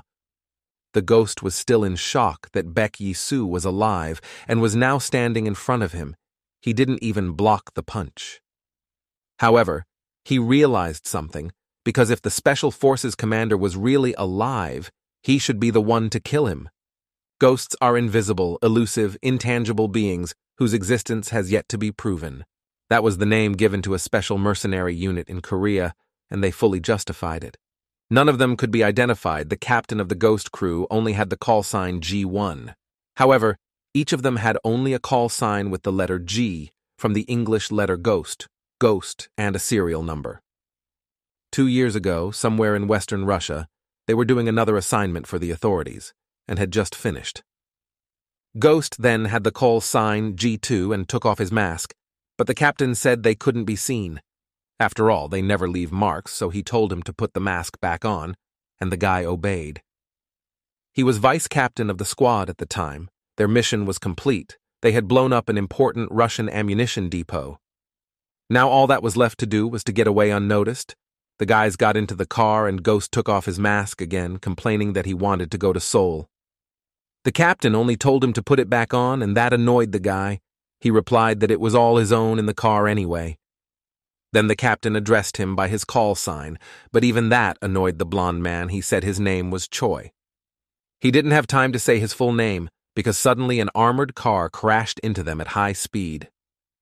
Their car flipped over, one tire fell off, and the guys didn't seem to have survived such a collision. Armed men had meanwhile emerged from the armored vehicle. It was the Russian squad that had tracked them down. Under the rubble of the car, the commander saw that G2 was lying face down on the ground and called out to him, holding out his hand to help. But the guy didn't respond, so the commander called him by the first name he managed to say in the car. He realized that out of the entire squad, only the two of them had survived, and that was not a fact, for the enemy had opened fire. They had a large caliber that pierced through the wrecked car, but there was still a chance to get out. The firing ceased. A man, apparently the squad leader, reported that the suppression on the ground was complete. The order was then to leave the scene, but they did not know that they would not be able to do so. Some rustling was heard in the rear ranks. The commander turned around to find out the cause and was greatly surprised. In front of him was a Korean guy with a curved knife who snuck up behind him and slaughtered all of his subordinates. The only ones left were those who stood in the front rows with him. One of them decided to shoot the Korean as a knife suddenly flew at him. Someone threw it right into the man's eye, causing him to scream and fall to the ground, while the commander was perplexed. He was sure that after such aimed fire, the enemy would be destroyed, but the two Koreans were still alive. The man even got a little scared, because he had never met such people before he opened fire on them. But the captain and his intercessor lay down on the ground and covered themselves with the bodies of dead comrades and Russians. The man seemed to suddenly run out of ammo. He thought he had definitely shot both of them this time. But there was poor visibility. Suddenly, as he was about to leave, a knife was held to his throat, and G2 looked out from behind him, saying he was caught. The man had only a split second to realize they had lost, and then his throat was slit. The ghost said these Russians were really beaten back in the head and had completely lost their shame by attacking them. He asked the commander if he was okay, to which the guy replied that he'd had worse, and now they had to cover their tracks. "And you also need to burn the wheelbarrow?" He looked back at the overturned car that still had the bodies of their partners in it. It wasn't hard to start a fire, and in a moment the car was engulfed in bright flames while the boys looked on. It was not a pleasant sight because their comrades were burning in those flames, and they didn't even know their names. Choi noticed the commander take out a cigarette. It amused him, since he always said they shouldn't leave any traces. But G1 looked at him and said it was already over. Besides, it was his last cigarette. Choi didn't immediately understand what he was talking about, but then he saw that the guy was bleeding and everything became clear. He said the man was a fool, for if he wanted to be saved, he should move his feet. But the man stopped him. The commander suddenly became serious again, saying that only he, G2, could be saved out of them. It was unexpected. But he continued, saying they would be found quickly if he went with him, so it was too risky. Choi then asked in surprise what the commander was going to do, and the commander replied that it was a stupid question. He said he just had to go where all ghosts go, and with those words, he stepped right into the flames. Choi stood in shock. He was so shocked he couldn't even stop it, just watching the guy. And he walked farther and farther away, and soon the fire completely consumed him, the last man of the squad. A scream was heard, but it wasn't even the commander screaming, it was Choi, torn by the pain of despair for everything that had happened. A short while later, he was already sitting in the chief's office, who said the mission had been successfully completed. Zhang Ri marked that this was quite difficult for them, as most of the team had died in the line of duty. Only G2 survived, but that was something. But they had a hard time, he admitted. He then added that Russian authorities are ready to return the charred remains of the fighters, something like repatriation. But unfortunately, they can't accept their offer, because it's like confessing. He lit a cigarette and looked at the guy, saying that they had miscalculated on something after all. For a moment, there was silence in the room, Choi's hatred gradually taking over, for his superiors refused to even bury the fighters. He smiled evilly, wondering what the man wanted him to say about it. Zhang then leaned back in his chair and said that none of this would have happened if it had been organized differently. He suggested that perhaps the problem was that they had sent a whole squad into this scorcher, and after all, the group was easy to spot. So from now on, Ghost will work alone, and it will be him, G2, that will be enough. Hearing this, the guy stood up, shoving his hand into his pocket for his karambite. The chief was getting on his nerves. At that moment, one of his subordinates burst into the office, reporting that a call had come in from the Counterintelligence Corps. He said Baek Yisu was back, but those detained him on suspicion of espionage. Then Zhang got up from his chair. He had ordered his uniform to be brought because he was going to pay them an official visit. The ghost, who was still in the room, asked what the hell he was doing, since they weren't done. He asked what it was about Yisu that the chief was more worried about than the only surviving ghost. Was he really that good? And Zhang agreed, saying that Ghost was no match for him. He added that the guy shouldn't even try to compare himself to him because there was a huge gulf between them. He later had the honor of seeing it for himself, but now it turned out that it was only his brother Baek Do-kyung. And now he was fighting the real Yisu, a legend who was said to be a match for him. Did such a person really exist? Yisu was serious, for this was revenge for him. He punched him, and Ghost staggered, but stayed on his feet. He wanted to see the full strength of this guy. After all, he was very different from them. It was pointless to deny it, except that it didn't change anything. He turned to Yisu, saying that he was now really wondering what else he could surprise him with. Then turned to Chang-hoon, asking if the latter didn't have a name either, since they called themselves Beta. Toth replied that it was just a call sign, telling the guy to get on better, but Ghost said he had it under control. He added that he has enough brains to realize they won't be able to defeat Yisu under normal circumstances. He then told Chang-hoon to give the order to turn off the lights all over the floor, including the fucking toilet. It was an unexpected request, but Ghost told his partner to move and do as he said. After all, even though there are incredible rumors about Commander Baek Yisu's strength and skills, there is another legend. Wondering if Yi-S had heard of them, Ghost put on his mask and the lights went out on the entire floor, leaving them in darkness. The guy said he would love to show him everything he can do, calling him the legendary Baek Yisu. The commander had 2 knives, allowing him to react quickly to the slightest movement, but that wasn't much help either. A few times, Ghost almost got him, and it was starting to get annoying.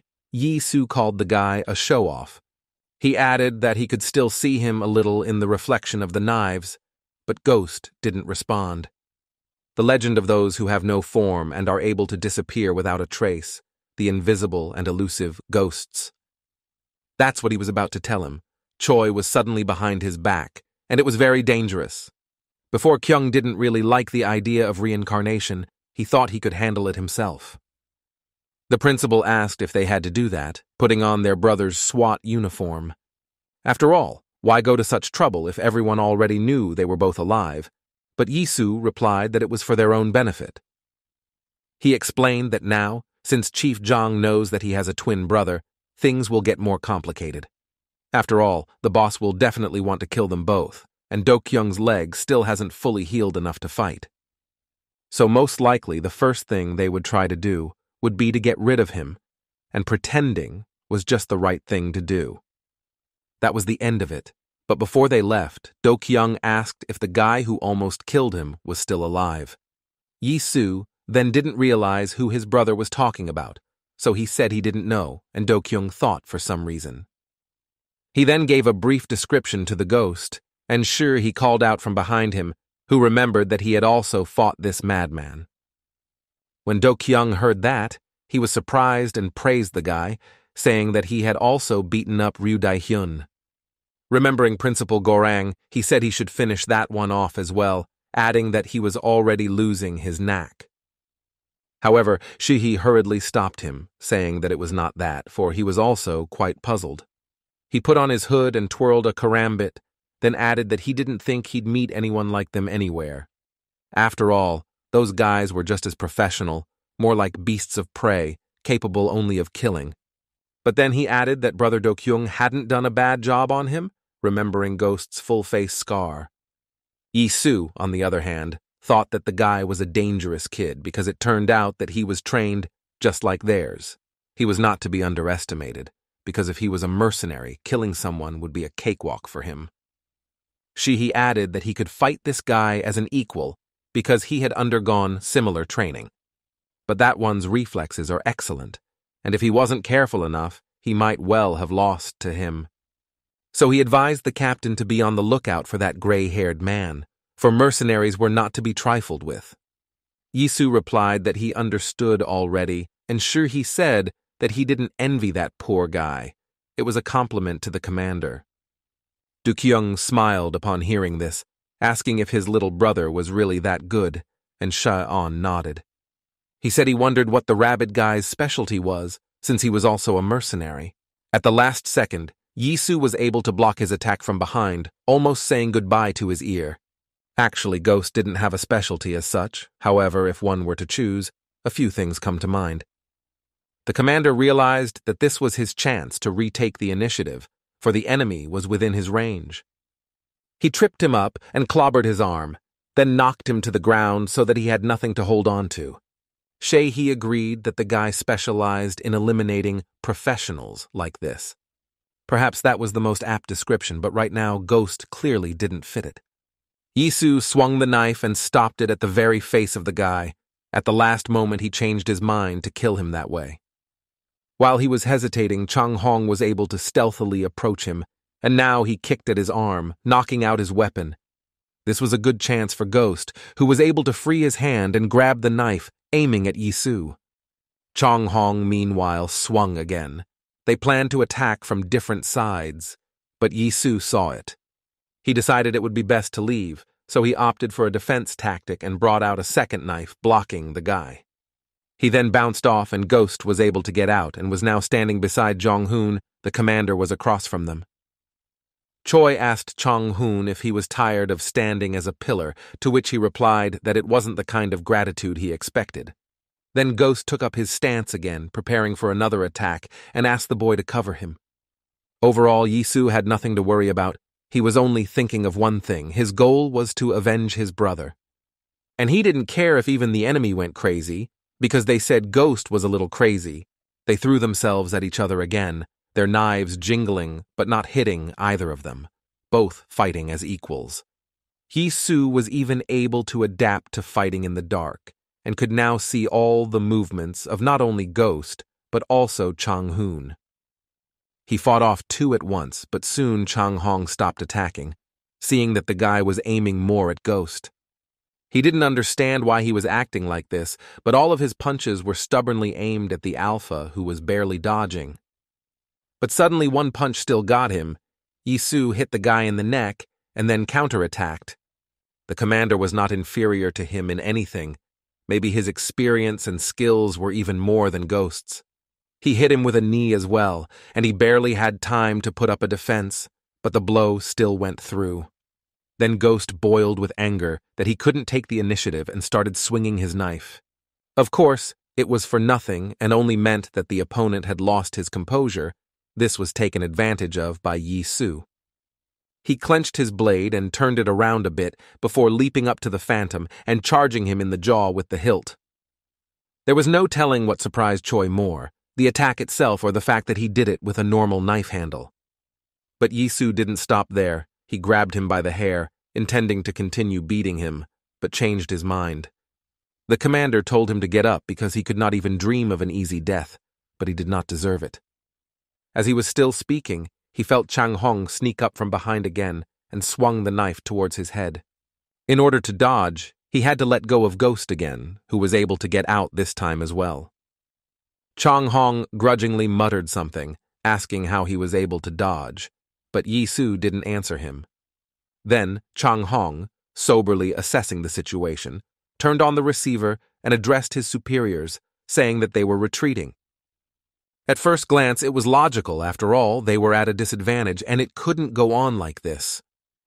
But on the other hand, Ghost was at odds with Rim, and he had to explain that right now, Yisu was beyond them. Therefore, the best option now was to retreat. However, the guy was suddenly reminded of his former commander's face. He also remembered how he had died, and then he clenched his teeth and said he couldn't back down, even if it was an order. After all, they had never retreated. He asked his partner if he had forgotten, and Chang Hong didn't understand what he meant. But the Ghost did not wait for an answer. He threw himself at Yisu for the umpteenth time because he wanted to defeat him or die. This time he used all his equipment, including the fishing line he now planned to grab the guy with. He jumped on him and Yisu put out his knife. He even had to grab his own hand for support. They pressed their blades, looking into each other's eyes. Everyone's lives depended on who would yield first. However, Yisu was a bit stronger, so after stepping back slightly, he gave a dash and pushed his opponent away. The ghost fell to the floor, but he was still able to do something, for his fishing line was still attached to the karambits. He pulled it with all his might, and Yisu's leg, which the guy had managed to wrap the fishing line around, went forward. The commander didn't expect that, so he couldn't keep his balance and fell down, but the ghost was already rushing at him. He prepared himself for the decisive attack, realizing that the chance was good and he would definitely succeed now. Danger Video and Yisu, but he wasn't called the best fighter in the squad for nothing. Or rather, that's why he was its commander. For truly strong is the one who knows how to use not only strength, but also intelligence. He quickly assessed the situation and struck first. Chang Hong, who had been watching all of this, was surprised to think that even that didn't work. The only thing the captain didn't notice was his brother's lighter, which fell out as he arched his body for a punch. However, Yisu was too focused on the battle to pay attention to such trivialities. The opponent was still alive. A punch like that almost sent him into a knockout, and now blood was dripping from his face, but the guy wasn't planning on wondering. For some reason, he only smiled. It was obvious that his mind was beginning to cloud, and soon he was going to lose his mind. Yisu also noticed this change. He was reminded of Shion's words that warned of such a thing. Meanwhile, the boy grabbed his kirambite and rose from his knees, intending to rush to the attack again. He was almost near his opponent, who had prepared himself for another prank, when he suddenly stopped. A small object not far from Yisu's leg caught his attention. It was silver and stood out well in the darkness. Yisu himself didn't notice him, so he didn't understand why the guy suddenly stopped, but he didn't let his guard down. Then Ghost knelt down, he glanced at the lighter, and now Yisu also noticed that the lighter was on the ground. For a while the guy just stared at the object. He was not sure exactly how he should act now. He picked up the lighter and spun the wheel, and when he saw the sparks from the fire, he suddenly had a terrible idea. The fire reminded him of his fallen squad mates, and also of his former commander who had been burned alive. Sure, he went there of his own free will. But if it wasn't for that stupid assignment from his superiors, things would have been different. However, now he finally had a chance for revenge. The boy wondered how he hadn't thought of it right away. He flicked his lighter, producing fire, and an evil smirk appeared on his face, which made Yisu very wary. The ghost even laughed a little, saying that if he burned the place to the ground, there would be no trace left, just as he had been taught. Meanwhile, someone had started a fire at the port too, and now there were considerable flames right in the warehouse. Dukyung, Shion, and Weasel stood together and looked at this sight. The drug warehouse was indeed burning. Do-kyung wondered how much it all cost, because generally speaking, Oyamagumi don't get up to this sort of thing. So he assumed that the fool Shogo must have set the fire himself, for he would do anything for money. He wondered if this was the kind of clan head his brother wanted to be, in which case he shouldn't let it happen. Kyung-chun took out a chocopia because he was hungry again and held it out to his new acquaintance, that is, Do-kyung. He said he didn't think he'd have to go all the way to the south to see this, because it was the first time. The boy remembered that there were frequent floods in his neighborhood, and while you're furiously fighting for life, all the food floats away. So, he explained, when you're literally starving, food is the only thing you care about. At times, people went mad with despair and dug raw potatoes out of the ground to eat them as soon as possible. They fought and killed each other for a piece of bread. When he remembered it, he constantly flinched. After listening to his story, Do-kyung gave him back the cookie, saying that he can't eat it because he feels like he's ripping off a kid. But Kyung-chun replied that it was okay, after all, who else to share with, if not those he considered friends. Then Do-kyung waved his hands, asking if the boy didn't go to school or something. He noticed that those bastards from Oyamagumi even brought drugs here. Would it really end there? But Do-kyung smiled. He knew that wasn't true. They had already figured out how to incorporate this stuff into the One Sink project. However, he will not allow them to accomplish what he has planned. Even if he has to turn everything to ashes, he will do it. Chief Jiang's unified synchronization project, and even Oyama Shogo, he'll destroy them all if he has to. Meanwhile, Ghost had already fully formed his crazy plan. His idea meant the end of the battle. And Sue, seeing that he picked up his brother's lighter, which must have fallen out, told the guy to give it back. Ghost, on the other hand, remarked that the thing was dear to him, and Chang-hun asked what he was going to do. Instead of answering, the guy headed towards the exit, showing Yi Su's lighter and telling him to take it himself if he wanted. Then he suddenly burst from his seat, saying that the lad must catch up with him, the stake wishing to avenge his brother. And Sue realized that he was provoking him, but he didn't have much of a choice, and it really pissed him off.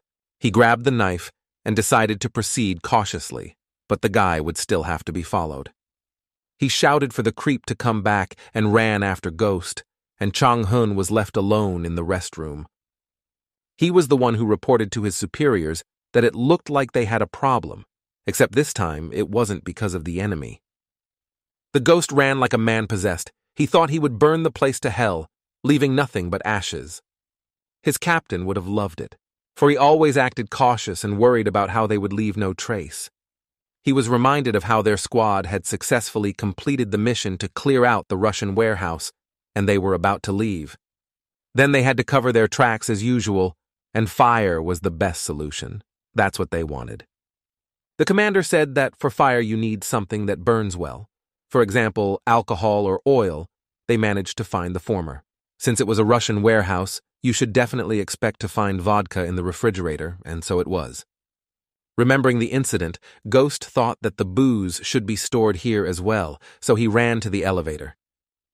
He had already entered the stall when Yi Su caught up with him, but he was too far away to follow him.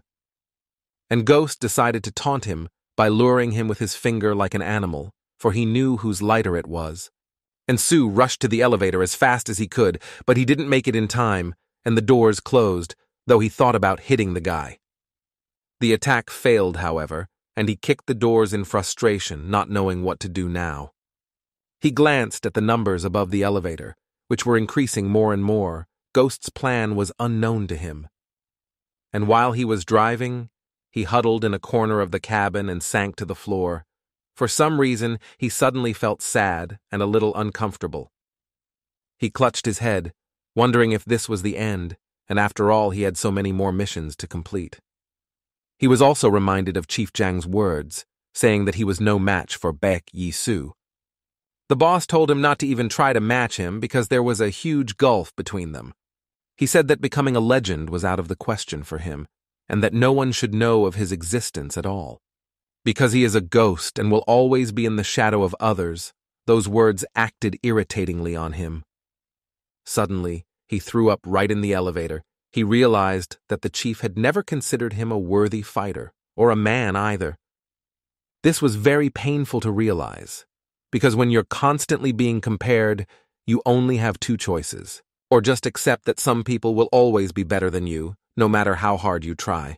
Or dismiss other people's opinions and prove the opposite to everyone else. Take down those who always rise above you.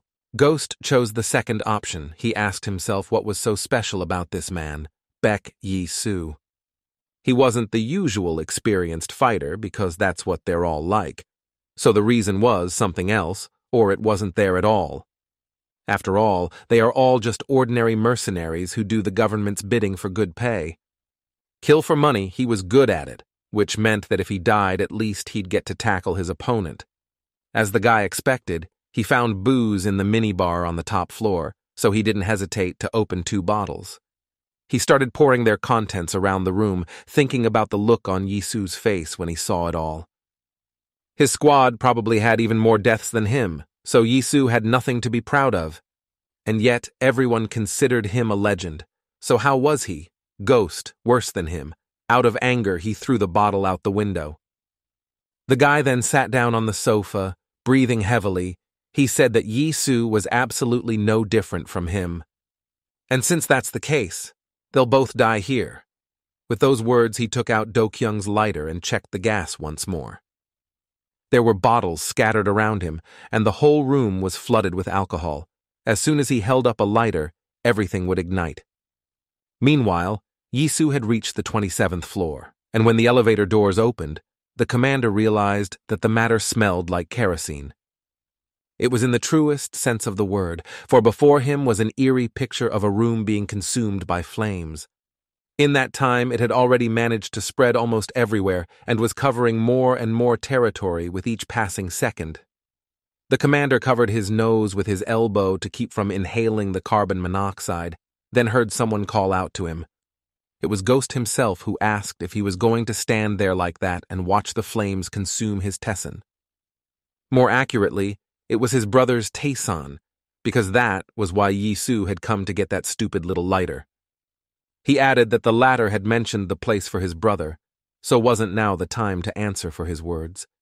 Or maybe they played a trick on everyone again, and the real Baekdu-kyung fell by his hand after all. Then Yisu couldn't listen and tolerate this nonsense anymore. He pounced on the guy, telling him to shut up.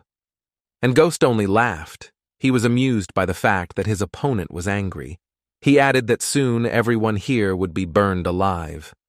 Yisu almost approached him and prepared to attack, but his opponent somehow yanked his arm to the side. Turns out there was still a fishing line attached to his karambit, which he had tied to the table in the other room. And now he ripped that fishing line, and the chair flew towards Yisu with great speed, shattering the window. The guy managed to duck at the last moment because he noticed the fishing line in time. In the light of the flames, it was clearly visible.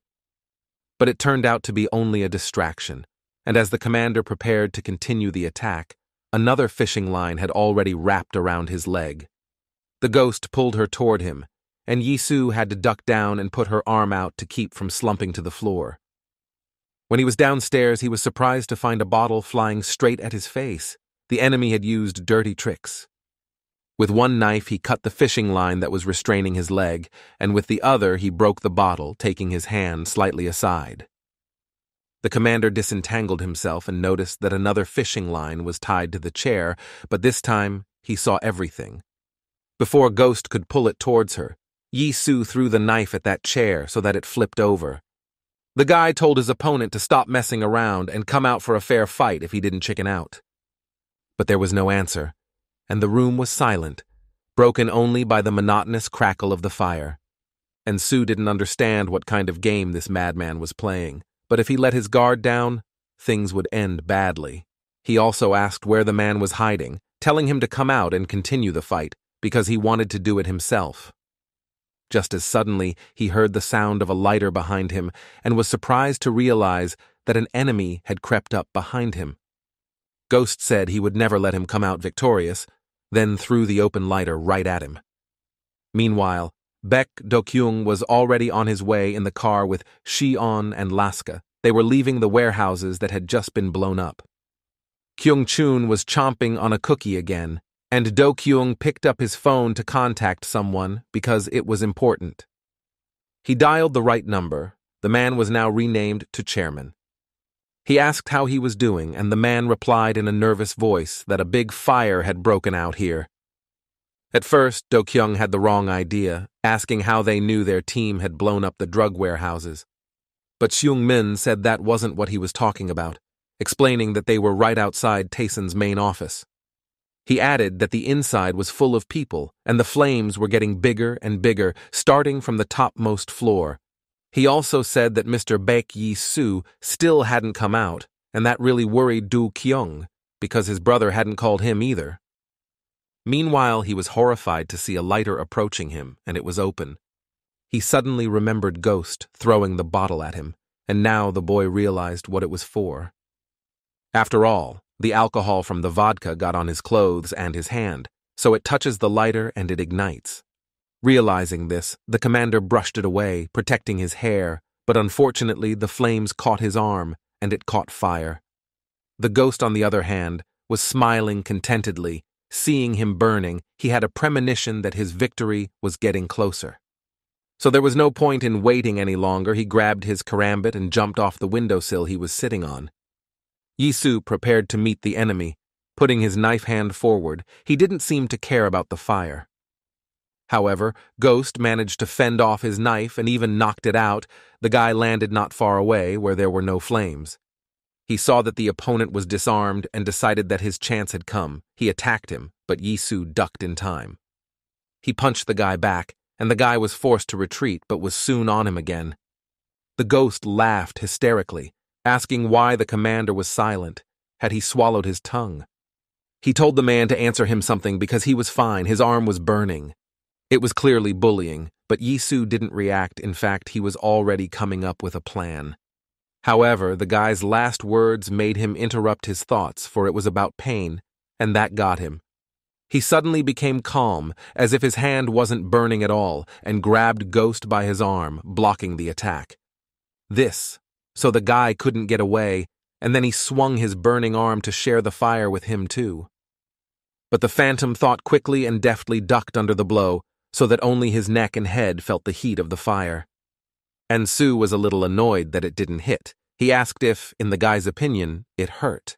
He said his body and spirit were like hardened steel. It was a metaphor, but it accurately described his condition. For everything he had been through had made him stronger. He remembered his brazenly shot friends.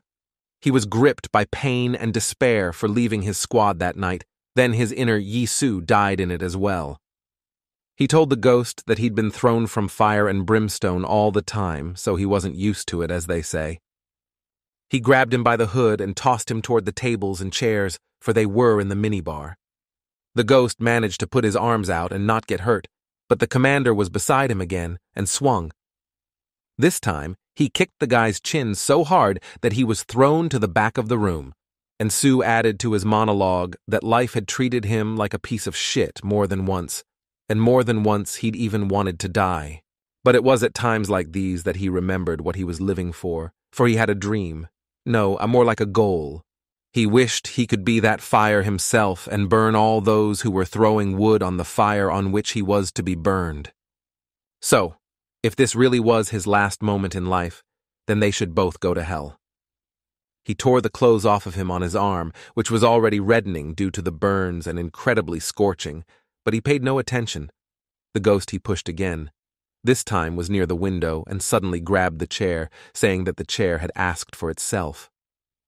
He asked if he thought it seemed a little hot in here, maybe because of the lack of air. After saying that, he started to hit the window with his chair, intending to break it, while Yisu stood there bewildered.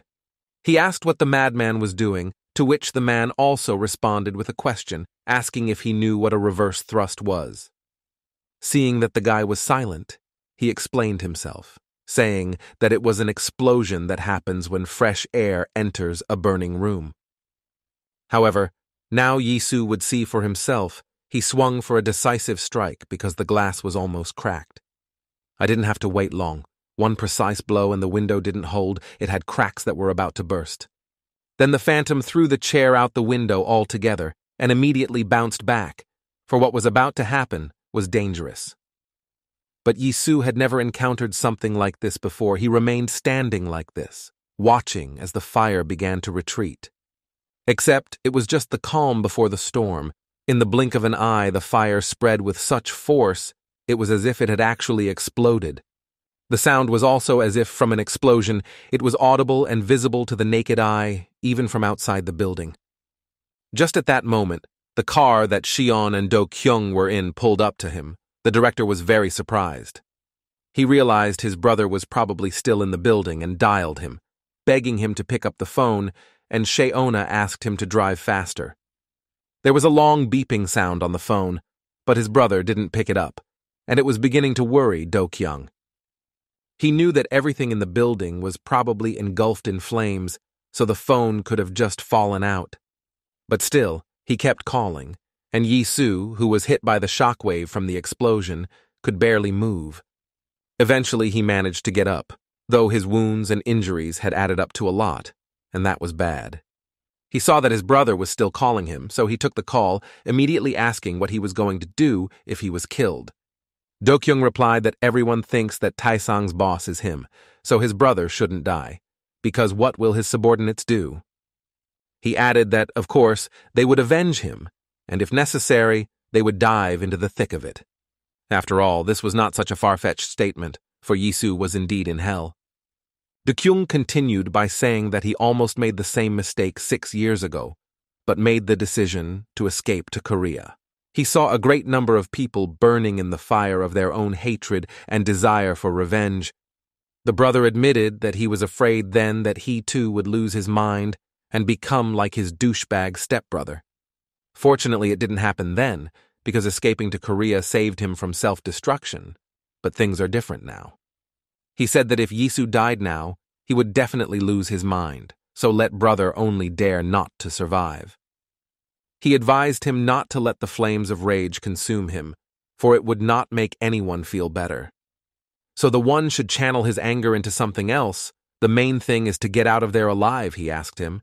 After a bit of silence, Yisu said that there was a service car entrance behind the building, so he would go out from there. Hearing this, Do-kyung rejoiced, saying that it was the right decision, and then his brother would pick him up there. So Yisu left the room. However, there was another person in the room whose intentions were not fulfilled.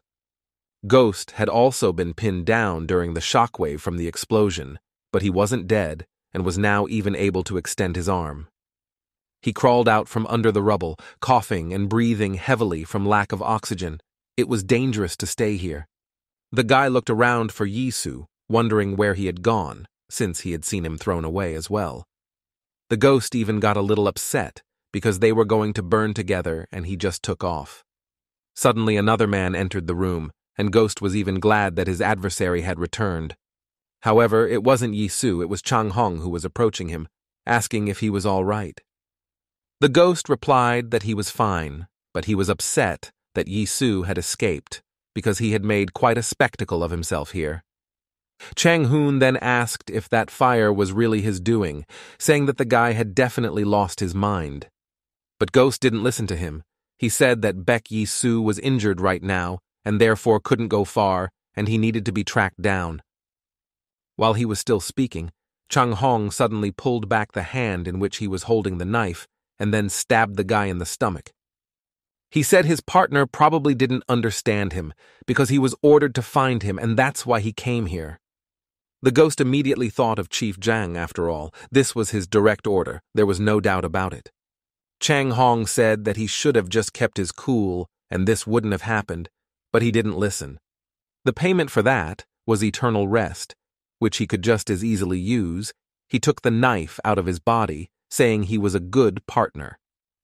His real name was Choi Yeo-jun, but no one will ever know about him, as he was the last of his squad to die as a ghost as well. Meanwhile, Yisu went out through the service entrance that brought him to the parking garage behind the main office building. No fire was visible here, however. As soon as he stepped out, he was immediately blinded by the headlight from the car. As his eyes adjusted, he could see Oyama Shogo standing in front of him, as well as Nobu, Kaido, and the others from Oyama Gumi. Shogo said they were already waiting for him, calling the guy a fake Do-kyung, but then corrected himself, saying that his name was known. However, Yisu stopped listening to him at one point, because he saw another person walking towards them. It was Chief Zhang himself. He corrected his glasses and said that it had been a long time since they had seen each other. Seeing the chief, Yisu seemed to have lost his mind. So many bad things were associated with this person. Zhang noticed that strange look of his, saying that they had finally met after such a long time.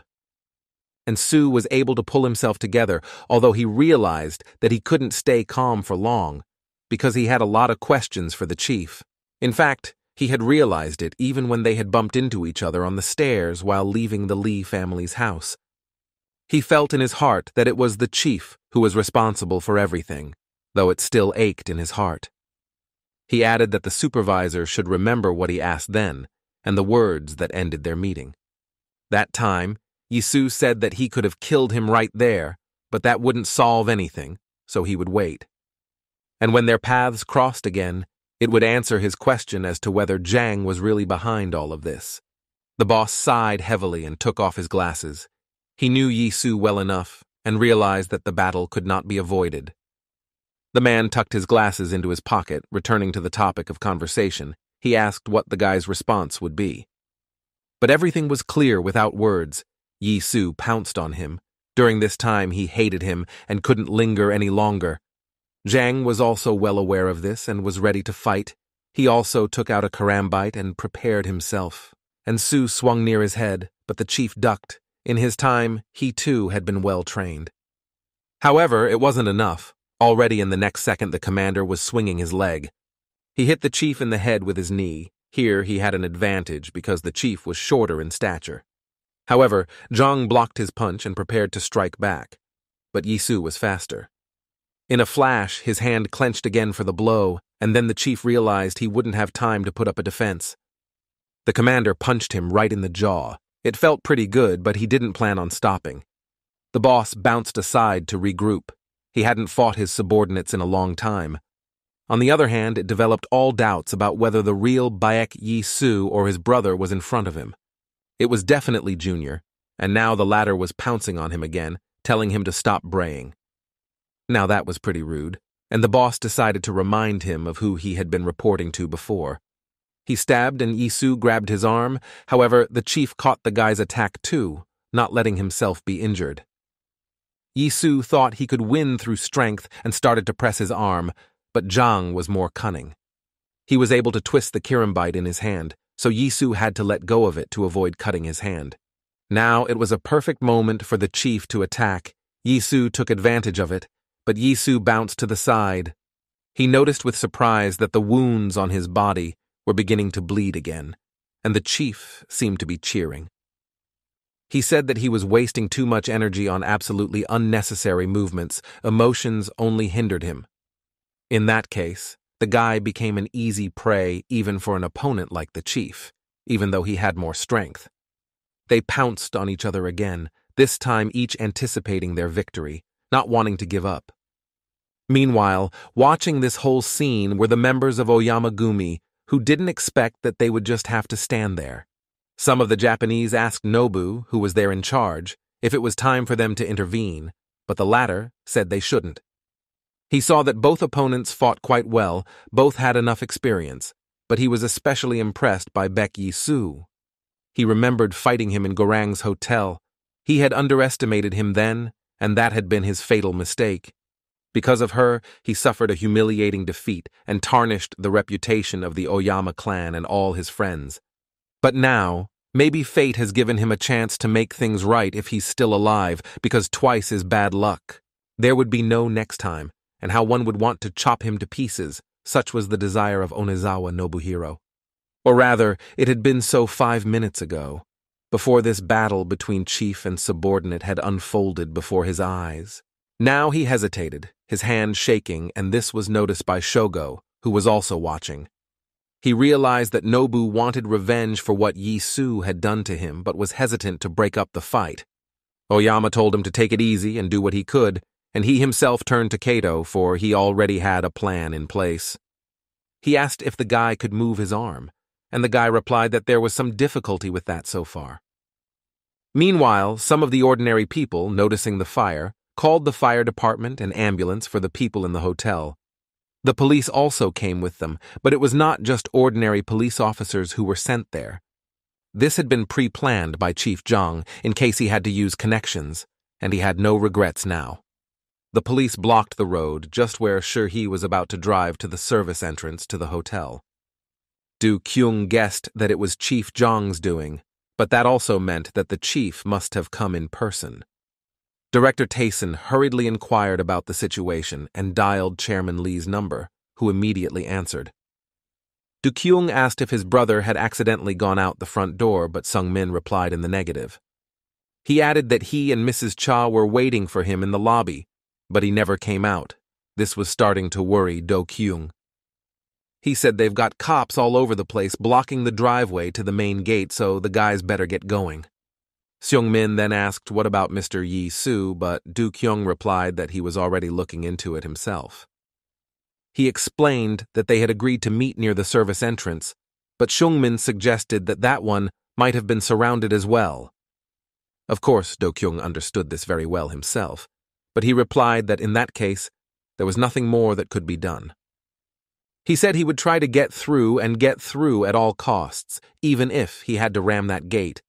Upon hearing this, Seung Min said that it was extremely reckless, and Yua asked him to give the phone to her. Even though she didn't know a thing about fighting, she knew something better than most, and that was how to convince people. She suddenly told him she wasn't going to get involved, and poking him with silly tantrums wouldn't do. Dukyung wasn't ready for such an answer. He didn't even know what to say to her for a while, and asked her again. But the girl made her position clear. She told him to pull himself together and rack his brains. After all, he and Seungmin were already here and would help Yisu, and he would prepare a safe escape route for them all. Dukyung replied that it would be nice, but how should he do it? And anyway, would the guys have the strength to do it? But Mrs. Cha hastened to reassure him, saying that Shulan was already on the road, and the people from Cheonung with her.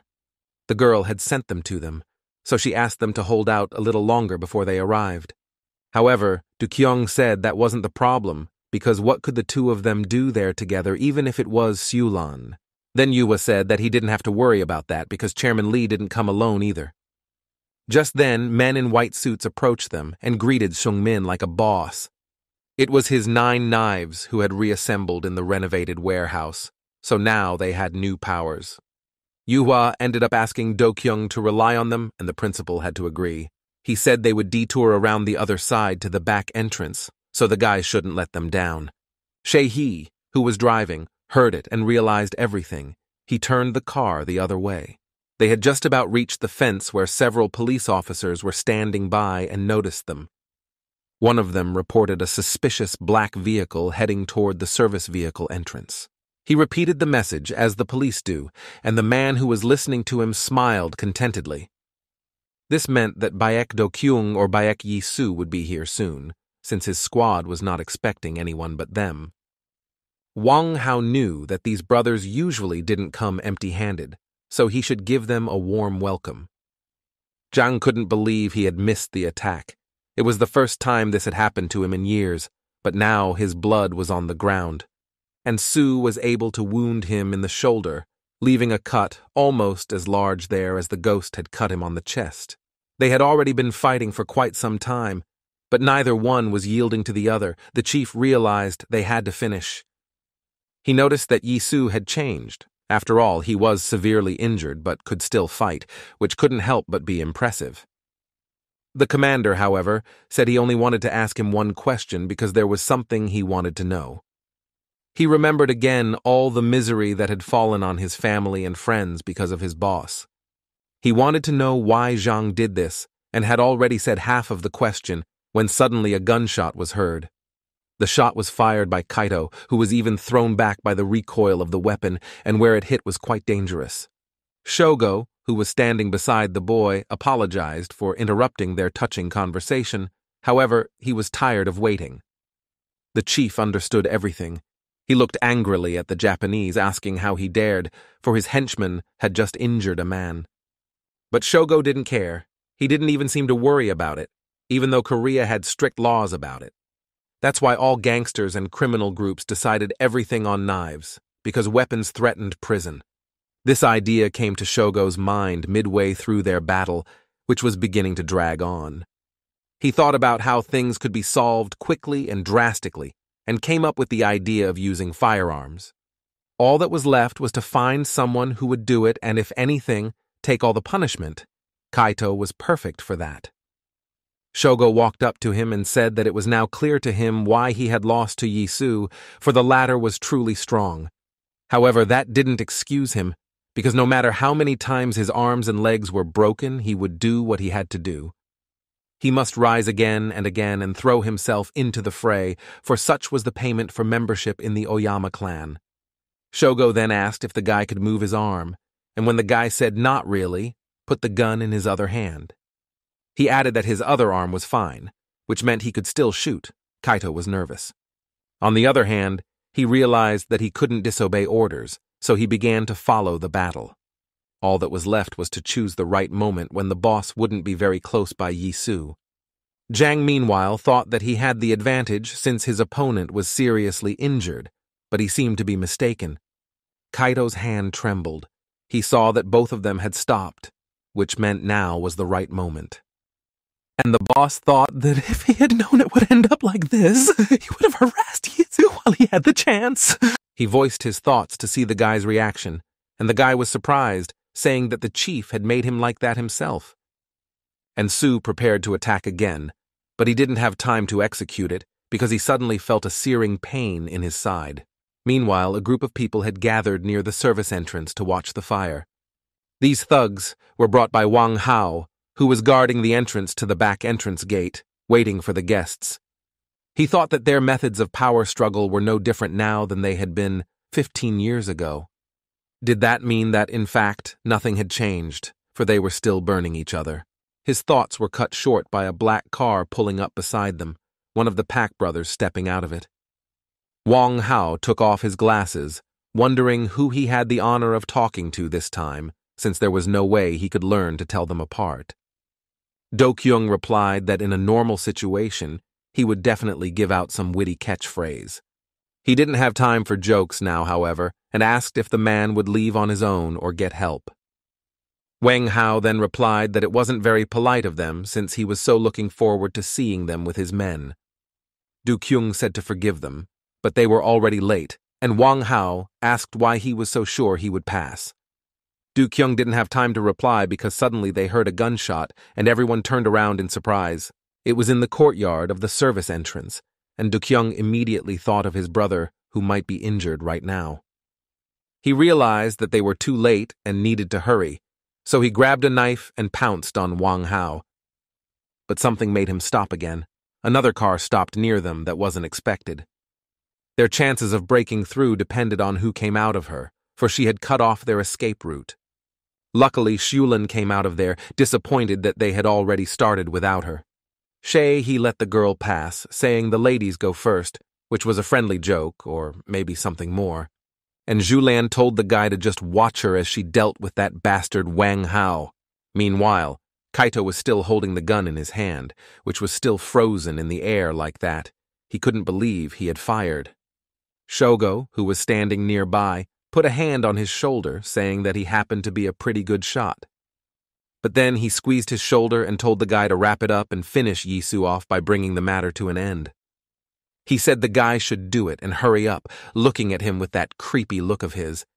Kaito realized he couldn't refuse, so he took aim at the NAR commander again. He had 4 rounds left in the magazine. He fired 3 more shots, but Yisu quickly reacted and jumped behind a nearby car. Shogo stopped Kaito, saying that he had 1 last bullet left, so he better not miss. But the Japanese didn't have time to do so because Chief Zhang kicked him, knocking the weapon out of his hand. He then grabbed Shogo by the collar, asking what they were doing, for he had said it wasn't Japan to them. Then the boss felt the cold of metal against his neck. It was Nobu holding an axe to him, asking how dare he. However, to his surprise, Shogo told him to mind his own business, for it was none of his business. The Japanese tried to object, saying that this chief was humiliating the Oyama clan in this way, but Shogo interrupted him. Once again, he told him to stop, and the guy had nothing left but to comply. He holstered his weapon. Then Shogo asked the chief what had happened, since only a couple of shots had rang out and he had made such a fuss. Then the guy looked at him with interest and asked if the chief felt guilty. He added that the man himself was an excellent shot, and Zhang decided not to endure any longer. He stuck his hand in his pocket. From there, he took out a gun and pointed it at the Japanese man, telling him to stop, for he knew nothing about him. The boss said to finish him off himself, meaning Yisu. That was just what Oyama wanted to hear. The guy said he thought so and apologized again for interrupting him, but added that he didn't want the chief to procrastinate. After all, he, Shogo, didn't care about Yisu anyway, but still, watching him die was fine with him. Telling Zhang to do what he wanted with him, he headed for the exit, and Yisu heard someone else's footsteps. It was Baek Do-kyung who came along with Shion and Laska and said that Oyama would be ashamed to say such a thing. However, since he doesn't learn from his mistakes, he promised his father that he would beat the crap out of him anyway. And Su heard his brother's voice and wanted to see him, but because of his wounds, it was still a challenge for him to get up. Shogo, meanwhile, noticed with a smile that Ryugasaki, aka Do-kyung himself, wished to taste them. Then Yisu managed to stand up and showed himself from behind the shelter, and his brother saw him and asked who dared to hurt his little brother. He even rephrased his question, asking who in that case he should have killed first. Hearing this, Shogo laughed, saying that his brother hadn't changed at all and was still just as reckless. But then he suddenly became serious and asked, shouldn't Wang Hao have detained them for a while? Dukyung replied that he already had a fight coming up at the gate to the service entrance, so he didn't care about them yet. Which meant that little brother and his men would have to be patient with him, Dukyung. He also suggested to finally clear things up. Meanwhile, Zhulan was also preparing for the fight. This time she had to win at all costs. Chang Jun asked Wang Hao how he could let the Thasan Mutts get away, since they outnumbered them. Wang Hao then replied that they would obviously win, however it would not be without casualties. He looked back and glared at the old man, asking if he had been able to sacrifice himself or if he only knew how to bluster.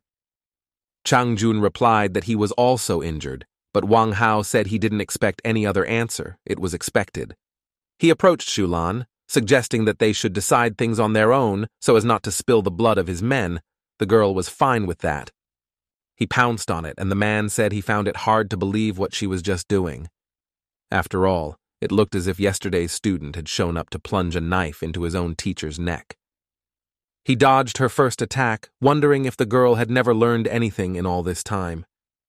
After all, these ones in a frontal attack were not the best option, but Zhulan told him not to jump to conclusions. She had deliberately chosen the location so that the light from the headlights of the cars behind her would blind the enemy, making it easier for her to maneuver. She swung her machete in all four directions, and Wang Hao barely had time to spot them under the headlights and dodge. But here the girl managed to pin him against the fence. She swung again with all her might, but Wang Hao dodged in time. He added that he wished he could take it back, and Zhulan added that he wouldn't leave the teacher a chance. He also said that Zhulan still lacked patience, as she still hadn't learned how to calculate her actions. With those words, he kicked her in the head, and the girl realized late that she wouldn't have time to put up a defense. But Wang Hao didn't stop there. He launched a series of attacks, and Zhulan saw that he couldn't continue like this any further. The man said she was still learning and learning, for now she was only swinging her sword, but she didn't think much of it. Meanwhile, Dokyung also prepared for battle. He knew that these Oyamagumi men were no match for him. Among them, Nobu was the one who wanted to fight him the most, and he was eager to do so after taking his magic pills. He said he would finally see how good Ryugasaki was, but Shion asked where he was going. It turned out that during this time, he had stealthily infiltrated the ranks of the enemy and was now holding a knife to Nobu's throat. Guy said he'd take the big guy on and let the commander keep going to help his brother. However, there was still Kaito. He reached for his gun. However, someone's silhouette towered over him and raised the weapon. It was Kyung Chun who said taking it away, and actually he didn't understand why the guy was using it. He then holstered his gun and pulled out his Bowie knife, saying that since it was assigned to him, he would take care of it. So the Japanese had better lie down and rest, he said this while copying Yisu with the same frantic look. Meanwhile, Zhang, who had only watched all of this so far, he realized that their appearance was changing everything drastically. But first of all, it was necessary to find Baek Yisu and finish him off. Zhang went behind the machine where he was hiding. But to his surprise, the guy wasn't there and he only saw fresh traces of blood. After following them, the chief noticed that those led to the roof of the special car, so he was able to understand Yisu's plan in time. The commander had planned to take him by surprise, and he would have succeeded if not for his wounds, for they prevented him from moving. Dokyung was also about to make his way to his brother. His path was blocked by the Japanese, who recognized their master. Director Thiessen said that since they weren't going to kill him, they should at least try to scratch him. The men pounced on him, but their skills weren't enough. Dukyung easily handled it. He eliminated one by one, but realized that by doing so, he was also wasting precious time for his brother. Suddenly, a Japanese crept up behind him and swung to strike, but Dokyung saw it coming. Instead of any tricks or holds, he simply walked back up quickly, grabbing the man's head to strangle him. He took him in a chokehold and the man slid to the ground, and Do-kyung noticed with annoyance that he had torn his brother's equipment. After a while, he had dealt with all the people from Oyamagumi. Now he could finally help Yisu. However, Do-kyung noticed that new people had appeared from somewhere, and now one of them was throwing himself at him again. This time it was Jang's men, for they spoke Japanese, saying that he was alone and there were many of them. It was indeed an advantage for them, but Do-kyung didn't want to fight at all. He told those to get behind him. This response stunned his attackers a bit, for it sounded like he was busy, even though he was now being threatened. But then Director Thiessen received help from those he didn't expect to be here. Another man suddenly appeared. He was clearly on his side because in the blink of an eye he was beside his opponent and punched him in the jaw. Do-kyung noticed that he was wearing a white suit and seemed to guess, but still asked who he was. The man didn't answer, but he didn't need to, for their reputation spoke for itself, and more people approached him. They also wore white suits and were led by Chairman Lee, who said they would help him. As far as Do-kyung remembered, the knife warehouse had changed a bit, but he had more important things to do right now. He remembered the gunshot, and if they managed to wound Yisu, his brother wouldn't last long in this state. He was right. The chief noticed that the commander's movements became slower. He caught his attack and punched him in the stomach, then swung around to finish him off, realizing that this was the end for his most experienced subordinate. But he had no time to strike, for he suddenly saw the knife approaching his eyes and stopped. It was Do-kyung who had finally gotten to them. He had arrived just in time and now swung his knife, trailing the boss. Seeing him writhing from the cut, the boy said he'd always wanted to punch him in his vile face, and now he wanted more.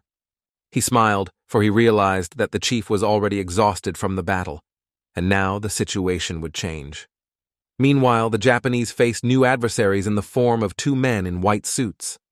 The pattern laid down by former chairman Lee Sung-hak once allowed Il-hak to soar to the top.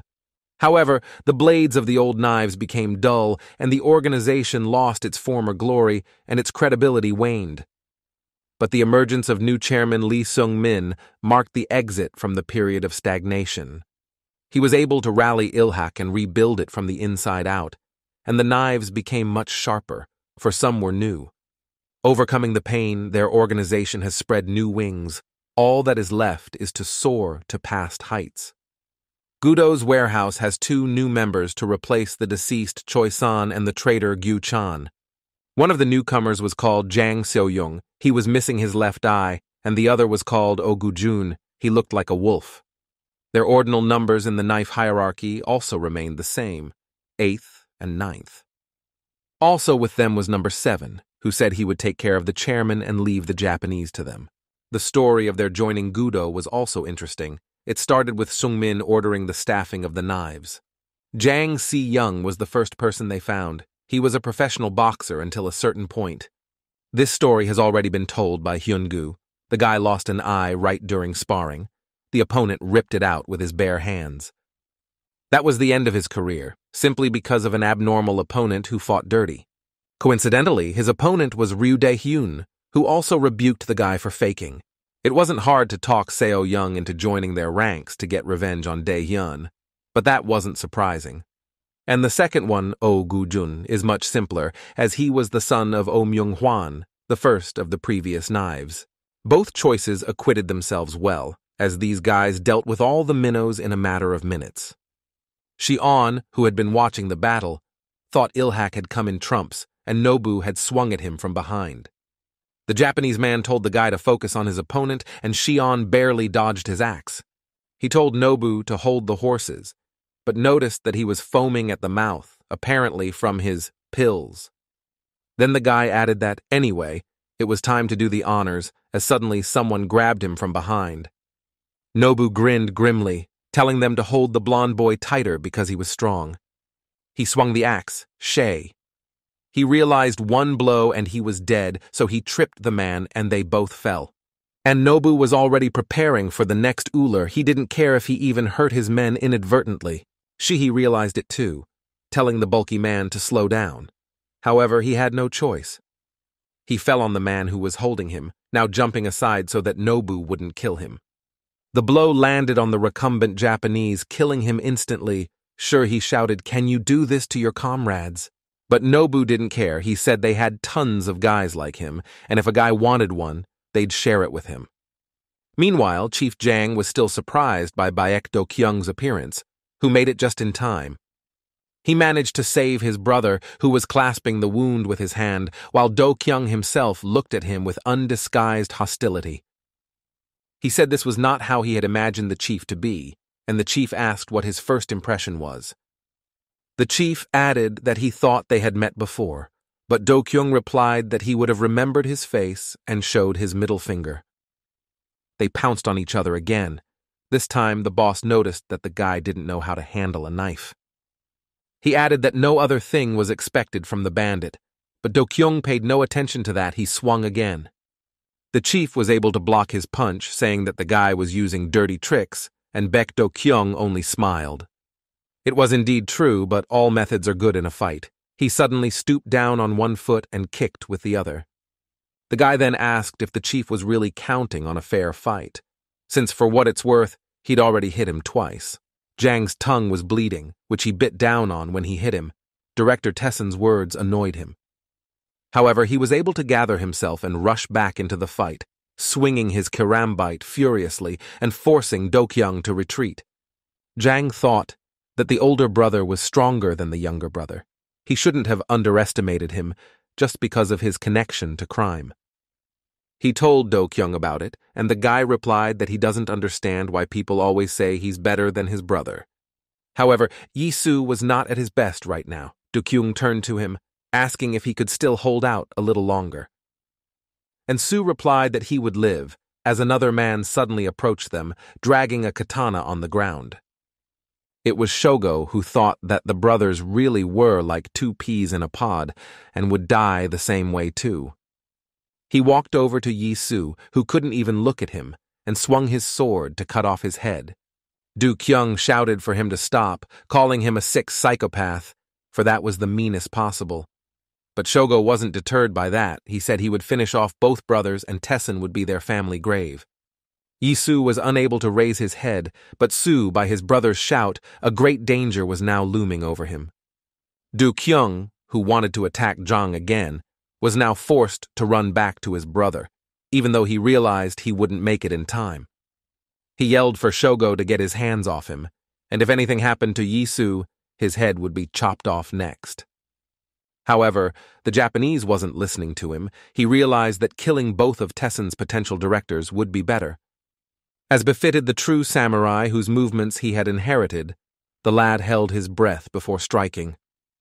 And when he wanted to bring his blade down on Yi-soo's head, some kid suddenly appeared and dislodged his sword.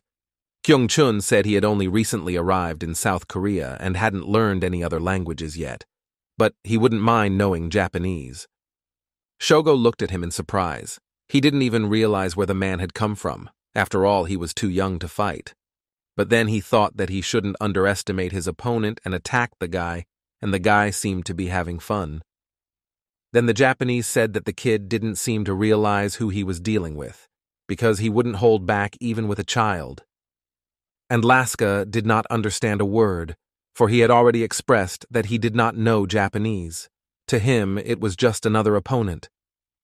But the situation changed very soon when Shogo swung his katana, nearly hitting him, and Kyung-chun realized his mistake.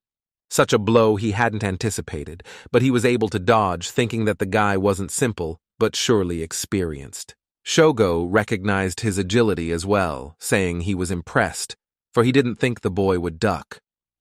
Do-kyung-chun then approached Do-kyung, telling him to keep his guard up because Oyama was skillful with a katana. He added that he was a little busy right now, so he couldn't help him, referring to the chief who attacked him again. So all he could give him was advice. He said that even though Shogo seemed like a fool, he shouldn't underestimate him. He didn't get a chance to say it, though, because the chief cut his hand, saying this was no time for chit-chat. Do-kyung then replied to give his best, but immediately regretted it, wondering who was pulling his tongue. After all, the chief was no slouch either. However, he must fight for his brother, protecting his pride. After all, Yi-soo was much worse. He had already fought before with the mad mercenary and then with Jang. Meanwhile, near the main gate to the service entrance, the battle between student and teacher had already ended, its outcome not very happy. Shulan was lying on the ground, unable to get up after Wang Hao's blows, and the latter was saying something about flowers and time. He said that at the height of bloom, they are like a blazing fire, and now is a great chance to see for yourself. Once upon a time, a man handed a girl this blade with the hope that one day she too would blossom. He walked up to Shulan and touched his machete to her shoulder, and she was startled, not knowing what to expect next. And next Wang Hao said that unfortunately the girl was not justified and he did not see the beautiful flower here. That meant only one thing. There was no need to field and nurture him anymore because he was already useless. However, at that moment, the man was blinded by the headlights of new cars that had pulled up to the scene of their fight. Wang Hao saw which one of them came out and said with a smile, he kept wondering who had the courage to show up here. In front of him stood Choi Jong-ho, Ilhak's second knife, who was in his Kevlar gloves, ready for a fight. His appearance surprised the other guys, who knew that in his time he was almost the most dangerous gangster. Chong-ho meanwhile asked Wang Hao if it was time for them to settle old scores, as there were many things left unresolved. Behind the old man was Jin Woon, who also wanted to participate, but Jong-ho told him to save his strength. Wang Hao also ordered his men to go back, and those men began to protest, for this was foolish. But the man asked what those whims were, reminding them that their business was to follow orders, not whine. He added that the previous knife captain, Oh Myung-hwan, died at his hands, and now his comrade has come for revenge. He said that in that case he's willing to take the fight, but that doesn't mean he's going to let him come out victorious. Jong-ho replied that he hadn't counted on that. He rushed at the man first, clenching his fists to attack. It was quite difficult with gloves on, but in his years of practice, he had beaten it as well as a metal pipe. Wang Hao knew this, so he barely held back his attack, preparing for a response from his side. He had the advantage of a weapon, but he was in no hurry to use it for now and kicked at Jong-ho's head. However, the big man effortlessly caught his foot and smiled contentedly, for now the man would definitely not be able to dodge. He punched him in the stomach, and Wang Hao felt that he hadn't been punched so hard in a very long time. It was even amusing. The man grabbed his side, stepping back, and Jong-ho prepared for the next attack, biding his time. One guy from Taesun had meanwhile helped Shulan stand up, and now they were both looking at the legendary fight. The girl didn't believe that there was anyone other than Bak Yi-soo, who was able to fight on an equal footing with Wang Hao. In the meantime, he had already recovered a little from the pain in his stomach and turned to his old acquaintance. He said that even though he had gotten older, he could give young people a head start, and Jong-ho said that he hadn't changed either. He wondered if the man was now moonlighting as a butcher, which could be inferred by looking at his knife. Wang Hao agreed that it did look a bit like a butcher, but he was more attracted to the fists. However, if his old acquaintance wanted to have some fun, how could he deny him such a request? The man went on the counterattack, swinging his machete in all directions, and Jong-ho tried to catch him in a mistake. But now his opponent swung over his shoulder, and the old man realized that the attack would be wide, and he wouldn't be able to fully dodge. The only thing that came to mind was to put his arm out for protection, for the special material was supposed to keep him safe. Wang Hao then decided to change his attack at the last moment and kicked again, this time into the old man's stomach.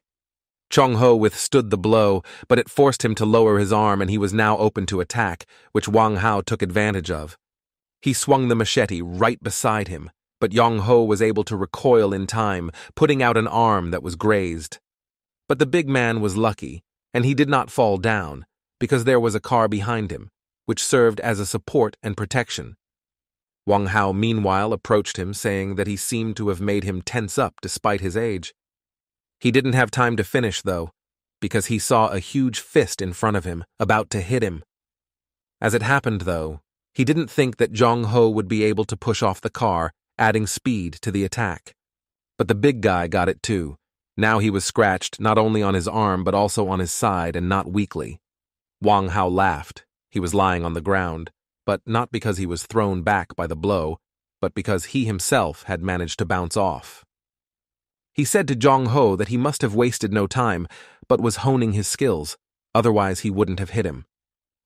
But the old man replied that the reason was something else, all because it was Wang Hao who had become weaker, for he was already getting older too. In the end, it was waiting for all of them, but it seemed to Wang Hao that the old man was still thinking about Oh Myung-hwan. At least he saw no other reason why the man had come here other than to avenge the captain. However, Yong-ho calmly replied that he was not here for revenge, which made the man very puzzled, and then continued. Very soon, they will be replaced by a new generation, and it's time to give way to the young, as they say. He said that Wang Hao really didn't have long to live because instead of him, a direct descendant of Myung-hwan would take revenge on him. Meanwhile, Shuhu fought alongside Ilhak's new knives, watching their skills in parallel. There seemed to be no end to the Japanese, so it was very fortunate that the guys were helping him fight everyone. He was just about to slit the throat of another man when he suddenly saw a familiar axe flying at him. Of course, it was Nobu, who didn't seem tired of fighting and was determined to either win or give his life. He bounced to the side, assessing his opponent. The one was in such a state that it amazed him how he was still standing on his feet. He himself thought he should have gotten to the captain long ago, but for now he was stuck here with that stupid Japanese. Suddenly, he heard a familiar voice. Jin-un said that it looked like he could use some help and smiled. He added that sure he was a pro after all, so he had a bigger catch waiting for him, and let him keep the small fish. Shihi was also happy to see him. He said that he would go to help Yi-Su, telling the big guy not to mess around here. Nobu saw Jin-un too, and his eyes widened in surprise, for he knew that he was Tessen's unshakable wall. And the big guy assumed the guy in front of him was called Nobuhiro, adding that it wasn't how he wanted to meet him. And the Japanese man continued to marvel that he had such an opportunity, for rumors of it had even reached Japan. He pulled out his axes and pounced on him, telling him to show him all he could. Right now, Jin-un represented Tessen's main power, and Nobu represented Oyamagumi, and each was insanely strong. The Japanese swung his axe very close to his head, but Jin-won only deflected back without even retreating. Now it was time for him to strike as well. He clenched his fist and prepared to attack, and Nobu said something to him again. Instead of answering, he received a crushing blow to the head, so hard that the guy straight up flew off. He almost fainted, thinking that this man was stronger than anyone he had ever had to fight, even Baek Yi-Su. And Jin-un grabbed him by the collar and apologized, saying he didn't know Japanese, so he didn't understand the guy. He asked him for a favor to learn Korean by next time, but for now their language would be fists and punches. After a while, Nobu was lying defeated on the ground. He was no longer able to get up, not even drugs helped. The rest of the Oyamagumi members saw this, as well as the people from Taesan who were proud of their Jin-wung. And the big man only adjusted his sleeves and modestly told the guys that their bosses were already waiting for them. He added that the boys should hurry up here and deal with the rest of the Japanese, for they are Taesan, and no one can command them. Chong-ho, who was fighting with Wang Hao nearby, also heard this. He said that his friend had already handled Nobu. Wang Hao agreed that it was indeed impressive, but their fight promised to be just as exciting. Jong-ho pounded his fist into the palm of his other hand, saying that he certainly couldn't wait to demonstrate it. Wang Hao then noticed that over the years, the old man had become too sentimental, and it wasn't good. He then went into a stand-up stance, saying that this was the last chance for Jong-ho before all the laurels went to his younger generation. This was too much, and Jong-ho pounced on him, asking what the man was implying by calling him old. Despite its size, the second knife was quite nimble, so dodging was very common. Chong-ho's only problem was that he fought a little too fairly, and Wang Hao took good advantage of that. He punched the old man in the stomach, trying to catch him off guard, but it failed. Jong-ho only smiled. He said that even though he himself may age with time, his equipment will never lose its relevance because it always works. With those words, he planted a powerful punch right into his opponent's liver, making him seemingly unable to continue. One of Chong Ho's advantages was that he didn't need to expend energy on the power of the strike. It worked itself out.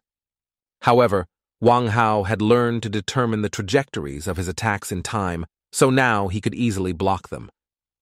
It was like that now. He grabbed the big guy's arm and used it as a foothold to leap back and attack. He kicked Yong Ho in the jaw, and he wasn't ready for it, so he didn't have time to put up a defense and fell to the ground. This time he was able to get up quickly, wiping away the blood. Now his opponent was fighting seriously, which meant he had to change tactics. Wang Hao asked with a smile, "Is this really the end, after all?" The one had talked so much about their generation that he couldn't just give up. The man took out a cigarette and lit it, adding that, as his acquaintance put it, their era was almost at an end. That meant that they both had to give it their best for the last time. Here Jong Ho agreed with him. They rushed into battle again. This time Wang Hao used all of his techniques that he knew. Jong Ho wanted to hit him with his knee, but the man only pushed back to punch him back in the jaw. Then, without letting his opponent gather his strength, he kicked him once more in the head, and it was already dangerous. Xu Lan, who was watching all of this, was greatly surprised that the old man hadn't reclined yet. Jong Ho, meanwhile, hit his head hard, and the men from Taesan thought that was the end of it. Some didn't believe that the great Choi Jong Ho had lost, but there were those who knew him well saying that it wasn't over yet. As it was, the old man suddenly leaned his knee on the window and stood up as if he had tripped and fallen himself. Then the old man looked at him and asked why the man had stopped, for this way they wouldn't finish until evening. Wang Hao only smiled at this. He said that the old man was already crumbling, but he was still stubborn, which was funny. But if he so desired it, Wang Hao would give him a good fight last, only he didn't have time to finish saying it. Suddenly a shot rang out and the men turned around. It turned out to be the police, led by the chief. Choi Wan-ho aimed his gun at the men, asking what they were doing making such a mess. Wang Hao wanted to explain himself, but Chief Wan interrupted him, saying that he had no reason to listen to them. He looked angry. Clutching his head, he asked where Jang Song-ho was, for he knew that the chief was also here.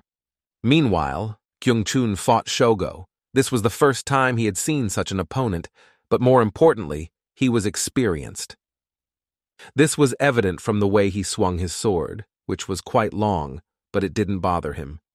Weasel thought he wasn't used to such attacks, because one wrong move, and he could be left without an arm or a leg. He noticed that whenever he tried to shorten the distance, the guy swung his katana around, keeping him away. There was no joking around with such an opponent, and yet, if he could manage to shorten the distance, the chances weren't bad. But Shogo was also well aware of this, and deliberately kept him from getting close to him by swinging his katana. However, Kyung-chun already had a plan. He realized that he had to disarm the guy first before he could attack.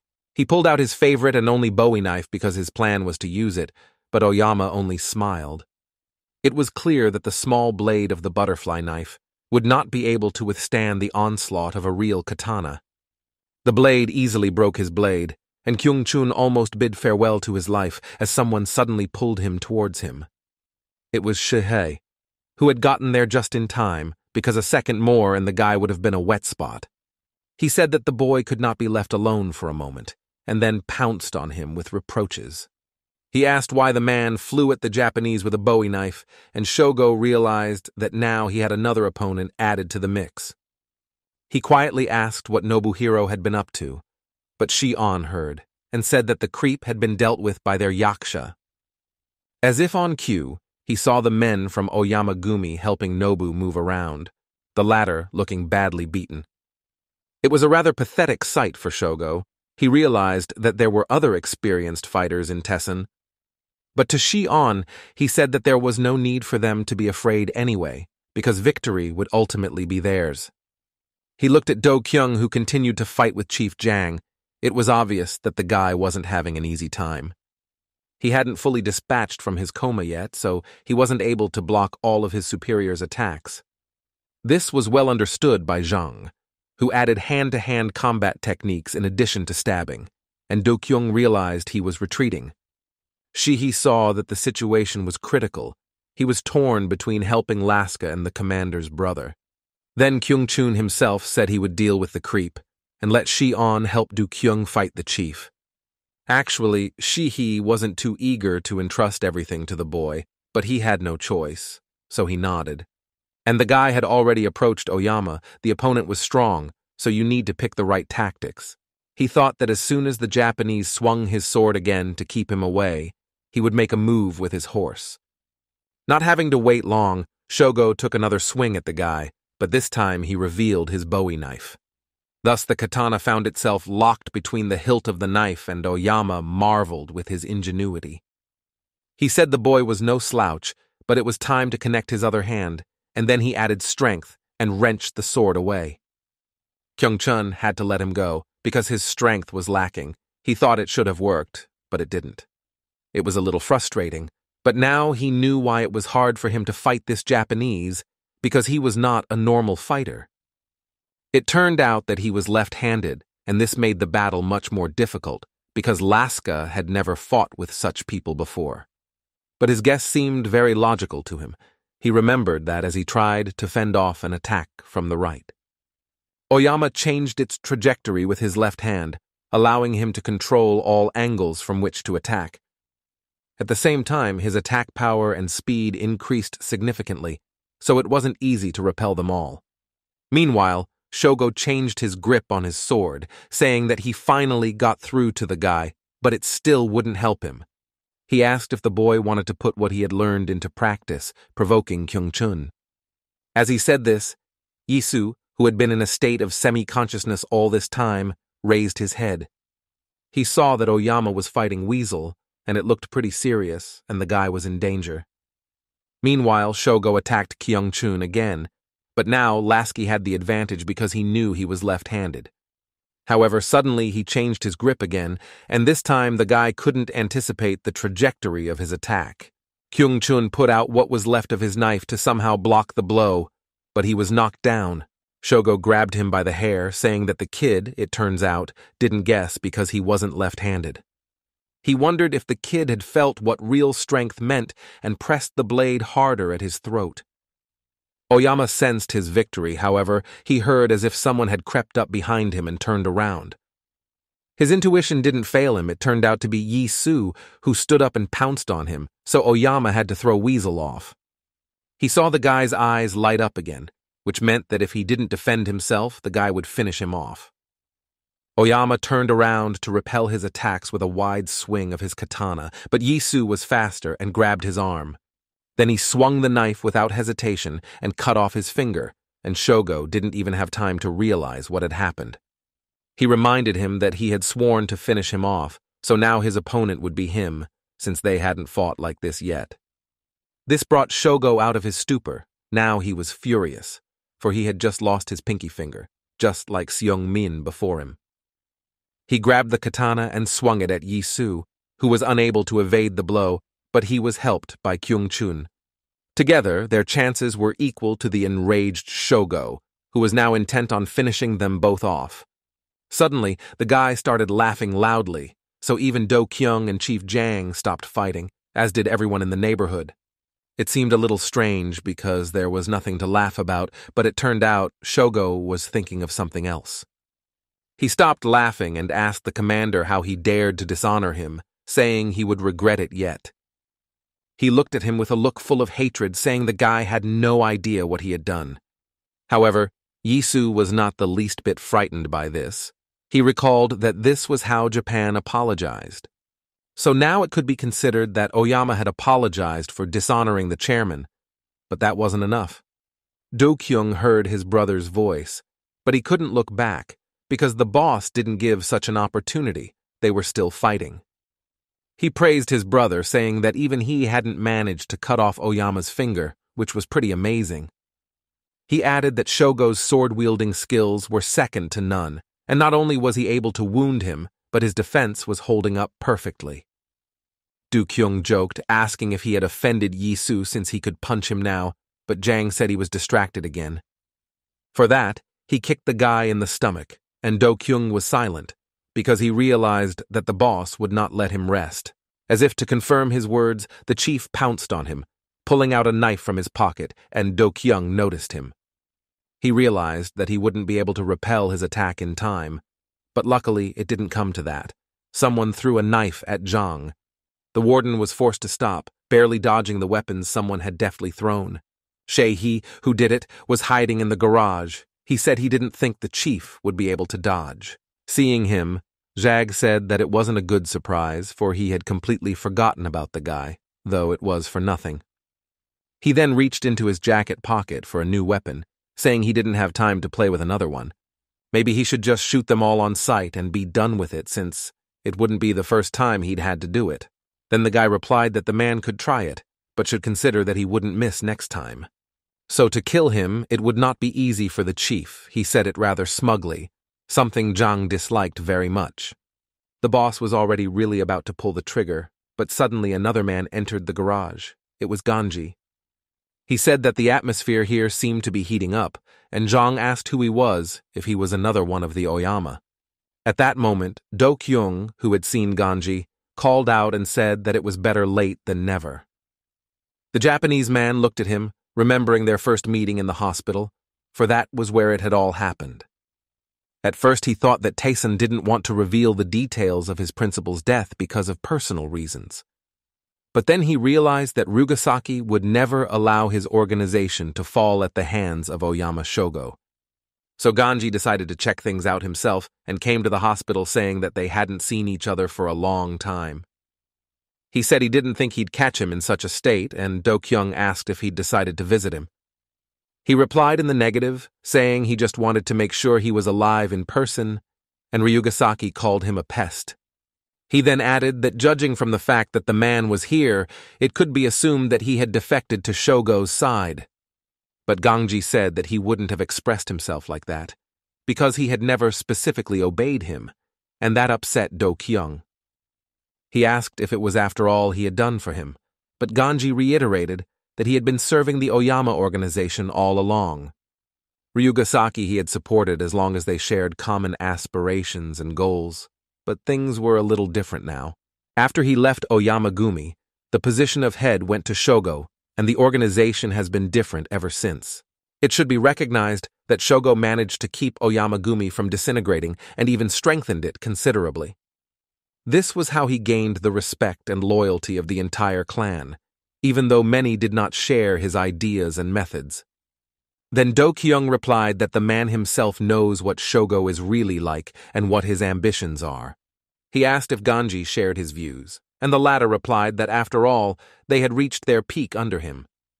But Do Kyung asked if he really didn't care that Shogo had to go over other people's heads to do it. Then he thought that Ryugasaki's thoughts were clear to him, but he himself could not help him in any way in this.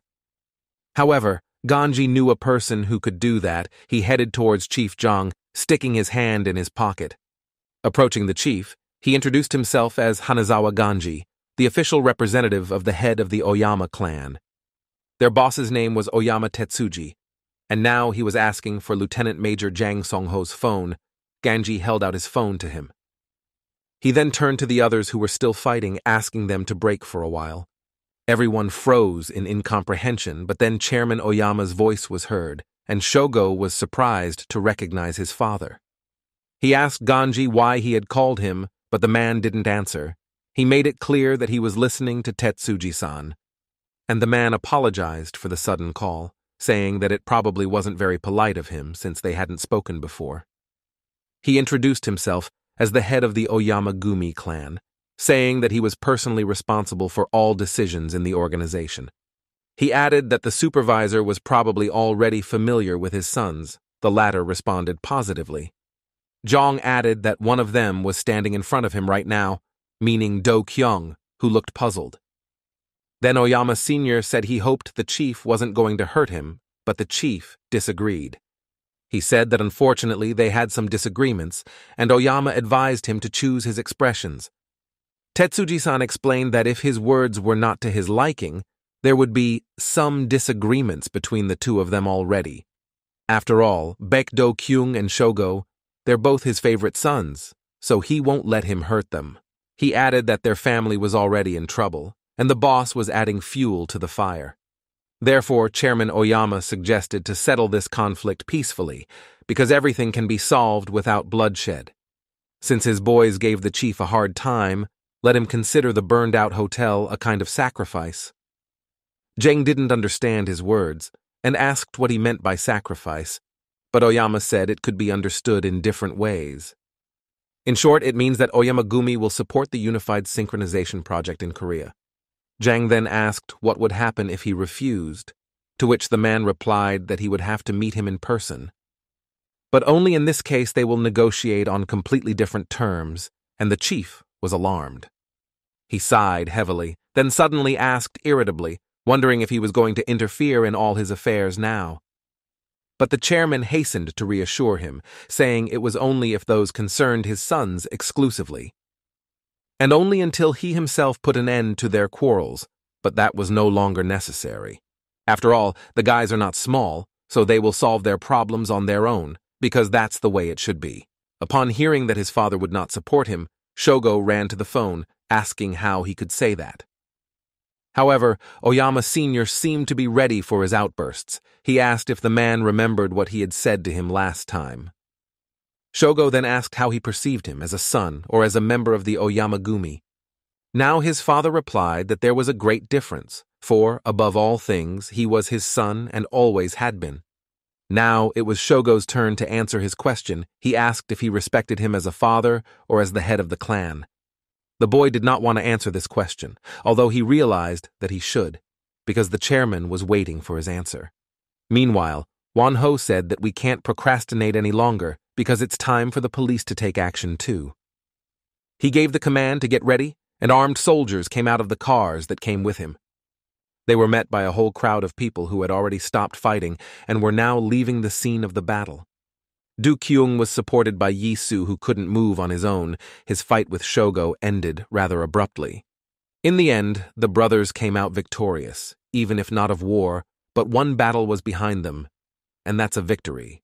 Seeing the state director Baek was in, Chong-ho ran up to him, leaving his opponent Wang Hao, and Won-ho finally saw Zhang and lashed out at him, saying he was walking around here like a boulevard. But the chief told him to chill out, saying they'd stop there for now, since they'd already gotten what they came for. Then Won-ho couldn't stand it.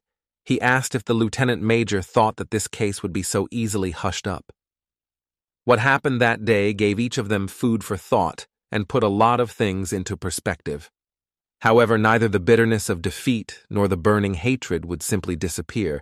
This was also well understood by everyone. All the unspoken feelings will someday come out, and they will serve as fuel for a new fire. In the meantime, they return to their side of the barricades, for each of them must lick their wounds, to then rush into battle with renewed vigor, striking when the enemy is not ready. This will be the start of a new era, with another new player joining the game. What consequences it would bring, no one knew, but some still guessed at the events to come. 2 years had passed since then. Do-kyung stood at the foot of the rock that the waves were crashing against. He liked to come to this place from time to time because he thought better here, and so he did now. He drew his blade and thought about the recent events their organization had to face. His gut told him that this was only the beginning, but what to expect from the enemy next, he didn't know. In the end, there was only one priority for him, his loved ones. The most important thing was that they were okay. He stood like that for a while longer, until Jin-un came out of one of the cars that came with him.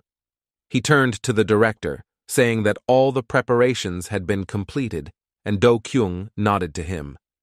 The guy thought that this time it would finally be over, and maybe victory would be theirs again. He turned around and headed towards the car, telling Jin-woong that they should go because Yi-soo must be waiting by now.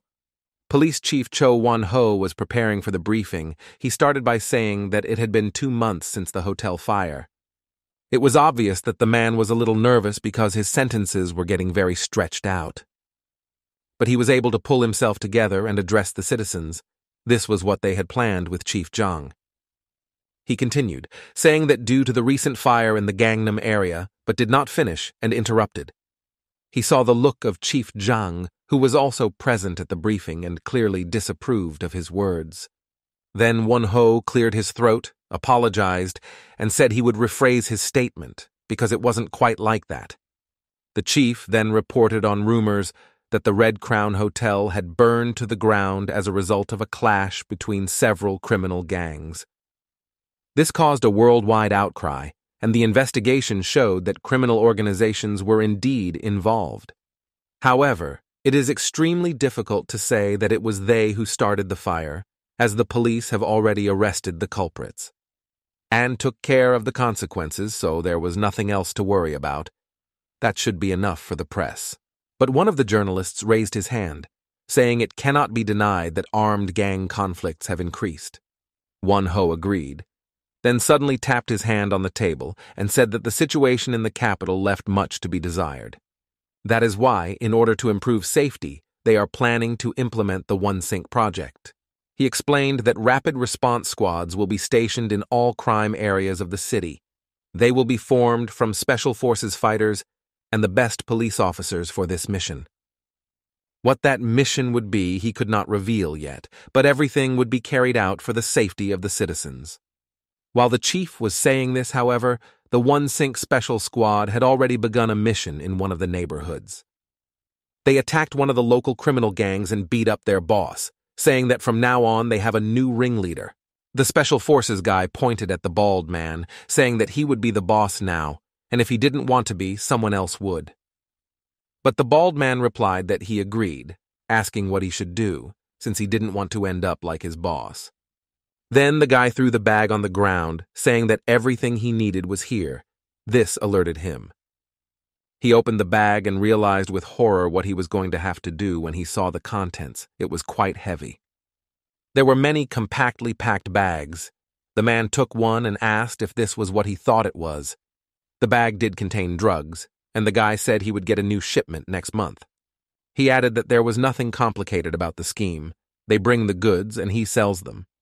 Hyun-gu finished his presentation on how the balance of power has changed because of the implementation of the One Sync project. He asked if anyone had any questions left, but for now everyone present sat in silence, thinking about their own. All of his allies, particularly Sung-min with knives, Cha-Yua, and director Baek Do-kyung had gathered in Taisan. Suddenly, Seo-young raised his hand and said that, to be honest, he didn't understand a single thing Hyun-gu was explaining. Hook replied that he didn't expect anything else from the newcomer, but especially for him he would go over everything in order once more. Previously, Seoul's entire underworld was under the control of a committee of 5 powerful criminal organizations. But after it collapsed, things went downhill, and a realignment of all these factions began. Taisan allied with Cheonung and Ilhak, so his sphere of influence was greatly expanded. And the Oyama-gumi, which arrived from Japan, absorbed Gorong and several small groups under its patronage. In addition, the latter, along with Wang Hao, who has risen to head his own organization, supported the One Sync project. Thus, the spheres of influence between them were divided almost equally, but there was another problem. A government project created for the benefit of security is more like a system of total control. Rumor has it that One Sync is roofing some illegal business and making a hefty profit from it. Some of that dirty money is given to the thugs who agreed to work for them, and the rest goes to the development of the project. Si-yeon couldn't stand it and said that the police officers then were not servants of the people at all, but rather werewolves in shoulder straps. And Myung-hwan Jr. asked if that's why some organizations volunteered to join them. Seung-min said that if it continues like this, One Sync will start to grow rapidly and will reach Gangnam very soon. This neighborhood is known to be ruled by HHS. Incidentally, its director Han Hae-sung has not yet stepped in. Cha Yu-hwa said that she thought he would side with them because Ryu Dae-hyun was his good friend. But he never showed up for the meeting at the hotel that day. Then Sung-min asked what if they were the first to make their move. He said that if they clean up Gangnam before the cops do, Jang's men will be outnumbered. Do-kyung replied that HHS wouldn't like it, but Seung-min said they would try to avoid a direct confrontation. He asked if they had forgotten that he had some privileges after all and looked at Hyun-gu. Toth realized that the chairman wanted his explanation and said that once upon a time, Cho-noon, Gorang, and HHS were subordinate to Ilhak. And now, albeit formally, Ilhak reigns supreme over Thisan, which has allowed him to regain his former glory. He was referring to the glory that his grandfather, Ilhak's former chairman, was once able to earn. Kanam is full of small groups that used to be part of their organization. All that was left was to send the knives there to gather and join them all. Du Kyung recognized that it wasn't a bad strategy. But they are struggling. Besides, not all organizations fully recognize Ilhak's legitimacy. However, still Du Kyung agreed to their plan, saying only that they would act separately this time.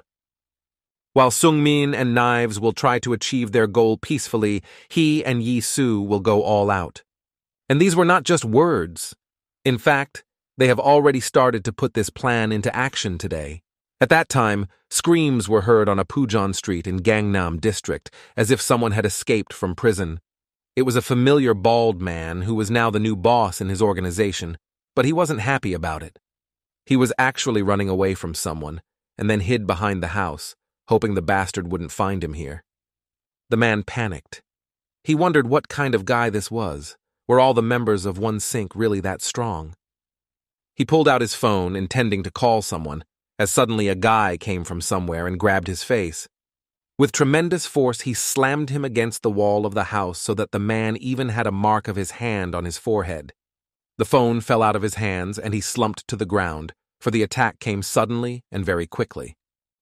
The person who attacked him turned out to be Baek Yi Su. He was the one Du Kyung sent to put their plan into action. He explained that he was against it at first, but his brother's fists were itching, so he talked him into it. However, Sungmin said it was too reckless and early, and Du Kyung was surprised from the latter. The director replied that actually, they were in the middle of a war here, and it was better to attack them first. Especially, he added that Shi-on was with his little brother, so there was nothing to worry about. After all, they would do fine. But Yuhua noticed that it had only been 2 months and his wounds hadn't had time to heal yet, so it was dangerous. Then Do Kyung replied that it was useless to stop his brother anyway since he was still full of anger. So he needs to be alone for a while and let off some steam, and this was a good opportunity. Yi-Su himself didn't mind. He threw the phone at the man, telling him to call whoever he was going to call. Because of fear, he didn't realize who exactly he was supposed to call and ask the guy about it, but then he regretted it. And Su stepped on him, pushing him even more against the wall, saying he didn't care who as long as it was some big shot. Because he had no idea who was in charge there, and it made him very angry, he told the man to move. And then added that Baek Do Kyung, no, Baek Yi Su, wants to talk to his boss and the man shouldn't keep him waiting. Hyun-gu dumbly kicked his foot, calling them to silence. He said that a professional would set things straight now. During this time, he managed to become the head of the operational training staff, though self-proclaimed. 2 of Ilhak's new knives sat in front of him, whom he told that those 2 knew nothing of Seoul's dark side. First of all, they should get a proper idea of the strength and power of all known gangs. He said you have to know your opponent by sight, so he specifically designed a unique rating system. Then Oh Myung-hwan Jr. couldn't take it anymore, telling the man to stop suffering bullshit because that's not why they came here. Si-young hurriedly reassured his partner, saying that Hyun-gu was only trying to help them since they were new here. It would do them good in the end, and it was also fun. At least no one would be worse off. Gujun looked at the guy, not understanding why he was defending someone who wasn't even in charge. Still, he decided to just accept it and sat down on the chair, and Si-young asked Hook if he would award some rank to them as well. The man thought for a moment, and then said that there wasn't enough data to assess their abilities yet. However, taking that fight in the ashes into consideration, at this point, he would distribute them in this manner. Oh Gujun, B rank knife, and Jang So-young, B+ rank knife. Hearing this, the latter happily asked what the plus meant. Hyun-gu replied that since the latter had fought Dae-hyun as an equal in his time, he figured his rank was a little higher than B's. Gujun turned away, saying that he couldn't understand what his partner was admiring. Their conversation was interrupted by Choi Jong-ho, who entered the room saying that the conference room was quite noisy today. The man asked what they were discussing here, seeing the map with the spheres of influence of the criminal gangs. Everyone present looked at him with surprise, because no one expected that Jong-ho himself would drop by. Hyun-gu opened his ranking by saying that the man was once one of the city's most powerful gangsters. He's certainly not as strong now, but based on the results of the last battle, he could very well be awarded an A+ rank. Jong-ho himself looked discouraged. He didn't understand what ranks we were talking about since he had never possessed any. Then he remembered why he had come and told the boys to pack their bags, for they were moving to Gangnam. Then another person, who turned out to be Do-kyung, approached the conference room. He asked what they were doing here. Hyun-gu realized that it was pointless to look at the list, because there was probably no one higher ranked than him in Taeson. He held the clipboard against him, but Do-kyung had time to see the idea of ranks interested him, and he put his arm around Hook. He then asked what his rank was, looking at the clipboard with interest, because he didn't see his name. Oyama Shogo has taken a more rational approach to life. The severed finger has taught him a lot since then. He silently ascended to the tatami where his meeting was to be with an important person who had already arrived. The boy took his seat beside another male of the clan, waiting to listen to what Hanazawa Ganji had to say. This was the meeting of the Oyamagumi clan, where its future development was to be decided. Before starting, Ganji said that a small secret meeting should be held first. The man leaned on his fists, saying that everyone was aware of the recent events, so he would tell everything briefly. He began by saying that he, Hanazawa Ganji, was henceforth the general secretary of Oyamagumi. It all started when he talked to the chairman, who said he was better off staying in Korea. The man didn't really want to agree then, asking what about Ryugasaki, since the old man can't throw Shogo to him at his mercy. But the chairman replied that was why he had to stay there to keep an eye on him. The man would also run the organization on his behalf, as Tetsuji-san trusted him completely. After all, he could not deprive his sons of all support, for that was not fatherly. Then the chairman also added that he hoped Ganji would take care of Shogo, who had a difficult character. Of course, the man was well aware of this, but not that he was burning to do the chairman's bidding. He did it out of his own motives because he believed that Shogo could take their organization to the top. Also present at the meeting was Cheongnoon's CEO Wang Hao, whom Hyun-gu would give an S ranking. Meanwhile, near the main entrance of Taeson's hotel, the new Knives and Jong-ho were gathered outside, waiting for someone. They needed to expand their sphere of influence and ally with organizations that could help them do so. Suddenly, they saw Yisu and Shiong appear at the door, with the commander's hands stained with blood. A guy walked up to them. He was holding some kind of bag in one hand, and a strange expression was read on his face. Jong-ho rushed to meet him, saying that he heard the guy had traveled to Gangnam practically alone. Yisu nodded and threw the bag on the floor, saying that it was a gift from one small gang of thugs. It was all coming into their hands now, and they wouldn't be able to break away even if they wanted to, because they were bound by these documents. Jong-ho was greatly surprised, saying that it's great, of course, but sometimes you can just agree with people. He added that only Chief Zhang's henchmen use such crude methods, and this made Yisu apologize in his face. He suddenly wondered what the man wanted to tell him with that, for were they any different from them? And Su suggested he answer honestly, saying that Ilhak also desires power after all, so they were on equal footing. They also wanted revenge and dumped all the dirty work on others. He asked if he had said something wrong. However, he did not wait for an answer, saying that he would give them whatever they wanted, but in return he asked them to stay out of his way. He added that he might otherwise stab them inadvertently, but suddenly someone put a blade to his neck. It was Ilhak's new knife, Gu-jun asked. Did the guy really think he could just walk away after blabbing something like that? He also added that he wasn't the only one who was obsessed with revenge, but the others didn't understand what he was saying. And Gu-jun continued, asking who gave him the right to say such a thing, even if he was Director Bayek's brother. Shihi then put his hand on his shoulder, telling the guy to chill out. After all, Yisu was also his boss. He advised him not to pounce, or he'd regret it, and the boy felt the tip of the blade at his back. Jong-ho saw that the situation was getting heated and shouted for Gu-jun not to dare pull out the knife, but it was too late. But Shihi took back his karambit, saying that if he made one more move, he would be dead already. Gujun had nothing left to do, and he lowered the knife, still looking at Yi Su, who didn't care at all about what was happening. Just at that moment, Baek Do-kyung came outside with Su-ah, asking what all the commotion was about, and there was no fight. Seeing his brother cleared up the situation a bit, but he still asked what they didn't share, as Shihi was still holding the knife. The principal walked over to Gujun and put his hand on his shoulder, telling the guy to just look around. He said the same to his brother, for it would be a pity to spoil such furniture if it came to a fight. He then added that Yi Su had done his best, and most importantly, he had not been hurt during his mission. But he couldn't finish his sentence, cut off at half a word because he saw the bag and its contents. His attention was immediately drawn to the bloodstains that stained the papers, and he realized that Yi Su had to fight. Do-kyung glanced at his brother's hands, which were indeed a little red from dried blood, but decided not to say anything to him. He simply said that he didn't seem to have anything to worry about in that sense, since his brother was always strong.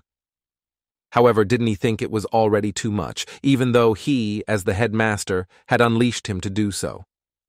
And Su turned to him and asked him what of it. He explained that it was the only way to accomplish his goals. But Do-kyung wasn't satisfied with that answer, saying that it didn't seem like it was enough for his brother to know what happened at the hotel. This was beginning to annoy him, and he asked if the guy thought it would be better if they killed them all. At that time, Yi Su couldn't hold back either, saying that it was just like that, because it would make things much easier. He added that they should have thought about it earlier, and now he would kill them all himself. But Do-kyung suddenly hit him. Yi Su didn't expect this from him, so he couldn't defend himself and fell down, and Do-kyung told his brother to watch his tongue. He hit his head hard, but Do-kyung didn't really care. He wondered if his brother really wanted to do this. Was he really going to kill them all and go after them, for the same fate awaited him? If they both looked at the ranking that Hyun-gu made, Do-kyung would be listed there with an S+ ranking.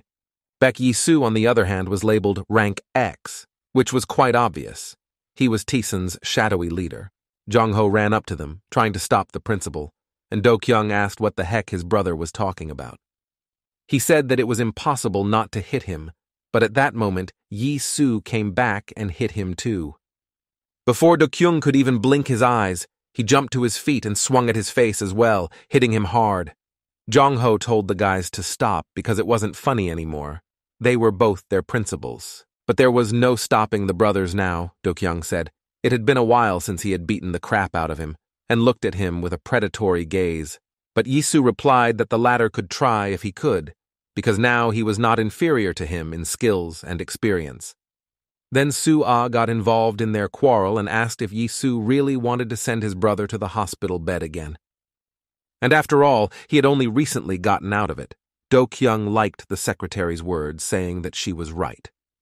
But Su-ah turned to him as well, saying that not long ago he was going crazy at the mere thought of losing his brother, and now he was beating him. Do-kyung excused himself by saying that Yi Su had started it first, but the girl wasn't convinced, and Jong-ho and the others decided it was better for them to leave. Meanwhile, it was already evening in Tokyo, but the lights were still on in Chairman Oyama Tetsuji's country hotel. He had a guard of 2 men attached to him who, however, did not inspire the appearance of worthy opponents for him. One of the guards recognized him and was surprised, saying he'd heard he had his hands full in Osaka, but for some reason he'd come here.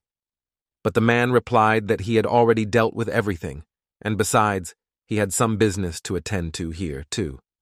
After all, how could he not come when there were things going on here that even in Osaka were rumored? He asked where Tetsuji was now, and when the guard said that the head had asked that no one be let in, he put a hand on his shoulder. The man said he didn't care. Besides, the rule didn't apply to him. He was set in his ways. Chairman Oyama, meanwhile, was finishing another cigarette.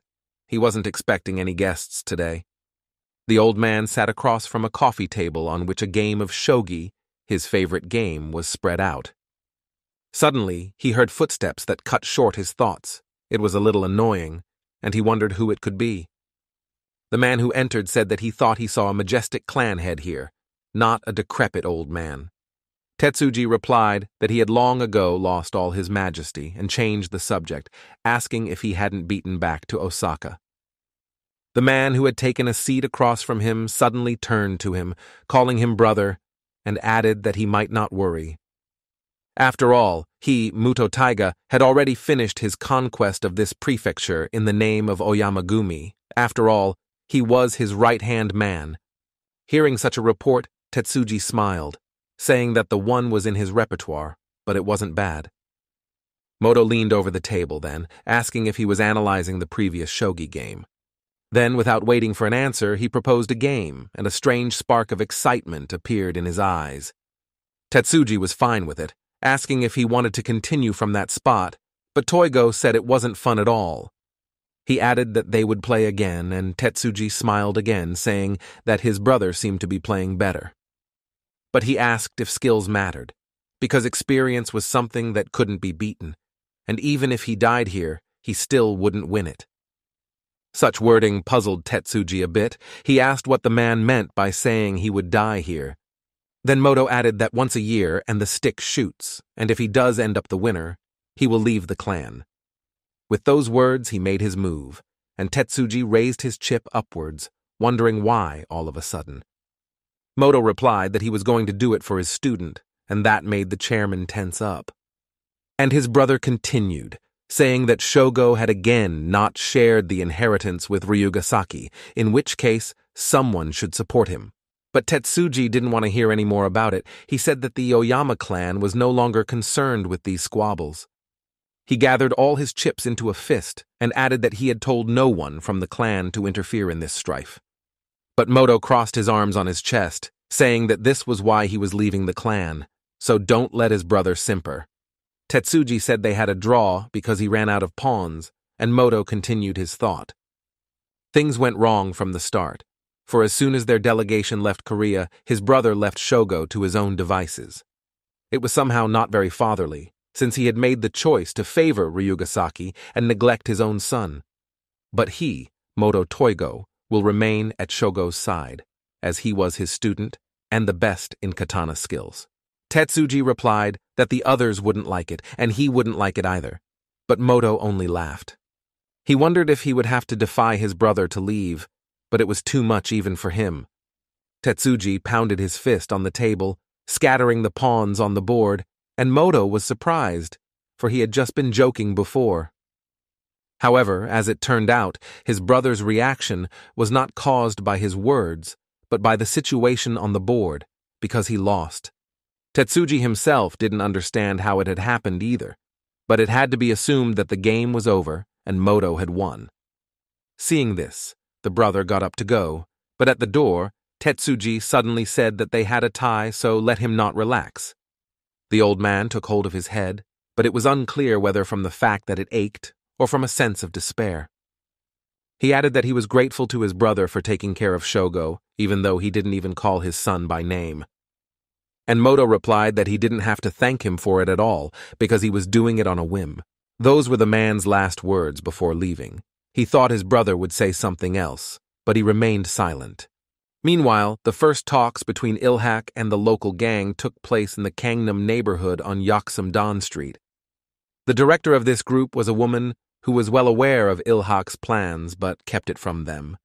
To represent their organization, they sent Seo Young, who was having his first negotiation experience. However, they also had a backup. Yisu was waiting outside the room. He had said from the beginning that nothing would come of this. When the girl suddenly asked if Tessen was involved, Yisu immediately realized what she wanted to hear. She asked if those wanted them to join them and not HHS, if she understood correctly. Seo Young nodded, saying that they would guarantee their safety in their swan, but the girl interrupted him. She said that this is all wonderful, of course, but there are 3 nuances, and the first is the absence of their chapter. The girl added that it was extremely disrespectful of them to send just anyone to negotiate. It also meant that the rumors about Ilhak were true, and he was indeed in decline. Si Young wanted to object and explain everything, but the girl said that was the second nuance, because there was nothing to listen to. HHS had not yet entered the game, and rumors of one sink had already spread throughout the capital. The confrontation was just beginning. And if they had to choose a side, it would be much more favorable to join the police. But here she was interrupted by Yisu. He entered the room and suddenly put his foot on the table, saying that the girl apparently didn't know anything about business. The guy added that her lot was to sit still and keep quiet, and then asked if she'd understood everything. But the girl reacted calmly to the scene, saying she would turn a blind eye, and voiced a third reason for her refusal. Suddenly she raised her head and looked directly at Yisu, calling him by name and saying that they knew who he was.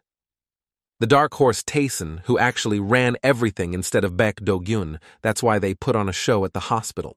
Si-young, who was sitting across from him, turned around and thought that good fame goes far and thin fame goes even farther. The girl went on to say that everyone was just waiting for a chance to get even with him, and it would be sad if a guy like that died in an alleyway. Only now did they realize that it was a trap. They were already surrounded by many people who were only waiting for the signal. Yisu then said that someone had urged him to keep his cool, but now there was no need for it anymore. He added that he'd even be glad if the girl would save him from having to hold back and have a little fun. He took off his jacket, telling Se-young that he was taking on the entire crowd in the back and let him deal with the ones here. But the door was locked, and men who also wanted to fight him started banging on it. Yisu then decided to help them with this and threw his cap on the glass doors right in front of one of them. The next instant, the cap was followed by his fist, which broke through the glass and struck the first man. Si-young was surprised, for he wouldn't have thought of such a thing, although it was quite reasonable, for he had protected his hand from the splinters. But he didn't have time to admire, because the guy also had to show his best side. He punched one of the men, who were the girl's personal bodyguards, and grabbed the other by the face. He had plenty of strength, and judging by Hyungu's ranking system, all the people here were no higher than C+ rank. And Soo didn't waste any time either. His fists were itching to punch someone, and he didn't hold back. Another man flew into the door, which was already shattered, but the commander was just starting to get into the swing of things. Even though the rest of the bandits had guns, they decided it would be best to get farther away. When everyone was in agreement, it was decided to flee through the main entrance, but another man suddenly came out of there. Do-kyung quickly assessed the situation and grudgingly asked if his brother was picking a fight again. And the men were horrified to compare the two boys, for they looked exactly like the same person. Do-kyung then showed the small box he was holding in his hand, saying that he actually came here with a gift. And Soo punched another guard, saying they were the ones who started it first, and he had nothing to do with it. Do-kyung realized what that meant and put the box down, saying that, in that case, they didn't deserve the gift. He drew his blade and prepared to fight, saying that if the carrot didn't work, he should try the stick. After a while, they dealt with all the guards and bodyguards in the group. They came here late in the evening, but it was already getting light, Do-kyung thought. It had been a long time since the girl wanted to negotiate. He wanted to smoke, but his lighter didn't work again, and Yisu saw this and decided to smoke a cigarette too. His lighter wasn't as nice as his brother's, but he asked if he could buy him a light and held it out. Do-kyung took the lighter, thanking him, and Yisu said it was nothing. It was his way of showing friendliness. But Do-kyung noticed one more detail. He asked where his brother had put the lighter he had given him.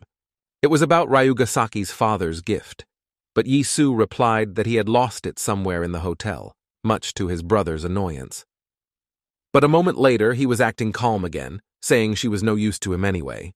Plus, the lighter had the Oyamagumi emblem on it, but memories of the clan made him cut himself short halfway through. He glanced at his brother, who was just smoking beside him. He didn't even seem to be listening, but Do-kyung knew that he understood him better than anyone else. He realized that he should apologize, saying that he seemed to have overreacted last time and shouldn't have hit him. The guy added that he didn't think the other guy was wrong, or rather, they were each right in their own way. However, he was now the head of Thason as well, and a good half of the underworld had a grudge against him. And Soo replied that then he would have to kill them all, because he didn't see any other way out, and he didn't want to look for it. But Do-kyung said it would only be a temporary measure, asking how long it would last, since these creepers would eventually become more numerous. Although, after all, he's their boss, so it's up to him to decide how to act, and they're just his subordinates. He added that they needed a strong leader who could stand up for himself, but Yisu realized what he was getting at. Meanwhile, it started to rain outside, but Sungmin had already made it to the place. It was a real estate agency building. He took off his jacket and looked at a map of his country. This was the Gangnam district, and it wasn't land he had come here to look at. While he waited in the hallway, a man who apparently worked here as an agent asked him to go into the lobby. He added that the boss would be here soon and served him some tea, and Seung-min thanked him. The man said he would have offered to walk the grounds and look around, but it was raining heavily outside. Then the chairman explained that everything was fine. After all, he had not come for that, which surprised the man. He leaned forward a little and said he came from Ilhak, and then asked if that told him anything.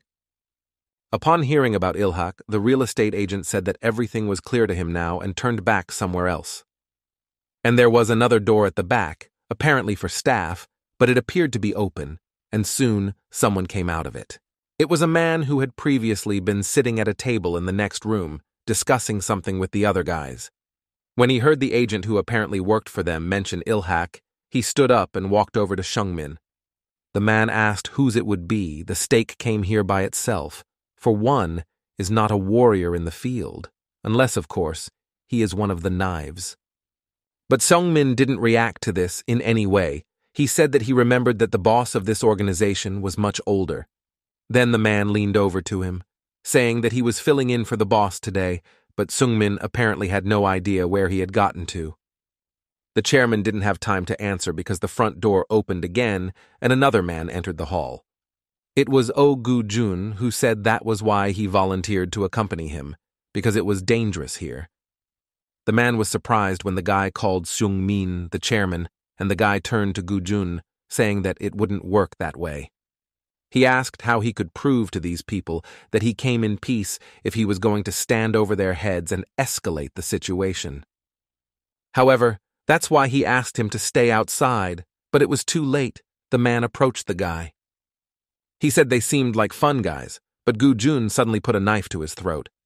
The guy added that if he was so curious about what they could do to him, he might check it out. However, this did not suit Seung-min anymore, as he had planned to settle things peacefully. He asked Gu-jun to put the knife away, and the guy obeyed in a flash, and the man realized that they were not to be trifled with. Gu-jun still decided that he was not forbidden to speak, and told everyone in the room to sit down and listen silently. After all, it would be his chairman who would be speaking, but the man shuddered at the word again. He smiled for some reason. And then he clenched his fists and shouted that the hell he was going to listen to anyone. He'd rather count their teeth right away. At that moment, some other man entered the building and suddenly shouted for him to stop. He rushed towards him, pushing him away from Gu-jun. It turned out the guy's name was Tai Kyung, and the new man was his father. Then he saw Seung-min, and unlike his son, he immediately recognized him as Chairman Ilhak. Apparently, he himself was the boss here. He took his hand in his own, saying that his memory could not be altered in that the head himself stood before him. And Seung-min also started to recall who was running this organization. He remembered that the boss's name was Song Dae-gyu. He turned to the man, asking if that was his name, and the man was very happy that the guy remembered him. They sat down on the couch, and Dae-gyu was the first to speak, saying that he couldn't wait to meet him in person. Seung-min replied that he too didn't expect to ever meet a man again, especially at a time like this. The man was a little confused. He said that it had been a long time since they had last met. He added that he remembered him as an infant and even the way he used to walk under the table, at which point Seung-min hurriedly interrupted him. He asked him to cut to the chase, and the man said he had heard about Ilhak's return but had not expected to see him as chairman. Dae-gyu then pointed at Oh Gu-jun, saying that they had even gathered new knives, and this young man looked a lot like his father. Seeing that the man was getting sidetracked again, Seung-min said that he would be happy to chat with him some more, but not now. However, Dae-gyu replied that he guessed what he wanted to talk about, and then said that it wasn't that simple. They were just a small organization from Kwanak and had to hide in the shadows of HHS all this time. But he believed that one day Sung-min would come to them, so all that was left was to be patient and wait.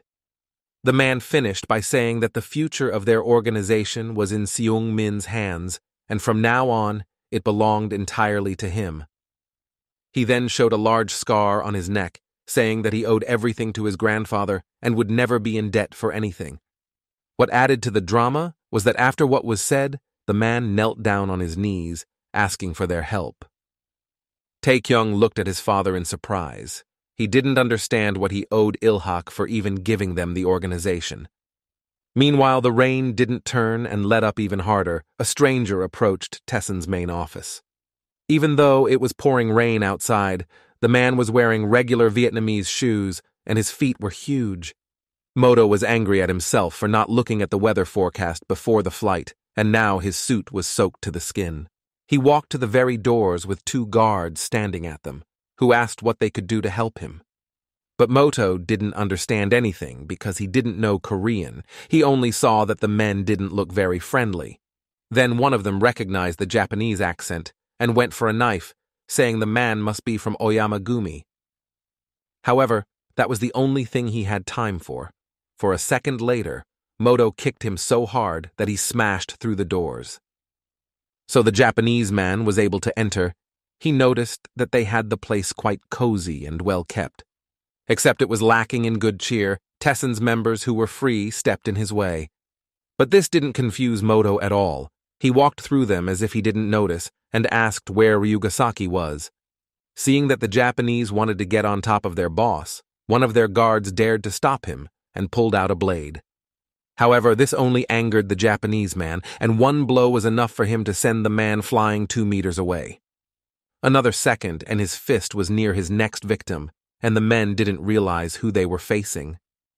Moto hit another one of them, who flew upwards and immediately lost consciousness when he landed. Tonka, another man, tried to attack him with a knife from behind, but this attack did not get past the Japanese man either. First he dodged, and then, when his opponent was ahead by inertia, he slammed his head into the floor. However, the members of Taesan didn't plan to give up so easily, even though they weren't as great fighters as their bosses. Another man tried to hurt the Japanese man by kicking him, but Moto saw it coming and grabbed his leg. He suddenly pulled the man sharply towards him so that he fell over and was more like some kind of belt in his hands. And Moto was already starting to get annoyed with this fight. He threw the man at his companions and asked how they could fight like that. Could it be that they were hired by advertisement, which seemed highly probable, for no one could fight him back. The men had already realized this themselves, but they were all loyal to their boss, so there was no way they would give up without a fight. Then Moto told those to call their head, and then someone on the stairs replied that they were already running and stumbling. The Japanese looked up at the person who said that. It was Jin Woon, who was already getting pretty good at sarcasm. Among the Oyamagumi, Ha-Jin-un was known as the unshakable yaksha, meaning hard as a wall. He asked who Moto would be, if he was from Oyamagumi, and the man replied that he wasn't technically a member of the clan anymore. He didn't want to go into details, but he asked if Jin-un would fight him if he answered affirmatively. Meanwhile, the girl, who was the only one they hadn't touched, agreed to their terms and accepted the gift. This decision of hers pleased Do-kyung, who sarcastically told Yi-soo that the most important thing is to match the approach.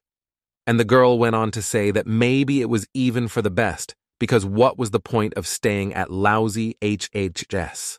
In fact, they don't really have a roof right now. Han Hai-sung has disappeared off the radar, and his organization is on the verge of disintegration. Hearing such a thing, Do-kyung was greatly surprised, asking if it was really true, for he could hardly believe it. But the young woman said she was telling the truth, adding that HHS activity has declined markedly since the committee was dissolved. They stopped taking bribes and controlling their territories, and the heads of small gangs tried to meet with Hai-sung more than once. But all was in vain, and everyone thought that the vacant place of the master of the district had become empty. However, if there is a power squabble on Gangnam, rumors of HHS's absence will spread throughout Seoul. A whole bunch of people want to take over the neighborhood and things get out of control. Tiny organizations like theirs would be powerless to stop it, so the decision was made to keep everything secret. The girl said they were part of HHS, and also everything was calm here, so let Tessin keep his nose out of it. But that was only a formal statement, and in fact, she explained why she was thinking of joining OneSync. Du Kyung then asked why she didn't come to them earlier, to which the girl replied that she didn't think as if HHS had disappeared. It seemed to her that they were just up to something, but that was just her personal opinion with no evidence to back it up. Du Kyung suddenly got a call from someone and apologized, saying he had to take the call. The one who called him reported the mission completed, indicating that nothing was known about Hae Sung's whereabouts, and the girl made sure her suspicions were correct, saying that she thought he was hiding somewhere under their noses. Just as suddenly, Do Kyung told Yi-soo to get ready, because they urgently need to run to their headquarters. He thought it was rather sudden, but there was no way he was expecting this man to show up. Meanwhile, Moto, who was still waiting for Jin-un's answer, asked again if he would fight him. Meanwhile, Chairman Sung-min continued to implement his plan in the Kwanak area. Right now, they were on their way to the next organization together with Yong-ho and Gu-jun after successful negotiations. Jong-ho said for the chairman to be careful, because they have to join all the organizations in the district at any cost. Seong-min noticed his good mood, and he agreed, for this had once been one of Ilhak's main headquarters. He added that he remembered wandering these streets with his grandfather, and now everything seemed so familiar. He advised Gu-jun to take a closer look, because Gu-jun had also been here often with his father. Jong-ho remembered that everyone adored them because Gu-jun was pretty cute, but the guy didn't want to talk about it.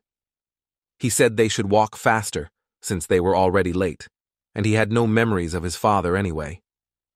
It sounded a little sad. Jong-ho realized why the guy was always so sullen and taciturn. The old man apologized for him, telling Sung-min that Gu-jun was becoming himself when it came to his father. After all, he was the leader of the previous knife lineup. Sung-min was aware of that, but that was why the guy's behavior wasn't clear to him. After all, he thought the son would want to avenge his father, but he spoke of him as if he hated him for some reason. Yong-ho then explained that it was because his father's death gives him mixed feelings. Oh Myung-hwan was a man who lived for Ilhak, and everyone in the neighborhood knew it and loved him. Only with fatherly duties the man coped much worse, though it should have been in the first place. He was almost never there for his son, and when he did come, it was only for a few days. However, then, he left him altogether because he died, and that was a big blow to little Gu-jun. Jong-ho wanted to give a couple more details, but Gu-jun, who was walking in front, said that they had arrived at the location. Song Dae-gyu said that he would gather the leaders of all the local organizations here, so that it would be easier for them to come to an agreement. He wondered if it was a trap and took out a knife, but Yong-ho stopped his hand, telling the guy not to worry. It would be okay. After all, they had come here just to talk. At least, that's what he'd been told. Yong-ho recalled the chairman's words, saying that there was nothing to worry about, but he soon opened the door and changed his mind. There were 4 men in the room, one of whom was on his knees and being helped to his feet. When Gu-jun took a closer look, he realized that one of them was actually an old man, and the rest of them were also already in their 40s. This surprised him, as he was not used to bosses being such people, so he asked Yong-ho about it. The man then explained that the men were small business owners who had been displaced from Kanam's gangs. They just got together and formed their own organization, but they have no real power. Among them was President Song, whom they already knew, whom Jong-ho also knew and came over to say hello. The others also recognized Yong-ho, for everyone here seemed to remember the old days except Sung-min and Gu-jun.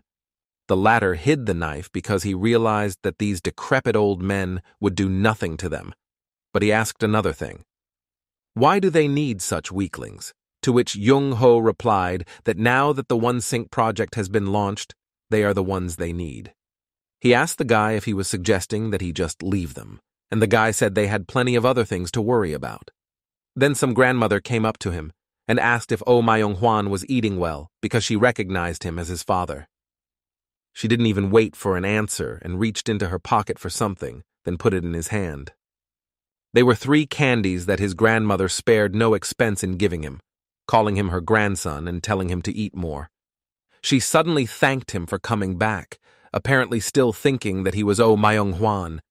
This moved the guy, and Seungmin remarked that this place could be used for another purpose, turning to Gu-jun. He told the guy to look closely and try to remember everything that connected him to this place. And suddenly, something came to his mind.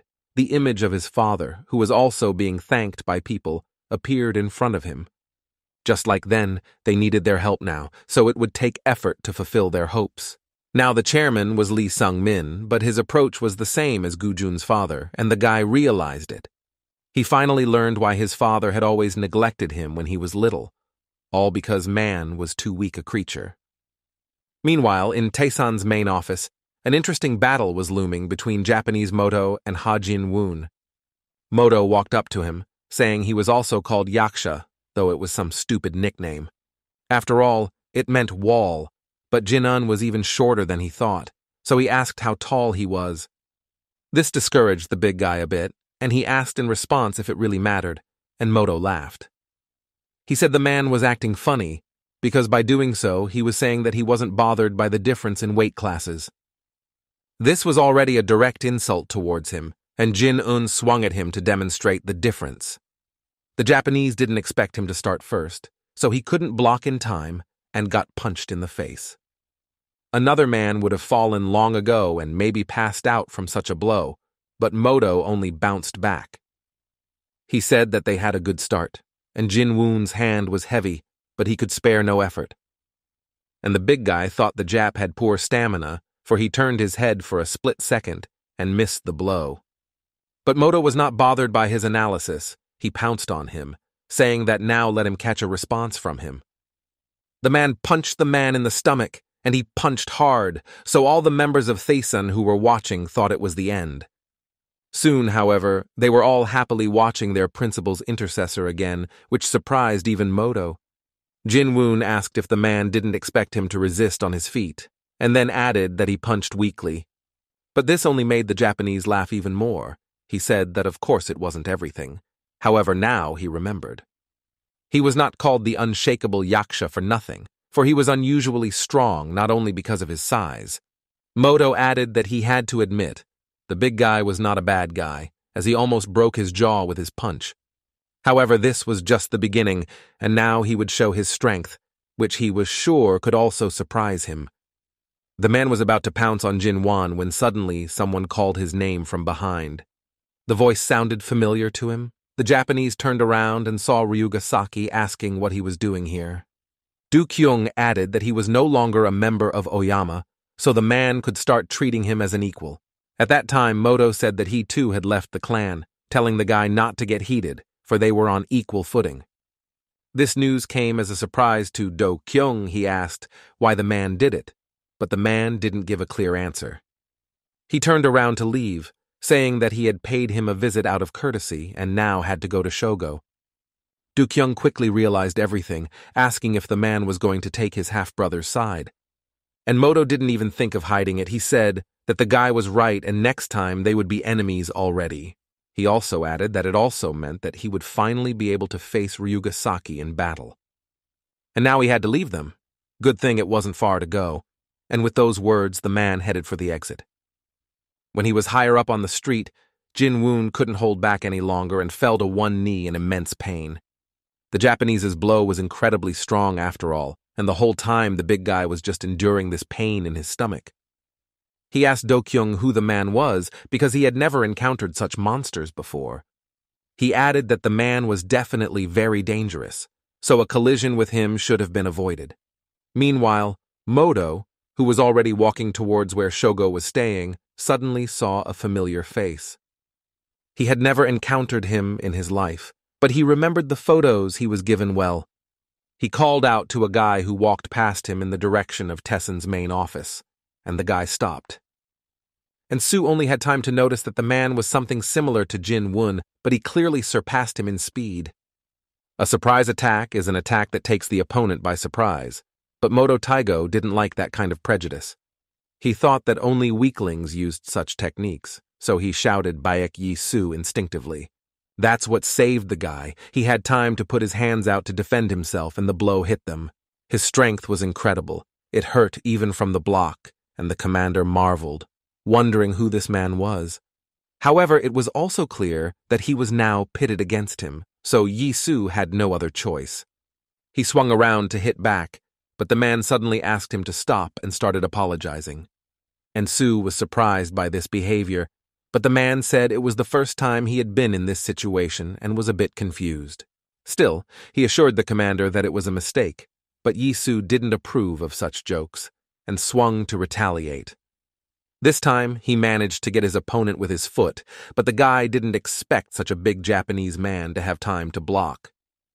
More specifically, he just put his arm out and caught his leg, though the guy hit pretty hard. The man suddenly said that since he was doing that, there was no point in apologizing anymore, because now they were even. But Yi-su didn't listen to him. He wanted to get the man after all, so he jumped up and swung his other leg. But Moto put up a block, and this time, despite hitting the commander not weakly, he still couldn't hit him. He squeezed his huge hand and wondered if that was all he was capable of, for he had been told quite different things. Their battle was interrupted by the sudden appearance of a black car that stopped beside them. Moto realized it was coming for him, so he lifted his jacket and told Yi-su that they would fight again sometime. Then he suddenly smiled and extended his hand to him, saying his name was Moto Toigo and he was apparently Baek Yi-su. Hearing his introductions, Yi-su said that there was another Oyamagumi scumbag in front of him, and that made the man sad. He wanted to explain that he was no longer a member there, but Ganji, who had come to pick him up, had already opened the car door. Moto complained to him that Yi-su was incredibly boring, and the guy was left standing there in surprise. He remembered the name of this Japanese man, for he had never faced him before, and today's fight had left a strange impression. The man, meanwhile, was also thinking about him, for something was keeping him busy and even annoying him. He wondered why pounce on the guy from behind, like some coward who was scared of his opponent. But then he laughed with his own thought, for it was indeed absurd to exist. Then he remembered the words of the chairman who had said that if they interfered, the balance would be upset. However, Moto now thought that his brother was worrying for nothing, as he would make sure that everything was fine. Gujun was sitting on a bench with some candy from his grandmother in his hand. He was just remembering everything that happened today. When he thought of his father again, he was interrupted by someone's voice, and it turned out that the guy from the agency was here. He saw Gu-hun too, and decided to approach because he was interested in the guy's skills and prowess. He sat down on the other side of the bench, taking out a cigarette, and then asked what fate had brought him to this place. At first, Gu-jun replied that it was none of his business. However, the guy understood why he was so unfriendly. He explained that he apparently didn't know everything about his own father, namely his death. Gu-jun then stood up and told the guy to stop with his vulgar provocations. After all, he was no better himself, a healthy forehead, who still dragged his elderly father everywhere. But the guy replied that, in fact, they were the same with him, because they were just criticizing for the sake of criticizing, as they call it. Then he added that Gu-jun probably doesn't even know how the case of his father was, because no one told him. As expected, this ticked off the new Gudo member and he grabbed the guy's shirt, but the guy said his guess was right. Then he asked if he wasn't curious about how Ilhak's first knife died, his father after all. The case was 13 years ago, when their neighborhood was full of small businesses, so many wanted to clean up some of it. That day, some unknown men appeared on the main street blackmailing Auntie into cooperating with them.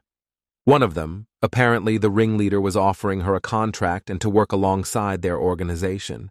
He said she needed an experienced partner, or her shop wouldn't last a day, but he was wrong about that. Their conversation was overheard by 3 men in white suits who approached them, saying that the guys were probably not from around here. One of the knives, and it was they, approached their head, who was already beginning to press Auntie in earnest. Lee Sun-mon, Ilhak's 6th knife, asked if the guy had no manners at all, since the woman was clearly rejecting him.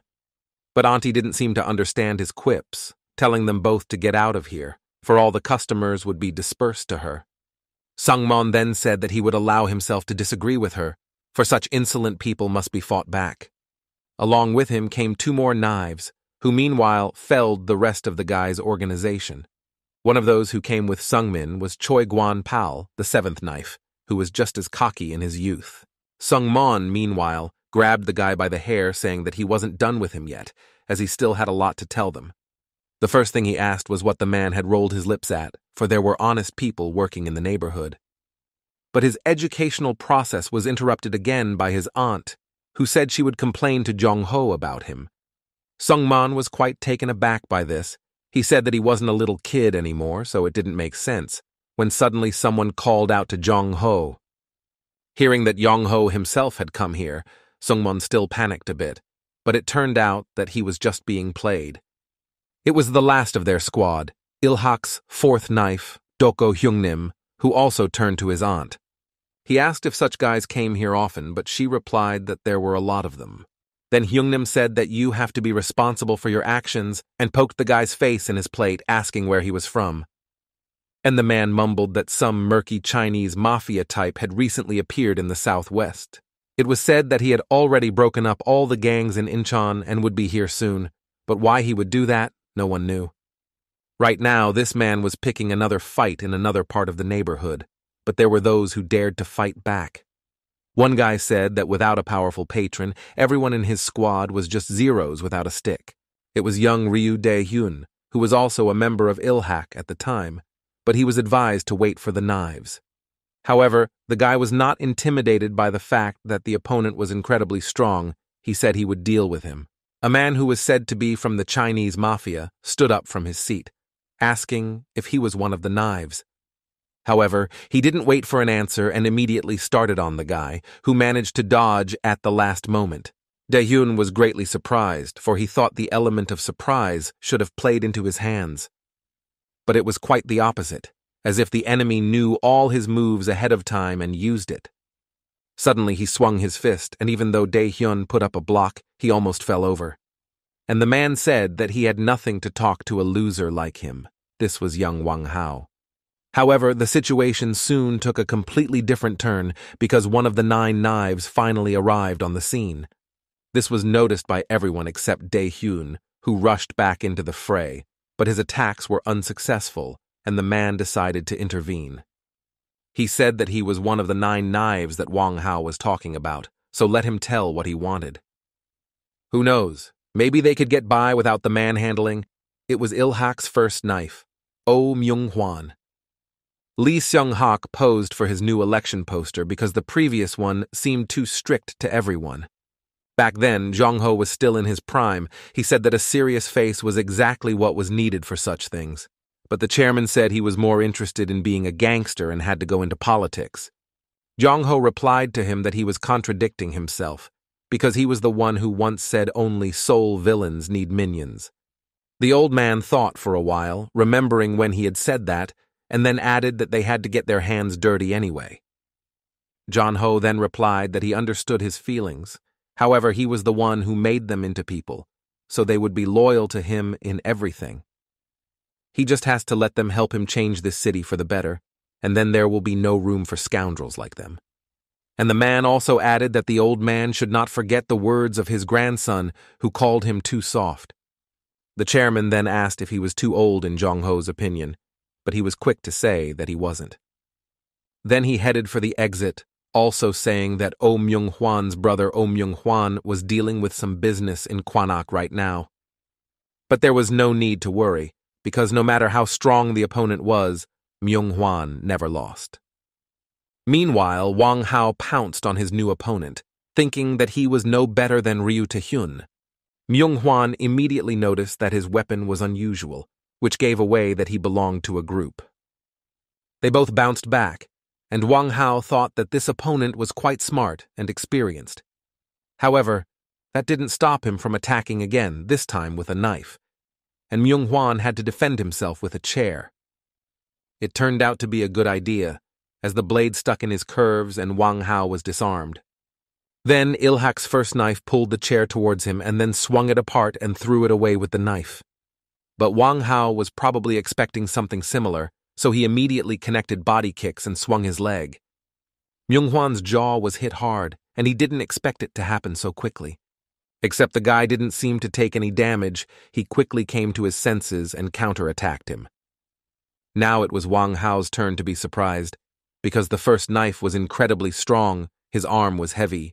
Seconds later, Wang Hao was lying unconscious on the floor, and Oh Myung-hwan told the other guys to clean up the place.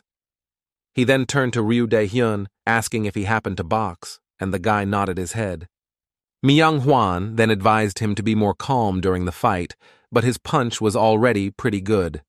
Dae-hyun was flattered because he had just been praised by the strongest of the 9 knives. He thanked him. This was the last thing Oh Myung-hwan said, after which he suddenly took Wang Hao on his shoulders, intending to carry him. It was already evening when Wang Hao woke up, but to his surprise, he was in an unknown place. He tried to get up first, but realized his body was aching for some reason, and in a flash, he remembered all of today. He said he couldn't lose to that knife guy, but suddenly a familiar voice replied that he was at his house. It turned out that Myung-hwan had dragged him straight to his house and was now finishing the food preparations. Seeing that Wang Hao was starting to panic, he pulled out his machete and told him to stop, as he had already made a mess of things. He added that he would let him go, but he had to answer a few questions, and he really didn't like it. He said the guy was overconfident and just got lucky that time, but the guy replied that he won anyway. So Wang Hao should have listened to him or just not start a fight while he was eating, but this arrangement didn't suit him. Wang Hao threw everything off the table and walked over to the guy, saying that the guy had better get up if he didn't want to die sitting down. However, such a threat did not work on him. Myung-hwan stood up and asked him if he thought he could defeat him. They pounced on each other again, or rather, Wang Hao attacked first, while Myung-hwan decided to just defend himself. But their fight did not last long, for with their screams they woke up another little person in the house. It was Gu-jun who came out of his room, yawning sleepily and asking if Dad was fighting again. Such a conclusion was not hard to draw, because right in front of his eyes, Wang Hao managed to punch the guy in the jaw again. Then Myung-hwan wanted to strike back and even took a swing, but then he saw his son and couldn't finish the attack. He didn't know what to say to the boy, because he couldn't explain what was happening in the house right now. And then something happened that he didn't expect in any way. Gu-jun squatted down and started picking up the scattered food. He said his dad told him himself that he should listen to the teacher and get along with his friends, and then Mom would come back. Wang Hao wanted to correct Gu-jun and said he wasn't his dad's friend, but Myung-hwan said he agreed with his son. He put his hand on Wang Hao's shoulder and added that they don't fight anymore, because Dad can't help but follow his words. And Wang Hao looked at him with surprise, for their conversation was not yet over. However, he did not argue. More than 15 years had passed since that day, and he remembered everything as if it had happened yesterday. Wang Hao stood in front of the glass door that holds the ashes of everyone who has ever worked at Ilhaka. Oh Myung-hwan was among them, but he was not allowed to stand for a while longer, because someone called out to him, asking who he was. The man turned around and saw a guy in a white suit who looked a lot like Oh Myung-hwan for some reason. Wang Hao then remembered that the man had a son, and it appeared to be the same Gu-jun from his memories. And Gu-jun seemed like he had also seen this man's face somewhere before and was surprised to realize that it was one of his father's friends. It began to rain outside, but they stood like that for a while longer, sizing each other up and reminiscing about the past. Finally, Gu-jun was the first to approach the man, saying that he recognized him as the man his father had first fought with in the room. Wang Hao thought that running into Myung-hwan's son, and even in a place like this, was not the most pleasant. It was something between embarrassment, disappointment, and shame, but he said nothing of the sort. Suddenly, Gu-jun bowed in front of him like they did in Korea, and his bow was lower than required. This surprised Wang Hao, and he told the guy to stop, because he shouldn't bow in front of him. Gu-jun then replied that he didn't remember too well, but the man had been his father's last friend before he died. He explained that he had seen him as a child, and now his face seemed very familiar, though he did not know his name. Wang Hao thought that the guy had no idea who he was if he expressed himself like that, but decided to remain silent again. The man then saw that he had brought alcohol and stepped aside, making room in front of his father's ashes. Then Gujun went to the right drawer and opened the bottle, saying that his father loved this drink. He added that he would now have to drink to rest, but Wang Hao remembered the story behind the liquor again. The man noticed that the guy's memories were pretty accurate, because Myung-hwan really loved that alcohol. At least, if his memory served him right, that's how it was. They were just having a drink that night. Enemies yesterday and friends today, that's how one could describe their relationship from the outside, but it was different. Wang Hao remembered how Myung-hwan had poured himself the same drink, saying that it didn't even look like alcohol. However, at that time he drank with him for company, and they were not bad together, because there was something that united them. The only people unhappy with their friendship were the owners of the diner who squinted at them. But their opinion was also understandable, because not so long ago they wanted to finish each other off. Wang Ho decided to start the conversation by saying that Nine Knives Ilhaka was famous throughout Incheon. Therefore, he was curious about the strength of these guys at the top of Seoul's underworld. He also wanted to know if he himself could grow to their level. But Myung-hwan suddenly clinked his glass on the table. He said it wasn't all that easy, as you have to constantly get stronger and hone your skills. Wang Hao then asked what he was talking about, and he threw his hair back, saying that he would tell him everything now. But instead of answering, the guy just passed out. It looked like he'd had too much alcohol and would now only wake up with a hangover. Wang Hao thought that he had had enough too, because if he continued drinking, he would lie down next to him, which he didn't want to do. The man walked out of the diner and took out a cigarette. He thought about his new acquaintance who was able to overpower him. Then he went back to his last words and thought that it made some sense after all, but how hard it was. Getting stronger all the time was something that not everyone would dare to do, but Myung-hwan was just such a person. And if this was the secret of his strength, then Wang Hao would definitely improve as well. Suddenly someone called out to him. Sung-mon noticed the dragon tattoo on his forearm and wondered if he was the scraggly youngster.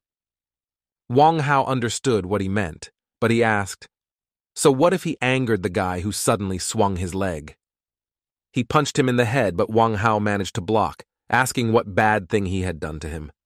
However, Sung-mon didn't want to answer. He called the man a blowhard, saying that he understood everything himself. It was true, but Wang Hao decided to annoy his opponent because he was wearing the same white suit as Myung-hwan.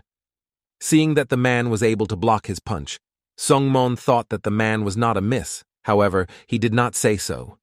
He saw that things would go better now, for help had come to him in the form of another of the knives. The one approached Wang Hao in the blink of an eye and kicked him in the stomach, so that the man flew backwards. The unexpected helper turned out to be Jang Tok-pei, who also asked if he had intervened in the fight for nothing. But Sung-mon replied that his partner had arrived just in time and had perfectly knocked the lad's scruples off. Wang Hao fell beside a trash can that had a lot of bottles in it. Then he thought that the guys were also knives. Confirming his thoughts, Sung-mon asked what he was doing here. After all, the 9 Knives of Ilhak were in charge of this territory. Wang Hao got to his feet, and then said that there appeared to be as many as 9 of them. He stepped on an empty bottle that was lying beside him, and it shattered, but that's what he needed. The man picked up 3 shards, making arbitrary knuckles out of them, much to the guy's surprise. But then he asked where the other knives were, and that surprised them even more, for they saw that he was not afraid. Without waiting for a reply, Wang Hao pounced on Sung-mon and swung his weapon, but the guy defended himself. He saw the moment to retaliate, but the man did not let him take advantage of it and pushed him hard in the side. Sung-mon couldn't stay on his feet and lost his balance. He fell on top of everything else. Wang Hao managed to cut his arm. Then he was beside the lad in a flash, one hand pinning his head to the ground and swinging the other to finish him off. Luckily for Sung-mon, Tok-pai came to his rescue. He kicked the man, and the man had to let the guy go. However, Wang Hao wasn't going to end there. He jumped up and hit Eighth Knife in the jaw with his knee. Such a hold Tok Pai didn't expect. He fell on his back and was also surprised with the man's skills. He fought well. That was enough time for Sung Mon to get up and run over to his comrade, and then he helped him to his feet. Tok Pai said he was fine. He was more interested in where this young man had learned to fight like that. They prepared to clash again and lunged at each other, but this time they were stopped by someone's voice. It was Oh Myung-hwan who managed to wake up and come out of the diner. He didn't even look bad after his hangover. When all three of them saw him, they stopped fighting. They were surprised by his appearance, and Tok Pai even bowed. Wang Hao then approached the guy, addressing him by name, and Sung Mon asked in surprise if they were really friends. Wang Hao told the guy that he thought as if he was different, so he even started to count on their friendship. But as it turned out, he was no different from the guys Wang Hao had just fought. He ended by saying that he hoped the guy would realize it, but it seems the guy made his choice a long time ago. He turned around to leave as Myung-hwan suddenly called out to him, saying that the young man never said his name. He also added that he forgot his blade and gave it to Wang Hao, but the latter only silently accepted the machete and turned around. After thinking for a bit, he still stopped and said his name, and Myung-hwan replied that they would meet again. The next day, Sun Mon and Myung-hwan sat in the chairman's office and reported to Wang Hao. Sung Mong said that he was now hanging around Incheon, and if he wasn't stopped, he would definitely make trouble. The guy asked Lee Sung-hak to only give an order and they would take over the area, but the old man didn't share his methods. Myung-hwan then said he would settle it himself, and when the old man asked if he was sure, he said he wasn't going to fight. Suddenly, someone knocked on the door, and a tall guy entered the room apologizing for interrupting them. When he saw Oh Myung-hwan, he bowed, saying that he had heard of him, and Seung-hak explained that it was their new employee. The old man added that he didn't know how Myung-hwan was going to deal with Wang Hao, but this guy is remarkably smart. Hence, the chairman thought he could help him, so he specifically called him here. Myung-hwan nodded as if to say he understood, and then stood up and extended his hand to the guy in greeting. He introduced himself as the head of the Strategic Planning Department, who turned out to be a young Han Hai-sung.